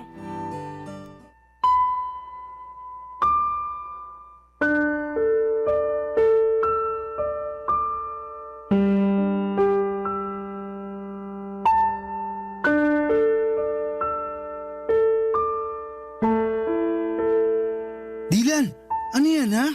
Ba't ang dami mong pasa? Ang OA mo naman, pwede ba huminahon ka? Wala to. Nadulas lang ako sa CR nung isang araw. Dylan, wag mo akong gawing tanga. Alam ko yung pinagkaiba ng pasa na galing sa aksidente at pasa na sinadya. Sino may gawa nito sa'yo ha? Magsalita ka. Ano bang pakialam mo, ha? Ipapaalala ko lang sa'yo, Jasper, hindi kita kapatid. Hindi tayo lumaki sa iisang bahay. At higit sa lahat, magkaiba tayo ng tatay. Kaya utang na loob, lubayan mo na ako, tigilan mo na yung pagpapanggap mo na concern ka sa akin. Seryoso ka? Talaga ba, Dylan? Ang sakit mo naman magsalita. Ganyan na ba talaga kasama ang tingin mo sa akin? Ni minsan hindi ko inisip na magkaiba tayo ng tatay. Simulat sa pool, kapatid na buo ang tingin at turing ko sa'yo. Ba't ka ba nagkakaganyan ha? Ano bang nagawa akong kasalanan sa'yo para kamuhian mo ako ng ganito katindi? Nangako ka sa akin dati na susunod ka, di ba? Nangako ka na magkikita tayo ulit pero pinaasa mo lang ako. Ang tagal ko naghintay, nagmukha akong tanga. Hanggang napagod na lang ako. Napagod ako sa walang katapusang paghihintay dun sa pangako mong napako. Pero nandito na ako ngayon, di ba? Dylan naman. Hoy, wag ka nga umasta na parang kasalanan ko kung bakit ako nagkakaganito. O nandito ka nga, pero iiwan mo rin naman ako pagkatapos ng 2 linggo eh. Sana hindi ka na lang pumunta dito. Nagsayang ka na ng oras, nagsayang ka pa ng pera. Dylan, makinig ka. Please, wag mo namang isumbat sa akin yung pagkakalayo natin. Wala ni isa sa atin ang ginusto na mangyari yun. Akala mo ba hindi ako nasaktan na pilit akong inilayo sa nag-iisa kong kapatid? Durog na durog ako nung umalis kayo. Hindi ko alam kung paano ko hinarap ang bawat araw na wala ka sa tabi ko. Pero wala na akong magawa nun, kaya tiniis ko, Dylan. tiniis ko yung sakit na yun. Kasi alam ko na mas magiging maganda ang buhay mo dito. At alam ko na mas makakamit mo yung mga pangarap mo dito. Kahit kailan, hindi ko pinangarap na mabugbog ng asawa ng nanay ko. Teka lang, si Nathan? Siya ang may gawa nito sa'yo? Magbabayad siya sa ginawa niya sa'yo. Hayop siya? Hayop! Teka lang, kumalma ka nga. Masyado kang mainit eh. Makinig ka sa akin. Kung ano man yung ginagawa niya, hayaan mo na. Huwag ka na makialam. Mamaya madamay ka pa eh. Dylan, magpaliwanag ka. Bakit niya nagawa sa'yo ito? Kailan nagsimula to? Paano? Sabihin mo na sa akin, parang awa mo na. Ay, sa akin niya binubunton yung galit niya kasi hindi siya mabigyan ni Mami ng anak. Wala naman kaming magawa ni Mami. Kailangan namin ng tulong niya eh. Kasi gusto namin maging legal na residente dito. Matagal ng pangarap ni Mami yun. Wisit na pangarap yan. Wala man lang bang ginawa si Mami para ipagtanggol ka? Alam ni Mami lahat ng ginagawa sa akin ni Nathan. Pero wala nang pag-asa si Mami. Palagi na lang niyang pinagtatanggol yung asawa niya. Kesyo unawain ko na lang daw kasi nga may pinagdadaanan. Bakit di mo agad sinabi sa akin to? Bakit? May magagawa ka ba? Kung sinabi ko sa ito noon pa? Kung makaasta ka para kang hero ah. Wala ka rin naman magagawa eh. Di ba? Eto ba ang dahilan kung bakit di mo sinasagot mga messages at tawag ko sa'yo? Dahil mas pinili mong sarilinin ang lahat ng problema mo? Oo. Napakatanga ko. Napakabobo ko. Napakalaki kong gago. Dapat andito ako noong mga panahong kinailangan mo ko. Dapat nandito ako noong mga panahong kinailangan mo ng taong magpoprotekta sa'yo.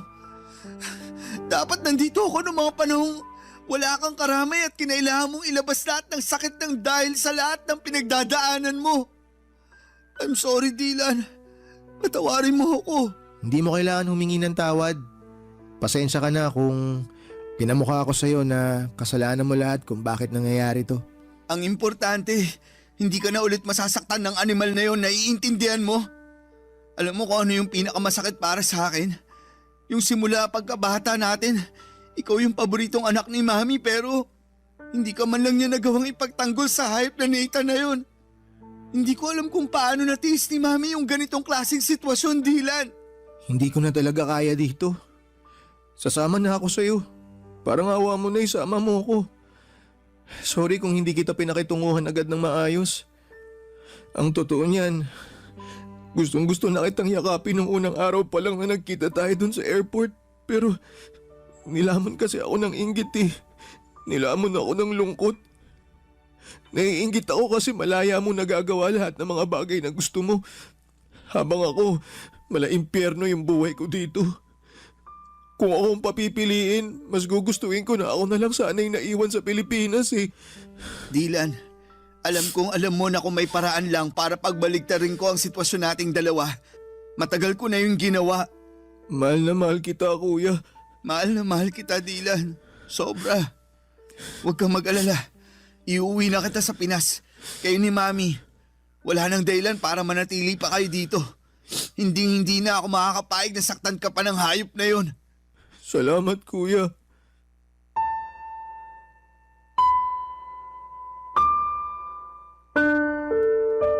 Sobrang gulo ng emosyon ko ng araw na yon, Papa Dudut. Hindi ko alam kung paano ko haharapin ang sinabi ni Dylan sa akin. Kung nung una ay pinapangarap ko pang magtagal sa bakasyon ko sa France, ngayon ay parang ang tanging hangad ko na lamang ay makaalis pabalik ng Pilipinas kasama ang nanay at kapatid ko. Kinausap ko si Mami noon at pinilit kong kumbinsihin siyang bumalik na sa Pilipinas kasama ko, pero tila baga nakatanim na sa isipan niya ang pangarap niyang maging residente ng ibang bansa. Pinagbantan niya rin ako na hindi ko raw pwedeng i-report sa authority ang kalaguyo niya dahil masisira daw lahat ng plano niya. Tinutulan niya ang tulong ko at sa mga mata niya ay parang isang malaking pagkatalo na lamang ang bumalik sa Pilipinas.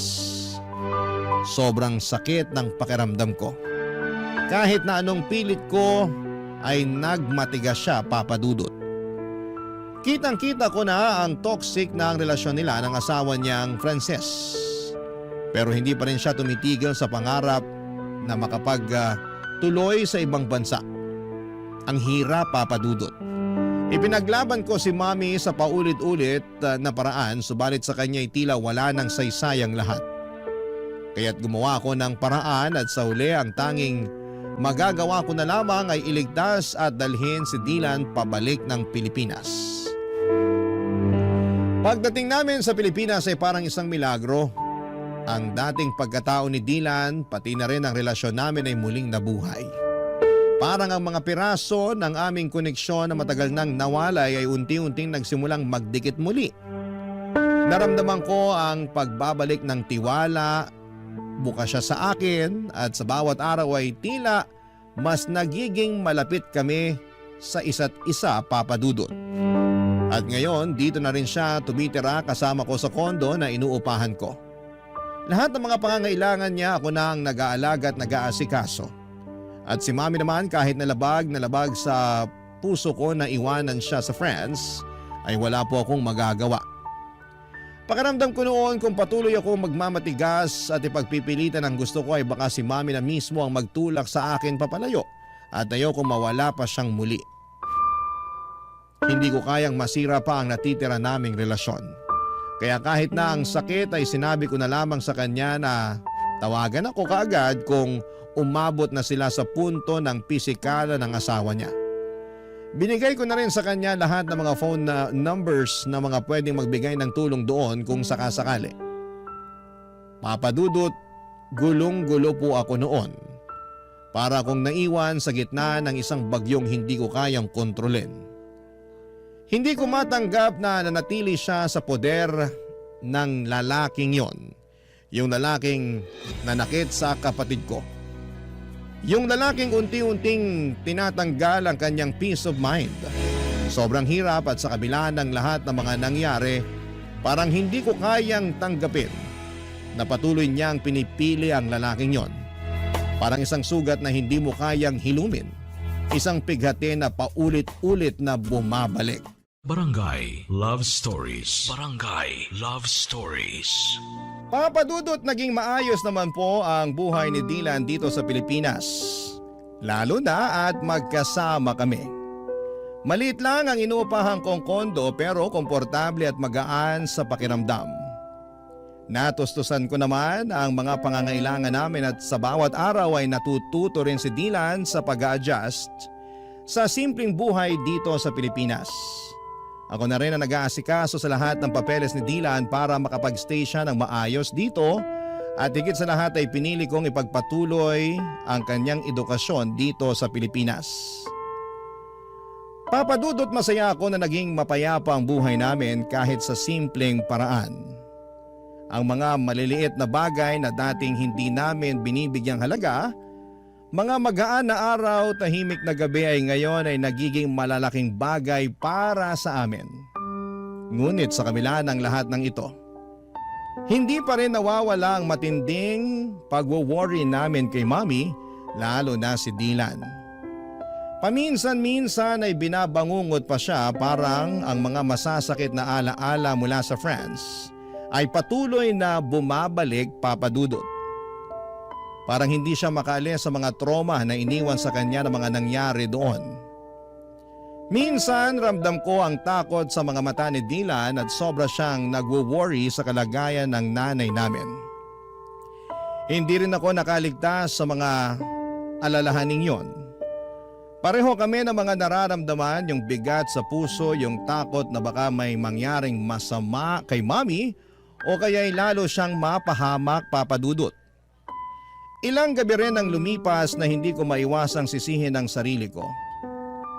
Sana'y mas pinilit ko si Mami na bumalik sa Pilipinas kasama namin.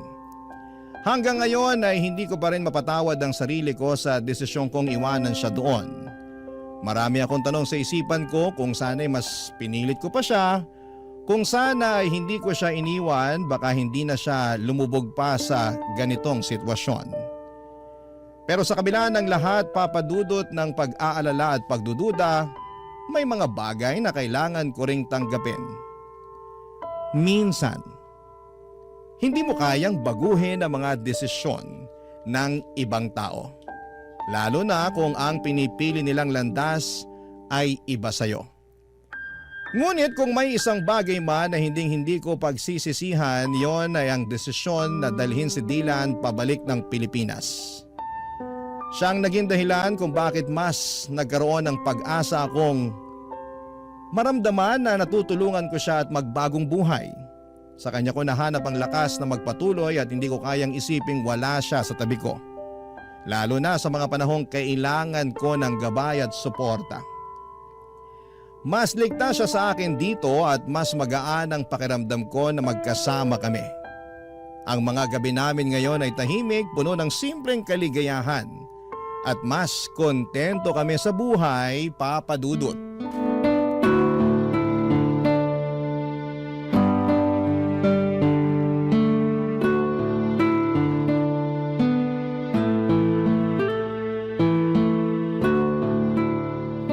Kuya, Oh, Dylan, ano yun?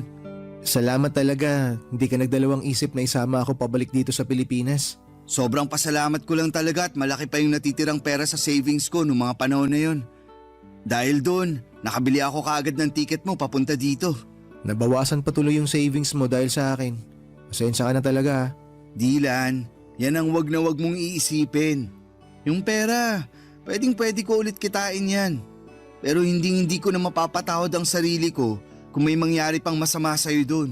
Ang bait mo talaga, kuya. Pero wag masyado ah. Baka kunin ka na ni San Pedro. Sira. Nga pala, kumusta pag-aaral mo? Ayun, okay naman. Medyo nakakapanibago lang ng konti kasi nga magkaiba yung educational system dito sa Pilipinas dun sa France. Pero huwag kang mag-alala. Makaka-adjust din ako dito. Ikaw pa ba? Mas matalino ka pa nga sa akin eh. Kayang-kaya mo yan. Sure yan. Sana nga. Ay. Uy, mukhang may iniisip ka ah. Anong problema? Okay ka lang? Si Mami kasi, hindi ko maiwasang hindi mag-alala sa kanya. Okay lang kaya siya dun? Baka sinasaktan na siya ng Nathan na yun. Nag-aalala din ako sa kanya. Pero parati naman kami nagtatawagan at mukhang okay naman siya. Ay, sana lang talaga okay siya ron. Huwag ka nang mag-alala. Alam mo naman si Mami, matapang yun. Hindi yun umuurong sa kahit anong laban. Kuya, mali ba yung naging desisyon ko? Ha? Anong ibig mong sabihin? Na sumama pabalik sa'yo dito sa Pilipinas. Sobra kasi ako nagigilty. Naiisip ko kasi mas maganda ata kung nagpaiwan na lang ako dun kay Mami. Sana kasama niya pa rin ako hanggang ngayon. Dylan, makinig ka. Wag na wag mong sisisihin ang sarili mo ha? Dahil wala kang ginawang mali. Tama lang yung ginawa mo na umalis sa poder nila. Ito ang lagi mong tatandaan. Hindi mo kailanman kailangang tiisin ang pang-aabuso ng isang tao sa'yo. Kung may choice ka para takasan at iwanan ang ganong klaseng sitwasyon, lagi mong pipiliin ang choice na yon. Naiintindihan mo ba yon? Si Mami ang mali dito, Dylan. Siya ang may kailangang baguhin. Kailangan niyang matutunang respetuhin ang sarili niya. At kailanman, hindi ko maiintindihan kung bakit tinitiis siya ang lahat ng yun. Lahat ng sakit at lahat ng pang-aabuso. Para lang maging legal siya na residente. O teka kuya, kalma ka lang. Huwag ka masyado magalit. Siya na mismo ang nagpapahirap sa sarili niya. Hindi ko na talaga alam kung anong nangyayari sa kanya. Dylan, hindi niya nakikita na ang kalayaan at ang respeto sa sarili mas mahalaga kaysa sa papel na pinapangarap niya. Kuya, sa tingin mo, babalik pa kaya si Mami dito? Huwag kang mag-alala. Hindi ko titigilan si Mami hanggang sa makabalik siya dito. Ako na bahala doon ha. Mag-focus ka na lang sa pag-aaral mo. I'm sorry. Masyado ako nagiging emosyonal. May iba tayo. Sigurado ako matutuwa si Lola pag nakita ka niya. Pupunta tayo kay na Lola this weekend, okay? Sige, tara. Nakaka-excite. Baby pa ata ako nung huli ko nakita si Lola eh. Oo. Sigurado ako magugustuhan mo dun sa probinsya. Sariwang hangin, maraming puno, at higit sa lahat, walang traffic. Hindi na ako makapaghintay. Alam mo kuya, hindi ko akalain na darating pa pala tong panahon na to. Ako din, Dylan. Alam ng Diyos na ilang beses kong pinagdasal na sana magkita tayo ulit. At ngayon na magkasama na tayo, babawi ako sa napakaraming taon na nawala sa atin. Tama kuya, sangayon ako dyan. Pero alam mo, pwede ka namang bumawi sa akin ngayon eh. Bila mo ka ng bagong cellphone kuya, bawi ka na. Ayan tayo eh. Sige na kuya, ugod-ugod na tong phone ko eh. Ang bilis na malobat. Tsaka kailangan na talagang palitan. Kuya, please naman. Bilan mo na ako ng bago. Ay, sige na nga. Buksan mo yung drawer ko. May cellphone ako doon na hindi ko na masyadong nagagamit. Sa'yo na yun.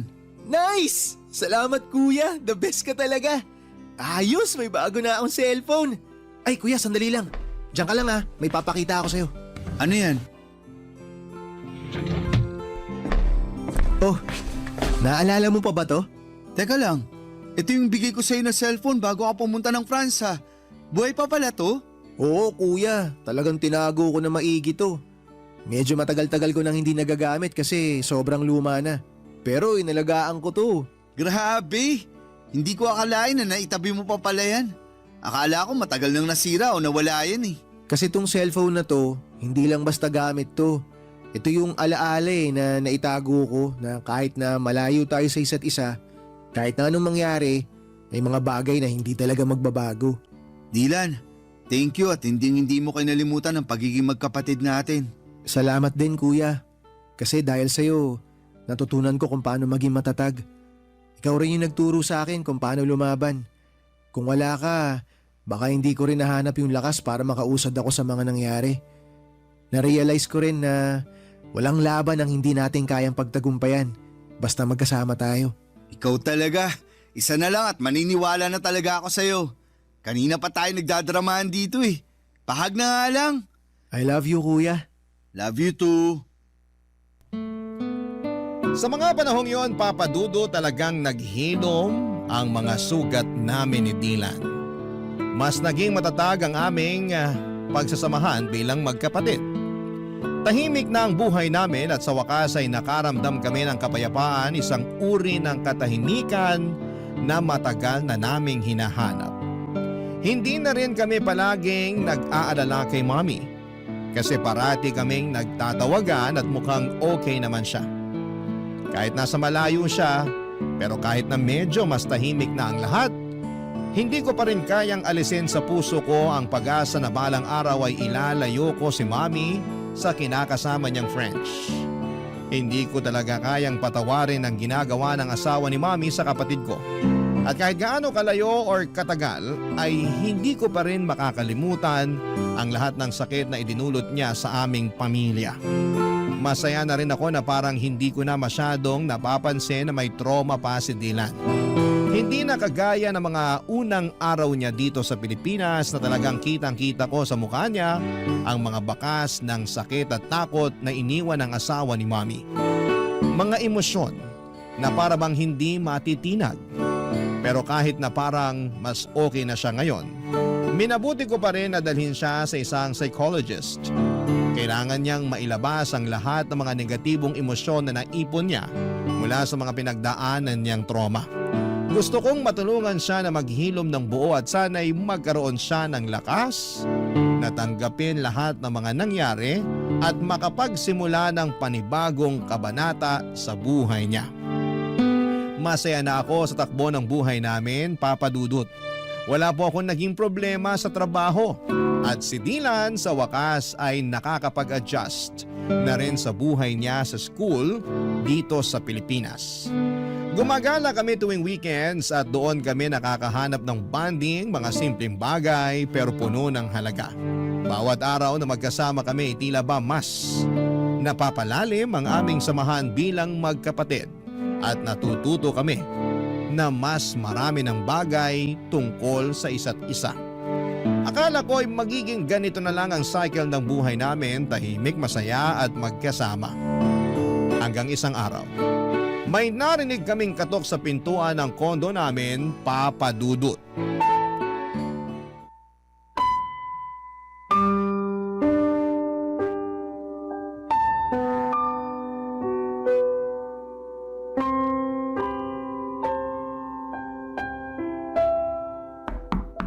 Sandali lang! Mami? Mga anak! I'm so sorry! I'm so sorry! Ang tagal kong hinintay yung araw na to. Teka, Mami, paano nyo nalaman yung address dito? Binigay sa akin ng lola niyo ang address niyo. Pasensya na kayo kung hindi ko sinabi na dadating ako kasi sa totoo lang, hindi ko alam kung may mukha pa akong ihaharap sa inyo. Naging makasarili ako. Ako ang dahilan kung bakit tayo nagkawatak-watak. Makinig ho kayo. Tapos na po yun. Hindi nyo na kailangang isipin yun. Ang importante, nandito na po kayo.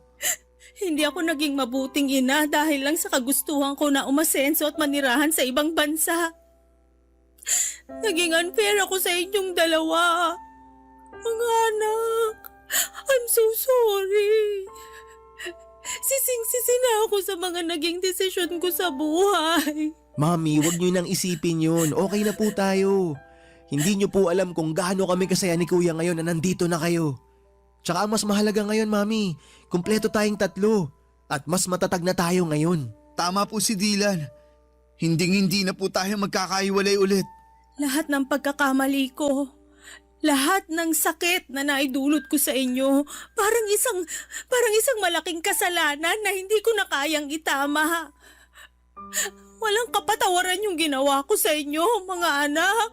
Mami, napatawad ka na namin ni Kuya. Matagal na.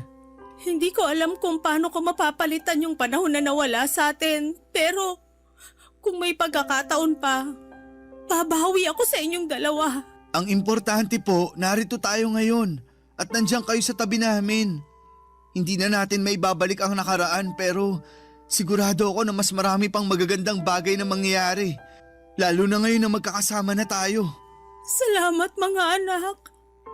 Hindi ko alam kung anong ginawa ko para maging deserving pa ako ng pagmamahal nyo. Pero sobrang nagpapasalamat ako na may pagkakataon pa akong magbago at maayos ang lahat. Sobrang bigat ng kasalanan ko sa inyong dalawa. Mami, mahal na mahal ka po namin. Dylan, nagbulag-bulagan ako sa mga ginawang kahayupan sa iyo ni Nathan dahil lang sa pagmamahal ko sa kanya at sa kagustuhan ko na maging legal na residente.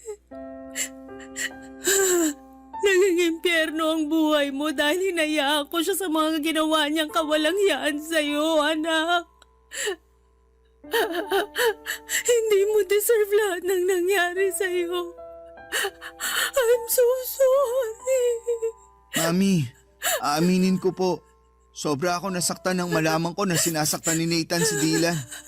Akala ko po kasi noon, mas magiging ligtas si Dylan sa inyo. Lalo na't siya yung paborito niyong anak kahit noon pa man. Huwag niyo po sanang mamasamain pero wala naman pong problema sa akin kung siya ang paborito niyo. Ang sa akin lang po, sana pinrotektahan niyo siya laban sa hayop na yun. Pero sa sobrang dami na nang nangyari, hindi ko na po kayang magtanim ng sama ng loob laban sa inyo. Masaya lang po ako ngayon at ligtas kayo. Jasper, sobrang laki ng kasalanan ko sa iyo, anak. Nagkulang ako bilang nanay mo at hindi ko naparamdam sa iyo yung pagmamahal na karapat-dapat mong matanggap mula sa isang ina. Anak, maraming salamat dahil sa kabila ng lahat hindi ka nagdalawang isip na tulungan ang kapatid mo. Sobrang nagpapasalamat ako at nilayo mo siya kaagad sa malaimpyernong lugar na yon. Bakit, Mami? Ano nangyari? Nahuli ko si Nathan na ng bababae. Tapos nung kinumpronta ko siya tungkol dito, nagwala siya at muntik na niya akong mapatay. Sinira at binasag niya rin lahat ng mga natitirang gamit sa kwarto ni Dylan. Hindi ko lubos maiisip na baka nasaktan niya ng husto yung kapatid mo kung hindi mo siya sinama pa uwi dito sa Pilipinas. Napakawalang iya niya. Mami, please sabihin niyo sa akin na pinakulong mo na ang hayop na yon. Anak, hindi ko na kaya na makita pa ang pagmumukha niya. Sa mga panahong yon, na-realize ko kung gaano kabigat at katindi ang pagkukulang ko sa inyong dalawa. Wala na akong ibang inisip ng mga panahon na yun kung hindi ang makabawi sa inyong dalawa. Kaya ginamit ko yung natitirang pera ko para makauwi dito sa Pinas. Mami, kailangan nyo na siyang hiwalayan ng tuluyan. Ayoko na magkaroon pa kayo ng kahit na anong ugnayan sa kanya. I-delete nyo na yung phone number niya sa phone nyo. I-block nyo siya sa lahat ng social media. Baka masundan niya tayo dito tapos saktan na naman niya ako. Ayoko na lang ganun, Mami. Hindi ko na kaya. Dylan, makinig ka sa akin. Wala nang mananakit sa'yo dito. Ligtas ka na sa poder namin. Hindi na ako makakapayag na may manakit pa sa'yo. Anak, makinig ka sa kuya mo. Hindi ka namin pababayaan. Mamamatay muna ako bago ka pa niya masaktan uli. Naiintindihan mo ba yon? Kuya, Mami, mahal na mahal ko po kayo. Mahal ka rin namin, Dylan. Huwag ka mag-alala, anak. Magbabago na ang lahat simula sa araw na to. Hindi na tayo maghihiwalay.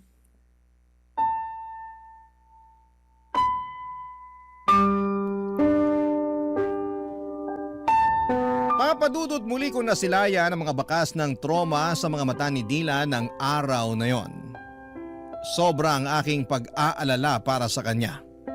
Ngunit sa tulong namin ni Mami ay unti-unti at tuluyan din niyang nalaman na hindi siya dapat matakot pa.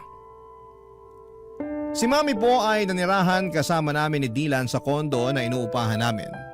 Habang ako ay patuloy sa aking trabaho bilang isang software engineer, si Dylan ay nagsusumika pa rin sa kanyang pag-aaral. At si Mami naman ay nagsimula ng magtrabaho bilang hotel receptionist.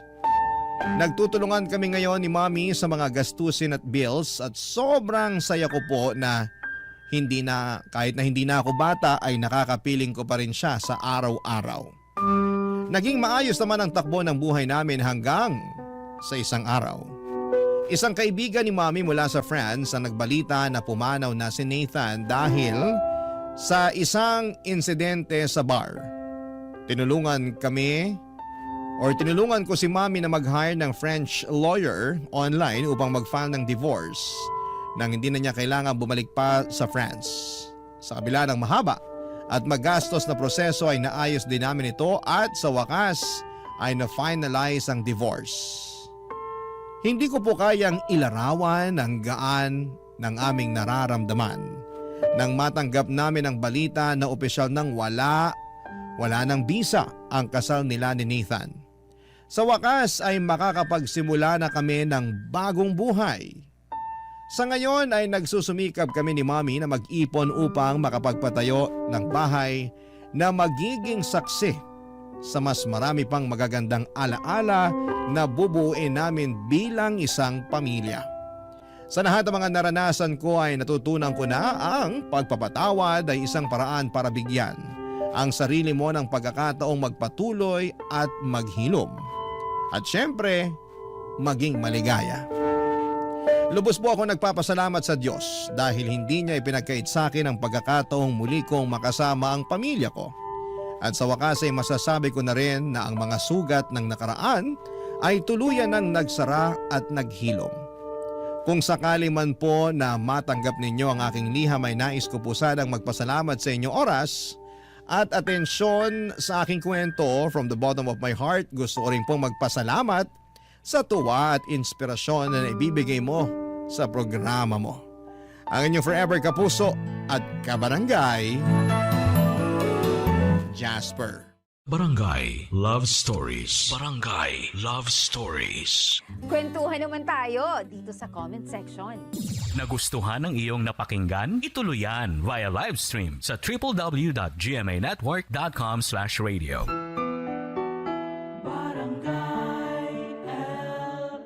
In Mega Manila, 97.1. Forever! Ang mga kwento ng pag-ibig, kwento ng buhay at kwento ng pag-asa dito sa Barangay Love Stories. Love Stories.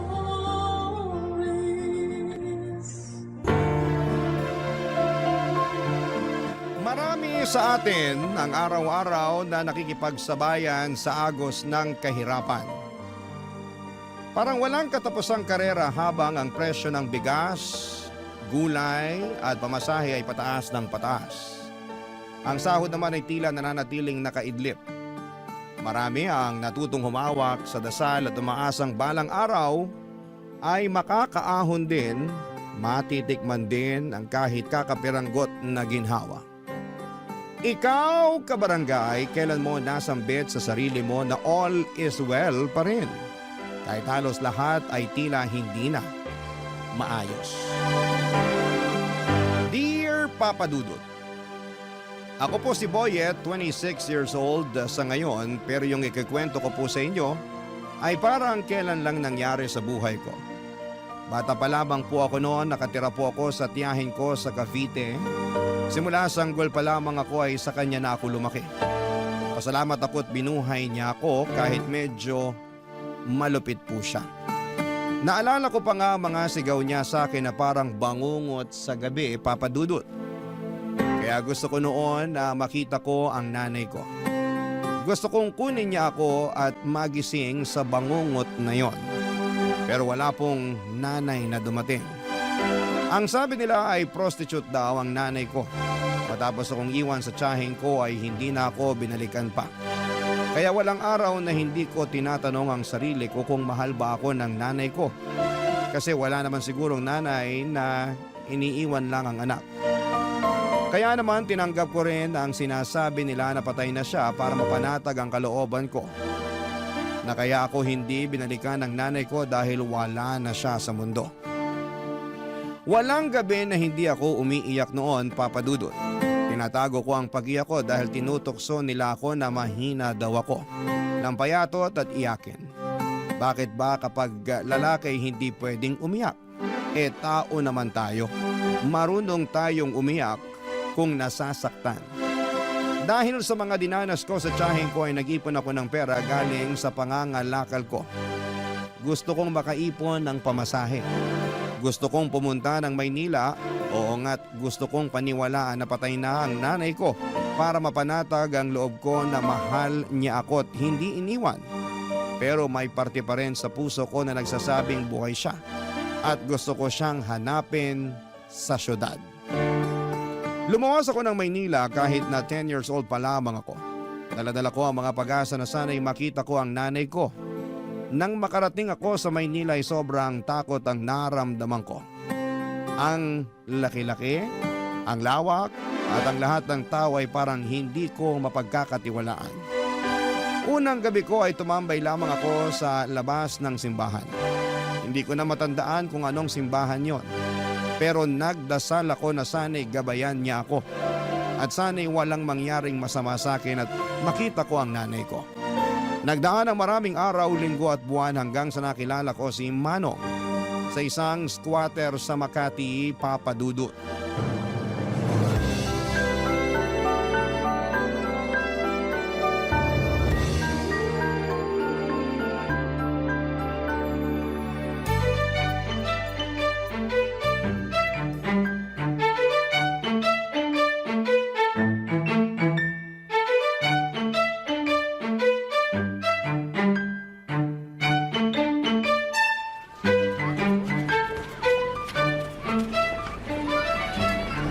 Boyet, gising na, umaga na.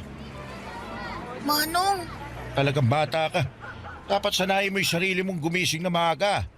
Alam mo namang salat tayo sa pera. Kailangan nating kumayod. Alam mo yung kasabihang early worm early bird catches the worm. O, tinuro yun ng teacher ko dati. nakapag-aral po kayo, Manong? Ba, syempre. Graduate ako ng elementary. Pero di na ako high school. Bakit po? Ako na yung ini-interview mo eh. Medya ka ba? Ano po yung medya? Yung nagre-report. Yung nagbabalita sa TV.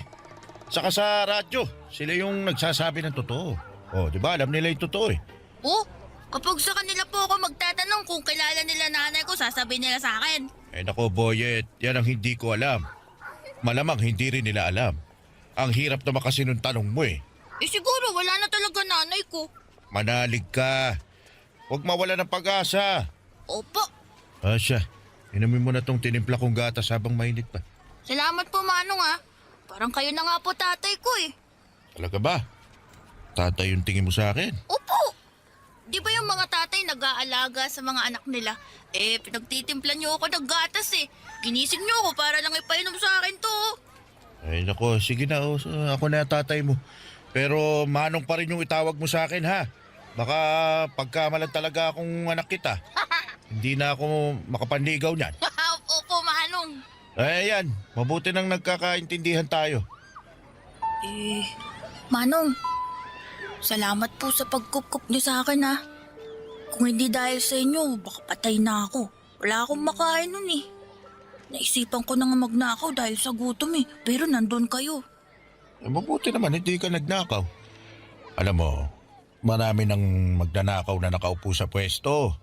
Kaya hindi umuusad yung buhay dito sa Pilipinas dahil sa kanila eh. Talaga po, Manong? Oo, yun ang sabi ng teacher ko dati dun sa elementary.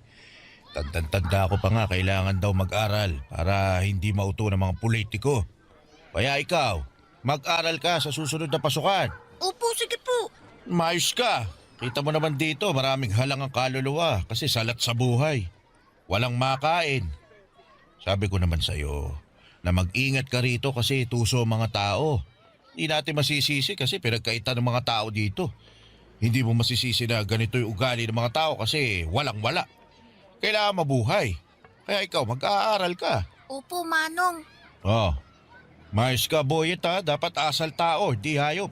Ibig sabihin nun, maging mabait lang ako. Wala mo na pa pala eh. Pero, may ba ako?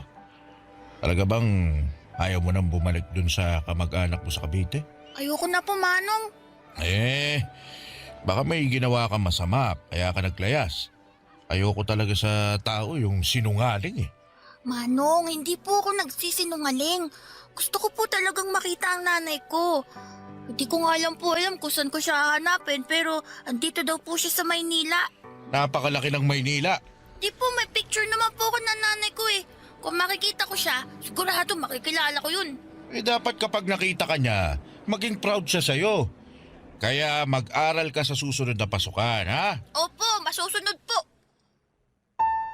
Papadudot nakatira kami sa pinagtagpi-tagping yero pero ramdam kong nakahanap ako ng tatay sa piling ni Manong. Kahit walang maayos na bahay, mainit, marumi, pero para sa akin ay may pag-asa dahil kay Manong. Matandang binata si Manong, wala siyang asawa at wala ding anak. Dahil wala nga siyang anak kaya ko na ang itinuring niya na parang sarili niyang anak. Ang sabi niya sa lugar na gaya ng squatter ay tuso ang mga tao. Hindi dahil masama sila kundi dahil lahat ng tao sa paligid ay pinagkaitan. Walang araw at gabi na hindi na ako pinapangaralan. Sabi niya kahit mahirap dapat ay matuto pa rin akong maging matinong tao. Pinag-aral niya ako at binilhan ng lapis, papel at gamit sa eskwelahan.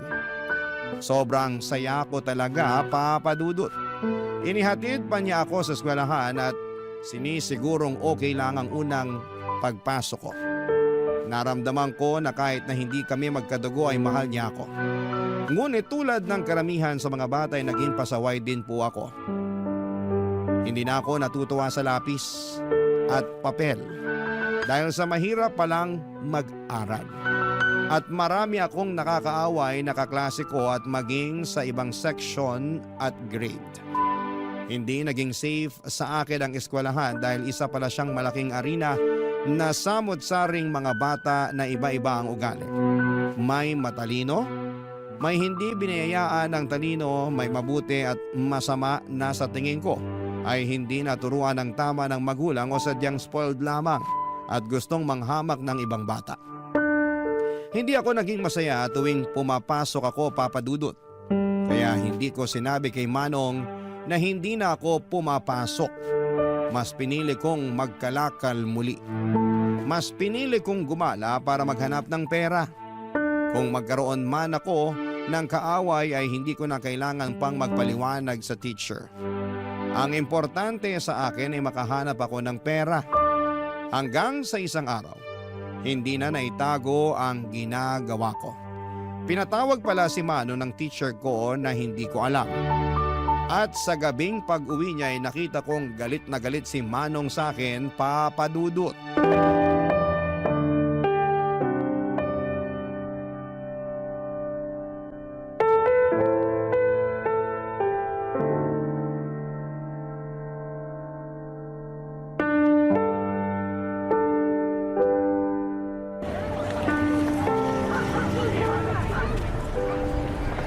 Ano tong ginagawa mo, Boyet? Bakit hindi ka pumasok, ha?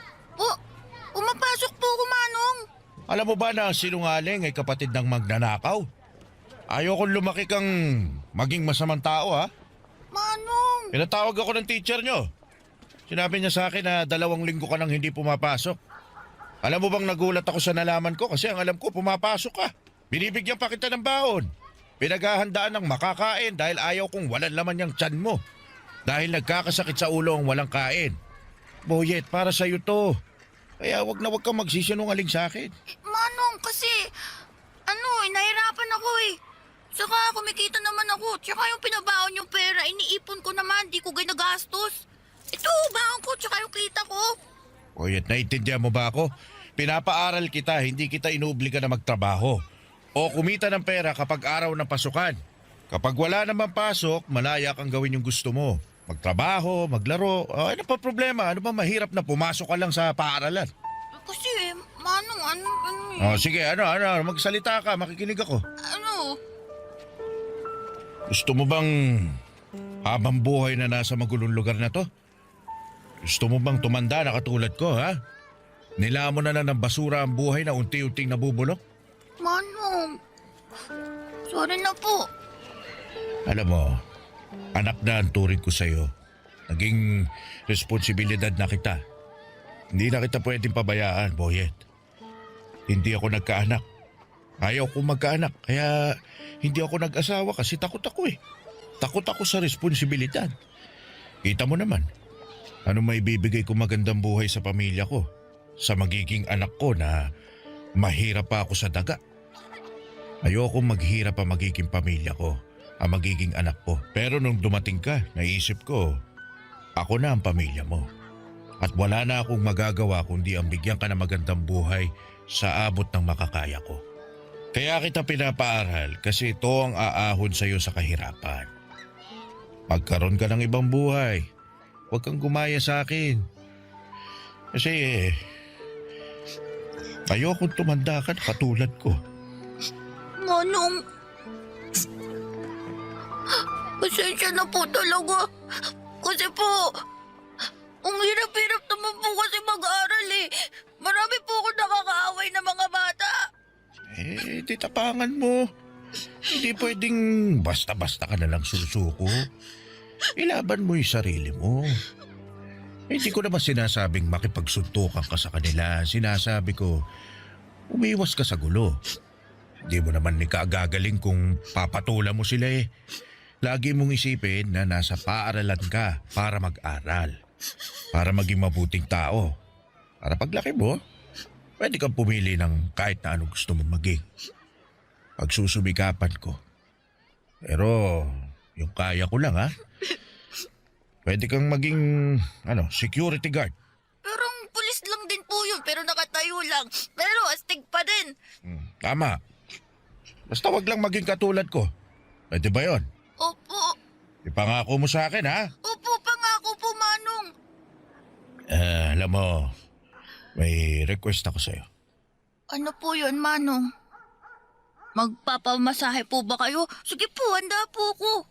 Ito naman, iba yung request ko. Ano nga po? Pwede bang tawagin mo akong tatay? Po? Ayaw mo ba? Naku, gusto ko po. Gusto ko. Tatay. Simula ngayon, ako na ang tatay mo. Opo, tatay. Gusto ko umakyat sa stage kasama mo kapag graduation mo na, ha? Ano po yung graduation? Kapag tapos ka na ng elementarya. Tapos ka na rin ng high school. Tsaka kapag magka-college ka na. Ang dami po palang graduation, no? Ang dami ko po palang pag-aaralan. Ba't ganyan yung mukha mo? Masasabi mo lang kanina, pinangako mo mag-aaral ka mabuti. Wala na, pasubo lang po ko Basta nandito lang ako. Naalalayan kita.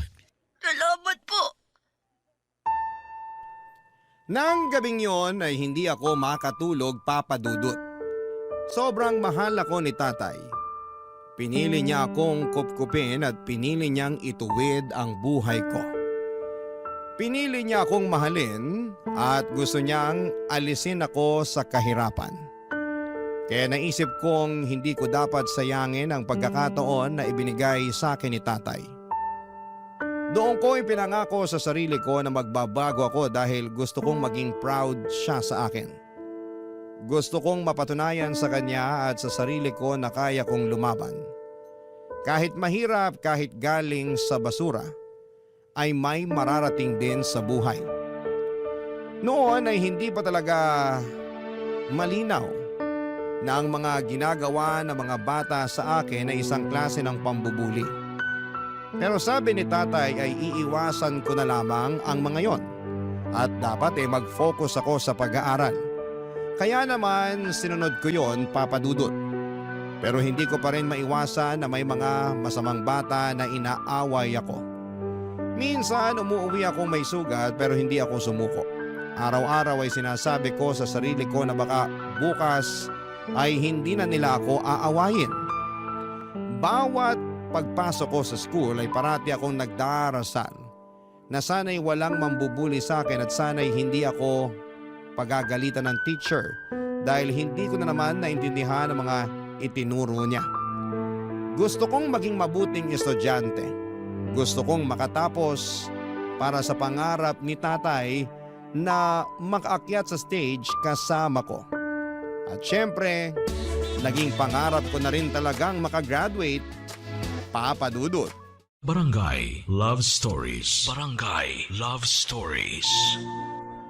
Papa Dudut, araw-araw kong pinapatatag ang sarili ko.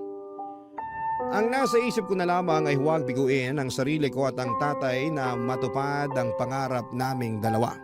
Kahit na walang araw na hindi talaga ako nilalapitan ng mga bully ay tuloy lamang ako sa pagsusumika para makuha ang diploma sa elementarya.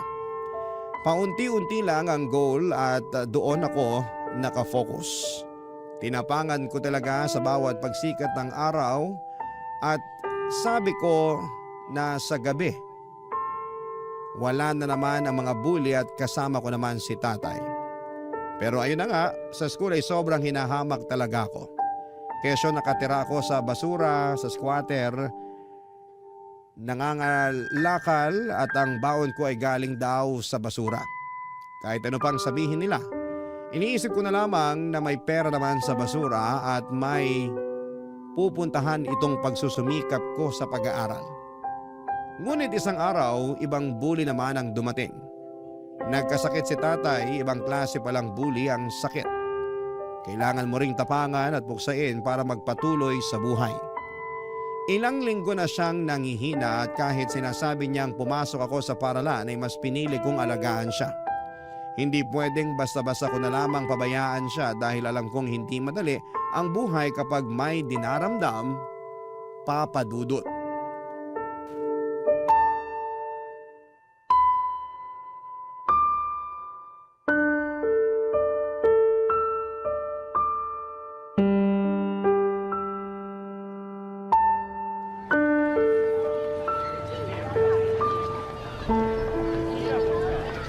Tay, dahan-dahan lang po. Maupo na po kayo. Tay, kailangan niyo pong kumain para lumakas kayo. Di ba ito yung ginagawa niyo sa akin tuwing may lagnat ako? Alam mo, kaya ko naman yung sarili ko. Talaga si tatay oh. Ayaw talagang inaalagaan siya. Sige na, mag-ayos ka na. Maraming araw na hindi ka pumapasok. Hindi po tay, dito muna ako sa bahay. Ay nako, huwag na matigas ang ulo. Paano ka gagraduate niyan kung parati kang absent? Baka ibagsak ka ng teacher mo. Tay naman eh. Anong tay naman? Oh, sige na, pumasok ka na. Kakainin ko na tong pagkain. Eh, paano kung darating yung sinasabing demolition? Paalisin tayo rito. Sino kasama nyo? Kung nandito ako, masasamahan ko kayo. Hindi nila tayo mapapaalis. Naganda na yung mga kapitbahay natin ng mga ipambabato sa mga yon. Eh, nakita ko ron sa kabilang kanto. Grabe ginawa nila. Wala na hong nagawa yung mga nakatira dun. Paano kung saktan kayo rito? May sakit pa ho kayo oh. Eh, kung nandito ka, kaya mo ba ako ipagtanggol sa mga malalaking tao? Oh, kita mo, hindi ka makasagot. Basta dito lang ho ako. May mga inihandaan naman akong pambato sa kanila eh. Ito ang dahilan kung bakit gusto ko makapagtapos ka ng pag-aaral. Para hindi ka matatakot na paalisin sa bahay mo. Makakabili ka ng sarili mong bahay o may pera ka para umupa ng matirhan na may legal na titulo. Yung bang re-respetuhin ka ng mga tao. Tay, ang hirap po pala maging mahirap, no? Ang dami mong dapat gawin para lang hindi ka masasaktan at makuha mo yung respetong sinasabi nila. Kung hindi na talaga kaya, hahanap na lang tayo ng ibang mapapwestuhan. Siguro mas makakatulong sa mga tao yung itatayong barangay complex dito. Grabe naman po pala sila. Wala, ganun talaga eh. Oh, Tay, okay lang po ba kayo? Oo naman. Sige na, mamaya ako natubusin. Tay, yung totoo. Mukhang kailangan ko lang maiga ulit. Sige oh. Salamat, Boyet. Baka nabinat ho kayo kakaisip sa demolition na yan. Siguro, pero okay lang ako. Tutulog ko na lang to, mawawala rin. Lalakas din ako. Sana po bumalik na sa dating lakas ang katawan nyo, Tay. Galing ako, anak. Tay, mukhang ito na ho yung demolition. Titingnan ko sa bintana. Tay, ito na nga ho yung demolition. Tay! Uy, Tay, gising! Tay, kailangan na nating lumabas. Tay! Tay, wag na ho kayong matulog. Kailangan na nating lumabas ng bahay. Tay, bakit parang hindi ka na humihinga? Tay! Tay naman, gumising ka na! Promise, papasok na ako. Hindi na matigas ulo ko. Gising na, Tay! Gising, Tay! Tulong nga! Ang tatay ko! Tulong! Tulungan niyo ako! Tay, hindi ka pwede mawala. Akit pa tayo sa stage sa graduation ko. Tay! Tay, wag mo ko iwan! Tay! Tay! Tay! Papadudod, sobrang sakit balikan ng araw na yon. Lahat nagkakagulo dahil sa demolition habang binawian ng buhay si Manong, ang tatay ko. Kaya naman sobrang galit na galit ako sa mga taong nag-demolish sa squatter. Para kaming mga ipis na pinupuksa na lamang at pinapalabas sa aming mga lungga na parang basura sa lipunan na walang karapatang mabuhay ng may dangal. Tandang-tanda ko na kahit na hindi man natuloy yung sabi nilang end of the world noong 2012, para sa akin ay parang natapos at gumuho talaga ang mundo. Hindi ko alam kung kaya ko bang mabuhay na wala si tatay. Bakit ganon sila sa mahihirap? Pinapalis nila sa lupang yon para tayuan nila ng barangay hall, health center at basketball court. Bakit hindi kami tulungan na bigyan ng marangal na buhay? Nagsumikap kami araw-araw at hindi po kami batugan. Sana yung gobyerno ay nakita ang hinaing ng mga taong gusto lamang ng may masilungan at matawag na tahanan. Kasi ang mga taong ito ay hindi pinapangarap na maging squatter lang habang buhay. Pero sadyang may lapang tadhana at pagkakataon para sa kanila. Mahirap ang buhay. Mahirap makaahon sa kahirapan. Kahit sobrang sakit sa loob ko kasi hindi ko matutupad yung pangarap namin ni tatay, huminto ako sa pag-aaral kasi kailangan kong unahin ang kalam ng sikmura ko kesa sa pag-aaral. Pasalamat na lang ako dahil sa paghihikayat ni tatay na mag-aral ako ay natuto naman akong magbasa at magsulat. Pero syempre hindi ganon kalawak ang pag-intindi ko sa mga bagay-bagay. Basic lang at marunong din akong magbilang kaya alam kong humawak ng pera. At dumating ang isang bagay na masasabi kong mas malaki ang kikitain ko kesa sa pangangalakal. Ibang kalakal na ang ginagawa ko kahit 15 years old ako noon. Pinasok ko ang pagbebenta ng katawan. Nagbigay ako ng aliw sa mga parokyano. Wala akong pinipili. Tama. Nagaya ko sa nanay ko. Ang kaibahan lang ay hindi ako nabubuntis kasi lalaki ako. Sa bago kong trabaho ay nakagawa ako ng sarili kong maliit na bahay sa isang squatter din. At sa bawat oras, hindi ko makakalimutan si tatay. Parating pabalik-balik sa utak ko ang sinabi niya sa akin na kailangang maiba ang buhay ko. Hindi pwedeng mabubulok ako sa squatter. Kalaunan ay nakapagtrabaho ako sa bar at doon ko nakilala si Nelia na naging girlfriend ko. Pareho kaming hamak na isang mamitang nagbibigay sa amin ng customer.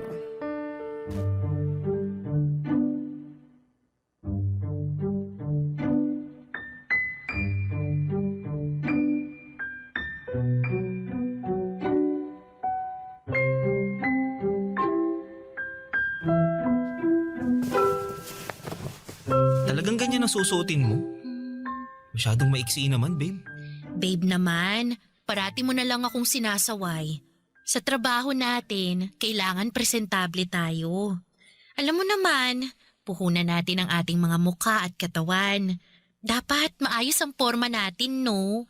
Alam ko naman yun, pero sana... Ay naku, sana naman kaya ito mapupunta.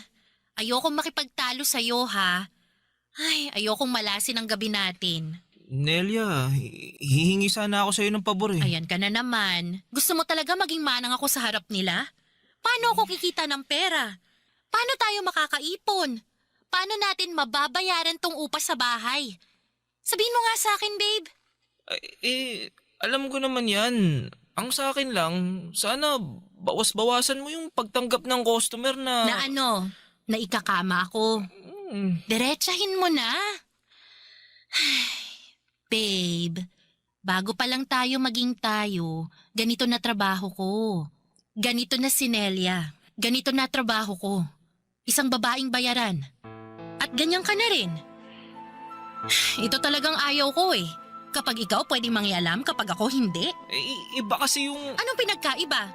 Pareho lang naman tayong nagbebenta ng katawan, Boyet. Kailangan natin to kasi hindi tayo nakatapos ng pag-aaral. Wala tayong makukuhang ibang trabaho na magbibigay sa atin ng malaking datong. Wala! Kaya wag na natin pag-usapan to. Ang mahalaga, mag-ingat tayo sa ginagawa natin. Pasensya na talaga. Hindi ko lang maiwasang magselos eh. Nako, hindi nakakain ng selos-selos na yan. At wag ka nga magselos. Trabaho lang naman lahat ng to eh. Parang artista. Aarte ka lang, paghusayan mo gaya ng gusto ng customer. Tapos, di ba ganyan din naman ang ginagawa mo? Sa bagay. Iniisip ko lang na nagamit man nila ang katawan ko. Pero hindi naman ang kaluluwa ko. Ang lalim naman nun, babe. Kaya sana maipasa ko yung exam ko. Para makatapos ako kahit senior high man lang. Para makahanap din ako ng ibang trabahong matino. Gusto ko na kung magkaanak man tayo balang araw, magiging maayos na ang buhay natin. Mabibigay ko sa magiging anak natin ang buhay na maganda. Yung hindi naghihirap. Yung kaya natin suportahan kung ano yung gusto niya. Pag-aaralin natin yun hanggang kolehiyo. Ang taas talaga ng pangarap mo, babe. Pero tama.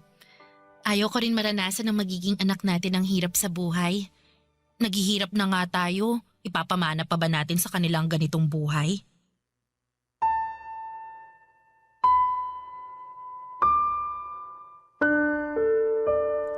Papadudot na encourage ko si Nelia na mag-ALS. Sinubukan niya talaga, Papadudot. Maraming beses na parang gusto na niyang sumuko pero parati ko pa rin siyang sinasabihan na para ito sa aming dalawa. Para pwede naming sabihin na may pinag-aralan kami. Pero dumating ang 2020, nagka-pandemic. Naging isang dagok ito para sa amin at maging sa mga kababayan natin. Naging mahirap ang buhay at nawalan kami ng customer kasi nga ay nasa bahay lahat ng tao. Ang daming restrictions. Pati ang ipon namin ay naubos dahil wala talagang trabaho. Naisipan ko na lamang kung talaga bang may Panginoon kasi puro pahirap na lamang ang naranasan ko. Nagsusumikap naman ako sa buhay pero parang ang hirap pa rin. Paano kaya kami magso-survive? Paano ang isang tulad naming dukha ang kakayaning mabuhay sa gitna ng pandemya na walang trabaho? Ang hirap talaga, Papa Dudut. Nakakadurog ng puso ang sitwasyon, nakakapanghina ng loob, na para bang inalisan na naman kami ng pagkakataong mabuhay. Ang hirap po maging mahirap at ang masakit ay maraming tao ang tingin sa amin ay palamunin. Nakapila lamang para sa ayuda at pasanin ng lipunan. Sa totoo lang po, Papa Dudut, gusto kong hingiin na sana'y magkapalit kami ng buhay para malaman niyang nagtatrabaho kami para mabuhay. Pero sadyang mailapang kapalaran sa kagaya naming salat sa buhay. Barangay Love Stories. Barangay Love Stories.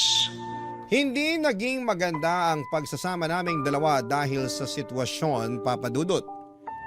Ang hirap ng walang pera, walang customer, and mahirap ang buhay sa panahon ng pandemic. At dahil nga sa mga restrictions ay nawalan kami ng hanap buhay. Siguro'y hindi lang kami, marami sa ating kababayan. Sana nga ay yun na ang huling pandemic sa mundo. At dahil nga sa hirap ay parati kaming nag-aaway at mainit ang ulo. Totoong nakaka-high blood ang walang pera. Pero nang malift ang mga restrictions, ay unti-unting bumalik ang lahat. Nagkaroon na ulit kami ng trabaho at magkahiwalay kami ng bar. Nagkikita na lamang kami tuwing umuuwi ng bahay at ang importante ay magkasama pa rin kami. At gaya nga ng dati ay balik kami sa dating gawi, ang pagbebenta ng panandaliang aliw. Ang kumita ng pera, ang magtrabaho na kahit para sa iba'y mabaho pa sa basurang ginagawa namin. Para sa akin ay wala akong pakialam dahil wala naman akong inaapakang tao. Wala akong hinahamak. Gusto ko lang kumita ng pera pero isang umaga'y nagulat ako nang umuwi si Nelia sa bahay, Papa Dudut.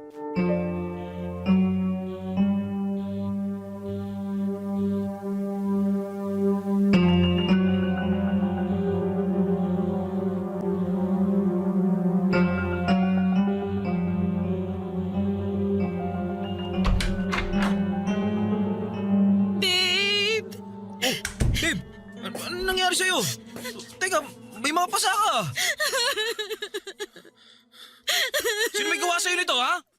Babe, nakakatakot siya. Sinaktan niya ako. Sino? Ba't ganito ginawa niya sa'yo, ha? Yung customer ko. Matapos niya akong pabuyin, balak niyang hindi ako bayaran. Kaya umalma ako, pero sinampal niya ako ng malakas. Tumilapon ako sa kama. Tinadyakan niya ako. Pinagsusuntok. Ang sakit. Ang sakit-sakit, babe. Hayop siya. Kilala mo ba yon? Hindi. Hindi ko kilala. Pero kapag nakita ko siya, mamumukan kong demonyong yon. Bakit nangyari sa'yo ito? Kung alam ko lang na ganun siya, hindi na ako sumama sa kanya. Ayoko na. Ayoko na sa lintik na buhay na to. Nakakapagod. Pasensya ka na, Nelia. Kung nandun lang sana ako eh. Naipagtanggol sana kita eh. Ang dami nitong mga sugat at pasa mo. Mawalang ya talaga sila. Kahit noon pa man, kung sino pa yung agad sa buhay, sila pa ang may asal demonyo. Siguro nga, ito na yung panahon na ihinto ko ng ganitong trabaho. Ayoko na. Kaya, magsusumikap ako. Mag-aaral ako.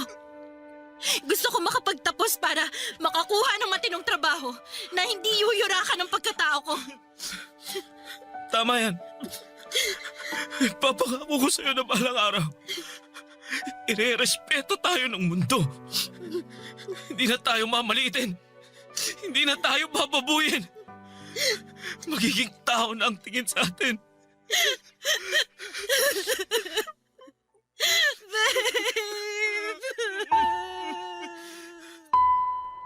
Ilang linggo ring nagpagaling si Nelia sa mga natamo niyang sugat at pasa, Papa Dudut. Sobrang nakakagulat na may tao talagang gagawa ng ganon. Pasalamat na lang ako at hindi niya tinuluyan. Nakakasama pa rin ng loob, bagamat masaya pa rin ako dahil nakakasama ko pa rin ang babaeng mahal ko. Pareho kami nag-aral sa ALS hanggang sa graduate ako ng senior high school. Kaya hindi pa rin ako makaalis sa trabahong pagbibigay aliw, Papa Dudut. Kailangan ko pa rin ng pera para sa training ko bilang security guard. Sabi ko sa sarili ko na malapit na talaga at makakawala na rin ako sa kadena ng kahirapan. Pero nagkaroon ng problema. Nilagnat ako at ilang araw nang hindi ito gumagaling. Nagsilabasan na rin ang mga rashes sa aking katawan at ang lalapan ng ubo ko. Dahil sa halos hindi ako makapagtrabaho na ay napilitan akong pumunta sa health center. At natuklasan ko ang isang nakakagulat na katotohanan na ayaw kong marinig.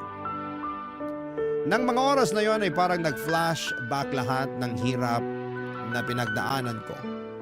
Ang iniwan ako ng aking ina, ang pangungutya ng tiyaheng ko kaya ako lumayas sa Cavite, ang pagiging palaboy sa lungsod, ang pagkupkup sa akin ni Tatay Manong, ang kanyang mga pangaral at pangarap na makapagtapos ako at maging security guard. Ang oras nang mawala siya sa buhay ko. Ang araw na akala ko'y mawawala na sa akin si Nelia dahil sa nangyaring pananakit sa kanya. Nasabi ko na lamang sa sarili ko na sa dinami-rami ng tao sa mundo ay bakit ako pa? Bakit sa akin pa nangyari ito?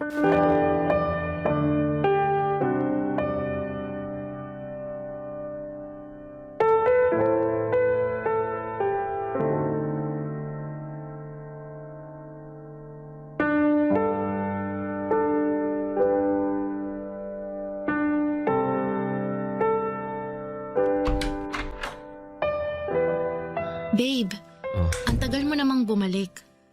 Akala ko kung napano ka na. Halika, kumain ka. Babe, bakit parang tulala ka? Anong sabi ng doktor? Na-check ka ba? Nakapunta ka ba sa center? Naku, sana pumayag kang samahan kita. Pwede ko namang isarado muna tong tindahan eh. Boyet? Bakit? Akala ko, malapit ko na matupad ang pangarap ko eh. Akala ko magiging security guard na ako. Magiging maayos ang buhay ko. Teka, ano bang nangyari? Doon ako galing sa center. Sumailalim ako sa mga test. Anong resulta? Ano bang test ang ginawa nila sa'yo? Alam mo, gusto ko sanang ilihim pero karapatan mong malaman ng totoo kasi magkarelasyon tayo. At baka... Ano bang nangyayari? Pinapakaba mo naman ako eh. Magsalita ka, Boyet! Iniisip ko kung saan ko kaya nakuha to. Naalala ko, may naging customer ako. Ayaw niya maglagay ng protection. Malaki ang binayad niya sa akin. Pumayag na ako. Kasi isang beses lang naman eh. Teka, huwag mo sabihin nagpositibo ka. Patawarin mo ako, Nelia. Bakit mo ginawa yan? Akala ko kasi ano eh. Ibig sabihin, hindi.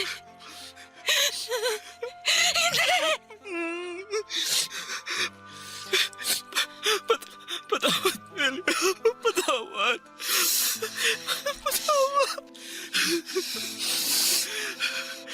ibig sabihin, nahawaan mo na ako? Boyet naman! Bakit ka pumayag makipagsiping na walang proteksyon? Ang tagal-tagal na natin sa trabahong to! Nagawa mo pa rin maging bobo! Tukso ako ng pera! Pera! Pera! Pera! Natukso ka sa pera! Pero ano naging kapalit, ha? Buhay natin!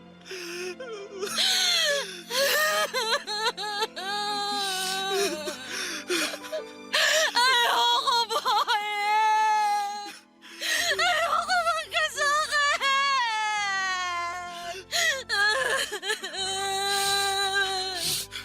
Ayoko magka-AIDS! Ayoko! Nelia, patawarin mo ko! Nindig ka! Eh, magagawa mo yung pagiging mo ng tawad! Alam ko hindi madali ito. Pero hirap na ako eh. At kasalanan mo yun! Tanga! Nelia! Nelia!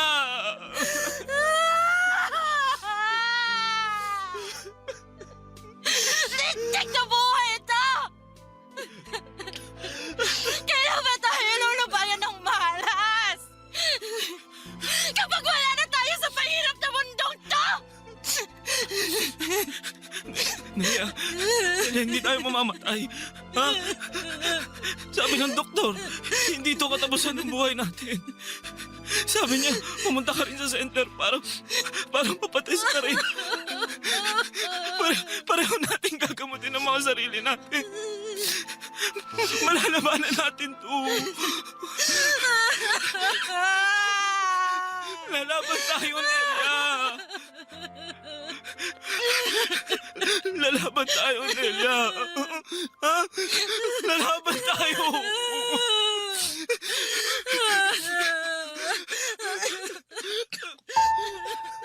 Parang teleserye ang naging buhay ko, Papa Dudut. Masalimuot, pero kahit ganito ang nangyari ay nagpapasalamat pa rin ako dahil may pag-asa pa rin. All is well pa rin ang buhay kahit minsan pakiramdam namin ay binigo kami ng kapalaran. Kahit na hindi kami gaanong guminhawa ay nagpapasalamat pa rin ako sa Panginoon dahil buhay kaming dalawa. Siguro ay baka hindi na kami magkakaanak kahit sabi ng doktor ay may chance naman basta under gamutan at alaga ng mga doktor. Pero tinanggap na rin namin ni Nelia kung hanggang dito na lamang kami. Masaya pa rin ako dahil kasama ko si Nelia at nagagawa naming mamuhay ng normal araw-araw. Ang mahalaga ay hindi namin nakakalimutang inumin ang gamot. Naging SG din po ako, Papa Dudut, at si Nelia naman ay nakapagtapos ng senior high school pero hindi na siya nagtatrabaho. Focus siya sa aming sari-sari store. Kahit maliit lang ang kinikita ay maayos naman ang naging takbo nito. Ang importante sa ngayon, Papa Dudut, ay buhay na buhay kami at may mga NGO na handang tumulong sa katulad namin. Sana sa mga nakikinig sa programa ninyo ay gusto kong ipaabot sa lahat na sana'y huwag kayong mandiri sa mga taong may HIV dahil hindi naman nakakahawa ang HIV kung walang sexual contact at blood-to-blood contact. Hindi nakakahawa ang HIV kapag nakikipagkamay, paggamit sa isang baso, pag-upo sa tabi ng isang may HIV, paglangoy sa swimming pool, sa ubo at sipon. Sana'y maging malawak ang kaisipan natin at sana'y napulutan ng aral ang naging buhay ko ng ating mga kabarangay. Ang inyong kapuso at kabarangay forever, Boyet. Anong say mo sa Barangay Love Stories na ito? Pagkwentuhan natin sa comment section yan.